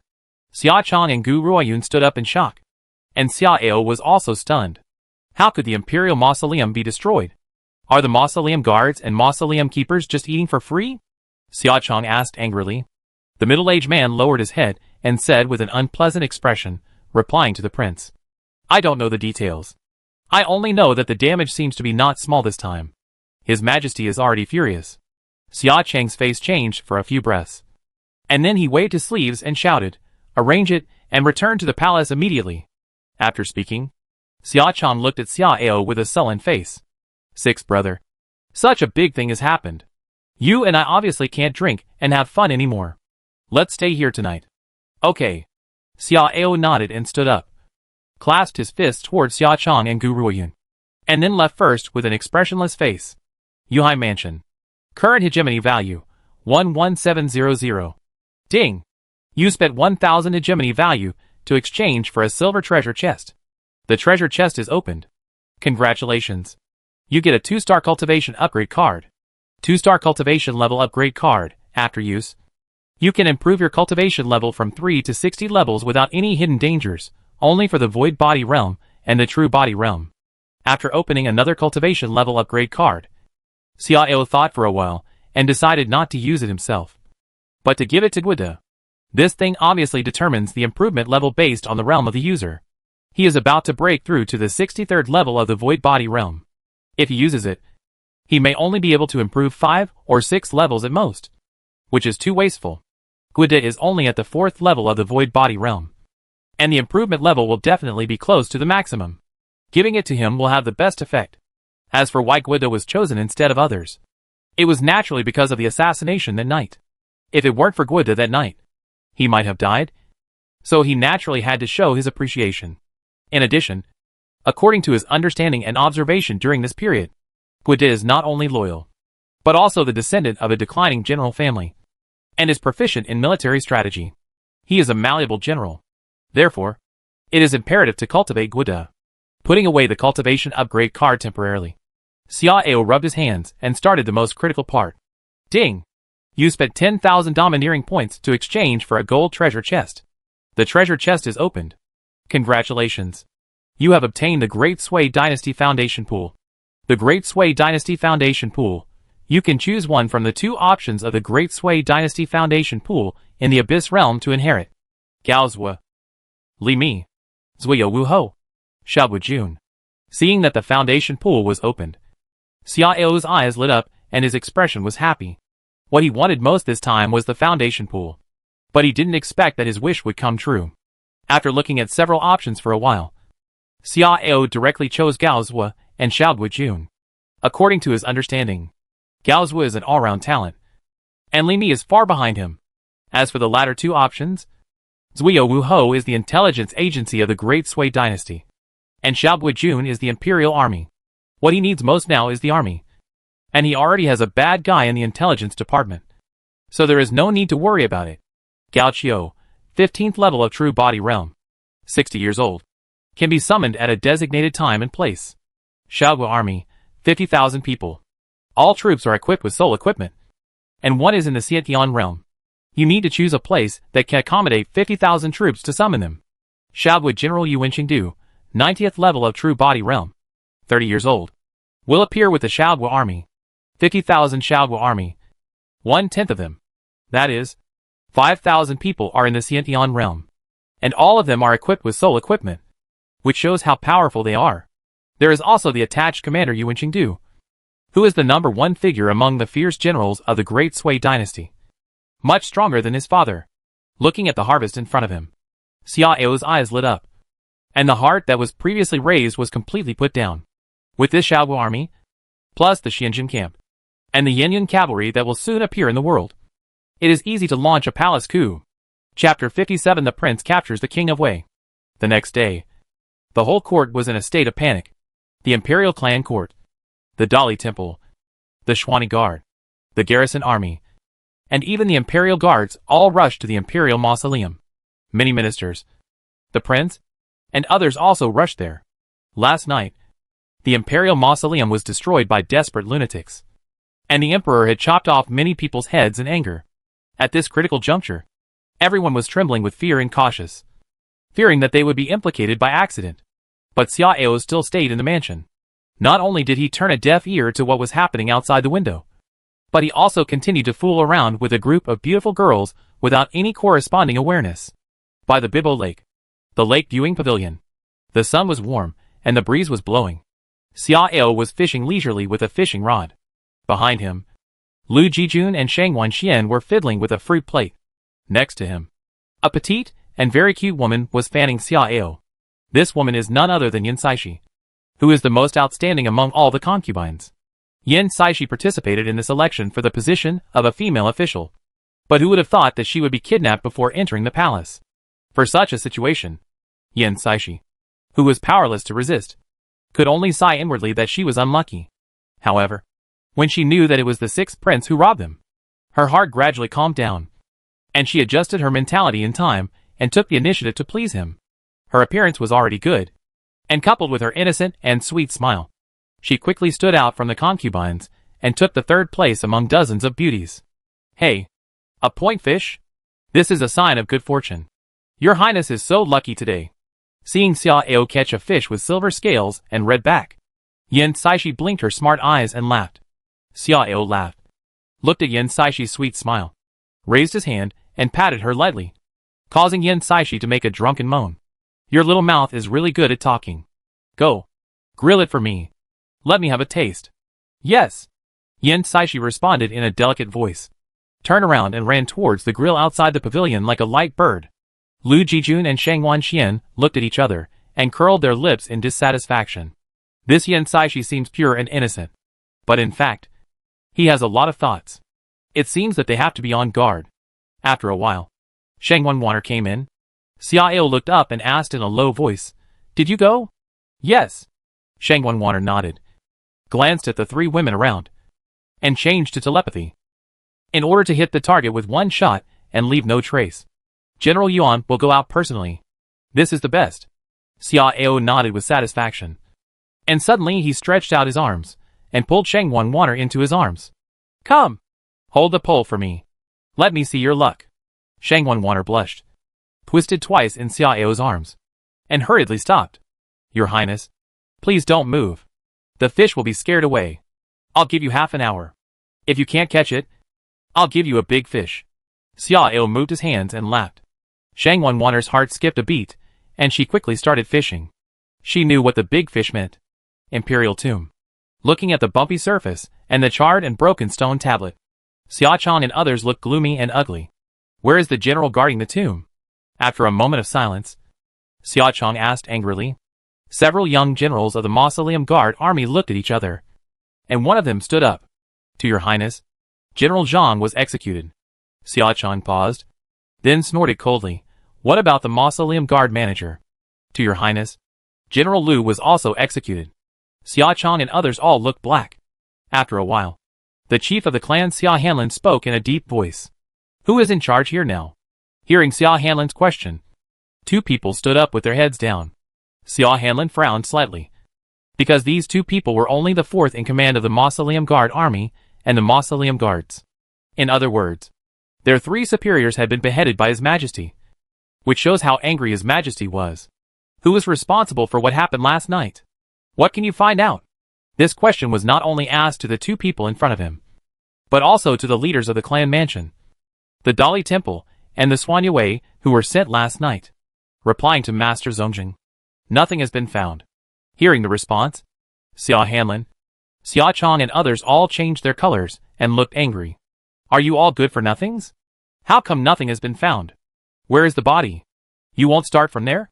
Master Zongjing, His Royal Highness, there is no body. One person replied bitterly. What did you say? Xia Hanlin asked in astonishment. Somewhat unbelievable. Master Zongjing, There were 9 thieves who came to destroy last night. These 9 people were all masters of the virtual body realm. They all chose to self-destruct, and did not give us any chance to capture or even kill them alive. As soon as these words came out, there was a dead silence in the field, and everyone looked unbelievable. The lethality of self-destruction is indeed great, but generally few people would choose this extremely extreme way of death, because once self-destruction occurs, the soul will be completely annihilated, which means that even reincarnation is impossible, and the whole person will disappear completely. Throughout history, there have certainly been such ruthless people, and they are not rare in history. However, 9 masters of the void realm all chose to self-destruct in one action. This is too terrifying. What kind of power can make 9 masters of the void realm self-destruct and die without hesitation? The scene was a little dead silent for a while, and no one spoke for a long time. It was not until more than 100 breaths later that one person spoke with a complicated expression. This time, will it be the people of the Great Golden Pishio Guard again? It's hard to say. But there is one thing I can't figure out. What exactly are they trying to do? Sacrificing 9 extremely loyal masters of the Void Realm is just to destroy the Imperial Mausoleum and disturb the peace of my ancestors in Daxia? Yes. I can't figure this out either. What's the point of them doing this? As everyone was talking, several people hurried over from a distance. How is it? Did you find anything? Seeing that it was the 5th prince and the mighty King Xiaokui, some people hurriedly saluted, and some stood still. At this time, Xia Cheng's eyes flickered slightly, and then he shouted coldly with a sullen face, "Catch him!" As soon as Xia Cheng finished speaking, 4 people rushed out quickly and surrounded Xiaokui and others. Xiaokui's men hurried forward to stop them, but they were easily dealt with by the 4 people. Among them, Xiaokui was even controlled by a strong man in the spiritual body realm without any mercy. Seeing this, everyone was shocked. "Your Highness, what are you doing?" Xia Hanlin frowned and stared at Xia Cheng questioningly. Xia Cheng snorted coldly and said coldly, "Xiaokui is plotting to assassinate me. The evidence is solid. You don't need to care about this matter. I will report it to my father." Hearing this, everyone was stunned and didn't know how to dissuade him for a while. Xiaokui was anxious, struggling and roaring with a red face. "Prince, you are crazy. Do you know what you are doing?" Xia Cheng sneered, did not respond, just waved his hand. The strong man in the spiritual body realm immediately wanted to seal Xiaokui's mouth. Xiaokui was shocked and angry, and hurriedly shouted, "Wait! Prince, it's not what you think. This is my father." Woo woo. Xiaokui couldn't say the rest of the words, and was forcibly taken away with his mouth blocked. Xia Cheng captured Xiaokui at this time, but he didn't think of killing Xiaokui directly, but planned to plot something. Chapter 58, Putting the blame on others. The poor prince. On the highway, a convoy escorted by hundreds of armored soldiers and 8 flying armored vehicles was moving. Judging from the direction, it should be returning to the imperial capital. Above the highway covered by dense forests in front, a figure was hiding in the crown of a large tree. The figure looked at the armored vehicle moving on alert in the air, and calmly restrained all his breath. At the same time, his body also strangely blended into the surrounding environment, as if he had become part of the tree, and his existence could not be seen by the naked eye. Time passed quickly. When the 3rd armored vehicle on the highway passed by, a drop of green water the size of a fingernail suddenly dripped from above, penetrated the top of the armored vehicle at an extremely fast speed, and poured into someone's head without any error. In the armored vehicle, 2 real body realm masters suddenly frowned, looked suspiciously at Xiaokui, whose head was covered with a black cloth, and looked away again after not finding anything unusual. Imperial capital, Lingluatai. Ding! You sent someone to assassinate the 5th prince and the mighty King Xiaokui, and put the blame on the crown prince. Domineering value plus 3,000. Hearing the system prompt sound, Xiao's mouth corners slightly curled, and the smile in his eyes became a little deeper. At this time, the closed door was suddenly opened, and then a figure covered in a black robe walked in with his head down. Xiao's eyes flickered slightly, and he looked at Zhou, who was on duty outside the door. Set up a soundproof ban. Guard outside, and no one is allowed to approach. Yes. Zhou clasped his fists respectfully, bowed his head, and closed the door. Until this time, Xiao, who was lying on the soft couch, looked at the black-robed man with a playful look. "Sister-in-law, should you take off this torn robe?" The black-robed man was silent for a moment, then lifted his hood, and slowly took off the black robe, revealing a delicate face and graceful figure. Looking closely, this person was the crown princess Gu Ruoyun. Gu Ruoyun pursed her red lips and looked at Xia Ao calmly. Sixth brother. You asked me to come, and I'm here. If you have anything to say, just say it. Xia Ao raised his thick black eyebrows, with a mocking look in his eyes. Sister-in-law, you are here now. Why are you still pretending to be serious? Is it interesting? Gu Ruoyun was immediately so angry that her pretty face flushed, and the bulge on her chest kept rising and falling, loosening the collar of her skirt a little. Xia Ao. You? Dear sister-in-law. You look only more attractive, but not intimidating. Xia Ao sneered and stretched out his right hand lazily. Okay. Come on. Pour me some wine. We have plenty of time to chat slowly today. Gu Ruoyun bit her neat and white teeth and stared at Xia Ao for a long time, but finally sighed in pain, stepped forward with a sad face, and put her hand in Xia Ao's palm. Xia Ao pinched Gu Ruoyun's soft and boneless little hand, and then suddenly exerted force to pull Gu Ruoyun to the soft couch. Gu Ruoyun exclaimed, half reluctantly leaning into Xia Ao's arms, pursing her lips and slapping away Xia Ao's mischievous hand. Gu Ruoyun picked up the glass wine pot and filled 2 green wine cups, then held them in each hand and handed one to Xia Ao. Xia Ao did not move, but put his right hand on Gu Ruoyun's waist and said with a smile, Sister-in-law, don't you think it would be more sincere to feed me personally? Gu Ruoyun felt a little hot, and glared at Xia Ao unhappily, but did not refuse. Seeing Gu Ruoyun handing the wine glass to her mouth, Xia Ao smiled with satisfaction and opened his mouth. When the mellow wine entered his mouth, Xia Ao hummed comfortably. Good wine. This taste is just like my sister-in-law, making me intoxicated and endless aftertaste. Gu Ruoyun rolled her eyes charmingly and sighed leisurely. Sixth brother is happy, but I live on the edge of a cliff every day. Every step is like walking on thin ice, for fear of something happening. Xia Ao grinned and said indifferently, Sister-in-law is overthinking. What can happen? Besides, the prince brother is devoted to that position. Even if he really finds something foreign, he would pretend to be unknown and endured. Gu Ruoyun turned his eyes and hummed, you said lightweight. But now he didn't find it. But he would not find it in the future. Gu Ruoyun's expression was right. And suddenly he leaned on Xia Ao's body, stretched out his hands on Xia Ao's cheeks. You and I are already a person on the boat. Taste at the time. You are the supreme regent. After smiling, Xia Ao touched Gu Ruoyun's hair and said, Sister-in-law, what you said is very much to my liking. Okay, I'll listen to you. Now, it's time for you to prove the close cooperation between you and me with practical actions. Gu Ruoyun smiled charmingly, and slowly moved her hands down to Xia Ao's chest, with seductive eyes. You enemy. Xia Ao smiled and raised his head as he looked at the red lips getting closer and closer. Ding! You have a secret tryst with the crown princess. Domineering value plus 100. Xia Ao returned to Yuhai Mansion with great pride. But Crown Prince Xia Chong felt like he was in an ice cellar. Eastern Palace Villa. Backyard. Looking at Xia Kuei's corpse on the ground, Xia Chong was shocked and angry, and his body trembled with anger. Asshole. Trash. What are you doing? How could he die? Xia Chong furiously slapped the cheeks of the 2 true body realm subordinates, while roaring and shouting, looking like he was going crazy. The 2 men lowered their heads tightly, not daring to say anything. They couldn't figure it out. How could this man die when he was fine? At this time, an old man walked down from the armored car with a gloomy face. Your Highness, there is an inconspicuous small hole on the top of the armored car. Judging from the wound, someone must have hidden on our way back and killed King Wei silently from above. Xia Chong stared at the old man with red eyes, gritting his teeth and said, Who can have such a skill? You were accompanying me in the previous armored car at that time. Didn't you notice anything wrong? The old man looked a little embarrassed and didn't know how to answer. At this time, Gu Ruoyun hurried over from a distance with several maids. Prince, what happened? Xia Chong glanced at Gu Ruoyun and felt that Gu Ruoyun seemed to be a lot more moist today.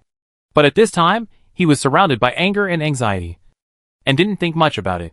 Look for yourself. Gu Ruoyun walked closer and saw Xia Kui lying there with dead eyes, not making any sound. She was so frightened that her face turned pale, and she covered her mouth and cried out in shock. This? How could this happen? Chapter 59. The Emperor was so angry that he vomited blood. When the atmosphere was a little depressing, An old man hurried in from outside. Your Highness, someone has come from the palace. They are here for King Wei. Hearing this, everyone's face changed. Xia Chang's expression darkened, and his suspicious eyes kept scanning the people in the room. How long has it been since Xia Kui got into trouble? How could his father know so quickly? The old man saw Xia Chang's thoughts and hurriedly said, Your Highness, the person from the palace didn't seem to know that King Wei had gotten into trouble. Xia Chang's expression eased slightly, but another question popped up. Xia Kui was captured by him, and it stands to reason that the people behind Xia Kui should come to him to plead for mercy first. Why is his father so anxious? At this time, Gu Ruoyan, who had already understood the cause and effect, sighed and spoke. Prince, this matter is definitely not concealed. You should go to the palace immediately and take the initiative to explain the reason to His Majesty. The people around him didn't know the inside story, but they all looked uneasy. In their opinion, no matter who really did it, King Wei Xiaokui died in the East Palace Villa, and the prince was in no way unrelated to this matter. If His Majesty gets angry, the prince might. Xia Chang took a deep breath and gradually regained his composure. Come here. Carry King Wei's body onto the armored car and follow me into the palace to see the emperor. The strong man in the spirit body realm changed his face slightly and said anxiously, Your Highness, are you really going to enter the palace like this? If Your Majesty. Xia Chang waved his hand and said coldly, Don't worry. I will be fine. Xia Kui conspired to assassinate me, and the evidence is conclusive. Even if it was really me who killed him, my father can't blame me. What's more, this man was not killed by me. I believe my father can see clearly. Yuhai residence. Your Highness, what do you want? Lu Chenghe walked over leisurely and saluted Xia Ao, who was throwing bait by the lake. After throwing the bait in his hand, Xia Ao took the handkerchief handed by Shang Wanwaner and wiped his hands, while turning around with a smile. Brother Lu, I want you to help me do something. Lu Chenghe was flattered and bowed his fist. Your Highness, just give me your orders. I want you to send someone to spread a message, saying, King Wei Xiaokui was captured and brutally killed by the prince. Hearing this, Lu Chenghe suddenly widened his eyes in shock and looked up in astonishment. King Wei. Gone? Xia Ao nodded slightly and smiled faintly. Yes. This is absolutely true. You just arranged people to spread the news. Lu Chenghe took a deep breath and was quite surprised. The prince killed King Wei, which itself was a bit absurd. Or bizarre. Also, how did the sixth prince know about it in such a secret? However, putting these 2 points aside, if this matter is true, it would be a great thing for the sixth prince, because once King Wei died, the only opponent left for the sixth prince was the crown prince, and King Wei was killed by the crown prince. Let's not talk about the attitude of the emperor. At least the wind direction in the court must change. Thinking of this, Lu Chenghe couldn't help but get a little excited. Yes! Changhe understands. Changhe will make arrangements now, and will definitely let the news spread in the imperial capital and even the entire dynasty as quickly as possible. Okay, get busy. Xia Ao nodded with a smile and waved his hand. Yes. Changhe will take his leave. After Lu Chenghe left, Shang Wanwaner said softly, Your Highness, once King Wei dies, the emperor's attention will inevitably be cast on you. It's only a matter of time. Xia Ao smiled lightly, not nervous. Recently, pay more attention to the eyes that may appear around. But as long as they don't touch our secrets, let them stare. Don't pay attention. In just a few days, when the enslavement of the real body realm death row prisoners is completed and Yan Yangqi is born, he doesn't need to be cautious and pretend to be invisible. Yes. The palace, the imperial garden. Admiring the exotic flowers and plants in the garden and smelling the fragrant flowers, Xia Yongyan's irritable mood calmed down a little. Too many things have happened during this period of time. First, the third and fourth sons were assassinated. Then, there was a war that was not planned but had to be launched. And then the imperial mausoleum was destroyed by thieves. Also, the prince was too worrying. He originally wanted to use the fifth son as a hidden card to pave the way for the prince. But before the road was paved, the fifth son was tied up by the prince. It was really just as he was thinking. Zuoji beside him reminded him softly, Your Majesty, the prince has arrived. Xia Yongyan did not speak, but just closed his eyes and pretended to sleep. After a while, a sad cry suddenly sounded. Wow! Father! Father! Hearing this rather sad cry, Xia Yongyan was stunned and opened his eyes in astonishment. He saw Xia Chong kneeling on the ground, crawling towards him with snot and tears. Seeing Xia Chong so disrespectful, Xia Yongyan was so angry that his veins bulged. Asshole! I'm not dead yet. And the graves of our ancestors haven't really been dug up. Why are you howling? You shameful thing! Hearing Xia Yongyan scolding, Xia Chong kept crying. Father! Woohoo! Fifth brother! Fifth brother is gone! As soon as these words came out, Xia Yongyan's mind suddenly went blank, and he felt as if a thunderbolt had exploded in his head, shaking him dizzy. Shambling up, Xia Yongyan pointed at Xia Chong with trembling fingers, with an unbelievable look on his face. You actually killed your own brothers and sisters? As soon as the words fell, a mouthful of dark blood suddenly spurted out of his mouth. Xia Yongyan's face suddenly turned pale, and his body shook a little. Your Majesty! Zuoji was shocked, and hurried forward to support him, and poured out a pill for Xia Yongyan to feed. Xia Chong was also shocked. He didn't expect that a piece of news would trigger Xia Yongyan's old injury again. No! No! Father! It wasn't me. It was someone else. My fifth brother. He was assassinated. Xia Yongyan sat on the chair for a long time before he could finally recover. Father! It really wasn't me. My fifth brother wanted to persuade my sixth brother to join hands with me to kill me. Fortunately, my sixth brother told me. I was so angry that I had him arrested. I knew that my fifth brother must have been instigated by someone. I wanted to scare my fifth brother and let him tell me who was behind it. But I never thought. Shut up! Xia Yongyan roared with red eyes, scaring Xia Chong to shut his mouth. Who would believe you if you said you didn't kill him? Old Five was captured by you, and then he lost his life. What do you want people to think? Harming your brothers? Do you know how much criticism this will bring?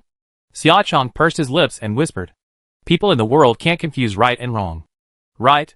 Besides, fifth brother wants to kill me, and he has it to blame. Shut up! Xia Yongyan interrupted with a roar. Furious. Do you know that he did that because I wanted him to? Do you know that he was actually paving the way for you? Xia Chong was stunned for a moment, looking up at Xia Yongyan, his eyes full of confusion. Chapter 60 Danger Strikes. The general is betrayed. After driving away Xia Chong and sending away Xia Kui's body, Xia Yongyan sat on the chair withered, and the whole person looked much older. In less than a month, he lost 3 beloved sons. What a big blow is this? Your Majesty, it's windy. Let's go back to the palace. Zuoji wiped the tears from the corners of his eyes, and advised in a sad voice. Xia Yongyan did not move or speak. After a long while, he spoke expressionlessly. Call Lin Yusong. Zuoji did not dare to neglect it, and hurriedly sent a look to a eunuch not far away. A quarter of an hour later, Lin Yusong, the leader of the Xuani Guard, hurried over. Your Majesty. Lin Yusong bowed his body, looking nervous. Who killed Lao Wu? Hearing Xia Yongyan's indifferent question, Lin Yusong gritted his teeth and said, Your Majesty, I have ordered people to investigate. According to the traces on the armored car and the description of the East Palace guards, the initial judgment is that the killer should be hiding near the Qidao, more than 10 miles north of the imperial capital. However, there was no movement during the entire assassination process. The strong man in the 3rd level of the spiritual body realm, who was responsible for protecting the prince in the previous armored car, did not notice anything wrong. This is enough to show that the killer is very powerful, and it is difficult to find useful traces. Xia Yongyan's blood-red eyes were cast on Lin Yusong, and there was a fierce murderous intent in his eyes, but it was finally slowly suppressed. Then you say, could it be Lao Lu? There is no evidence. I dare not say anything. Lin Yusong gritted his teeth and shook his head, but then hurriedly added, But Your Majesty, I have discovered a few other things. Speak. Xia Yongyan spoke coldly. Yes, Your Majesty. According to the investigation, I found that there are 3 things that are unclearly related to the 6th prince. First, on the day of the Xiao Nu Fang fire, the 6th prince appeared nearby and met with the officials of Xiao Nu Fang. As for whether the Xiao Nu Fang fire is related to the 6th prince, it is not possible to judge at present.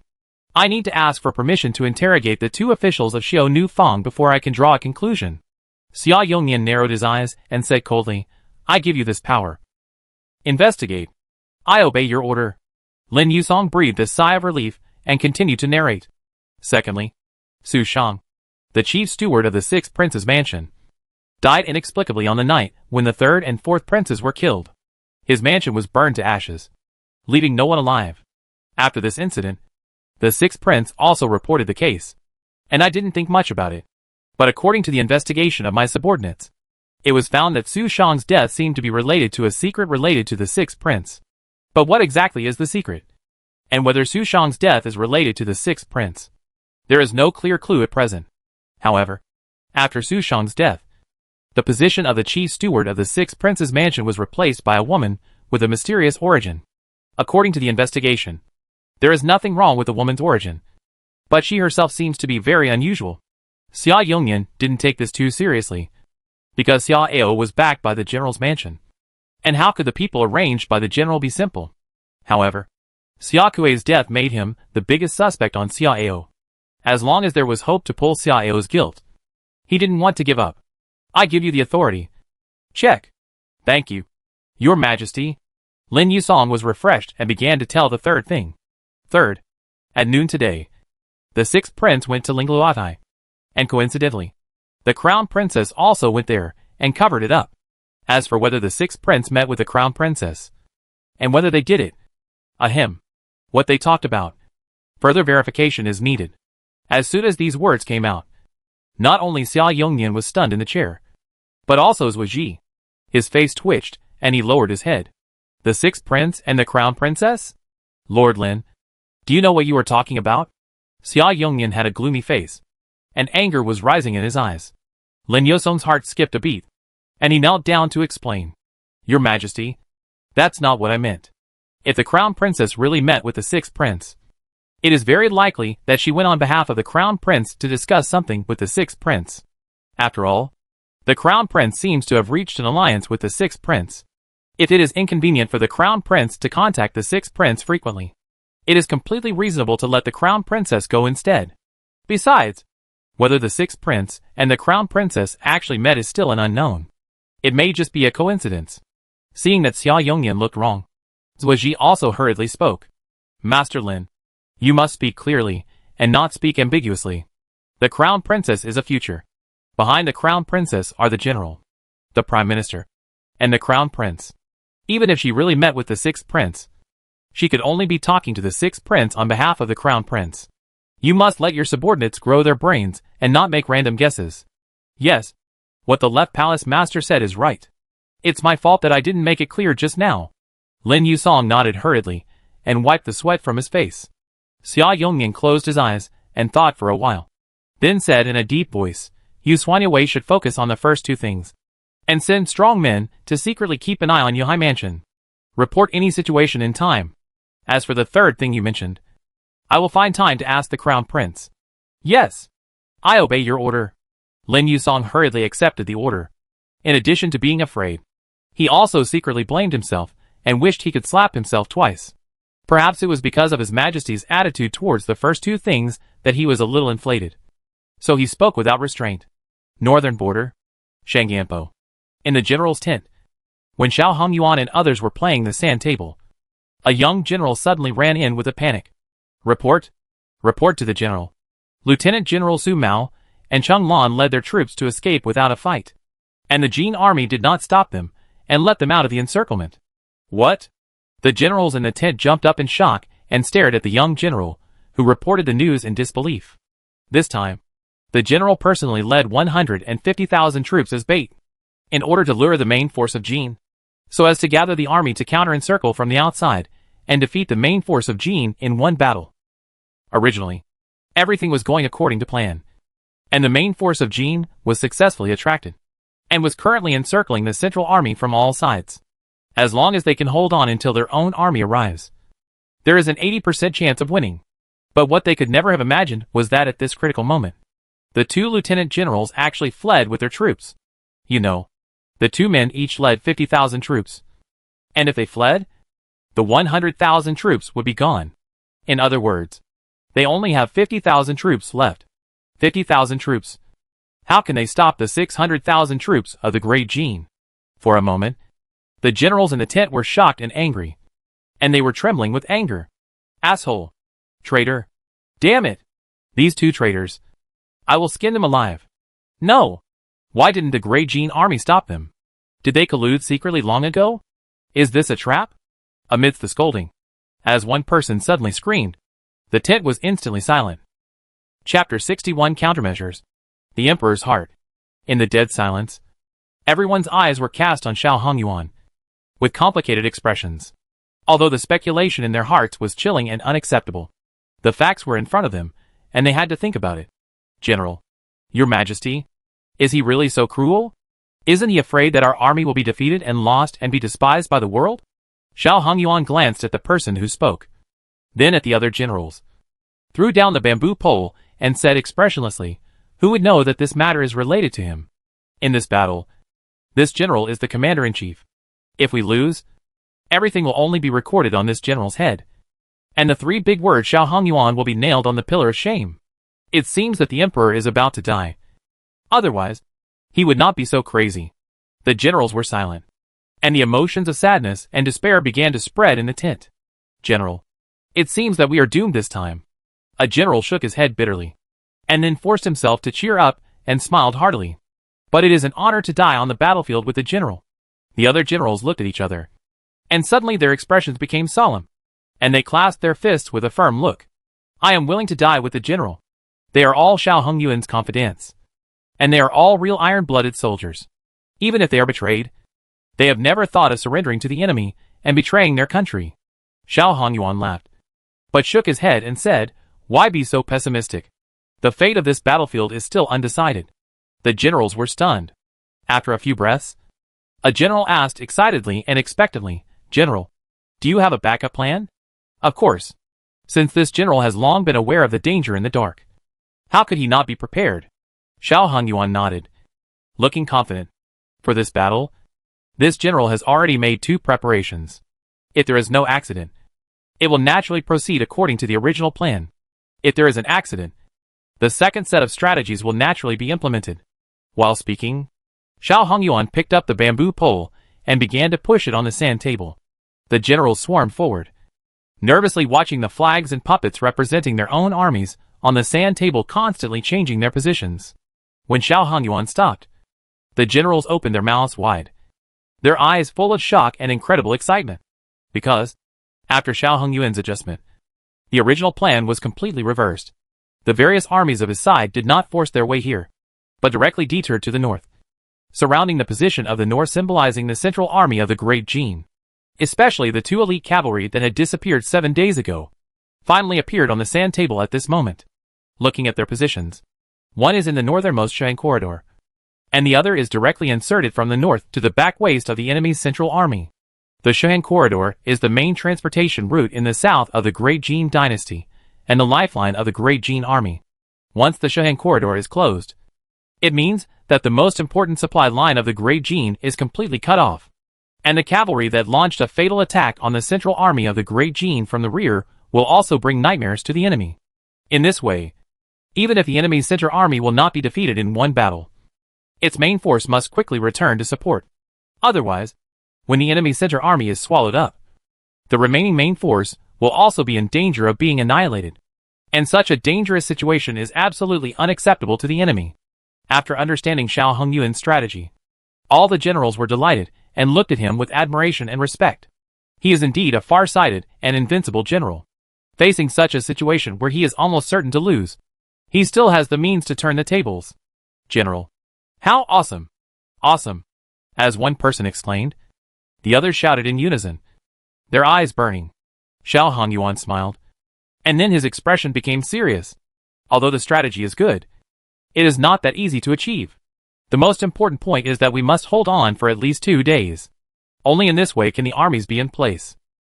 Although our army has the geographical advantage of Shangyampo, the enemy army is too large. After noticing the abnormality, they will inevitably attack frantically. Do you have the confidence to resist? We will fight to the death, and will not retreat until we die with the enemy. The generals shouted in unison, their eyes determined. Okay, then let's see who has the tougher bones. Xiao Hongyuan slapped the sand table heavily, and then began to deploy troops.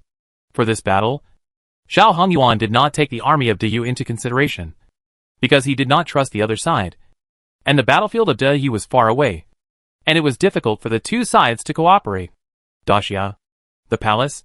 Zuozhi looked at the imperial physician busy beside the bed, with complicated thoughts.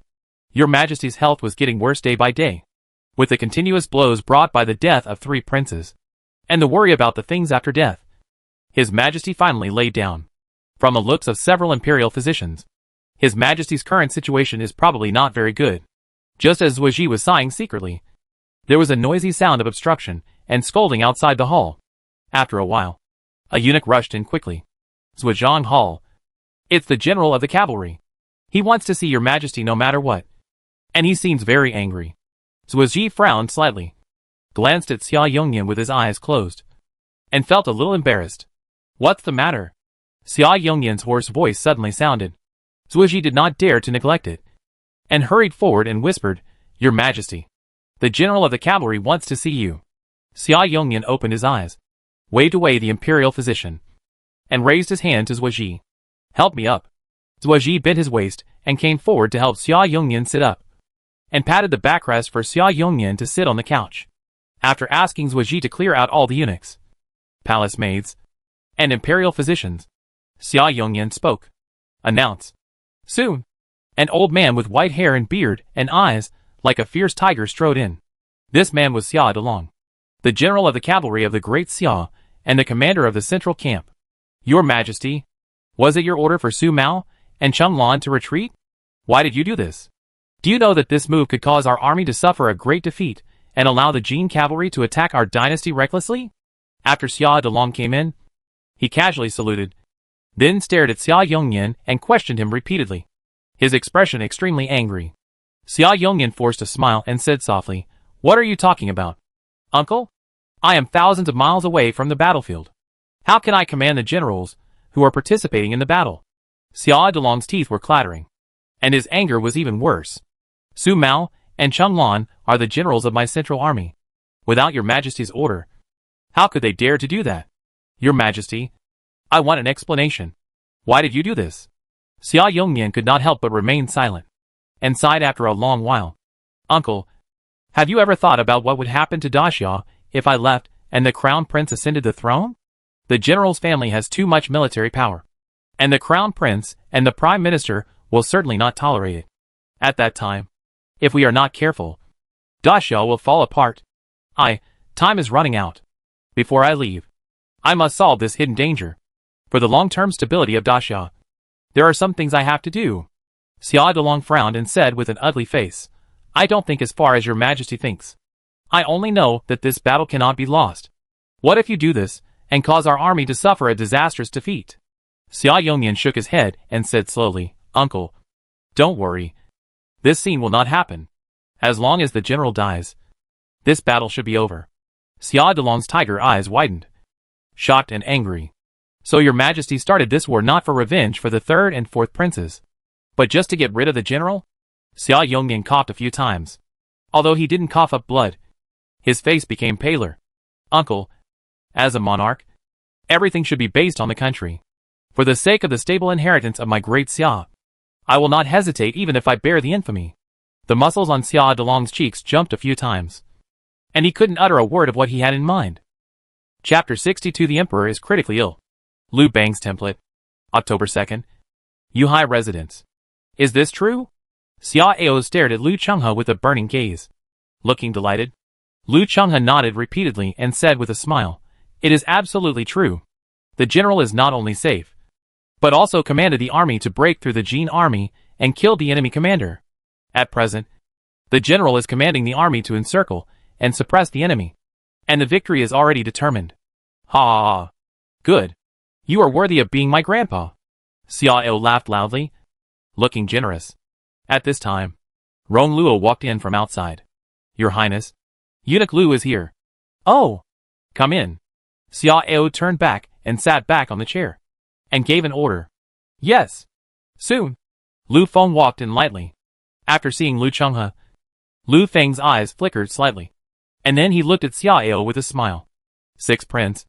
It seems that you have already heard about the great victory of the general? Yes. The Emperor must be very happy to receive the victory news. Right? Xia Ao nodded and asked meaningfully. Lu Feng grinned, but sighed. Sixth Prince is right. The Emperor is indeed very happy. But maybe he was too excited. The Emperor accidentally triggered his old injury, spurted blood and fainted. Hearing this, Xiao and others looked at him strangely. Is the Emperor okay? Looking at Xiao with a worried face, Lu Feng shook his head and said softly, It's hard to say. The Imperial doctors have all gone. But when I left the palace, the Emperor had not yet woken up. But the Emperor is a lucky person, and he will definitely be fine. A quarter of an hour later, Lu Feng left, and Lu Cheng's face suddenly showed worry. Your Highness, it's probably not a good thing for His Majesty to fall down at this time. After all, the general is still far away in the northern battlefield. If the prince wants to take over, we may not be able to stop him. Do you think we should ask the general of chariots and cavalry and the general of Yunhui to lead the army back to the capital in secret? Xiao shook his head and said in a deep voice, The Xuani guards are not here to eat. They must have been keeping a close eye on the east and west camps. If the army moves, it will not be hidden from their eyes and ears. Don't worry. I have my own plan. Lu Cheng's eyes flickered slightly. He has always suspected that this prince has other forces in secret. Now seeing Xiao so calm, he can't help but be more certain. Yes, Your Highness. Speaking of the Xuani Guard, you have to be careful of the Xuani Guard's leader Lin Yusong. His recent movements seem to be focused on you. Xiao nodded slightly. I know. I came to you today. In fact, I also need you to do something. Your Highness, please tell me. The Xuani Guard arrested 2 officials from the Xiao Nu Feng. Do you have any way to shut them up? Lu Chenghe thought to himself that as expected, the fire was indeed the work of this prince. This matter is a bit troublesome, but it is not too difficult. Leave it to Chenghe. Okay, then I'll trouble you. Xiao smiled with satisfaction. After Lu Chenghe left, Yuan Tiangang appeared quietly. Your Highness, the Prime Minister's mansion and the Weiwei mansion have reached a secret agreement and decided to hold a wedding for He Xiaoyuan and Dong Fang Yu directly tomorrow night. Everything will be simple. Obviously, they don't want you to know. Hee. So urgent. It seems that the Emperor is really not good enough. Xiao sneered, with a cold light flashing in his eyes. This Dongfang Junsheng. It seems that he didn't take my words to heart. Shang Wanwaner frowned and said softly, Your Highness, what should we do? Dongfang Junsheng is very important. If we can take him down, it will be much easier to coup. Otherwise, if he leads his army to rely on the tall and solid palace walls and gatehouses to resist, it will add a lot of variables. Xiao smiled coldly and squinted his eyes and said, It's simple. Just rob people. That night, all the real body realm prisoners were enslaved. And Xiao selected 18 real body realm masters and 90 virtual body realm masters to accept the Yin cavalry inheritance. As for the other 18 real body realm masters, Xiao kept 8 of them by his side and sent the other 10 away. These 10 people are from some powerful families in the imperial capital, and almost all of them have people serving as officials in the court. Xiao sent them back to their clans to use these 10 people to control their respective families and contribute to his own ascension to the throne later. In addition, Xiao spent 3,000 hegemony points to exchange for 3 silver treasure chests, 2 of which opened a high-quality magic weapon and a medium-quality magic weapon respectively. And the third one opened something good. Silver treasure chest opened. Congratulations. You get the 2-star Lu Bang template. 2-star Lu Bang template. After using it, you can get the 2-star characteristic of Lu Bang in the Yuanjia. The King's style. Duration, half an hour. After the duration ends, the majesty and strength will be moderately improved. The King's style, possessing the majesty of a king. You can intimidate people, make people feel awe from the bottom of their hearts, and lead people to follow without hesitation. The higher the status, the better the effect. The King's style. This characteristic makes Xiao particularly like it, and the time of its appearance is just right. After all, it is easy to coup, but it is not so easy to win people's hearts and keep the court stable. The next day, a figure in a black robe entered Yuhai Mansion through a secret passage. When this person walked into Xiao's study and took off his hood, he revealed a middle-aged bearded man. This person was Li Guo, the lieutenant colonel of the Imperial Guard. Your subordinate Li Guo. I pay my respects to your highness. Li Guo bowed politely, then frowned and said, The atmosphere in the Imperial capital is quite tense now. Why did your highness summon me at this time? Xiao smiled lightly and said slowly, Didn't you tell me the reason? Li Guo's pupil shrank slightly, and he said in doubt, "Your Highness wants to?" Xia Ao smiled, but did not answer directly, but changed the subject and asked, "What do you think of Yun Song, the Lieutenant Colonel of the Imperial Guard?" Li Guo was silent for a moment. Then, he said in a deep voice, "Yun Zhonglong is upright and loyal to the dynasty. He is a rare loyal minister." Loyal minister. Xia Ao curled his lips and continued to ask, "Do you think he will get involved in the struggle for imperial power?" "No." Li Guo shook his head decisively, and then gritted his teeth and said, "Your Highness, there are some things that you must be very careful about. After all, if you are not careful, it will be a horrible disaster. Are you afraid?" Xia Ao raised his eyelids and asked expressionlessly, "I am not afraid. If your Highness orders me, I will never hesitate." Li Guo shook his head with a serious look. "I just hope that your Highness can do things under the premise of being sure. Do you think I will seek death?" Xia Ao shook his head and laughed, and then his expression became serious. "Okay. Actually, what I want you to do is very simple. You just need to set up checkpoints at various important roads in the outer and inner cities and maintain public order in the city. You don't need to care about anything else. When the overall situation is determined, you will cooperate with my people to clean up the mess. That's what you have to do. As for Yun Song, since you said he won't get involved in the struggle for imperial power, he just needs to do his job well and guard the 4 city gates." Li Guo was a little stunned. He had even prepared to attack the palace, but he didn't expect it to be such an easy task. Could it be that the general has another strong army hidden in the city? While secretly guessing, Li Guo solemnly responded to the order. If the 6th prince can succeed, he can be regarded as a successor. Chapter 63 Will. Imperial Palace. Baohe Hall. Outside the hall, seeing several imperial doctors walking out with heavy faces. Prime Minister Heshen, Imperial Clan Minister Xia Hanlin, Crown Prince Xia Chong, and others hurriedly surrounded them. Lu Imperial Doctor. How is His Majesty? The leading Imperial Doctor surnamed Lu glanced at everyone and shook his head with a complicated expression. Everyone was shocked and sad, but no one knew what they were really thinking. "What's the situation? You have to tell us the truth." "Right?" Heshen looked gloomy and stared at Lu Imperial Doctor and shouted in a low voice. Lu Imperial Doctor looked back at the hall, then walked forward a few steps and spoke in a low voice. "Your Highness, my lords, this time, there is really no way to save him. Your Majesty's heart meridian has dried up. Even if he uses the purple Cheong pill to prolong his life, he can only hold on for another 5 or 6 days at most. But, just now, Your Majesty forced us to prescribe the 3 life pills. In this way, although he can regain some vitality and maintain a certain degree of sobriety, it will only be a matter of 2 days. Your lord should make preparations early." Alas! Just as Lu Yui's voice fell, Zhuji appeared at the door of the palace. "Prime Minister, Prince, Grand Master, Grand Tutor, Grand Guardian, Zongjing, Your Majesty calls you into the palace." The 6 people who were called out were refreshed and hurriedly filed in. As for those who were not called out, they could only continue to wait outside the palace, with different thoughts in their minds.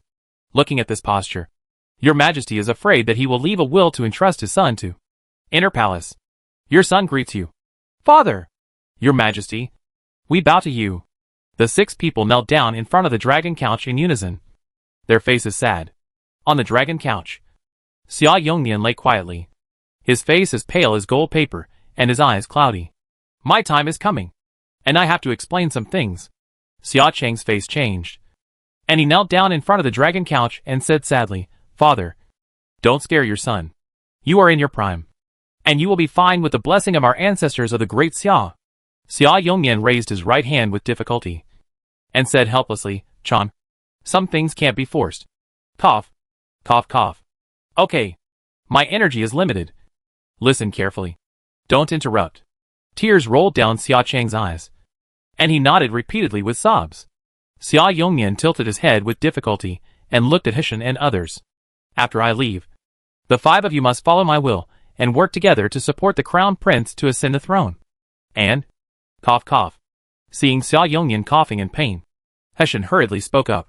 "Your Majesty, rest assured, I understand your meaning. We will do our best to assist the crown prince and never let turmoil in my great Xia." After Heshen, the 4 people including the Grand Tutor and the chief of the imperial clan also hurriedly expressed their feelings. "Okay. I believe in your loyalty," Xia Yongyan said with relief, panting, and his eyes became more cloudy. "I am most worried about the general. I thought. Unfortunately, I am not worried that he will betray the country. But I am worried that you cannot suppress him, but want to suppress him by force. If you do that, it is very likely that he will support the sixth son as the false emperor. So, after I leave, you must not rush to turn against the general and others. If you can live in peace, it will be the best. If not, you must take it step by step and must not start a war." Xia Yongyan gave instructions for a long time and also explained several countermeasures. After talking for a long time, Xia Yongyan's consciousness became increasingly blurred, and he could only give one last word. "I have given the edict to Zhuangyan for safekeeping. After I leave, you will take over and call all officials to read it." After the last word read fell, Xia Yongyan could no longer hold on and fell asleep. Hushin and others looked at each other, wiped their tears, and retreated silently. In the side hall of Zhongyi Hall, Hushin, Xia Chong, and Lin Yusong had a secret meeting here. This old six is really damnable. His father is critically ill, but he didn't even come to the palace to take a look. Xia Chong cursed with a gloomy face, and the murderous intent in his eyes was not concealed. Lin Yusong shook his head and whispered, "The sixth prince should have noticed something. At this juncture, he dare not enter the palace." Hushin glanced at Lin Yusong and sneered in his heart. This leader of the Xuani Guard was very unruly in the past, and he didn't take him, the prime minister, seriously at all. But now that his majesty is critically ill, he ran over happily, just like a man who changes his mind according to the situation. However, they do need to rely on the power of the Xuani Guards for now, and he is happy to see this situation happen. What does Lin Weizhu mean by this? No one wants to kill him. What can he detect? Hearing He Kun's question, Lin Yusong no longer concealed it, and told almost everything that the emperor asked him to secretly investigate Xia Ao. However, regarding the secret meeting between the crown princess and Xia Ao, Lin Yusong considered it several times in his heart, and finally did not tell it. Because if the crown princess did not secretly meet with the sixth prince on behalf of the crown prince, it would be a huge scandal. And these two are the closest people to the crown princess, and they are about to take charge of the entire dynasty. If he tells it, he will definitely be silenced in the future. Was it Lao Lu who did the Xiao Nu Fong thing? Xia Cheng's eyes widened, and he was faintly excited. This is a good opportunity. With this excuse, it is reasonable for us to kill him. He Kun frowned and shook his head, saying, "No. Xiao Hongyuan won a great victory in Beiguan, and his popularity is at its peak. If we kill the sixth prince based on this, he will probably raise an army, and there will be no shortage of followers. However, although we can't kill him, we can imprison him, as long as we can ensure that he is always under our control. The initiative of the situation can be in our hands." At this time, Lin Yusong smiled bitterly. "Prince and Prime Minister, I'm afraid it won't work." Those two have been silenced. "What?" He Kun's pupil shrank slightly, staring at Lin Yusong and almost scolding him. This waste, who can't even look after two such important people. What kind of leader is he? Xia Chong also looked at Lin Yusong with dissatisfaction. After a while of silence, Xia Cheng's eyes suddenly lit up. If we can control the life of the sixth prince by some means, we may also be able to use it to check and balance the general. This matter is naturally difficult to handle outside. After all, the general must have arranged strong men to protect him. But if he can be summoned into the palace, it will be simple. Lin Yusong frowned and hesitated. The sixth prince is a frightened bird at this time. How could he enter the palace? Xia Chong sneered and whispered, "Of course, ordinary methods will not work. But what if the emperor orders him to enter the palace to see him for the last time? He can't just disobey the order? Falsely convey the imperial edict?" This, Lin Yusong was startled and a little uneasy. If the emperor is sober, he will definitely agree. Xia Chong glanced at Lin Yusong, and then looked at He Kun. "What do you think, Prime Minister? It's feasible. If he disobeys the order, let the imperial guards take him into the palace." He Kun narrowed his eyes and nodded, smiling inexplicably. As long as he is not killed, the people of Xiao Hongyuan's faction will not react too much. Chapter 64 Kidnapping. The Clever Dongfengyu. Chanfeng Street. Qinfeng Building. "Miss, how come you still have an appetite?" In the private room, watching Dongfengyu sip the delicacies on the table, a maid opposite her asked with her chin on her hand. Looking depressed, Dongfang Yu glanced at the maid, wiped the oil stains from the corner of her mouth elegantly with a white handkerchief, and whispered, "What else? Cry and whine." The maid pursed her lips and said angrily, "They are too reckless. This is the lady's lifelong event. How can they be hastily arranged?" Another maid standing next to her nodded heavily and echoed, "That's right. There is not even an 8-man sedan chair. And the pomp is not as good as an ordinary married woman. I really don't know what the owner of the family thinks. It's obviously the Prime Minister's mansion bullying people. They are too disrespectful to the young lady." That's what I said. Even the wedding ceremony was arranged so simply and hastily. If the young lady really marries, she will suffer all kinds of grievances? Listening to the two maids defending her, Dongfang Yu's originally angry heart calmed down a little. She was also very angry. But she knew what the current situation was, and what the two parties were afraid of by making such arrangements. So, she could only sulk. But didn't want to show it. "Miss, why don't you be more firm and just refuse? I think the 6th prince is much better than he show you in. And it's better to marry the 6th prince." "That's right. Miss, you have to think about it carefully. This is related to your whole life. You can't be careless." Dongfang Yu rolled her eyelids, and was about to say something when she heard a few muffled sounds from outside the door, and then saw the door of the box being pushed open.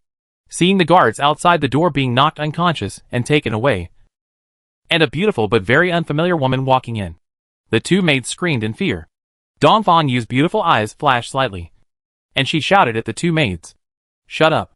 The two maids subconsciously covered their mouths, then turned to look at Dongfang Yu, their eyes confused. Dongfang Yu ignored it, slowly stood up, stared at Shang Wanwaner and said softly, "What is the name of this sister? I wonder if my sister has offended her." Shang Wanwaner looked at Dongfang Yu in surprise, and a smile appeared on the corner of her mouth. "It's rare to be calm in the face of danger. The 6th prince asked you to go. Can you cooperate?" Dongfang Yu's heart skipped a beat, and then she smiled lightly, and knelt down to Shang Wanwaner. "I see. Since the 6th prince invited me, I will go there with pleasure." After saying that, Dongfang Yu closed her eyes very cooperatively. Shang Wanwaner looked at Dongfang Yu deeply, and after a wave of her hand, the two maids and Dongfang Yu fainted. Yu High residence. Looking at Dongfang Yu, who was unconscious on the chair, Xiao looked strange. At this time, Dongfang Yu was wearing a goose yellow slim cloud satin skirt, showing her plump and curvy figure to the fullest. Her skin was white and rosy. Her facial features were delicate and well proportioned, and the pair of collarbones under her jade neck were particularly eye-catching, just like a sleeping beauty. In terms of appearance and figure alone, Dongfang Yu was better than Lu Jijun, Shang Wanxian and other women. No wonder she was called the most beautiful woman in the imperial capital. After looking at her for a while, Xiao gave Shang Wanwaner a look. Shang Wanwaner understood, and stretched out her hand to pinch Dongfang Yu's Renzhong acupoint for a while. Soon, with a soft moan, Dongfang Yu woke up slowly.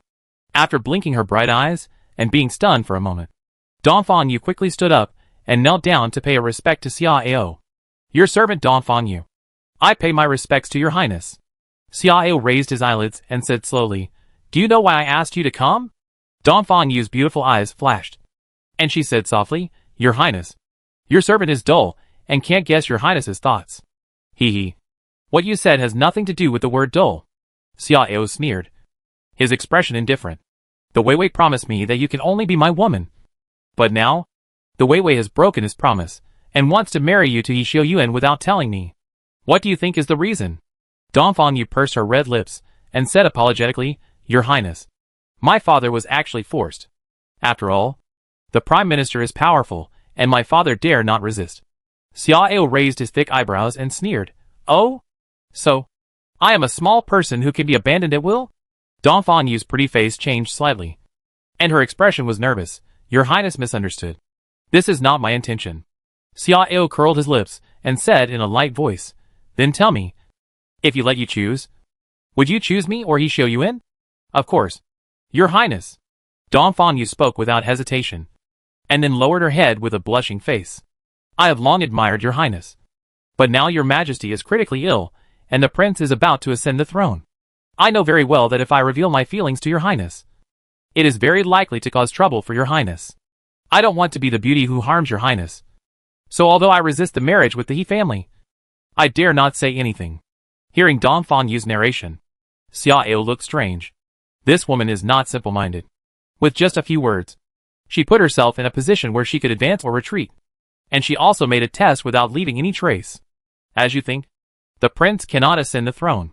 Hearing Xia Ao's seemingly nonsensical words, Dongfang Yu's beautiful eyes lit up. After taking a deep breath, Dongfang Yu suddenly looked at Xia Ao with a serious face. Your Highness, I am sure I can persuade my father to work for you. Xia Ao narrowed his eyes, then leaned back in his chair and smiled. I won't let you leave here.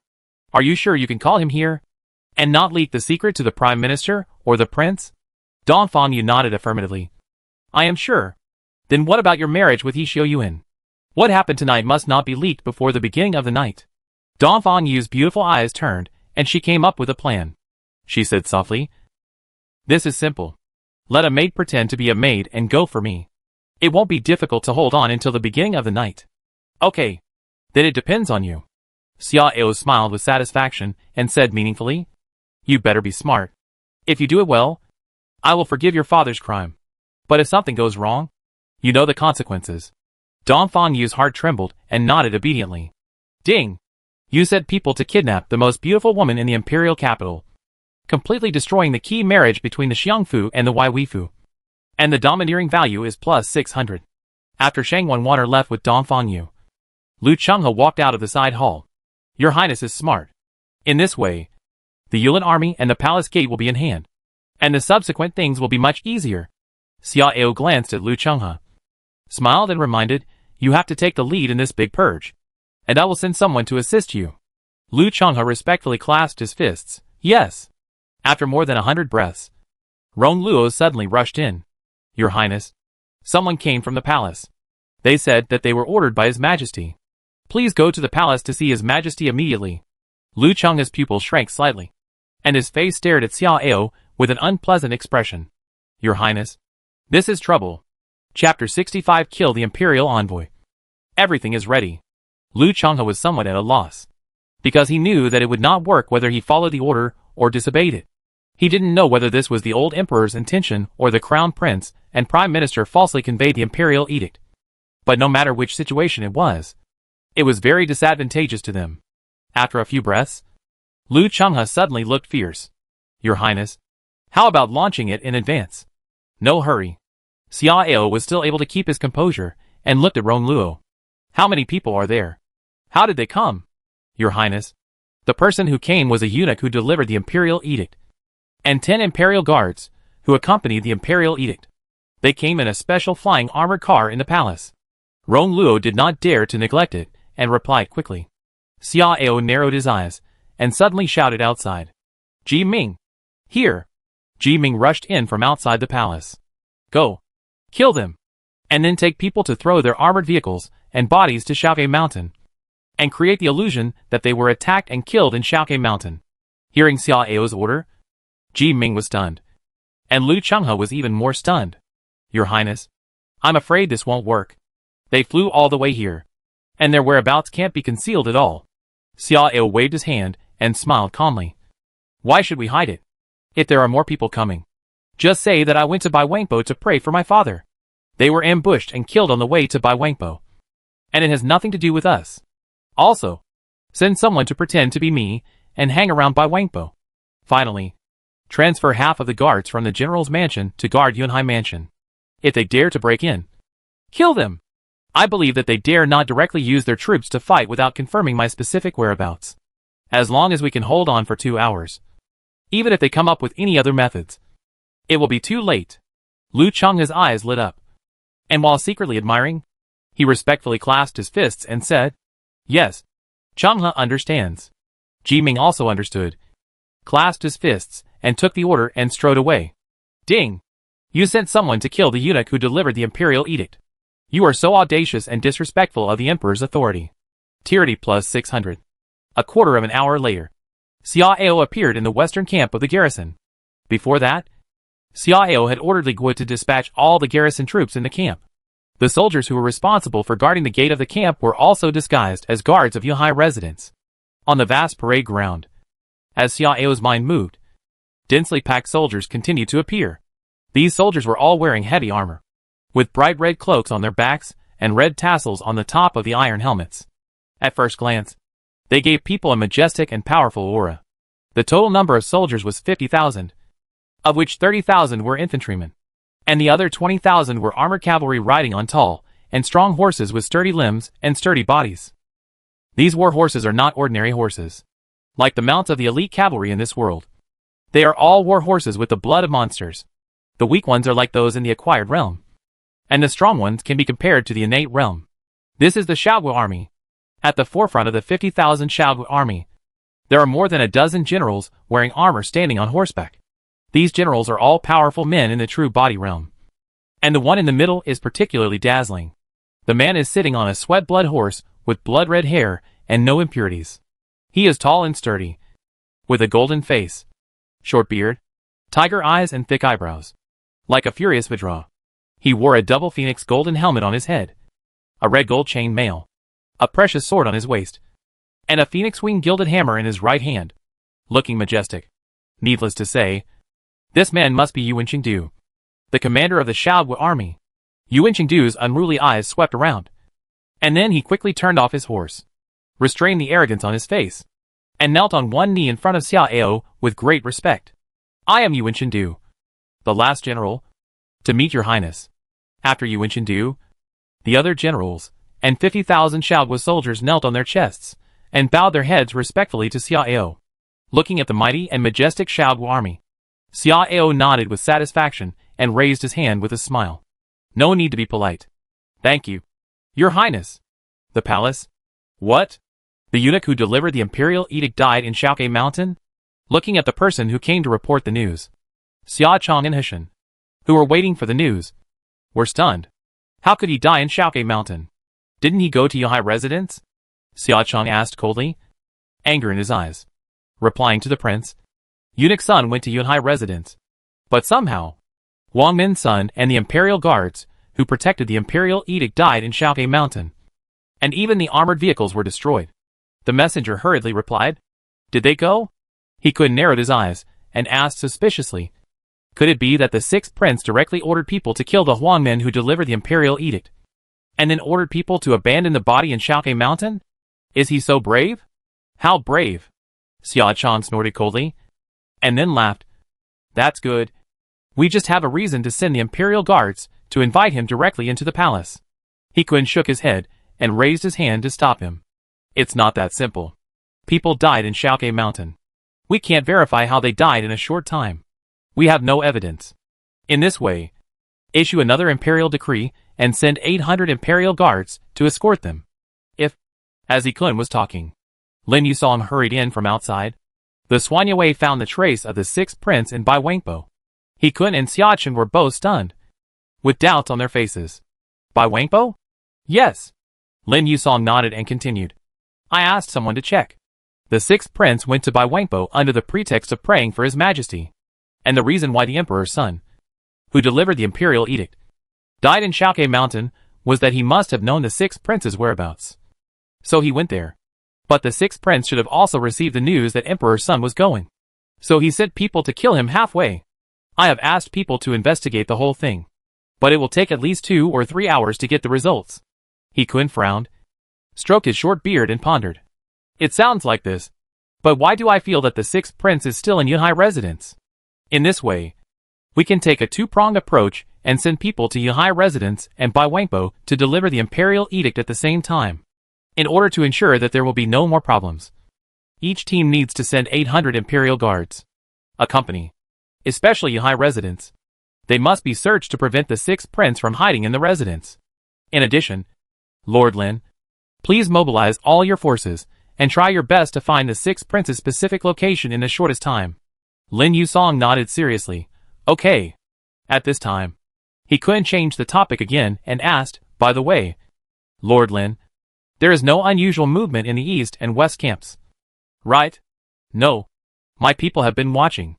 He couldn't breathe a sigh of relief and nodded. That's good. But you can't let your guard down. You have to have people keep an eye on unusual movements in the city, especially those under Xiao Hongyuan, to prevent them from making dangerous moves. Okay. I understand. Lin Yusong nodded heavily, clasped his fists towards Xia Chong and He Kun, and then turned and left. Night fell. Yuhai residence.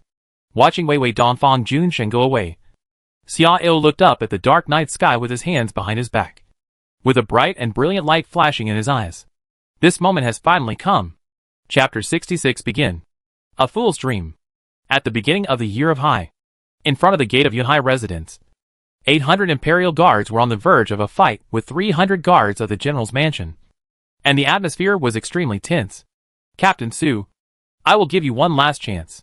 If you don't give way, as a person who disobeys the order, not only will you die, but your family members will also die. A middle-aged eunuch glared at the leader of the guards, who was blocking the front with a gloomy face, his eyes full of murderous intent, and he had completely lost his patience. Captain Su narrowed his eyes. Although he was under great pressure, he could not retreat from this step. Wishful thinking. Looking for death. The middle-aged eunuch shouted angrily, then suddenly shrank into the protection of the Imperial Guards behind him, and nodded to the leading Imperial Guard captain.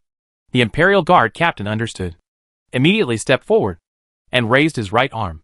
Just as the captain of the Imperial Guards was about to give the order to force their way in, the tightly closed door suddenly opened, and then Xiao, wearing a black robe with gold edges, walked out with his hands behind his back, followed by Yuan Tiangang, Sheng Wanwaner, Guida, Ji Ming, and the Xianjin camp led by Zhou Ying. Seeing this, the middle-aged eunuch and the captain of the Imperial Guards were surprised and then happy. Sixth Prince, His Majesty has ordered that you come to the palace to see the Emperor immediately. Please come with us. Xiao glanced at the middle-aged eunuch, who was shouting with the Imperial Edict, and uttered a word expressionlessly. Kill. As the voice fell, something strange happened. I saw a series of black shadows suddenly appear in the crowd of the Imperial Guards without any warning, as the black weapons quickly drew almost invisible tracks. Screams rang out one after another, and heads and broken limbs flew around in the blood, like a group of demons dancing wildly. This scene not only frightened the Imperial Guards, but also the guards of the general's mansion, who turned pale, because those black shadows were just like the impermanence of life. Powerful, mysterious, and unpredictable, faced with this slaughter situation where they could only be slaughtered. Even though the Imperial Guards were very eager to fight, they were frightened by the killing at this moment, and some of them began to turn around and flee. In just over 100 breaths, most of the 800 Imperial Guards were slaughtered, and the remaining 300 people also chose to flee. But, facing the hunting of Yan'an cavalry, how could they escape? As a series of whistles sounded, 108 strange war horses suddenly appeared in the field of corpses. These war horses were all black, with hazy black fog lingering on their bodies as armor, and their 4 hooves were suspended 3 feet above the ground, as if there were black miniature clouds supporting them below. The eyes of the war horses flashed with a faint blue light, like the soul-devouring ghost eyes. Strange and scary. As the 108 black shadows leaped onto the horses, their outfits were slightly revealed under the reflection of the war horses' magic eyes. These people wore seemingly thin black armor, with ghost masks covering their faces, square helmets on their heads, javelin cases on their backs, black crescent-shaped scimitars on their waists, and ink-colored spears in their hands. They really looked like ghost generals from the underworld. The next moment, 108 Yan'an riders rode out, and in a few flashes, they rushed into the fleeing Imperial Guards. With their spears, they pulled out the posture of 1,000 people fighting. With just one charge, they turned the remaining more than 300 Imperial Guards into pieces. Facing this scene, all the spectators were horrified. Their throats rolled, and their eyes were full of horror. They finally saw that all the 108 people were powerful people in the Dharmakaya realm. It was terrifying to form an army with powerful people in the Dharmakaya realm. And those horses, they still couldn't figure out whether they were real horses or other magical beings. Ding! You sent people to kill the Imperial envoy who delivered the Imperial Edict, and slaughtered the 800 Imperial Guards who protected the Imperial Edict. You are audacious and rebellious, and your tyranny value is plus 1,000. Xiao glanced at the messy battlefield indifferently, and then walked into the armored car calmly. Let's go. Enter the palace. Yes. At the same time, 50,000 brave soldiers poured out from the western camp of the garrison army, and then divided into 4 groups, rushing quickly towards the 4 gates of the palace city. Among them, Yuan Chengdu personally led 20,000 brave soldiers to force the southern gate of the palace city. Before that, the Wei Wei mansion, He Shouyuan, wrapped in a bright red wedding gown, stood in the courtyard with a silly smile. and his heart was infinitely excited. Dongfang, the most beautiful woman in the imperial capital, will belong to him after tonight. Whenever he thought of this, He Xiaoyuan was so excited that he could hardly restrain himself. He had already imagined touching Dongfang Yu's smooth and beautiful skin, and even imagined tearing Dongfang Yu's exquisite and dazzling wedding dress and pink underwear, and then having a good fight. At this moment, all his mind was focused on expectation and fantasy. If it weren't for his future mother-in-law Su Xiao sitting in front of him, he couldn't help laughing. Su Xiao's expression was a little wrong, and her smile was a little forced. But He Xiaoyuan and the accompanying general manager Yuan Zhong didn't think much about it. How many mothers in this world can still be happy on the day of their daughter's wedding? Not to mention, the arrangement of this marriage was extremely simple, which was too unfair to Dongfang Yu. As for why Dongfang Junsheng, as a father, did not show up, Yuan Zhong and He Xiaoyuan were not confused, because the situation is delicate now. The prince personally ordered Dongfang Junsheng to strictly guard the palace, and Dongfang Junsheng couldn't send his daughter off even if he wanted to. However, the only thing that made the two of them unhappy was that the bride had not come out for a long time. Just when Yuan Zhong couldn't help but urge her, Dongfang Yu wearing a bright red wedding dress and a bright red veil finally came out with the help of two maids. Seeing this, Yuan Zhong secretly breathed a sigh of relief, and He Xiaoyuan's eyes were shining, and his mouth was dry with excitement. His beautiful bride finally appeared. After a simple ceremony, the bride was sent to the armored car, and the wedding team finally set off on the return journey. In order to prevent the sixth prince from getting the news and sending people to make trouble, only 6 armored cars were arranged to welcome the bride, and no one even beat gongs and drums. Moreover, the exterior of the 6 armored cars was not decorated, only the bright red decoration inside. Such a wedding team is no longer shabby. But He Xiaoyuan doesn't care about these. He just wants Dongfang Yu to marry. Besides, after returning to the Prime Minister's mansion, there will be no shortage of necessary things and links, and the atmosphere there can also be made up. In the courtyard, after watching the wedding procession go away, Su Xiao sighed secretly, and deep worry appeared in his eyes. Although his beloved daughter avoided a simple and absurd marriage, she fell into a more dangerous vortex. If the plan failed, not only would his beloved daughter face an unimaginable miserable situation, but their entire family would also die. If the plan succeeded, they would not have to worry about destruction, and his beloved daughter would become a concubine, which would be much better than marrying He Xiaoyuan. But it was precisely because of this that Su Xiao was a little worried about gains and losses. If he had known this earlier, he should have insisted on marrying his beloved daughter to the 6th prince. In this way, his beloved daughter still had a great hope of becoming the queen of the world. But after this incident, the queen position would most likely be out of reach for his beloved daughter. Chapter 67 Entering the Palace. The Imperial Palace. When Xia Chang, Heshen and the 3 officials were discussing matters related to the enthronement, Lin Yusong suddenly broke in, with an extremely ugly face. Your Highness. Everyone. Something big has happened. Seeing that Lin Yusong looked wrong, everyone frowned and looked at him in confusion. Master Lin. What's going on? The 6th prince showed up from Yuhai residence with nearly 1,000 armored soldiers, and slaughtered all the eunuchs and imperial guards, who went to convey the imperial edict. Upon hearing this, everyone was shocked. What? He dared to openly kill the imperial envoy and the imperial guards. Is he crazy? Wait, isn't this a good thing? The 6th prince acted so openly. We can just put him in the heavenly prison, and then use this matter to force the generals to hand over their military power step by step. Everyone talked a lot, and after being frightened, most of them showed joy in their eyes. Xia Chan was refreshed, and his eyes were fixed on Feng Lian, the commander of the imperial guards. Commander Feng, you must immediately dispatch 10,000 imperial guards to flatten Yuhai residence, capture the 6th prince alive, and throw him into the heavenly prison. Without waiting for Feng Lian to respond, Lin Yusong stamped his feet and spoke. Wait! I haven't finished yet. The 6th prince is now leading those armored soldiers towards the palace city. More importantly, there are about 50,000 troops of unknown origin emerging from the west camp of the garrison army. Right now, this army is divided into 4 groups, aiming directly at the 4 gates of the palace city. Although there is no direct evidence, but rational analysis shows that this army definitely belongs to the 6th prince. In other words, the 6th prince? He is rebelling. He wants to start a coup. As soon as these words came out, Everyone in the hall jumped up in shock. Old Six. He dared to mutiny. Xia Chong widened his eyes, shocked and angry. Tai Fu Lin Yoha frowned, then said calmly, "Don't panic. He only has 50,000 troops. But we have 100,000 Imperial Guards, 50,000 Yulin troops, and 100,000 garrison troops. Although I don't know where his 50,000 troops came from. We have 250,000 troops. He wants to coup. It's impossible to succeed." Xia Chong calmed down a little, and the others regained their composure. But Heshen didn't think so. He narrowed his eyes and said coldly, "It's not that simple. Since the sixth prince dared to launch a palace coup, how could he not have a certain confidence and assurance? Let alone, the army walked out of the west camp of the garrison army, which is enough to show that Li Gua, the lieutenant general of the guards, has secretly surrendered to the sixth prince. Even Yun Song, the lieutenant general of the guards, is very likely to be controlled by the sixth prince.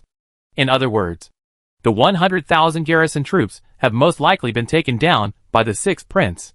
Speaking of this, Hushin's face suddenly changed, and he looked nervously at a middle-aged man standing at the door of the palace. "Contact the government immediately to see if Xiao Yuan has married Dongfang Yu back." "Yes," the middle-aged man responded solemnly, then took out a secret disc and operated it. Lin Yoha's heart sank, staring at He Kun and gritting his teeth. The Prime Minister is worried about the Weiwei? He Kun glanced at Lin Yoha and the people who were staring at him nervously, and said with a heavy face, "Although Dongfang Junsheng has secretly surrendered to the prince, at this critical moment, any possibility must be considered."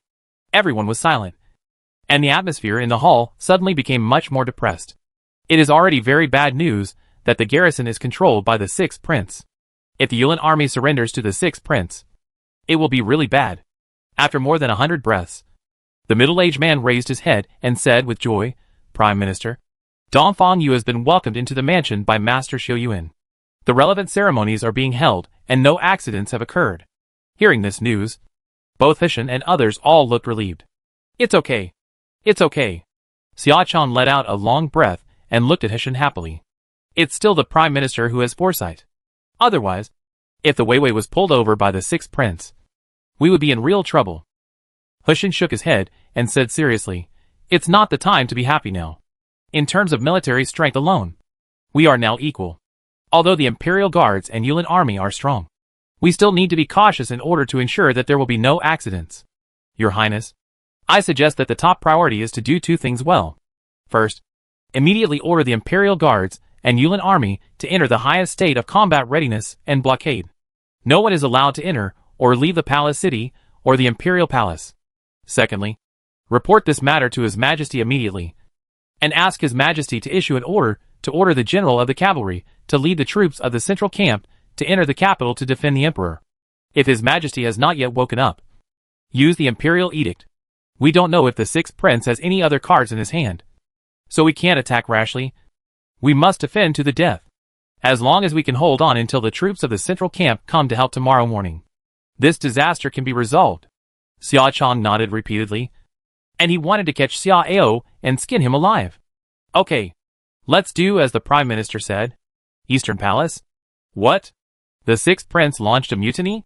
Gu Ruoyun stood up in shock, her eyes full of astonishment, and she was a little at a loss. Ever since the Emperor was critically ill, her heart has been burning, expecting and excited, because this means that the prince will soon ascend the throne.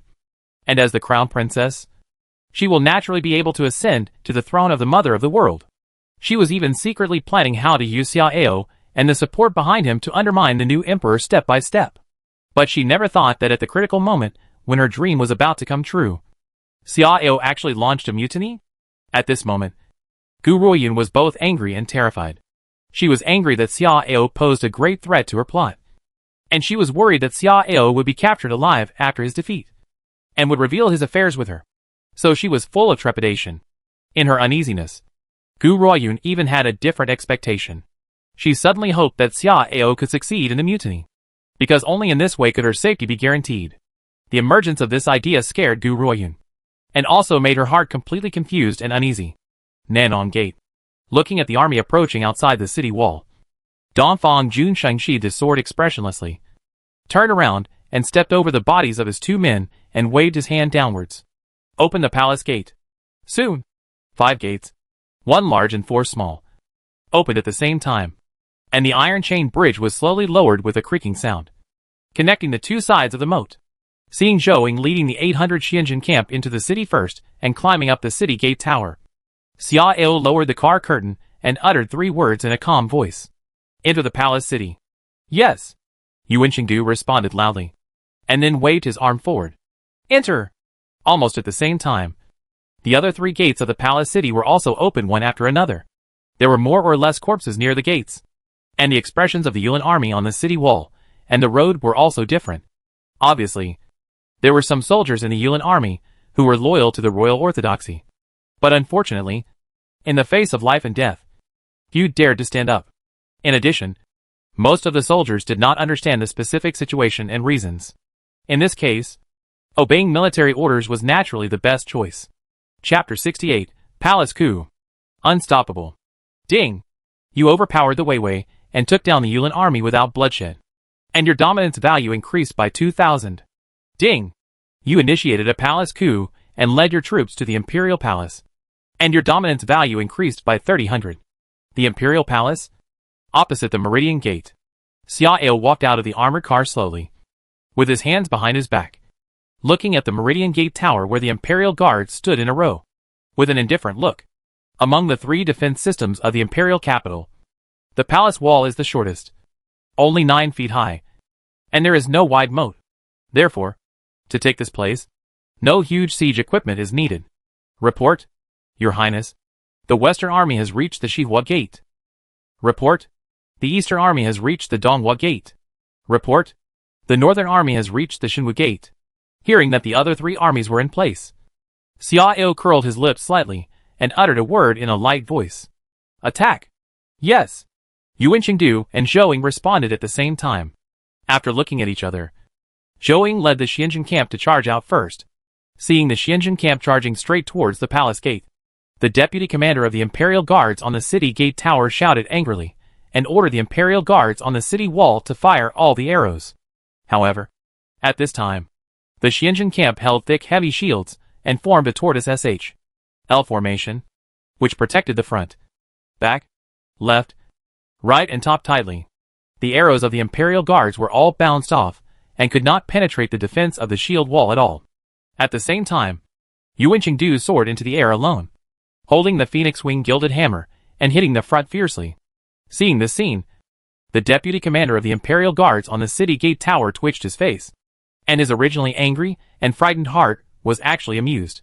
He knew that the other party wanted to break the forbidden air ban, but the ban was so strong that even a super strongman in the 9th level of the spiritual body realm would need a long time to break it, let alone an unknown strange general. However, soon, the contemptuous smile on the face of the deputy commander of the Imperial Guard suddenly froze, because a projection of a phoenix wing gilded hammer that was larger than an ordinary palace suddenly appeared, and it smashed towards the city wall like a star hitting the ground. Boom! Accompanied by a deafening roar. A vast silver net appeared in front of the city wall. This roar was the sound made by the collision between the projection and the net, although the projection was like a flying insect and a spider web in front of the silver net. With this blow, the silver net actually broke apart after a brief stalemate, turning into silver light spots and dissipating. Faced with this amazing scene, the soldiers of the Imperial Guard on the city wall were all horrified. How is this possible? The deputy commander of the Imperial Guard screamed, his eyes full of confusion and fear. With just one blow, the air ban was gone? Yuan Qingdu, standing proudly in the air, smiled uninhibitedly, turned his wrist, and swung the phoenix wing gilded hammer in his hand again. The next moment, the thick and solid main gate of the Meridian Gate was smashed, and the strong vibration knocked down the Imperial Guards near the gate tower, while wood chips flew everywhere. At this time, the trap camp led by Zhou also happened to be close to the gate hole. After turning his head and looking at Yuan Qingdu in shock, Zhou waved his arm and ordered his men to change weapons and enter the open gate hole one after another. At the same time, 108 Yanyan cavalry also appeared in the air and rode straight towards the gate tower, as fast as ghosts. Seeing this scene, the already shocked Imperial Guards trembled in their hearts, and fear appeared in their eyes. Some people roared and shot arrows at the Yanyan cavalry, but before they could get close to the enemy, they were like shot into magma, and strangely turned into nothingness. As the Yanyan cavalry killed the enemy, a one-sided massacre began. On the inside, the Xianjin camp also showed its edge, facing the Imperial Guards, who were waiting in formation behind the city gate. It kept harvesting the lives of the Imperial Guards like harvesting wheat.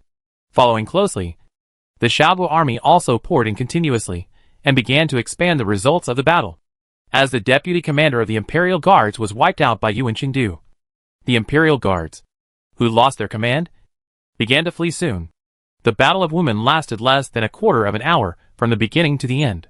Thousands of the 20,000 Imperial Guards were killed in the battle, and nearly 10,000 were captured or surrendered in the subsequent pursuit. Only thousands escaped into Taya Gate. When Xia Ao rode his tall horse across the Jinshui Bridge, the Taya Gate in the distance also ushered in a fierce attack. Zhangyi Hall. Damn it! Damn it! Bastard Dongfang Junsheng. I will kill him! Kill him! Knowing that Xia Ao led his troops into the palace without bloodshed, Xia Chong was shocked and angry, jumping and roaring. And the faces of the others were also extremely ugly. The defection of the Weiwei was tantamount to a fatal blow to them. Although Hushan was also frightened, he had to stand up to stabilize people's hearts. Don't panic. Things haven't reached the worst step yet. At least 100,000 Imperial Guards are still in our hands. As long as the Imperial Guards can hold on until tomorrow morning, when the elite troops of the Zongdang come to help, we can still reverse the situation. As soon as Hushan finished speaking, a young Imperial Guard ran into the hall with a panicked look. Report. The Woman Gate was breached. The Taya Gate has also been captured by the rebels. What? Everyone was shocked and their faces suddenly turned pale. Behind the Taya Gate is the Zhongsan Hall. In other words, if the Taya Gate is lost, there will be no more gates to defend in front of them, and the enemy can kill all the way here. How is this possible? The Imperial Guards are one of the strongest elites of our great Xia. There are 20,000 Imperial Guards guarding the Meridian Gate. How could they be breached in such a short time? Lin Yoha muttered to himself. Looking confused, Feng Lian, the commander of the Imperial Guards, jumped up suddenly and stared at the person who reported the news with murderous intent. What nonsense! Are you a spy who is here to disturb people's hearts? The young general of the Imperial Guards widened his eyes and said helplessly, Commander, I am innocent. This is true. At this time, several more people rushed in from outside. Report. Donghua Gate was breached by the rebels. Report. Xinwu Gate was breached. Report. Shihua Gate was lost. As three pieces of news came in succession, Xia Chang's body swayed, and he actually staggered to the ground. The rest of the people were also shocked, and finally showed fear in their eyes. One might be fake. But what about 4? There are only 4 gates in the palace, and now these 4 gates have been captured one after another. They can't escape even if they want to. Moreover, the surrounding areas of the palace are wrapped in no-fly restrictions, and they can't climb over the palace wall to leave. How could this happen? Didn't he say that he only brought 50,000 troops to kill? Even with the help of the Yuan army, the Imperial army would not be defeated so quickly. Lin Yoha murmured in a low voice, with regret in his eyes. If he had known this, he shouldn't have gotten involved in this matter. Now, he's afraid that his life will not be saved. After a long silence, Xia Kuan took a deep breath and looked at Feng Lian with forced calmness. Commander Feng, arrange the Xiantian camp around the Baoha Hall. At this time, we can only hope for His Majesty. His Majesty is still here.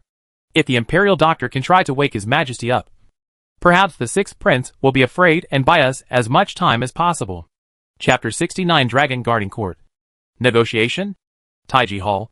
Xia Ao stood at the entrance of the hall, staring at the dragon throne on the innermost 9 steps and scanning quietly, with a hot light flashing in his eyes. That position will soon belong to him. After a while, Xia Ao chuckled and turned to leave, followed by Yuan Tiangang, Guida, Ji Ming and others, passing through the Zhanghe Hall through the Imperial Road in the courtyard. The Baoha Hall in the distance is already in sight. At this moment, the Xianjin camp and the Xiaoguo army are confronting thousands of Imperial Guards wearing silver cloaks in the spacious courtyard. And they did not start fighting immediately. Baoha Hall. Under the influence of the banned drug, Xia Yongnian finally woke up again, when he learned that Xia Ao had started a coup and had already killed his way to the outer room. Xia Yongnian stood there for a while, after staring at Xia Chong, Heshin and others who looked panicked for a while. Xia Yongnian sighed, with a complicated expression. Zuaji. I'm here. Zuozhi hurriedly bowed his head and responded. Call Wusu. Yes. Zuozhi's pupils shrank slightly. And then he hurriedly took the order and walked to the side hall. In fact, there is a force in the hands of His Majesty that has never been known to the outside world. That is the Dragon Guarding Court. The Dragon Guarding Court is a secret organization dedicated to protecting the Emperor. It has very few members, and the total number has always hovered between 10 and 20 people. Although its number is small, each of them is a powerful person in the spiritual body realm with treasures. So it is the most secret and the last line of defense to protect the Emperor. The reason why His Majesty was able to survive such a meticulous serial assassination was that the biggest contributor was the Dragon Guarding Court. And Wusu, whom he is going to call now, is the current leader of the Dragon Guarding Court. A super powerful person in the 9th level of the spiritual body realm. The existence of the Dragon Guarding Court is a top secret. Even the prince does not know it. And the Prime Minister may know something, but most of the details are unclear. Soon, Zuozhi brought an old man with white hair and beard and expressionless face to the dragon couch. Your Majesty? Xia Yongyan glanced at the old man and ordered in a deep voice, Wusu, you take the members of the Dragon Guard Court to prepare. If I fail to talk with Xia Ao, you will lead them. Kill Xia Ao. Hearing the 3 words Dragon Guard Court, Xia Chang and others were a little confused. They didn't know where Xia Yongyan got the confidence to think that his members could kill Xia Ao in the army's guard. But Hushan's pupils shrank slightly, and a glimmer flashed in his eyes. Dragon Guard Court. It really exists? If so, perhaps today's crisis can be overcome. Wusu nodded. His expression did not change at all. I obey your order. Xia Yongyan exhaled and raised his hand. Help me up and let me leave the hall. I want to talk to Xia Ao. Yes. East Palace. When Gu Ruoyun was a little absent-minded, a palace maid ran in a panic, and she almost tripped over the threshold in her nervousness. Crown Princess. It's bad. The rebels are coming. What? The palace city and the gates of the Imperial Palace have been lost? How could it happen so quickly? Gu Ruoyun stood up in shock, almost stunned. How long had she received the news of Xia Ao's mutiny? How could they reach the East Palace so quickly? At this moment, the sound of fighting and screaming suddenly came from outside. The maids in the palace trembled. Some were so scared that they cried out, and some looked at Gu Ruoyun with pale faces and panic. Crown Princess. What should we do? The rebels have always been ruthless killers. If they come in, we're afraid. Crown Princess. Should we commit suicide? Some palace maids were afraid of being humiliated to death, so they thought of committing suicide. Gu Ruoyun's heart tightened. She was also afraid that the rebels who were bloodthirsty would have their minds taken over. But she didn't want to die yet, so she hesitated for a while. Bang! Accompanied by a muffled sound, the gate of the front hall was knocked open, and the last few Imperial guards were killed with screams. And then soldiers in bright red cloaks continued to enter. The palace maids in the hall were trembling with fear, and they crowded around Gu Ruoyun. However, after those soldiers broke in, they did not enter the hall, but lined up outside to guard, without even looking at them. Seeing this, Gu Ruoyun and the palace maids were a little stunned. These rebels seemed to be a little different. At this time, several women suddenly walked in from outside, led by Shang Wanwaner. Are you the Crown Princess Gu Ruoyun? Shang Wanwaner stared at Gu Ruoyun for a long time, then asked with a chuckle. Gu Ruoyun took a deep breath, pursed her red lips and nodded gently. Yes. Who are you? Shang Wanwaner did not answer, but smiled and said, Let's go. His Highness wants to see you. Gu Ruoyun's heart moved, gritted her teeth, and walked toward Shang Wanwaner silently. She knew that His Highness in Shang Wanwaner's mouth could only be Xia Ao. Since Xia Ao wanted to see her, her life could probably be saved. Outside Boa Hall. Is the 6th prince here? His Majesty wants to see you. Zuozhi glanced at Xia Yongyan, who was forcing himself to sit on the soft chair, and saw Xia Yongyan nod, and immediately shouted loudly towards the distance. Soon, a crack appeared in the distant military formation, and Xia Ao walked out slowly with his hands behind his back. Father, I heard that you were critically ill, so I came to see you. Looking at Xia Ao, who smiled and looked relaxed, Xia Chang was furious and pointed at Xia Ao and shouted angrily. 6th brother. Father is still alive. How dare you rebel? Xia Yongyan slowly raised his hand, motioned Xia Chang to withdraw, and stared at Xia Ao and spoke loudly. Ao, is this how you come to see me? With soldiers and blood? Xia Ao laughed. shook his head and sighed. Father, it's good that I can come to see you off for the last time. After all, you want your son's life. Xia Yongnian narrowed his turbid eyes slightly and said unhappily, Ayo, what are you talking about? You are my son. How can I take your life? Father, it has come to this point. Do you think it's still meaningful to play dumb? Xia Ao sneered, then pointed at Xia Chong, with a mocking look in his eyes. For that waste. My father tried his best to get rid of me, and even risked the defeat of our army by selling out the general. You really have good intentions. Xia Yongnian was silent for a while, and then sighed. Ao, some things are not as simple as you think. Everything I do is for the long-term stability of my great Xia. However, since things have developed to this point, some things may not be changed. At this point, Xia Yongnian paused slightly, forced himself to stare at Xia Ao solemnly.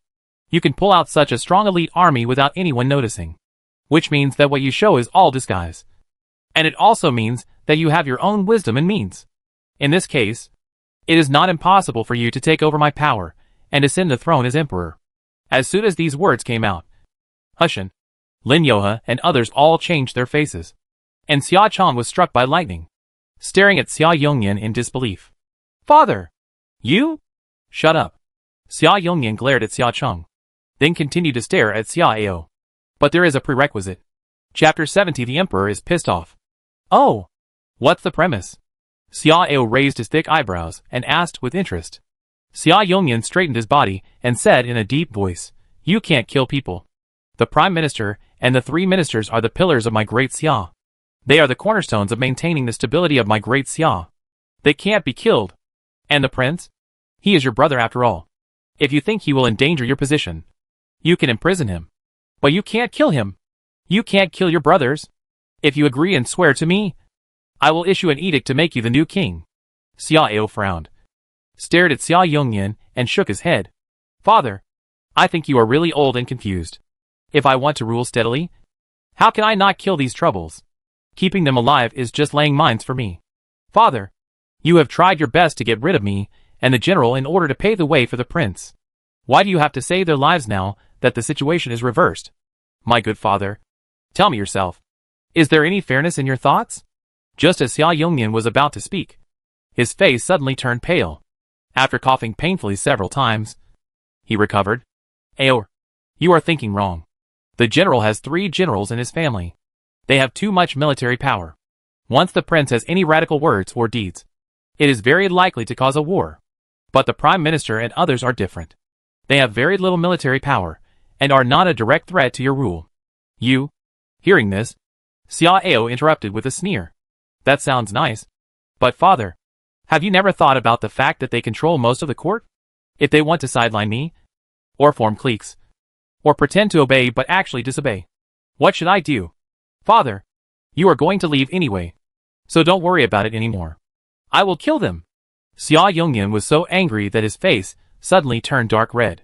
After taking a few deep breaths, he glared at Xia Ao angrily. Rebellious son, you won't listen to me?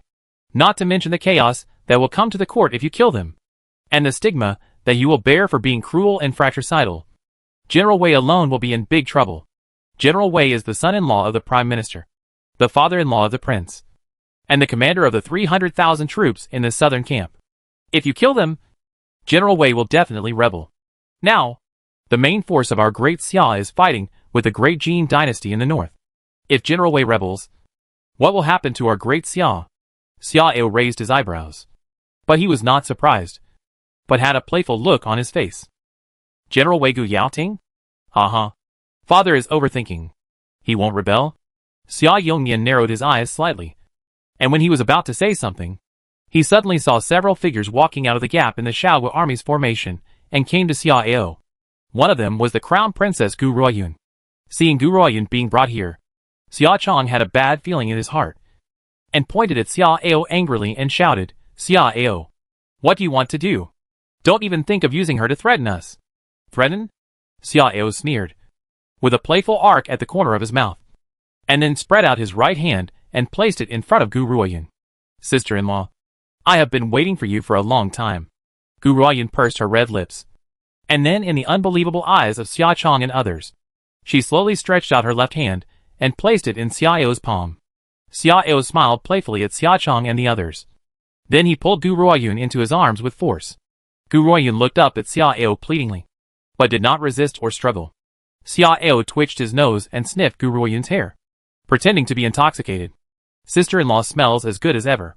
Ah! Bastard! Bitch! How dare you!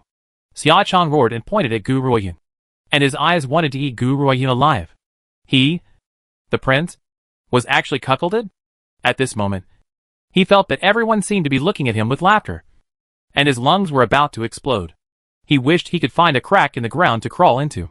Lin Yoha, Zuoji and others also opened their mouths wide, full of astonishment and complexity. It turns out that the crown princess has long been the mistress of the sixth prince. No wonder the sixth prince said that General Wei would not rebel. Puff! At this moment, a muffled sound suddenly sounded, and the crowd turned their heads to look, and found that the sound was actually made by Xia Yongyan spitting blood. After a large mouthful of muffled blood spurted out, Xia Yongyan's face suddenly turned pale, and he stretched out his hand tremblingly to point at Xiao. But his arm just raised halfway, and then fell down weakly. Afterwards, Xia Yongyan's body twitched a few times, and then he kicked his legs. His body stiffened, and slowly closed his eyes. Zuoji was horrified, and hurried forward to stretch out his hand to feel his breath. After a while, Zuoji straightened up and muttered in a daze, "Your Majesty." Passed away. Boom! It was as if a thunderbolt suddenly exploded in everyone's mind in the clear night, shaking them dizzy. Ding! You pissed off the great Xia Emperor to death. Domineering value plus 20,000. He Kun rolled his eyes and stared at Wu Su, the head of the Dragon Guarding Court, who was somewhat absent-minded. Master Wu, if you don't take action, when will you? Wu Su came back to his senses, looked at Xia Yongyan's body with a complicated look, and said hesitantly, "But His Majesty has not issued an order." He Kun stamped his feet and said angrily, "Nonsense. His Majesty is dead. How can he give an order? Don't forget, His Majesty was pissed off to death by Xiao. Isn't your Dragon Guarding Court there to protect His Majesty? Xiao is the executioner who killed His Majesty. Why don't you kill him quickly?" Wu Su's eyes were determined, and he turned around and stared at Xiao expressionlessly, with murderous intent surging in his eyes. At this time, another figure suddenly appeared out of thin air beside Wu Su. "We in the Dragon Guard only obey His Majesty's orders, and the Prime Minister cannot give orders.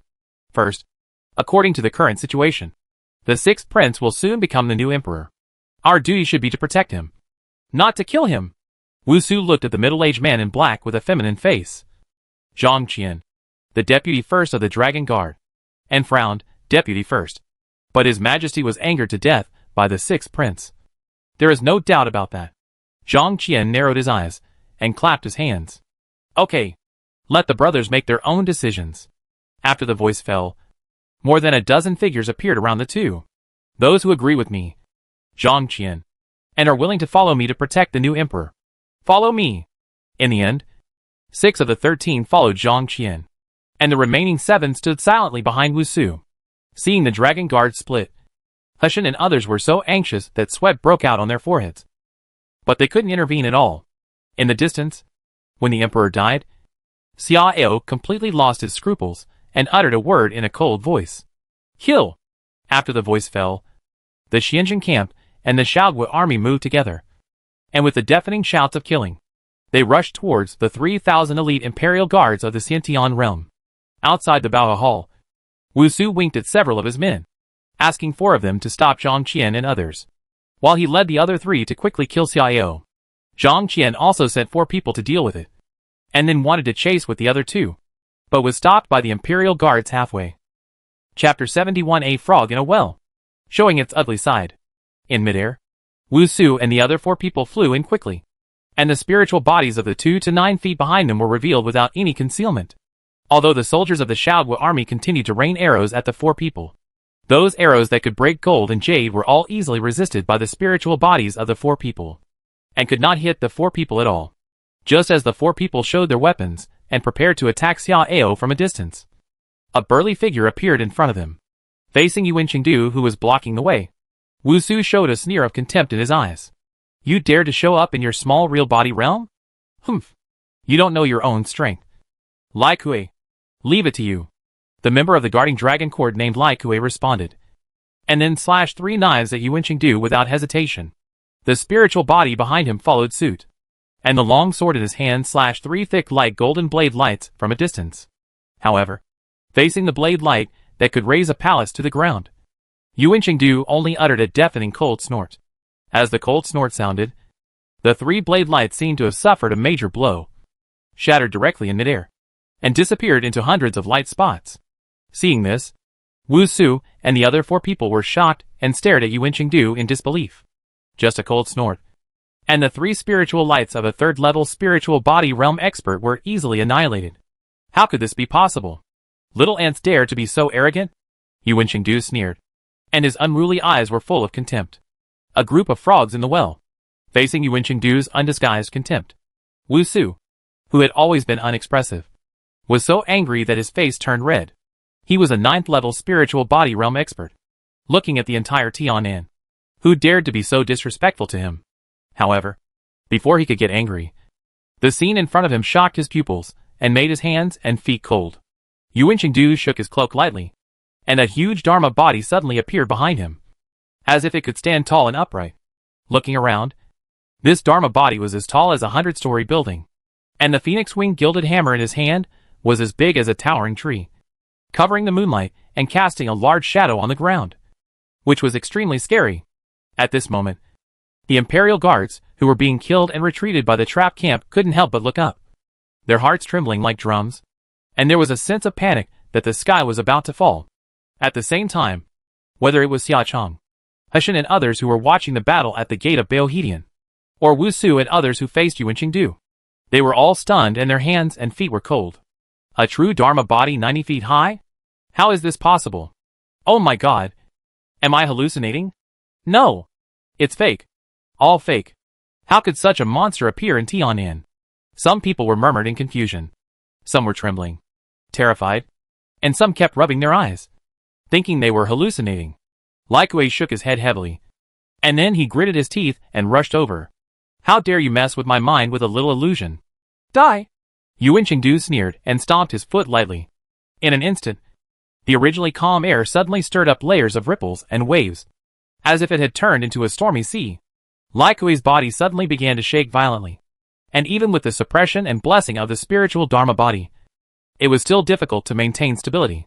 The next moment, the phoenix-wing gilded hammer, like a thick tree, stabbed forward and easily pierced Lai Kuei's spiritual body. Afterwards, the phoenix-wing gilded hammer shook again, and Lai Kuei's body instantly broke into pieces, turning into a bloody rain and falling down. Until this moment, everyone confirmed that what they saw was not an illusion at all, but a real fact. Wu Su's scalp was numb and his face was extremely ugly. Theoretically, the 81st level of the real body realm is equivalent to the 9th level of the spiritual body realm, and the 91st level of the real body realm. He dared not imagine how strong it could be. But now that things have come to this, he can only bite the bullet and go to the end. Form a 3-talent formation and surround and kill him. Soon, Wu Su and his 2 men formed a 3-person battle formation, intending to work together to deal with Yuan Chengdu.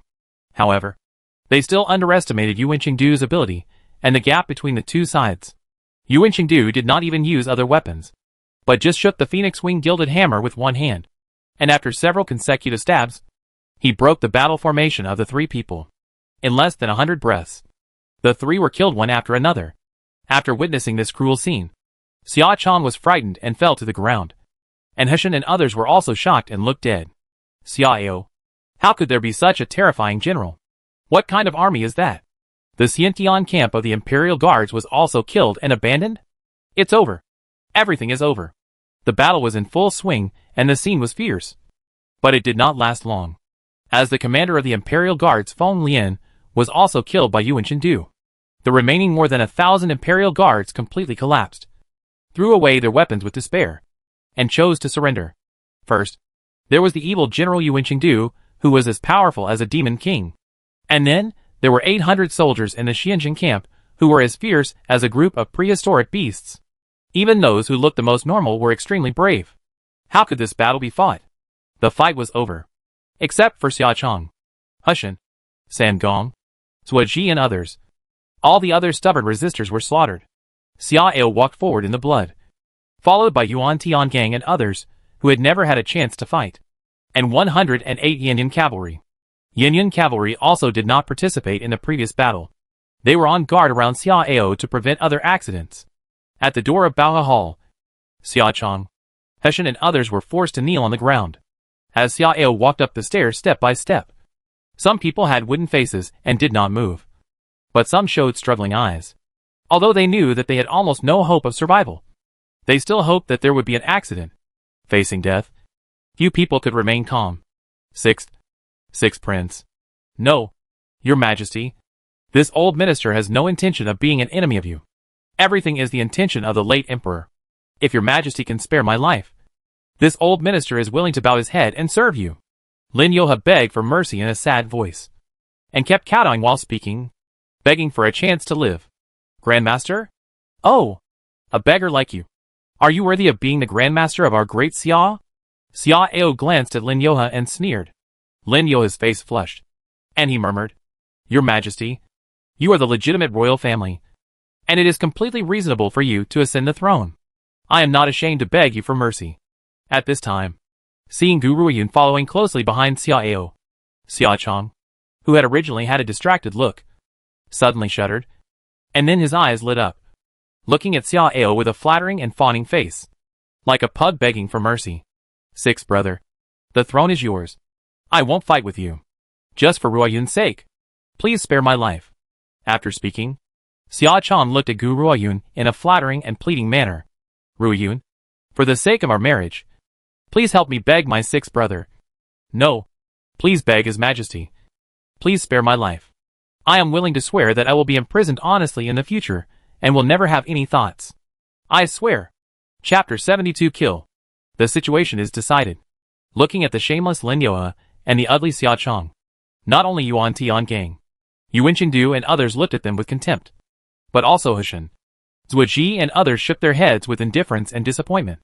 A Taifu, a prince, was so unbearable to survive. It was simply disgusting. Lin Yoha, I am ashamed to serve as a minister with you in the same palace. Bah! The Taibao Mazafu spit at Lin Yoha, and then looked at Xia Chong indifferently. Then his neck stiffened and glared at Xiao. You tyrannical child. Come on. Kill me. You are looking for death. Yuan Qingdu was immediately furious, and was about to chop Mazafu. Xiao raised his hand to stop him, and looked at Mazafu with interest. As expected of Ma Taibao, this blood is much stronger than theirs. I like it. Mazafu sneered and raised his head. You shameless thug. If you have the guts, kill me. You're dreaming if you want me to work for you. Xiao shook his head and laughed, sighing. You old man are really conceited. How can you tell that I want to spare your life? I like your bloodiness, so I want to see how much bloodiness you have. After saying that, Xiao pointed to the fire not far away. Ji Ming, take Ma Taibao over there, and let him roast by the fire to see if his bloodiness can overcome fear and pain. As soon as these words came out, many people changed their faces. Ji Ming did not dare to neglect it. After respectfully accepting the order, he destroyed Mazafu's dantian and cut his tendons in his hands and feet, and then dragged Mazafu to the fire. During the process, Mazafu only groaned in pain a few times, gritting his teeth and not begging for mercy. However, as he got closer and closer to the fire that was more than one person tall, Mazafu, with fine beads of sweat on his forehead, finally couldn't help but cry out, Xiao, if you have the guts, kill me right now. However, Xiao just sneered and looked at him without any expression. And Ji Ming did not stop. Mazafu finally panicked. He was not afraid of death, but he did not want to be burned alive. Kill me! Kill me! Bastard! You tyrant! You will not die well. Ah! As Mazafu cursed and yelled, Shangwan Water and Guida, who were still a little reluctant, suddenly changed their faces. And Ji Ming did not dare to delay any longer, and directly waved his hand, and threw Mazafu into the blazing fire. The next moment, an extremely shrill scream sounded, which made Heshen, Lin Yoha and others shudder, and Xia Chong was even frightened to lose control of his body. However, the scream did not last long, and it stopped after struggling a few times. Your Highness, he bit his tongue and committed suicide. Ji Ming gritted his teeth and reported to Xiao carefully. Xiao snorted coldly and didn't care. I thought his bones were so hard and his blood was so strong. But it's nothing. Just as Xiao finished speaking, something strange happened. Hushin and Taisher turned their necks suddenly and hit the swords on their necks. Zhuji also broke free from his restraints and pretended to pounce on Xiao. You're looking for death. Yuan Qingdu, Yuan Tiangang, Shang Wanwaner and others all looked cold. But before they could make a move, a figure took the lead and chopped off Zhuji's head. Xiao looked at Zhang Qian expressionlessly, then frowned at Hushin and Taisher, who were bleeding heavily from their necks. Behind the two young generals came to their senses and knelt down in panic. I deserve to die. Forget it. Give them a quick death. Xiao shook his head and did not pursue the matter. The two young generals were overjoyed and quickly added a knife to send Hushin and Taisher to heaven. Gu Ruoyun's face turned pale and her eyes were a little reluctant after witnessing the death of her grandfather Hushin. But she did not dare to beg for mercy. She could not even protect herself at the moment. So how could she dare to say anything more? Facing the death of Ma Zifu, Hushin and others, Xia Chong and Lin Youhe's already frightened hearts became even more uneasy. The two wanted to continue begging for mercy. But Xiao, who was bored, had no interest in teasing them. Kill them. As Xiao waved his hand, Yuan Qingdu immediately took action and took the lives of the two in an instant. Gu Ruoyun trembled and her face became even paler. Xiao turned his head and looked at her playfully. You don't plead for the prince either? Gu Ruoyun's heart tightened, and she looked up at Xiao, tears in her eyes. Your Highness, my relationship with the prince has been broken since we talked in the East Palace that day. Oh, you are smart. Xiao chuckled, and then his expression became serious. Don't worry. Since you have become my woman and have not done anything to harm me, I will naturally not kill you. Although your identity is somewhat special. As long as you can convince General Wei and make him behave himself, I can keep a place for you in my harem. Gu Ruoyun finally let go of her worries and cried with joy. Yes, Your Highness. Your Majesty. Don't worry. I promise to convince my father to be quiet and diligent, and to be loyal to your Majesty and Daxia.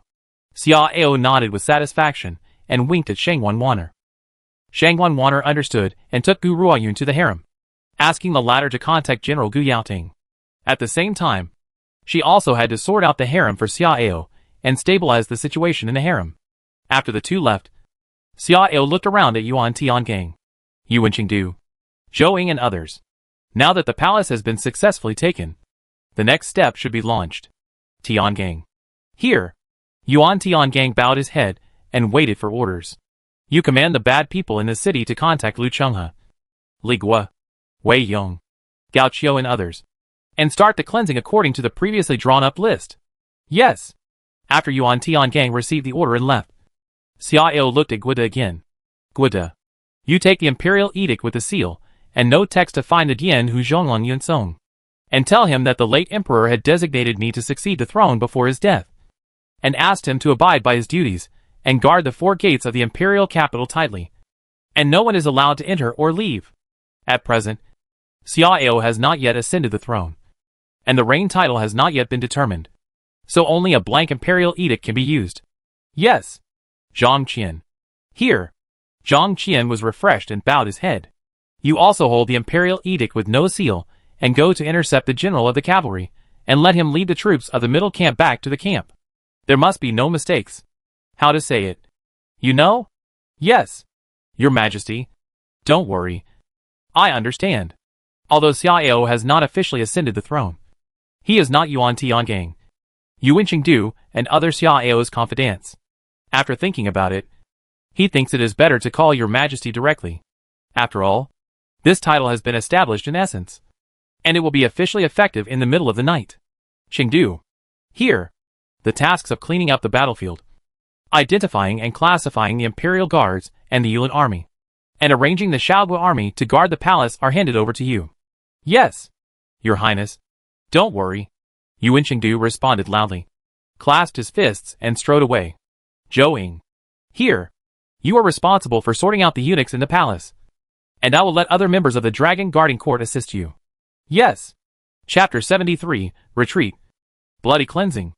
Everything was arranged, and Xiao had time to check the gains of the hegemony value. Ding! You killed the Prime Minister of Daxia. the 3 ministers and other pillars of the court. And the hegemony value was plus 18,000. Ding! You killed the prince and killed your brother in name to seize the throne. And the hegemony value was plus 8,000. Ding! You ignored the infamy and took the princess as a concubine. And the hegemony value was plus 3,000. Ding! You succeeded in the palace coup and stole the throne of Daxia as a fake prince. And the hegemony value was plus 20,000. Current hegemony value, 77,000. The hegemony value of nearly 80,000 points made it difficult for Xia Ao to suppress the smile on his face. It seems that there is hope for the diamond treasure chest.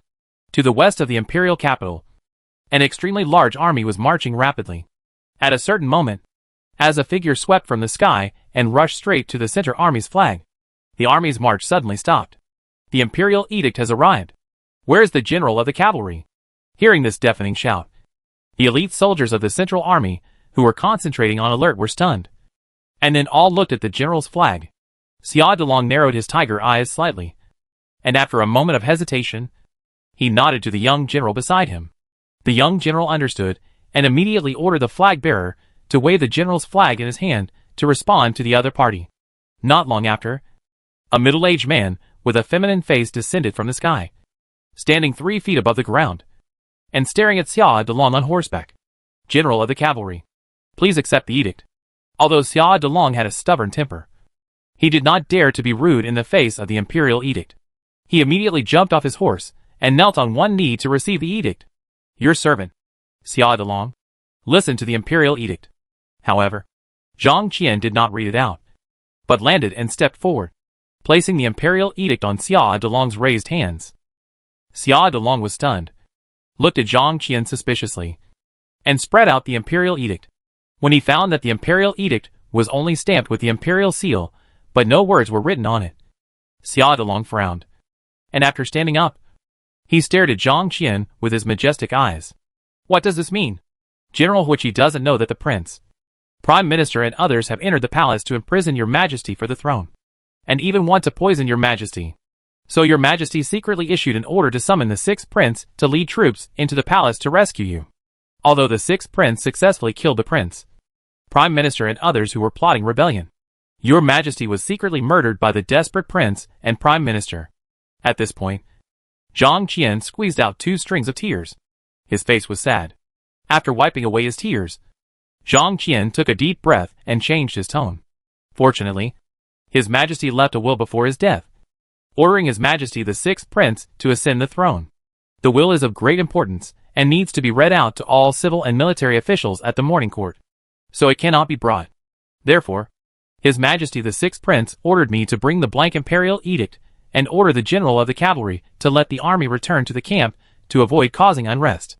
Of course, after the general of the cavalry arranges for the army to return to the camp, he must go to the imperial capital as soon as possible to participate in the morning court, verify the will, and witness the new emperor's ascension to the throne.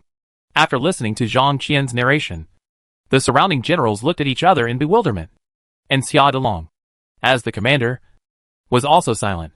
At the moment, he had no way of judging who was real and who was fake.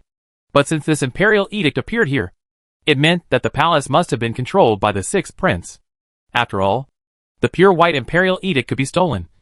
But the jade seal was absolutely impossible. It was always carried by the emperor's personal eunuch at all times, and could not leave the emperor's sight. As the pillar of the great Xia royal family, Xia Delong values the stability of great Xia more than anyone else. Therefore, even if the 6th prince launched a coup, he did not want to start a war again and cause greater chaos when he had already succeeded. In a flash, Xia Delong had already made a decision in his heart. But he still had a few questions. Who are you? Zhang Qian, the deputy chief of the Dragon Guarding Court. Zhang Qian responded with a smile, and his heart was relieved, because through Xia Delong's reaction, he already knew Xia Delong's decision. Dragon Guarding Court. Xia Delong narrowed his eyes and nodded slowly. Except for the emperor and the eunuch Zhuji, he was the only one who knew about the existence of the Dragon Guarding Court. What is the current situation of the prince, the prime minister and others? They have committed the crime of treason and even assassinated His Majesty. They are extremely evil and cannot be pardoned. The 6th prince has ordered them to be executed. Xia Delong's pupil shrank slightly when he heard Zhang Qian's response. The methods and character of this sixth prince are really cruel. However, he quite appreciated this. The deceased emperor was too indecisive. Is there still chaos in the imperial capital now? The garrison army. The imperial guards. Don't worry. General Huqi. Wei Wei Dongfang Junsheng. Dian Wei Zhonglong Li Gua. And Yanhu Zhonglong Yun Song are all loyal ministers. They have all supported His Majesty's will and served His Majesty the sixth prince. Therefore, except for some imperial guards controlled by the crown prince, the prime minister and others who resisted and were suppressed in the palace, there was no chaos in the imperial capital. Xia Delong was silent again. After a while, Xia Delong took a deep breath and stared at Zhang Qian with burning eyes. Okay. I know. After I arrange for the army to return to the camp, I will lead the guards back to the imperial capital. Good. Zhang Qian nodded with satisfaction and left soon. However, Zhang Qian did not really return to the capital, but secretly watched the movements of the army in the central camp. After confirming that the army had indeed embarked on the return journey, he returned. Imperial capital. Although there was no chaos in the imperial capital, many places were shrouded in blood and killing on this night. Under the identification of the spies of the general's mansion, the Minister of Justice Wei Yong and the bad guys, the Prime Minister, the Prince, and the loyal followers of other princes were all massacred by the garrison. That night, I don't know how many court officials and dignitaries were raided. And there were hundreds of carriages carrying corpses alone. There were even more criminals thrown into the government office, the prison of the Dali Temple, and even the Tian Lao, Prime Minister's mansion. Tonight is the wedding day of the Prime Minister's grandson He Xiuyuan, and many dignitaries in the imperial capital have come here.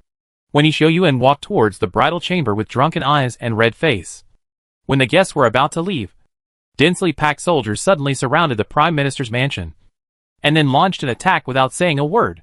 Faced with the sudden change, the people in the Prime Minister's mansion were shocked and angry, and the guests were even more frightened. Although the Prime Minister's mansion was protected by more than 1,000 elite soldiers, how could it be a match for the well-equipped and tens of thousands of garrison troops?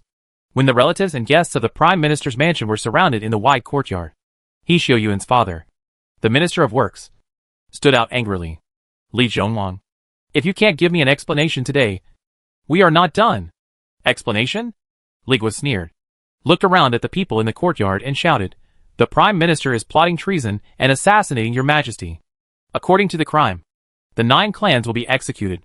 As soon as these words came out, the courtyard was suddenly silent. Some people looked confused, and some were terrified. Kill!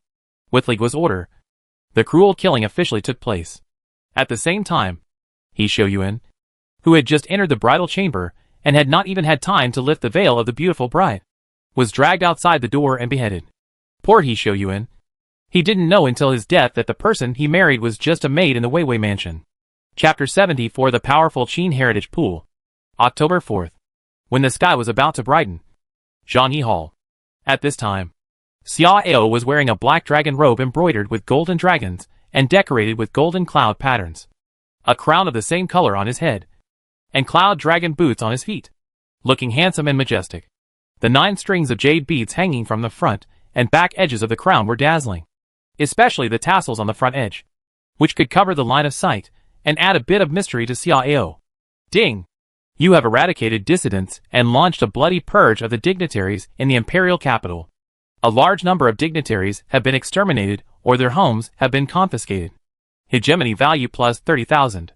Current hegemony value, 107,000. The system prompt sound suddenly sounded, which made Xia Ao, who was about to go to court, look bright. Afterwards, Xia Ao spent 100,000 hegemony points without hesitation to exchange for a diamond treasure chest. This is a treasure chest that was exchanged for a full 100,000 hegemony points.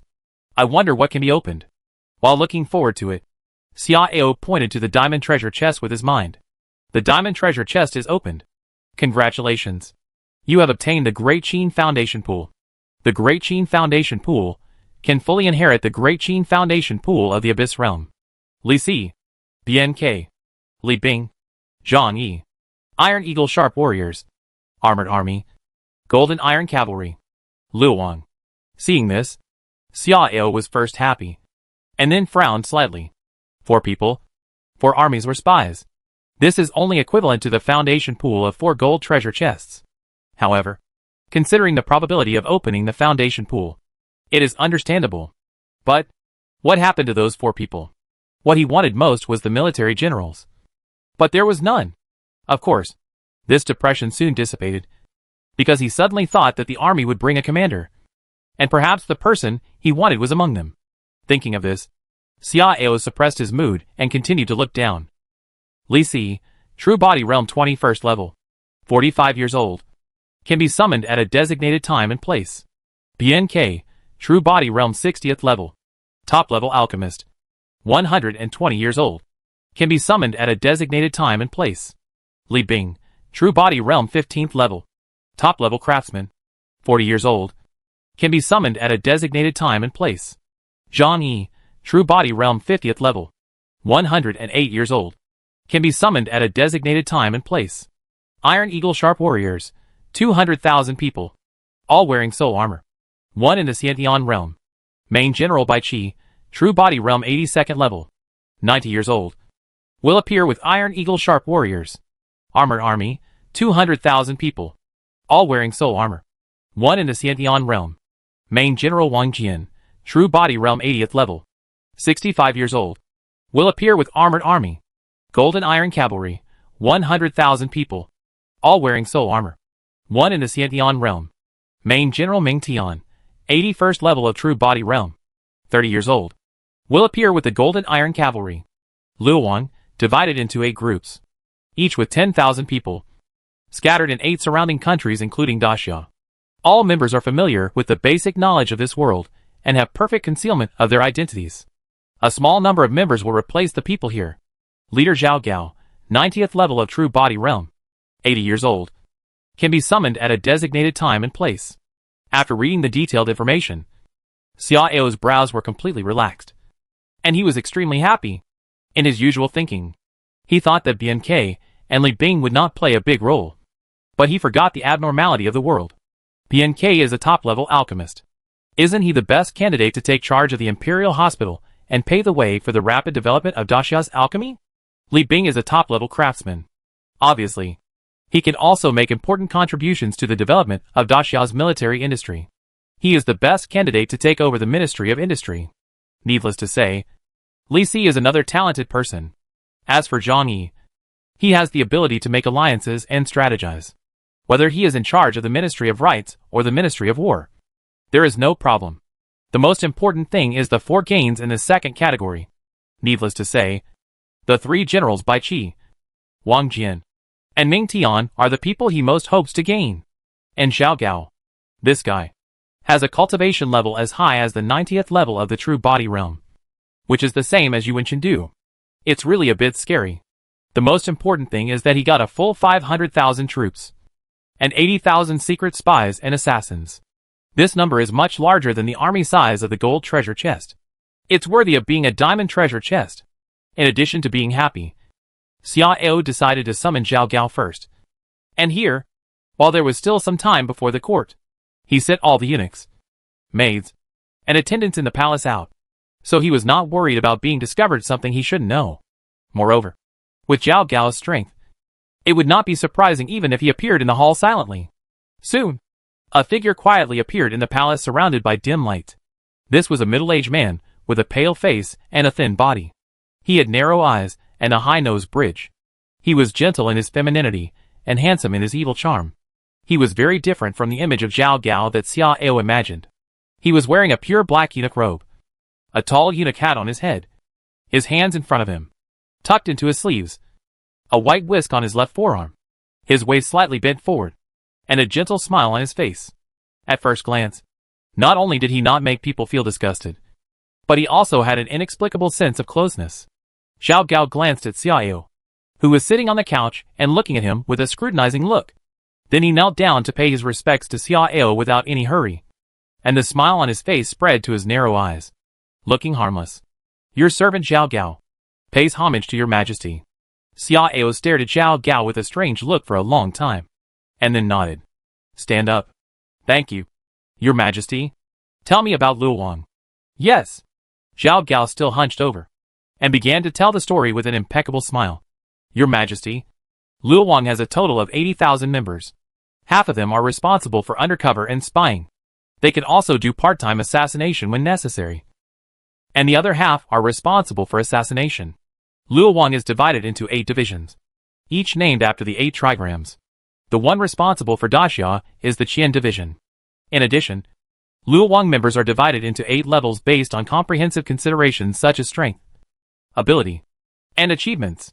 From high to low, they are Tian, Sha, Di, Ju, Shi, Mei, Wang, and Liang. Among them, there are 8 groups of the strongest Tian level members, whose strength ranges from the 70th to the 85th level of the true body realm. They are also the heads of the 8 divisions. Xia Ao frowned slightly and asked in confusion, 8 groups? Your Majesty, the alias of Luowang sometimes does not correspond to one person, but may also be 2 people, or more. Therefore, I call it 8 groups, not 8 people. Zhao Gao explained with a smile. Xia Ao suddenly realized it, and after talking with Zhao Gao for a while, Xia Ao summoned Li Si, Zhang Yi, Bian Ke, Li Bing and other 4 people one after another. After a brief exchange with the 4 people, Xia Ao arranged for someone to take them to the Hoxian Hall. As the bell of Taihe Gate rang, Xia Ao walked out of Zhangyi Hall and looked at the dragon-headed eaves of Taiji Hall in the distance with his eyes shining. His imperial era is about to begin.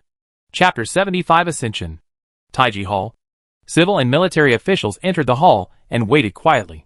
But their mood today was very different from the past. The fighting last night was mostly concentrated in the residential areas of the rich and powerful. Even if some people did not know what happened specifically, they knew that the imperial capital must have undergone drastic changes.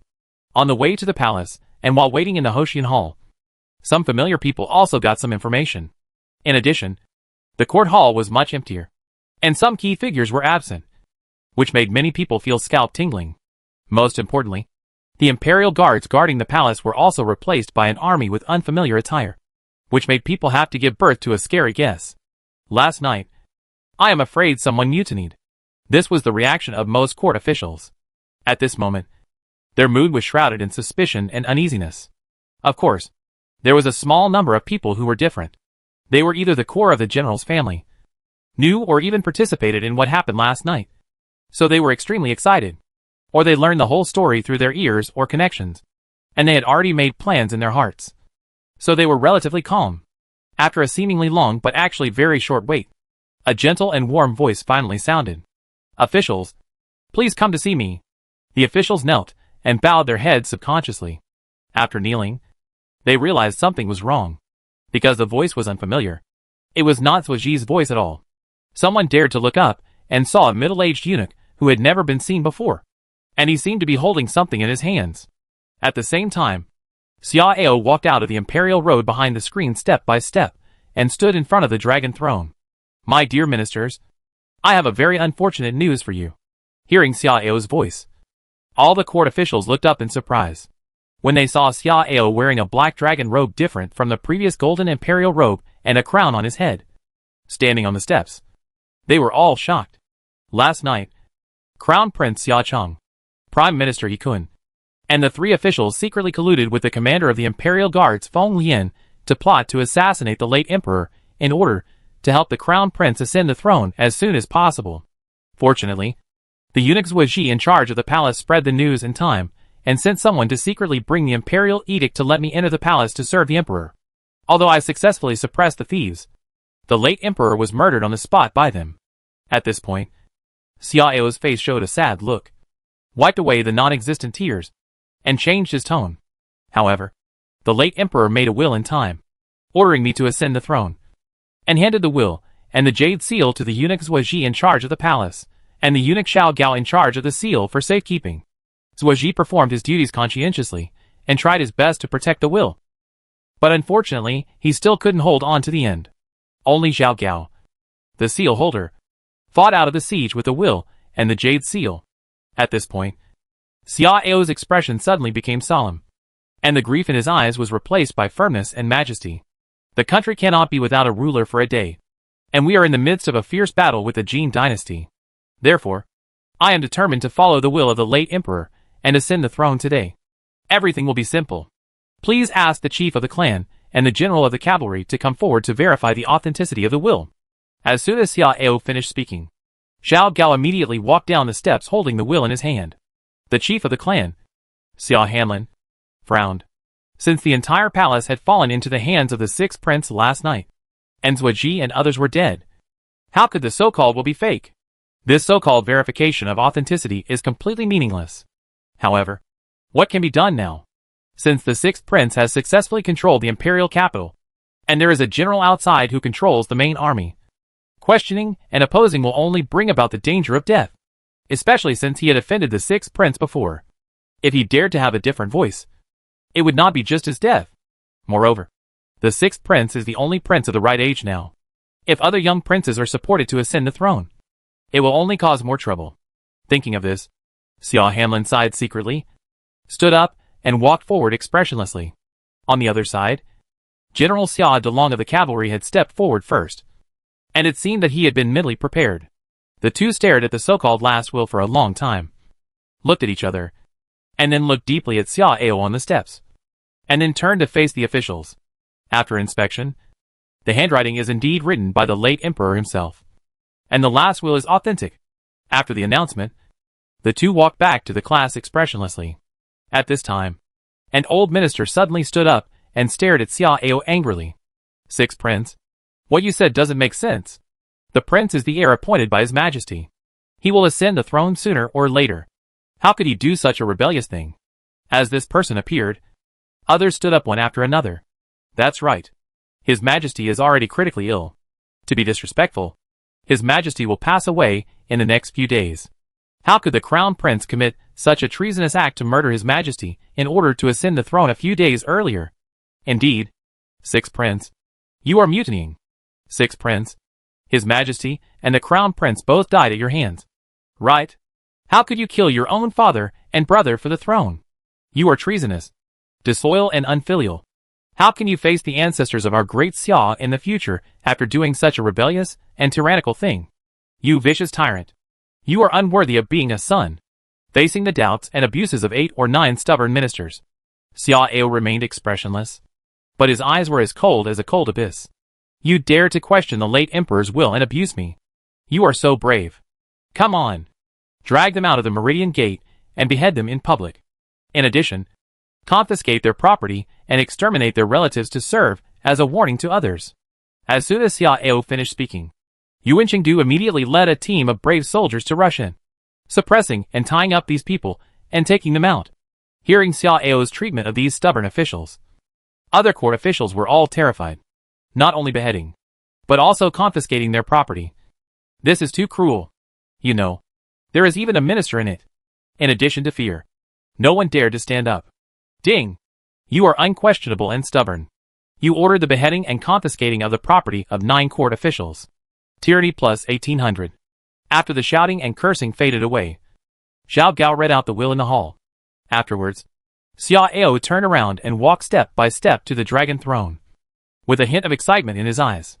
After turning around and sitting on the dragon throne, with his hands on the dragon head armrest, Xia Ao's expression gradually became indifferent, and he secretly activated the 2-star Lu Bang template, stimulating the characteristics of the king's style. At this time, the civil and military officials were shocked, and felt that Xia Ao was infinitely majestic at this moment, like a natural emperor, making people dare not have the slightest rebellious heart, and even many people felt awe and respect from the bottom of their hearts. This feeling came inexplicably, but it was real. Bow! With Xiao Gao's loud shout, all the officials kowtowed in unison. Long live your majesty! On the dragon throne, Xia Ao looked down at the officials who were prostrating and kowtowing in the hall, and couldn't help but feel a sense of looking down on all living beings and being the only one at the top.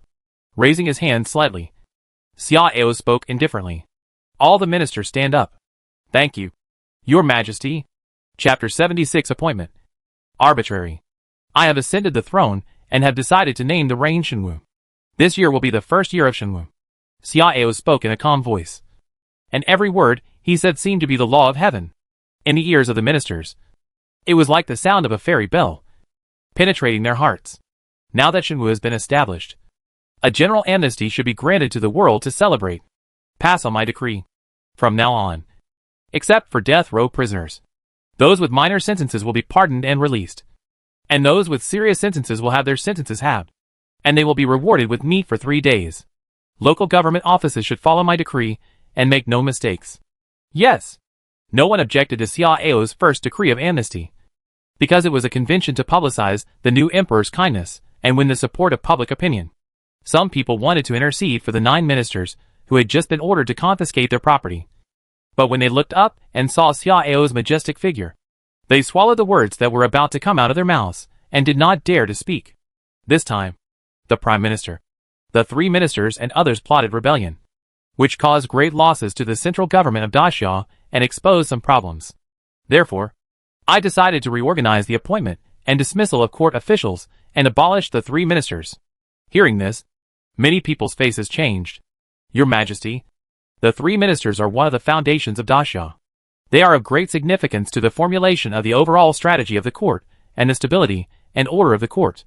Your Majesty must be cautious about this matter. Yes, Your Majesty, the 3 ministers are like the 3 legs of a tripod. They cannot be abandoned lightly. Some people spoke out to dissuade him. But I don't know whether it was because of the previous experience of the 9 people just now, or because of the influence of the king's style. The words of the dissuading people were extremely cautious, and they did not dare to say anything offensive. The 3 ministers are just sitting in office and eating for nothing, which is meaningless to the government of Daxia.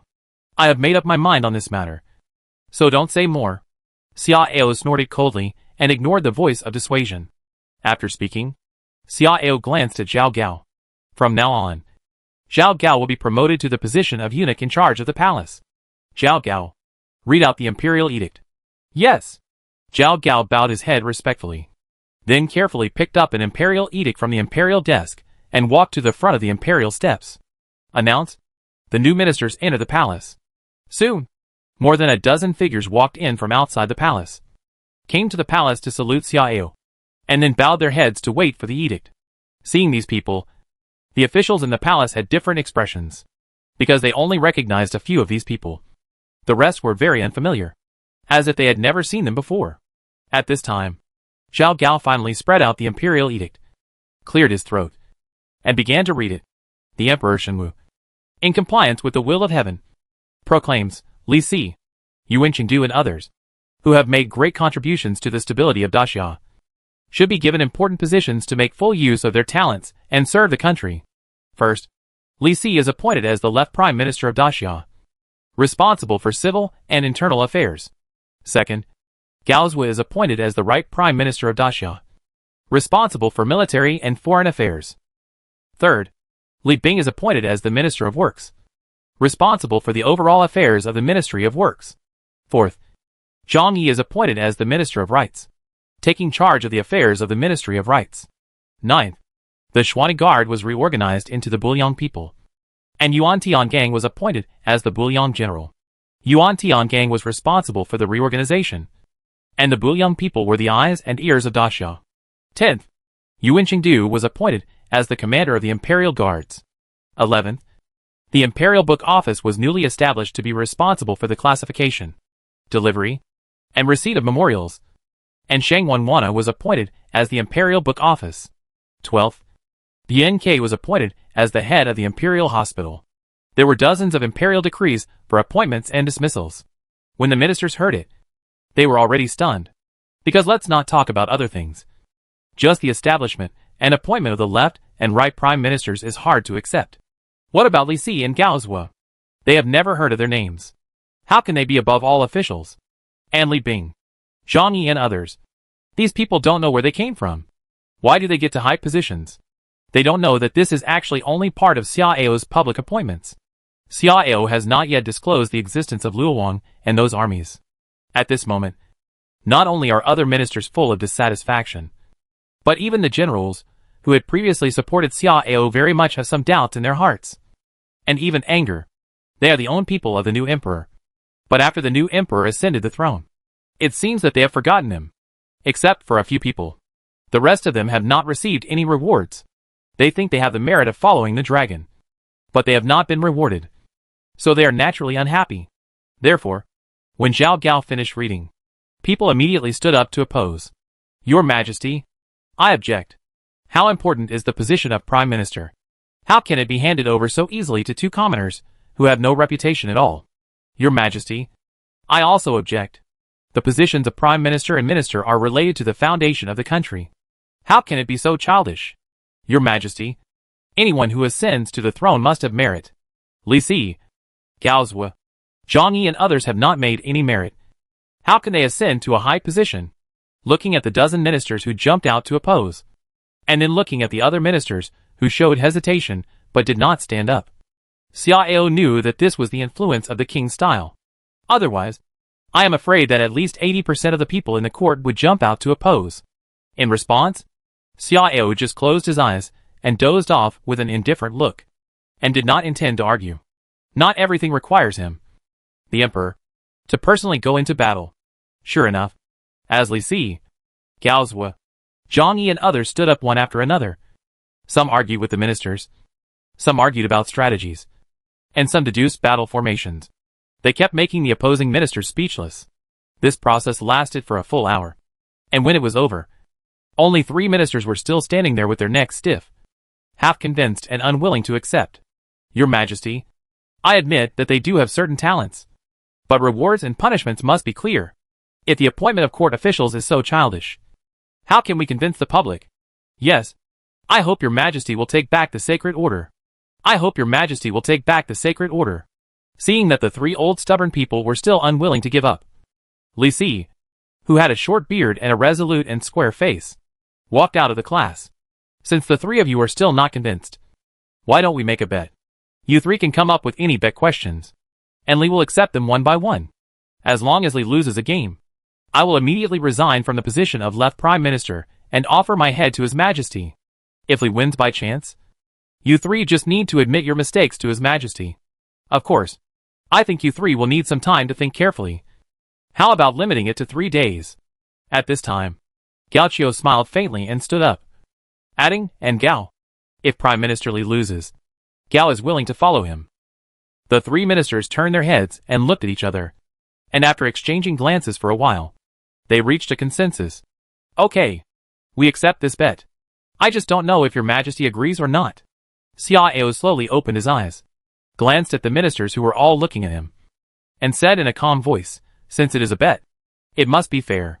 The losing side should offer the head. In this way, you will also fulfill your wish for fairness. The faces of the 3 ministers suddenly changed. But since things have come to this point, they can only grit their teeth and hold on to the end. The other ministers were also shocked. They had seen the tyranny of the new emperor. It seems that they have to be more careful in the future. Otherwise, they will lose their heads if they are not careful. Ding. You insisted on appointing new people as important officials of the court despite the opposition of the ministers. You are stubborn and arbitrary. Tyranny value plus 500. Chapter 77 Shangwan Wanner's Charm. Noon. Qianqing Palace. At this time, the characteristics of the king's style have long disappeared.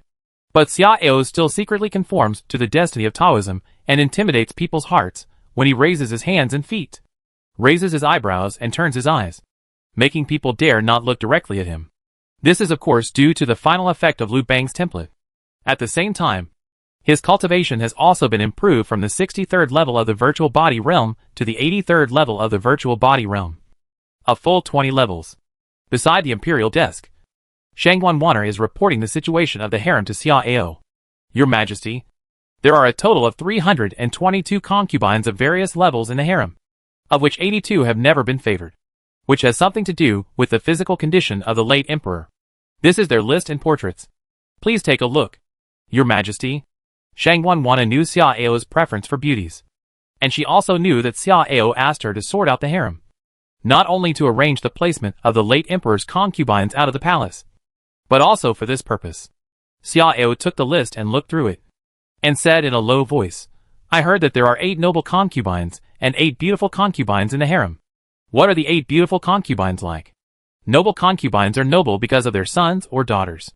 They all gave birth to princes or princesses, and they all have certain backgrounds.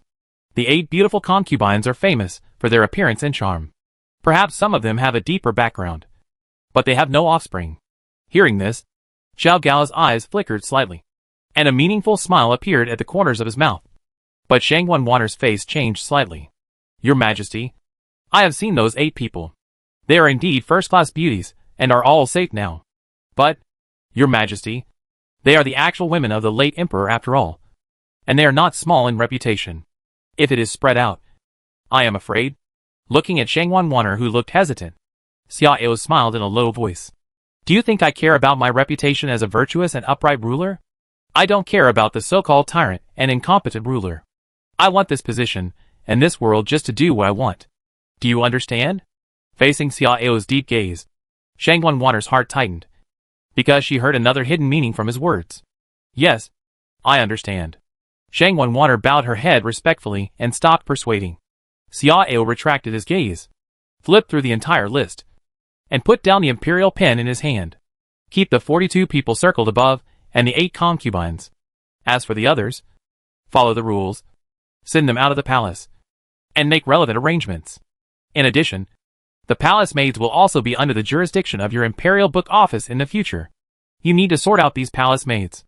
As ordered, Shangwan lowered her head and leaned forward to take the list with both hands. Xiao turned his head again and looked at Zhao Gao, who had been bowing and bowing his head. Zhao Gao. I'm here. Zhao Gao responded hurriedly. From now on, the eunuchs in this palace will be managed by you. I asked Zhouing to clean it up last night.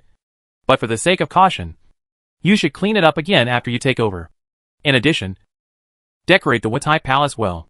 The court should adopt the layout of the Bibo Palace. The rest is up to you. I have only one request. In the future, I hope to live there with hundreds of concubines, with fine wine and delicious food at my fingertips, and dancing and dreaming at any time. Your Majesty, are you going to build a place where you can enjoy music and feast day and night? Zhao Gao's eyes flickered, and he smiled knowingly. Yes, Your Majesty. Rest assured, I understand. By the way, Your Majesty, regarding the late Emperor's affairs, Xiao waved his hand and said casually, let Zhang Yi arrange everything. Tell him not to be too extravagant and not to arrange for me to appear. He can think of the reasons. In short, I don't have that intention. Yes, I understand. I will cooperate with Minister Zhang to get it done. Zhao Gao nodded quickly, without any doubt or persuasion. Xiao was quite satisfied with this. This kind of person is really easy to use and comfortable. No wonder many emperors like to use eunuchs, who know how to read people's expressions. That night, the Palace of Heavenly Purity. Your Majesty, do you need to arrange for a concubine to sleep with you? Shangwan accompanied Xiao into the bedroom and asked in a low voice. Everyone, please leave. Xiao did not answer, but waved to the palace maids. Yes. After the maids left, Xiao stretched out his arms. Change my clothes. At this time, Shangwan had realized what was about to happen. After a slight hesitation, she gritted her teeth and stepped forward to help Xiao take off his clothes. In fact, she had been mentally prepared for this day. She knew that she could not escape, and her inner resistance was getting weaker and weaker. This Majesty is the real ruler of the great Xia dynasty. He has a good mind and means, and he is young and handsome. Even though she is proud in her heart, she can't help but secretly be moved. As the robes were taken off one by one, Shangwan felt nervous and had some disordered breathing when she felt the hot breath coming from Xiao's strong body. Xiao's mouth corners were slightly raised, and he stretched out his hands to wrap around Shangwan delicate waist. Are you nervous? No. No. Shangwan body tightened, pursed her red lips to deny, but her beautiful eyes were a little erratic, and she didn't dare to look into Xiao's eyes. Really? Xiao chuckled playfully, and stroked Shangwan delicate cheek with his left hand, while his right hand slowly moved down. Tonight, how about you come to sleep with me? Shangwan opened her cherry lips slightly, and let out a drunken moan. Her pretty face flushed, and her eyes shy. Your Majesty. Hearing Shangwan coquettish words, Xiao laughed and let go of his hand. This woman, who has been hiding for so long, is finally going to get her. I heard you hum opera a few days ago, and you sang well. There is a set of costumes over there. Put it on. Sing and dance. And let me open my eyes and moisten my ears. Xiao said with a faint smile, and walked into the bath. Shangwan lowered her head and walked to the place where Xiao pointed. When she saw the so-called costumes, her face instantly became a little redder. The costumes looked like costumes, but the material was all transparent silk. If she put them on, how much would she still be able to keep? However, in the Bibo Palace, she had seen many strange and large-scale clothes. And this kind of clothes was relatively conservative. After hesitating for a while, Shangwon Water still hid behind the screen and changed her clothes. Not long after, the graceful voice of opera aria sounded, and Xia Ao looked up and couldn't help staring. Shangwon Wana was originally dignified and arrogant, but wearing this outfit, coupled with her graceful dance and graceful singing, she added a lot of charm, and her attractiveness was even higher. Seeing Xia Ao staring at her and looking at her, Shangwon Wana was shy, but she was also a little happy in her heart. After a while, as Shangwon Wana twisted her body and sang the word Your Majesty with a long tail tone in opera arias, her feet also stepped into the bathtub. My beloved concubine, when you are so charming, even a fairy can't match you. Xia Ao laughed and dragged Shangwon Wana into his arms. Well, please have mercy, Your Majesty. Chapter 78 Wine Pool and Jade Forest. The next day, the Imperial Palace, Seligian, in a dim side hall, Xiao Gao sat lazily on a soft couch. A man and a woman stood in the hall with their hands behind their backs, looking respectful. Among them, the man was burly, muscular, and had a big beard. He looked extremely fierce, not like a killer, but like a rough man. The woman was petite and delicate. A tight leather jacket showed her graceful figure to the fullest, but the cunning and cruelty that occasionally flashed in her eyes made people dare not approach. Like a beautiful snake, these two people were the leaders of the Qian department among the 8 leaders of Luowan, codenamed Jingwei. The man was named Tian Ming, and the woman was named Tian Yen. 3 things. Xiao Gao put down the teacup in his hand and spoke in a calm voice. First, Your Majesty now has 2 hidden blades in his hands, and we Luowang and Yuan Tinggong's bad people. The bad people took over the Suanya Way, so we naturally cannot compare in scale. However, my Luowang is the king of the Dark Night. I don't want Luowang's limelight to be suppressed by the other party. We need to prove our value to Your Majesty. Understand? Yes. Don't worry, sir. I understand. Tian Ming clasped his fists in a muffled voice, and Tian Yen lowered his head with a smile. Second, since Your Majesty does not want to make us public for the time being, you must be cautious when doing things, and don't let anyone touch the traces. Third, today the concubines of the late emperor, as well as the young princes and princesses, will leave the palace. Here is a list, and deal with the people on it. Remember, make it an accident, or a recurrence of an old illness, sudden death, etc. In short, people can't see that it is an assassination, at least on the surface. Hearing this, Tian Ming's face changed drastically, and Tian Yan's eyes also condensed, and the smile on his face slowly disappeared. After reading the list of names, the two frowned even more deeply, looking quite uneasy, because there were more than a dozen names on it, including several imperial concubines. First, this is a treasonous act. If His Majesty knew. Xiao Gao snorted coldly, glanced at Tian Ming, whose forehead was covered with beads of sweat, and Tian Yen, who was staring at him with narrowed eyes, and shook his head meaningfully. What do you know? There are some things that His Majesty is not convenient to say, let alone do. And this is one of the meanings of our existence. For example, those imperial concubines. They are the mothers of several deceased princes, or other princes. Keeping them, isn't it risky and annoying for His Majesty? Don't worry. I have asked His Majesty about this matter from the side without leaving a trace. And His Majesty did not respond. Tian Ming and Tian Yen were relieved, and their frowns relaxed. Since His Majesty did not respond, it was tacit consent. Yes, I understand. Xiao Gao nodded slightly and continued to give instructions. Well, in the future, Tian Yen will stay in the palace as a maid and be at your service at any time. And Tian Ming will be responsible for matters outside the palace. Yes. Harem. Chunchu Palace. In the inner palace, for concubines with different styles gathered here and were talking quietly. They were 4 of the 8 concubines. Originally, they had a lot of open and secret struggles among themselves, and their relationship was not very harmonious. But the drastic changes in the environment and the current situation forced them to gather together. Strange. Other concubines have already started packing their bags, and some have even left the palace. Why hasn't anyone notified us yet? This is obvious. Why is Lady Xiao pretending to be so cunning? That's right. Since we are all together, Don't play tricks. After all, things are different now. And we have to start all over again. Speaking of which, this new emperor is really bold. Uh-huh. Haven't you heard? The new emperor has already hooked up with the crown princess. So what's so strange about keeping us now? Speaking of which, this new emperor is young and handsome. And it's our blessing to have the opportunity to serve him. It's more than a blessing. If you are really driven out of the palace, your life will be over. Think about the days of sleeping alone for the rest of your life. Alas. Concubination is still simple. After leaving the palace, this free space. But there are many. I heard that there are brave ones. How dare you say that? Not to mention the distant past. The one 5 years ago. I don't know how badly he was tortured by the clan house.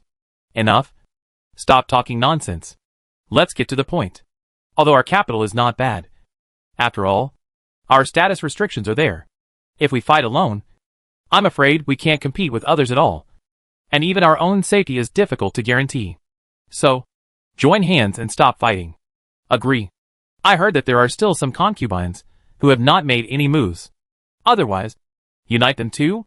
No. Forming gangs and factions on a large scale in the harem. Isn't that courting death? That's right. Let's do it this way. That night. Ding! You ignored the infamy and unscrupulously intercepted dozens of concubines of the previous emperor of Dasha and filled them into your own harem. And your domineering value plus 5,000. Ding! You build a wine pool and meat forest in the palace. Domineering value plus 1,000. Current domineering value, 15,300. In Bao Hall, Xiao, who had just finished processing the memorial, heard the system prompt sound and his eyes flickered. After a moment of hesitation, Xiao directly spent 10,000 domineering points to upgrade the 2-star Shingatai to 3-star. The 3-star Shingatai can accommodate up to 108 beauties, and the practice speed is more than 60 times faster. This means that his practice efficiency is more than 60 times that of others. And if he spends a lot of time on the Shingatai, 1 year is equivalent to 100 years of hard practice for others. After all, most practitioners have a limited daily practice time and cannot practice all the time. But he is different. He just needs to stay there to sing and dance. Go to Wenai Hall. Yes. Wenai Hall. The Wentai Palace occupies a large area, which is 3 times the size of the Bibo Palace. The palace is full of rippling green waves and fragrant wine pools.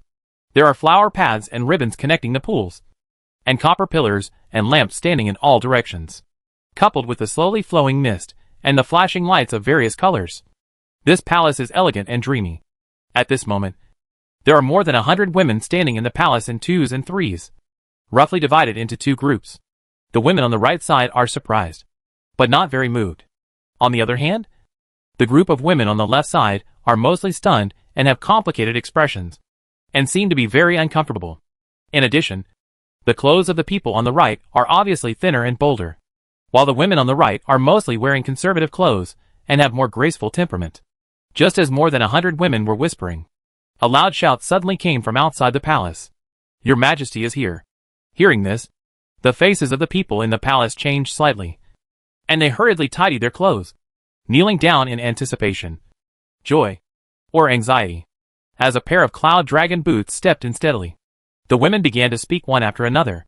Welcome, Your Majesty. Chapter 79 Wonderful Life. Sudden change of war. Wentai Palace? Xiao stood on the big red floating platform in the center, with Shangwan Wanner and Zhao Gao standing behind him with their heads bowed. Stand up. Thank you, Your Majesty. The concubines stood up one after another and looked up at Xiao, many of them with wonderful eyes. At this moment, Xiao removed the crown, tied his hair with a small golden crown, and stood with his hands behind his back in a black and gold dragon robe. His posture was majestic and upright, handsome and extraordinary, like a banished immortal, especially the pair of eyes under Beta's thick eyebrows that seemed to be able to see through people's hearts, so deep that people dared not look directly at them. At the same time, Xiao was also looking at the concubines, focusing on the original concubines. These women had their own characteristics, especially the 8 concubines standing in front, who are graceful, mature and charming, and quite extraordinary. However, for Xiao, who has been accustomed to seeing all kinds of beauties, it still can't make him fascinated. Finally, Xiao's eyes were on the 2 women near the middle. One of them was Gu Ruoyun, who looked a little haggard but still charming, and the other was Confronting you, who had beautiful eyes and a plump figure. After staring at the two for a while, Xiao spoke in a calm voice. Announced the decree. Yes. Xiao Gao responded respectfully, and spread out the imperial edict in his hand. By the will of heaven, the Emperor Shenwu hereby decrees, Shangwan Waner, Confronting you and other women, who are knowledgeable, well-mannered, and elegant, confer Shangwan Waner as Wanfei, Confronting you as Yufei, and Gu Ruoyun as Jiaoyi, confer Lu Jijun, Shangwan Xian, Yin Saishi and others as Jieyu. The concubines of the great Xia dynasty were divided into 9 ranks. From high to low, they were imperial concubine, Jiaoyi, Jieyu, beauty, talented, noble, selected, and lady. In this canonization of concubines, the 2 with the highest rank were only consorts, and no noble concubine was canonized, especially the previous concubines. Basically, they were demoted by 1 or 2 levels, and some were even demoted by 3 levels, so that the one with the highest rank was only conferred as Jieyu. As the saying goes, there are 3, 6, and 9 ranks. In the harem, every 3 ranks is a big hurdle. This time, there are only 3 people who entered the top 3 ranks. Although many people were mentally prepared for such canonization, they were still a little at a loss. There was no noble concubine, which also revealed that the new emperor in front of him valued the promotion of rank. Of course, the most surprising thing was the canonization of Gu Ruoyun. After all, Gu Ruoyun was not a perfect virgin, and she was also the former crown princess. So the canonization of Jiaoyi was a bit high. Therefore, many concubines secretly glanced at Gu Ruoyun with strange eyes. However, some people had calm expressions, as if they had expected this result long ago. After all, Gu Ruoyun's father is General Wei, the commander of the southern camp. His Majesty gave Jiaoyi the status, obviously to reassure General Wei. As for Gu Ruoyun herself, she looked a little at a loss, but also a little surprised. Obviously, she did not expect such a result. Confer Song Yuqi as a lady. So ordered. As Xiao Gao finished reading and closed the imperial edict, all the concubines knelt down to thank him. Thank you, Your Majesty. Long live Your Majesty. Xiao nodded slightly, looking at the mysterious Bai Hua. A smile appeared on the corner of his mouth. Go to the side hall to change clothes, and first perform a Baifeng dance for me. Let me see your skills. After saying that, Xiao turned around and sat down, and the maids kept delivering wine and delicacies to the table in front of him. As for Xiao Gao, he left the hall with great foresight. Your Majesty. Shangwan Waner looked at the closed door of the hall, blushing and wanting to say something. Xiao raised his hand and patted Shangwan Waner's perky part, laughing. You go too. This Baifeng dance still needs you to lead the dance. Shangwan Waner moaned and turned away. In the side hall, looking at the various kinds of novel and small clothes in front of them, Gu Ruoyun, Confronting you, and the old concubines blushed and looked at them. But when they saw other concubines put on large-scale clothes without hesitation and walked out of the compartment, the women couldn't help but look at each other. At this moment, their premonitions in their hearts became more and more bad. The atmosphere in Wutai Palace was already very ambiguous. And with this style of clothing, did His Majesty really just want to watch them dance and listen to their music? When thinking of the big scene that might happen, these concubines who had never experienced it couldn't help but feel scalp-numb and difficult to accept. However, as more and more people changed their clothes and walked out, and some even showed them provocative, disdainful, or playful eyes, they had to grit their teeth and start to move. A quarter of an hour later, more than 100 concubines wearing various hazy clothes stood in a circle around the floating platform. Among them, Shangwan Waner, Confronting you, and Gu Ruoyun stood in the 3 front corners, obviously playing the role of leading the dance. Although it was just a dance, the difference in rank and position was clearly revealed. As the melodious music sounded, an extremely fragrant group dance of 100 beauties officially began. Xiao lazily half-lying on the soft couch that could rotate automatically, drinking and appreciating, was extremely comfortable. This full house of intoxicating fragrance, all enjoyed by him alone. How wonderful it was. This is exactly the life he wants. The goddess scatters flowers.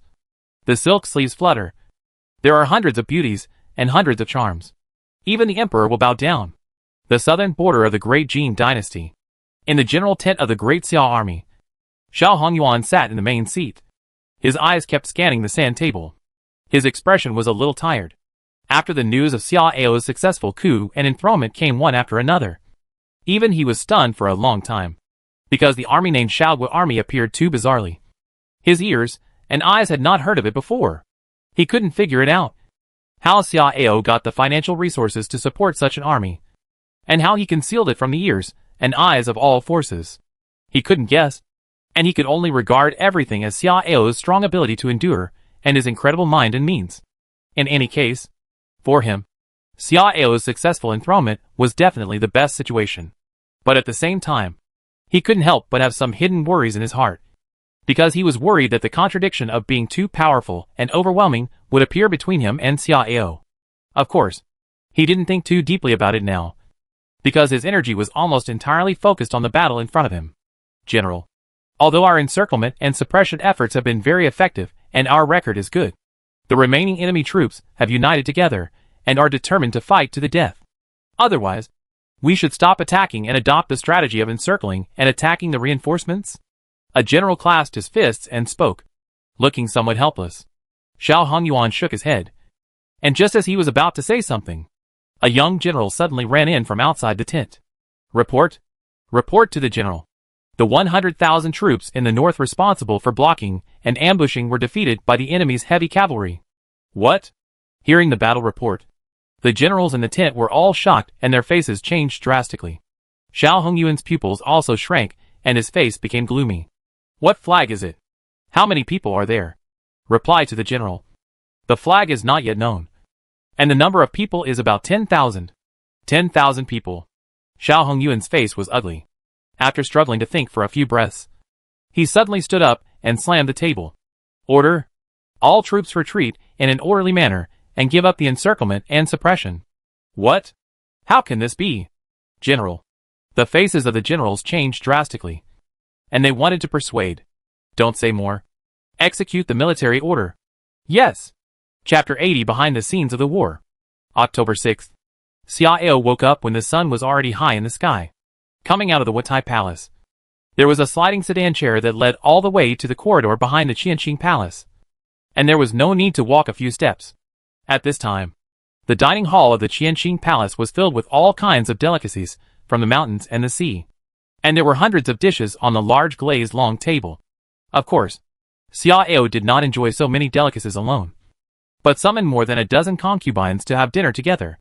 Although they reveled for most of the night last night, these concubines were all in high spirits and rosy-cheeked, and none of them felt sleepy.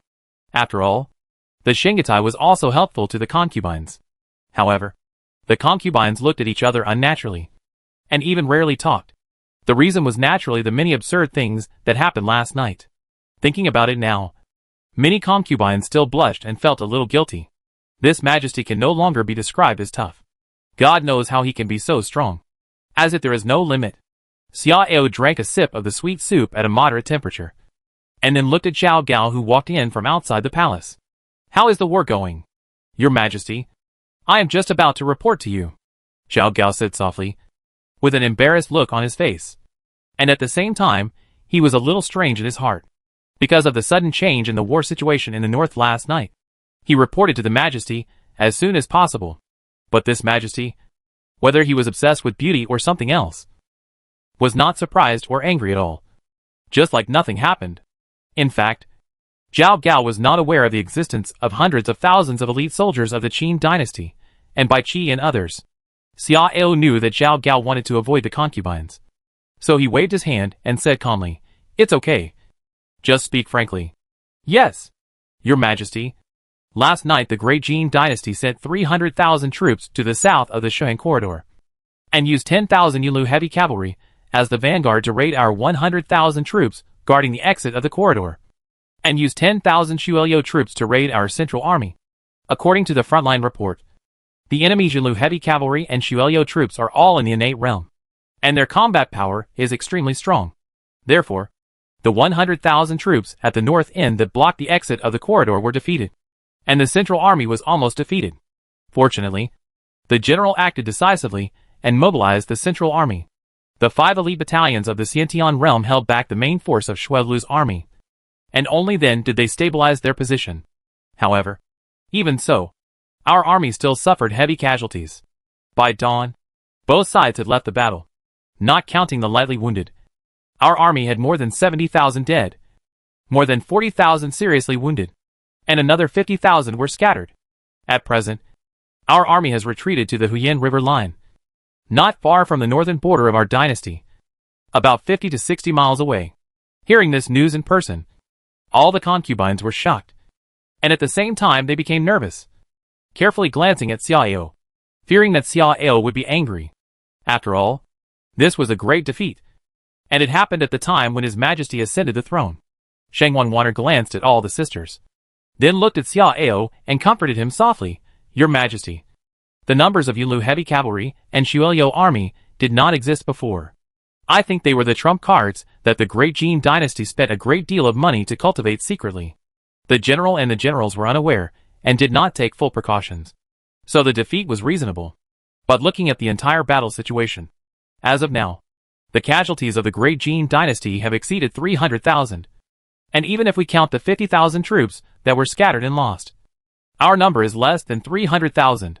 Overall, the two sides are evenly matched, and our army's record is even slightly better. So, I hope Your Majesty. Xiao waved his hand and said with a calm smile, it's okay. Victory and defeat are common in the military. I won't get angry about it. After he finished speaking, a eunuch walked in lightly. Your Majesty, the left Prime Minister, the right Prime Minister, the bad Commander, and the Minister of War's son want to see you.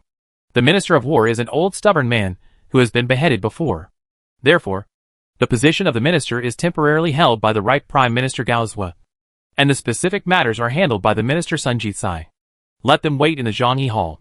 Seeing that Xiao was still calm and relaxed, not to mention Dong Fangyu, Gu Ruoyun and other concubines, even Shangwanwaner and Zhao Gao were a little confused. The situation of the war suddenly changed. Why didn't His Majesty seem anxious at all? Yes. After finishing the meal, Xiao came to the Zhangyi Hall in a leisurely manner. At this time, Sun Jisai was so anxious that sweat broke out on his forehead. Although Li Si and Gao Qiu looked calm, their expressions were also very serious. Only Yuan Tiangang was still calm and looked like a hermit.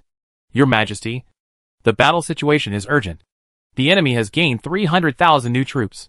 There are two innate armies of 10,000 people, Yunlu heavy cavalry and Shuelyo army, which are like poisonous dragons. Staring at them, now the strength of both sides has reversed. After the salute, Sun Jisai strode to the sand table, pointed at the enemy and our situation on the sand table, and said solemnly, with beads of sweat rolling down his cheeks, I think the most urgent task is to dispatch reinforcements to help immediately. Xiao glanced at the sand table and did not respond, but looked at Yuan Tiangang. Did the bad man find anything? Your Majesty is very smart. Yuan Tiangang complimented softly and then nodded. Your Majesty, the bad people have found out that there is a high-quality Yuanshi vein hidden in the northeast of the Dai Viet dynasty. The reason why the great Jin dynasty wants to attack Dai Viet is not only to annex Dai Viet, but mainly to go to that Yuanshi vein.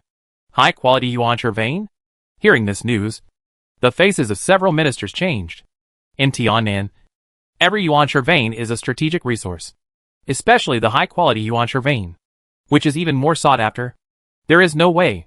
The strategic value of this thing is too great. Once upon a time, a weak country relied on a large high-quality Yuanshi vein to become a hegemon in more than 10 years. Oh!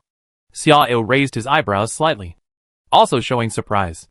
Interesting. I said that the actions of the Dai Viet dynasty are a bit strange. What scale is it? When did Dai Viet start mining?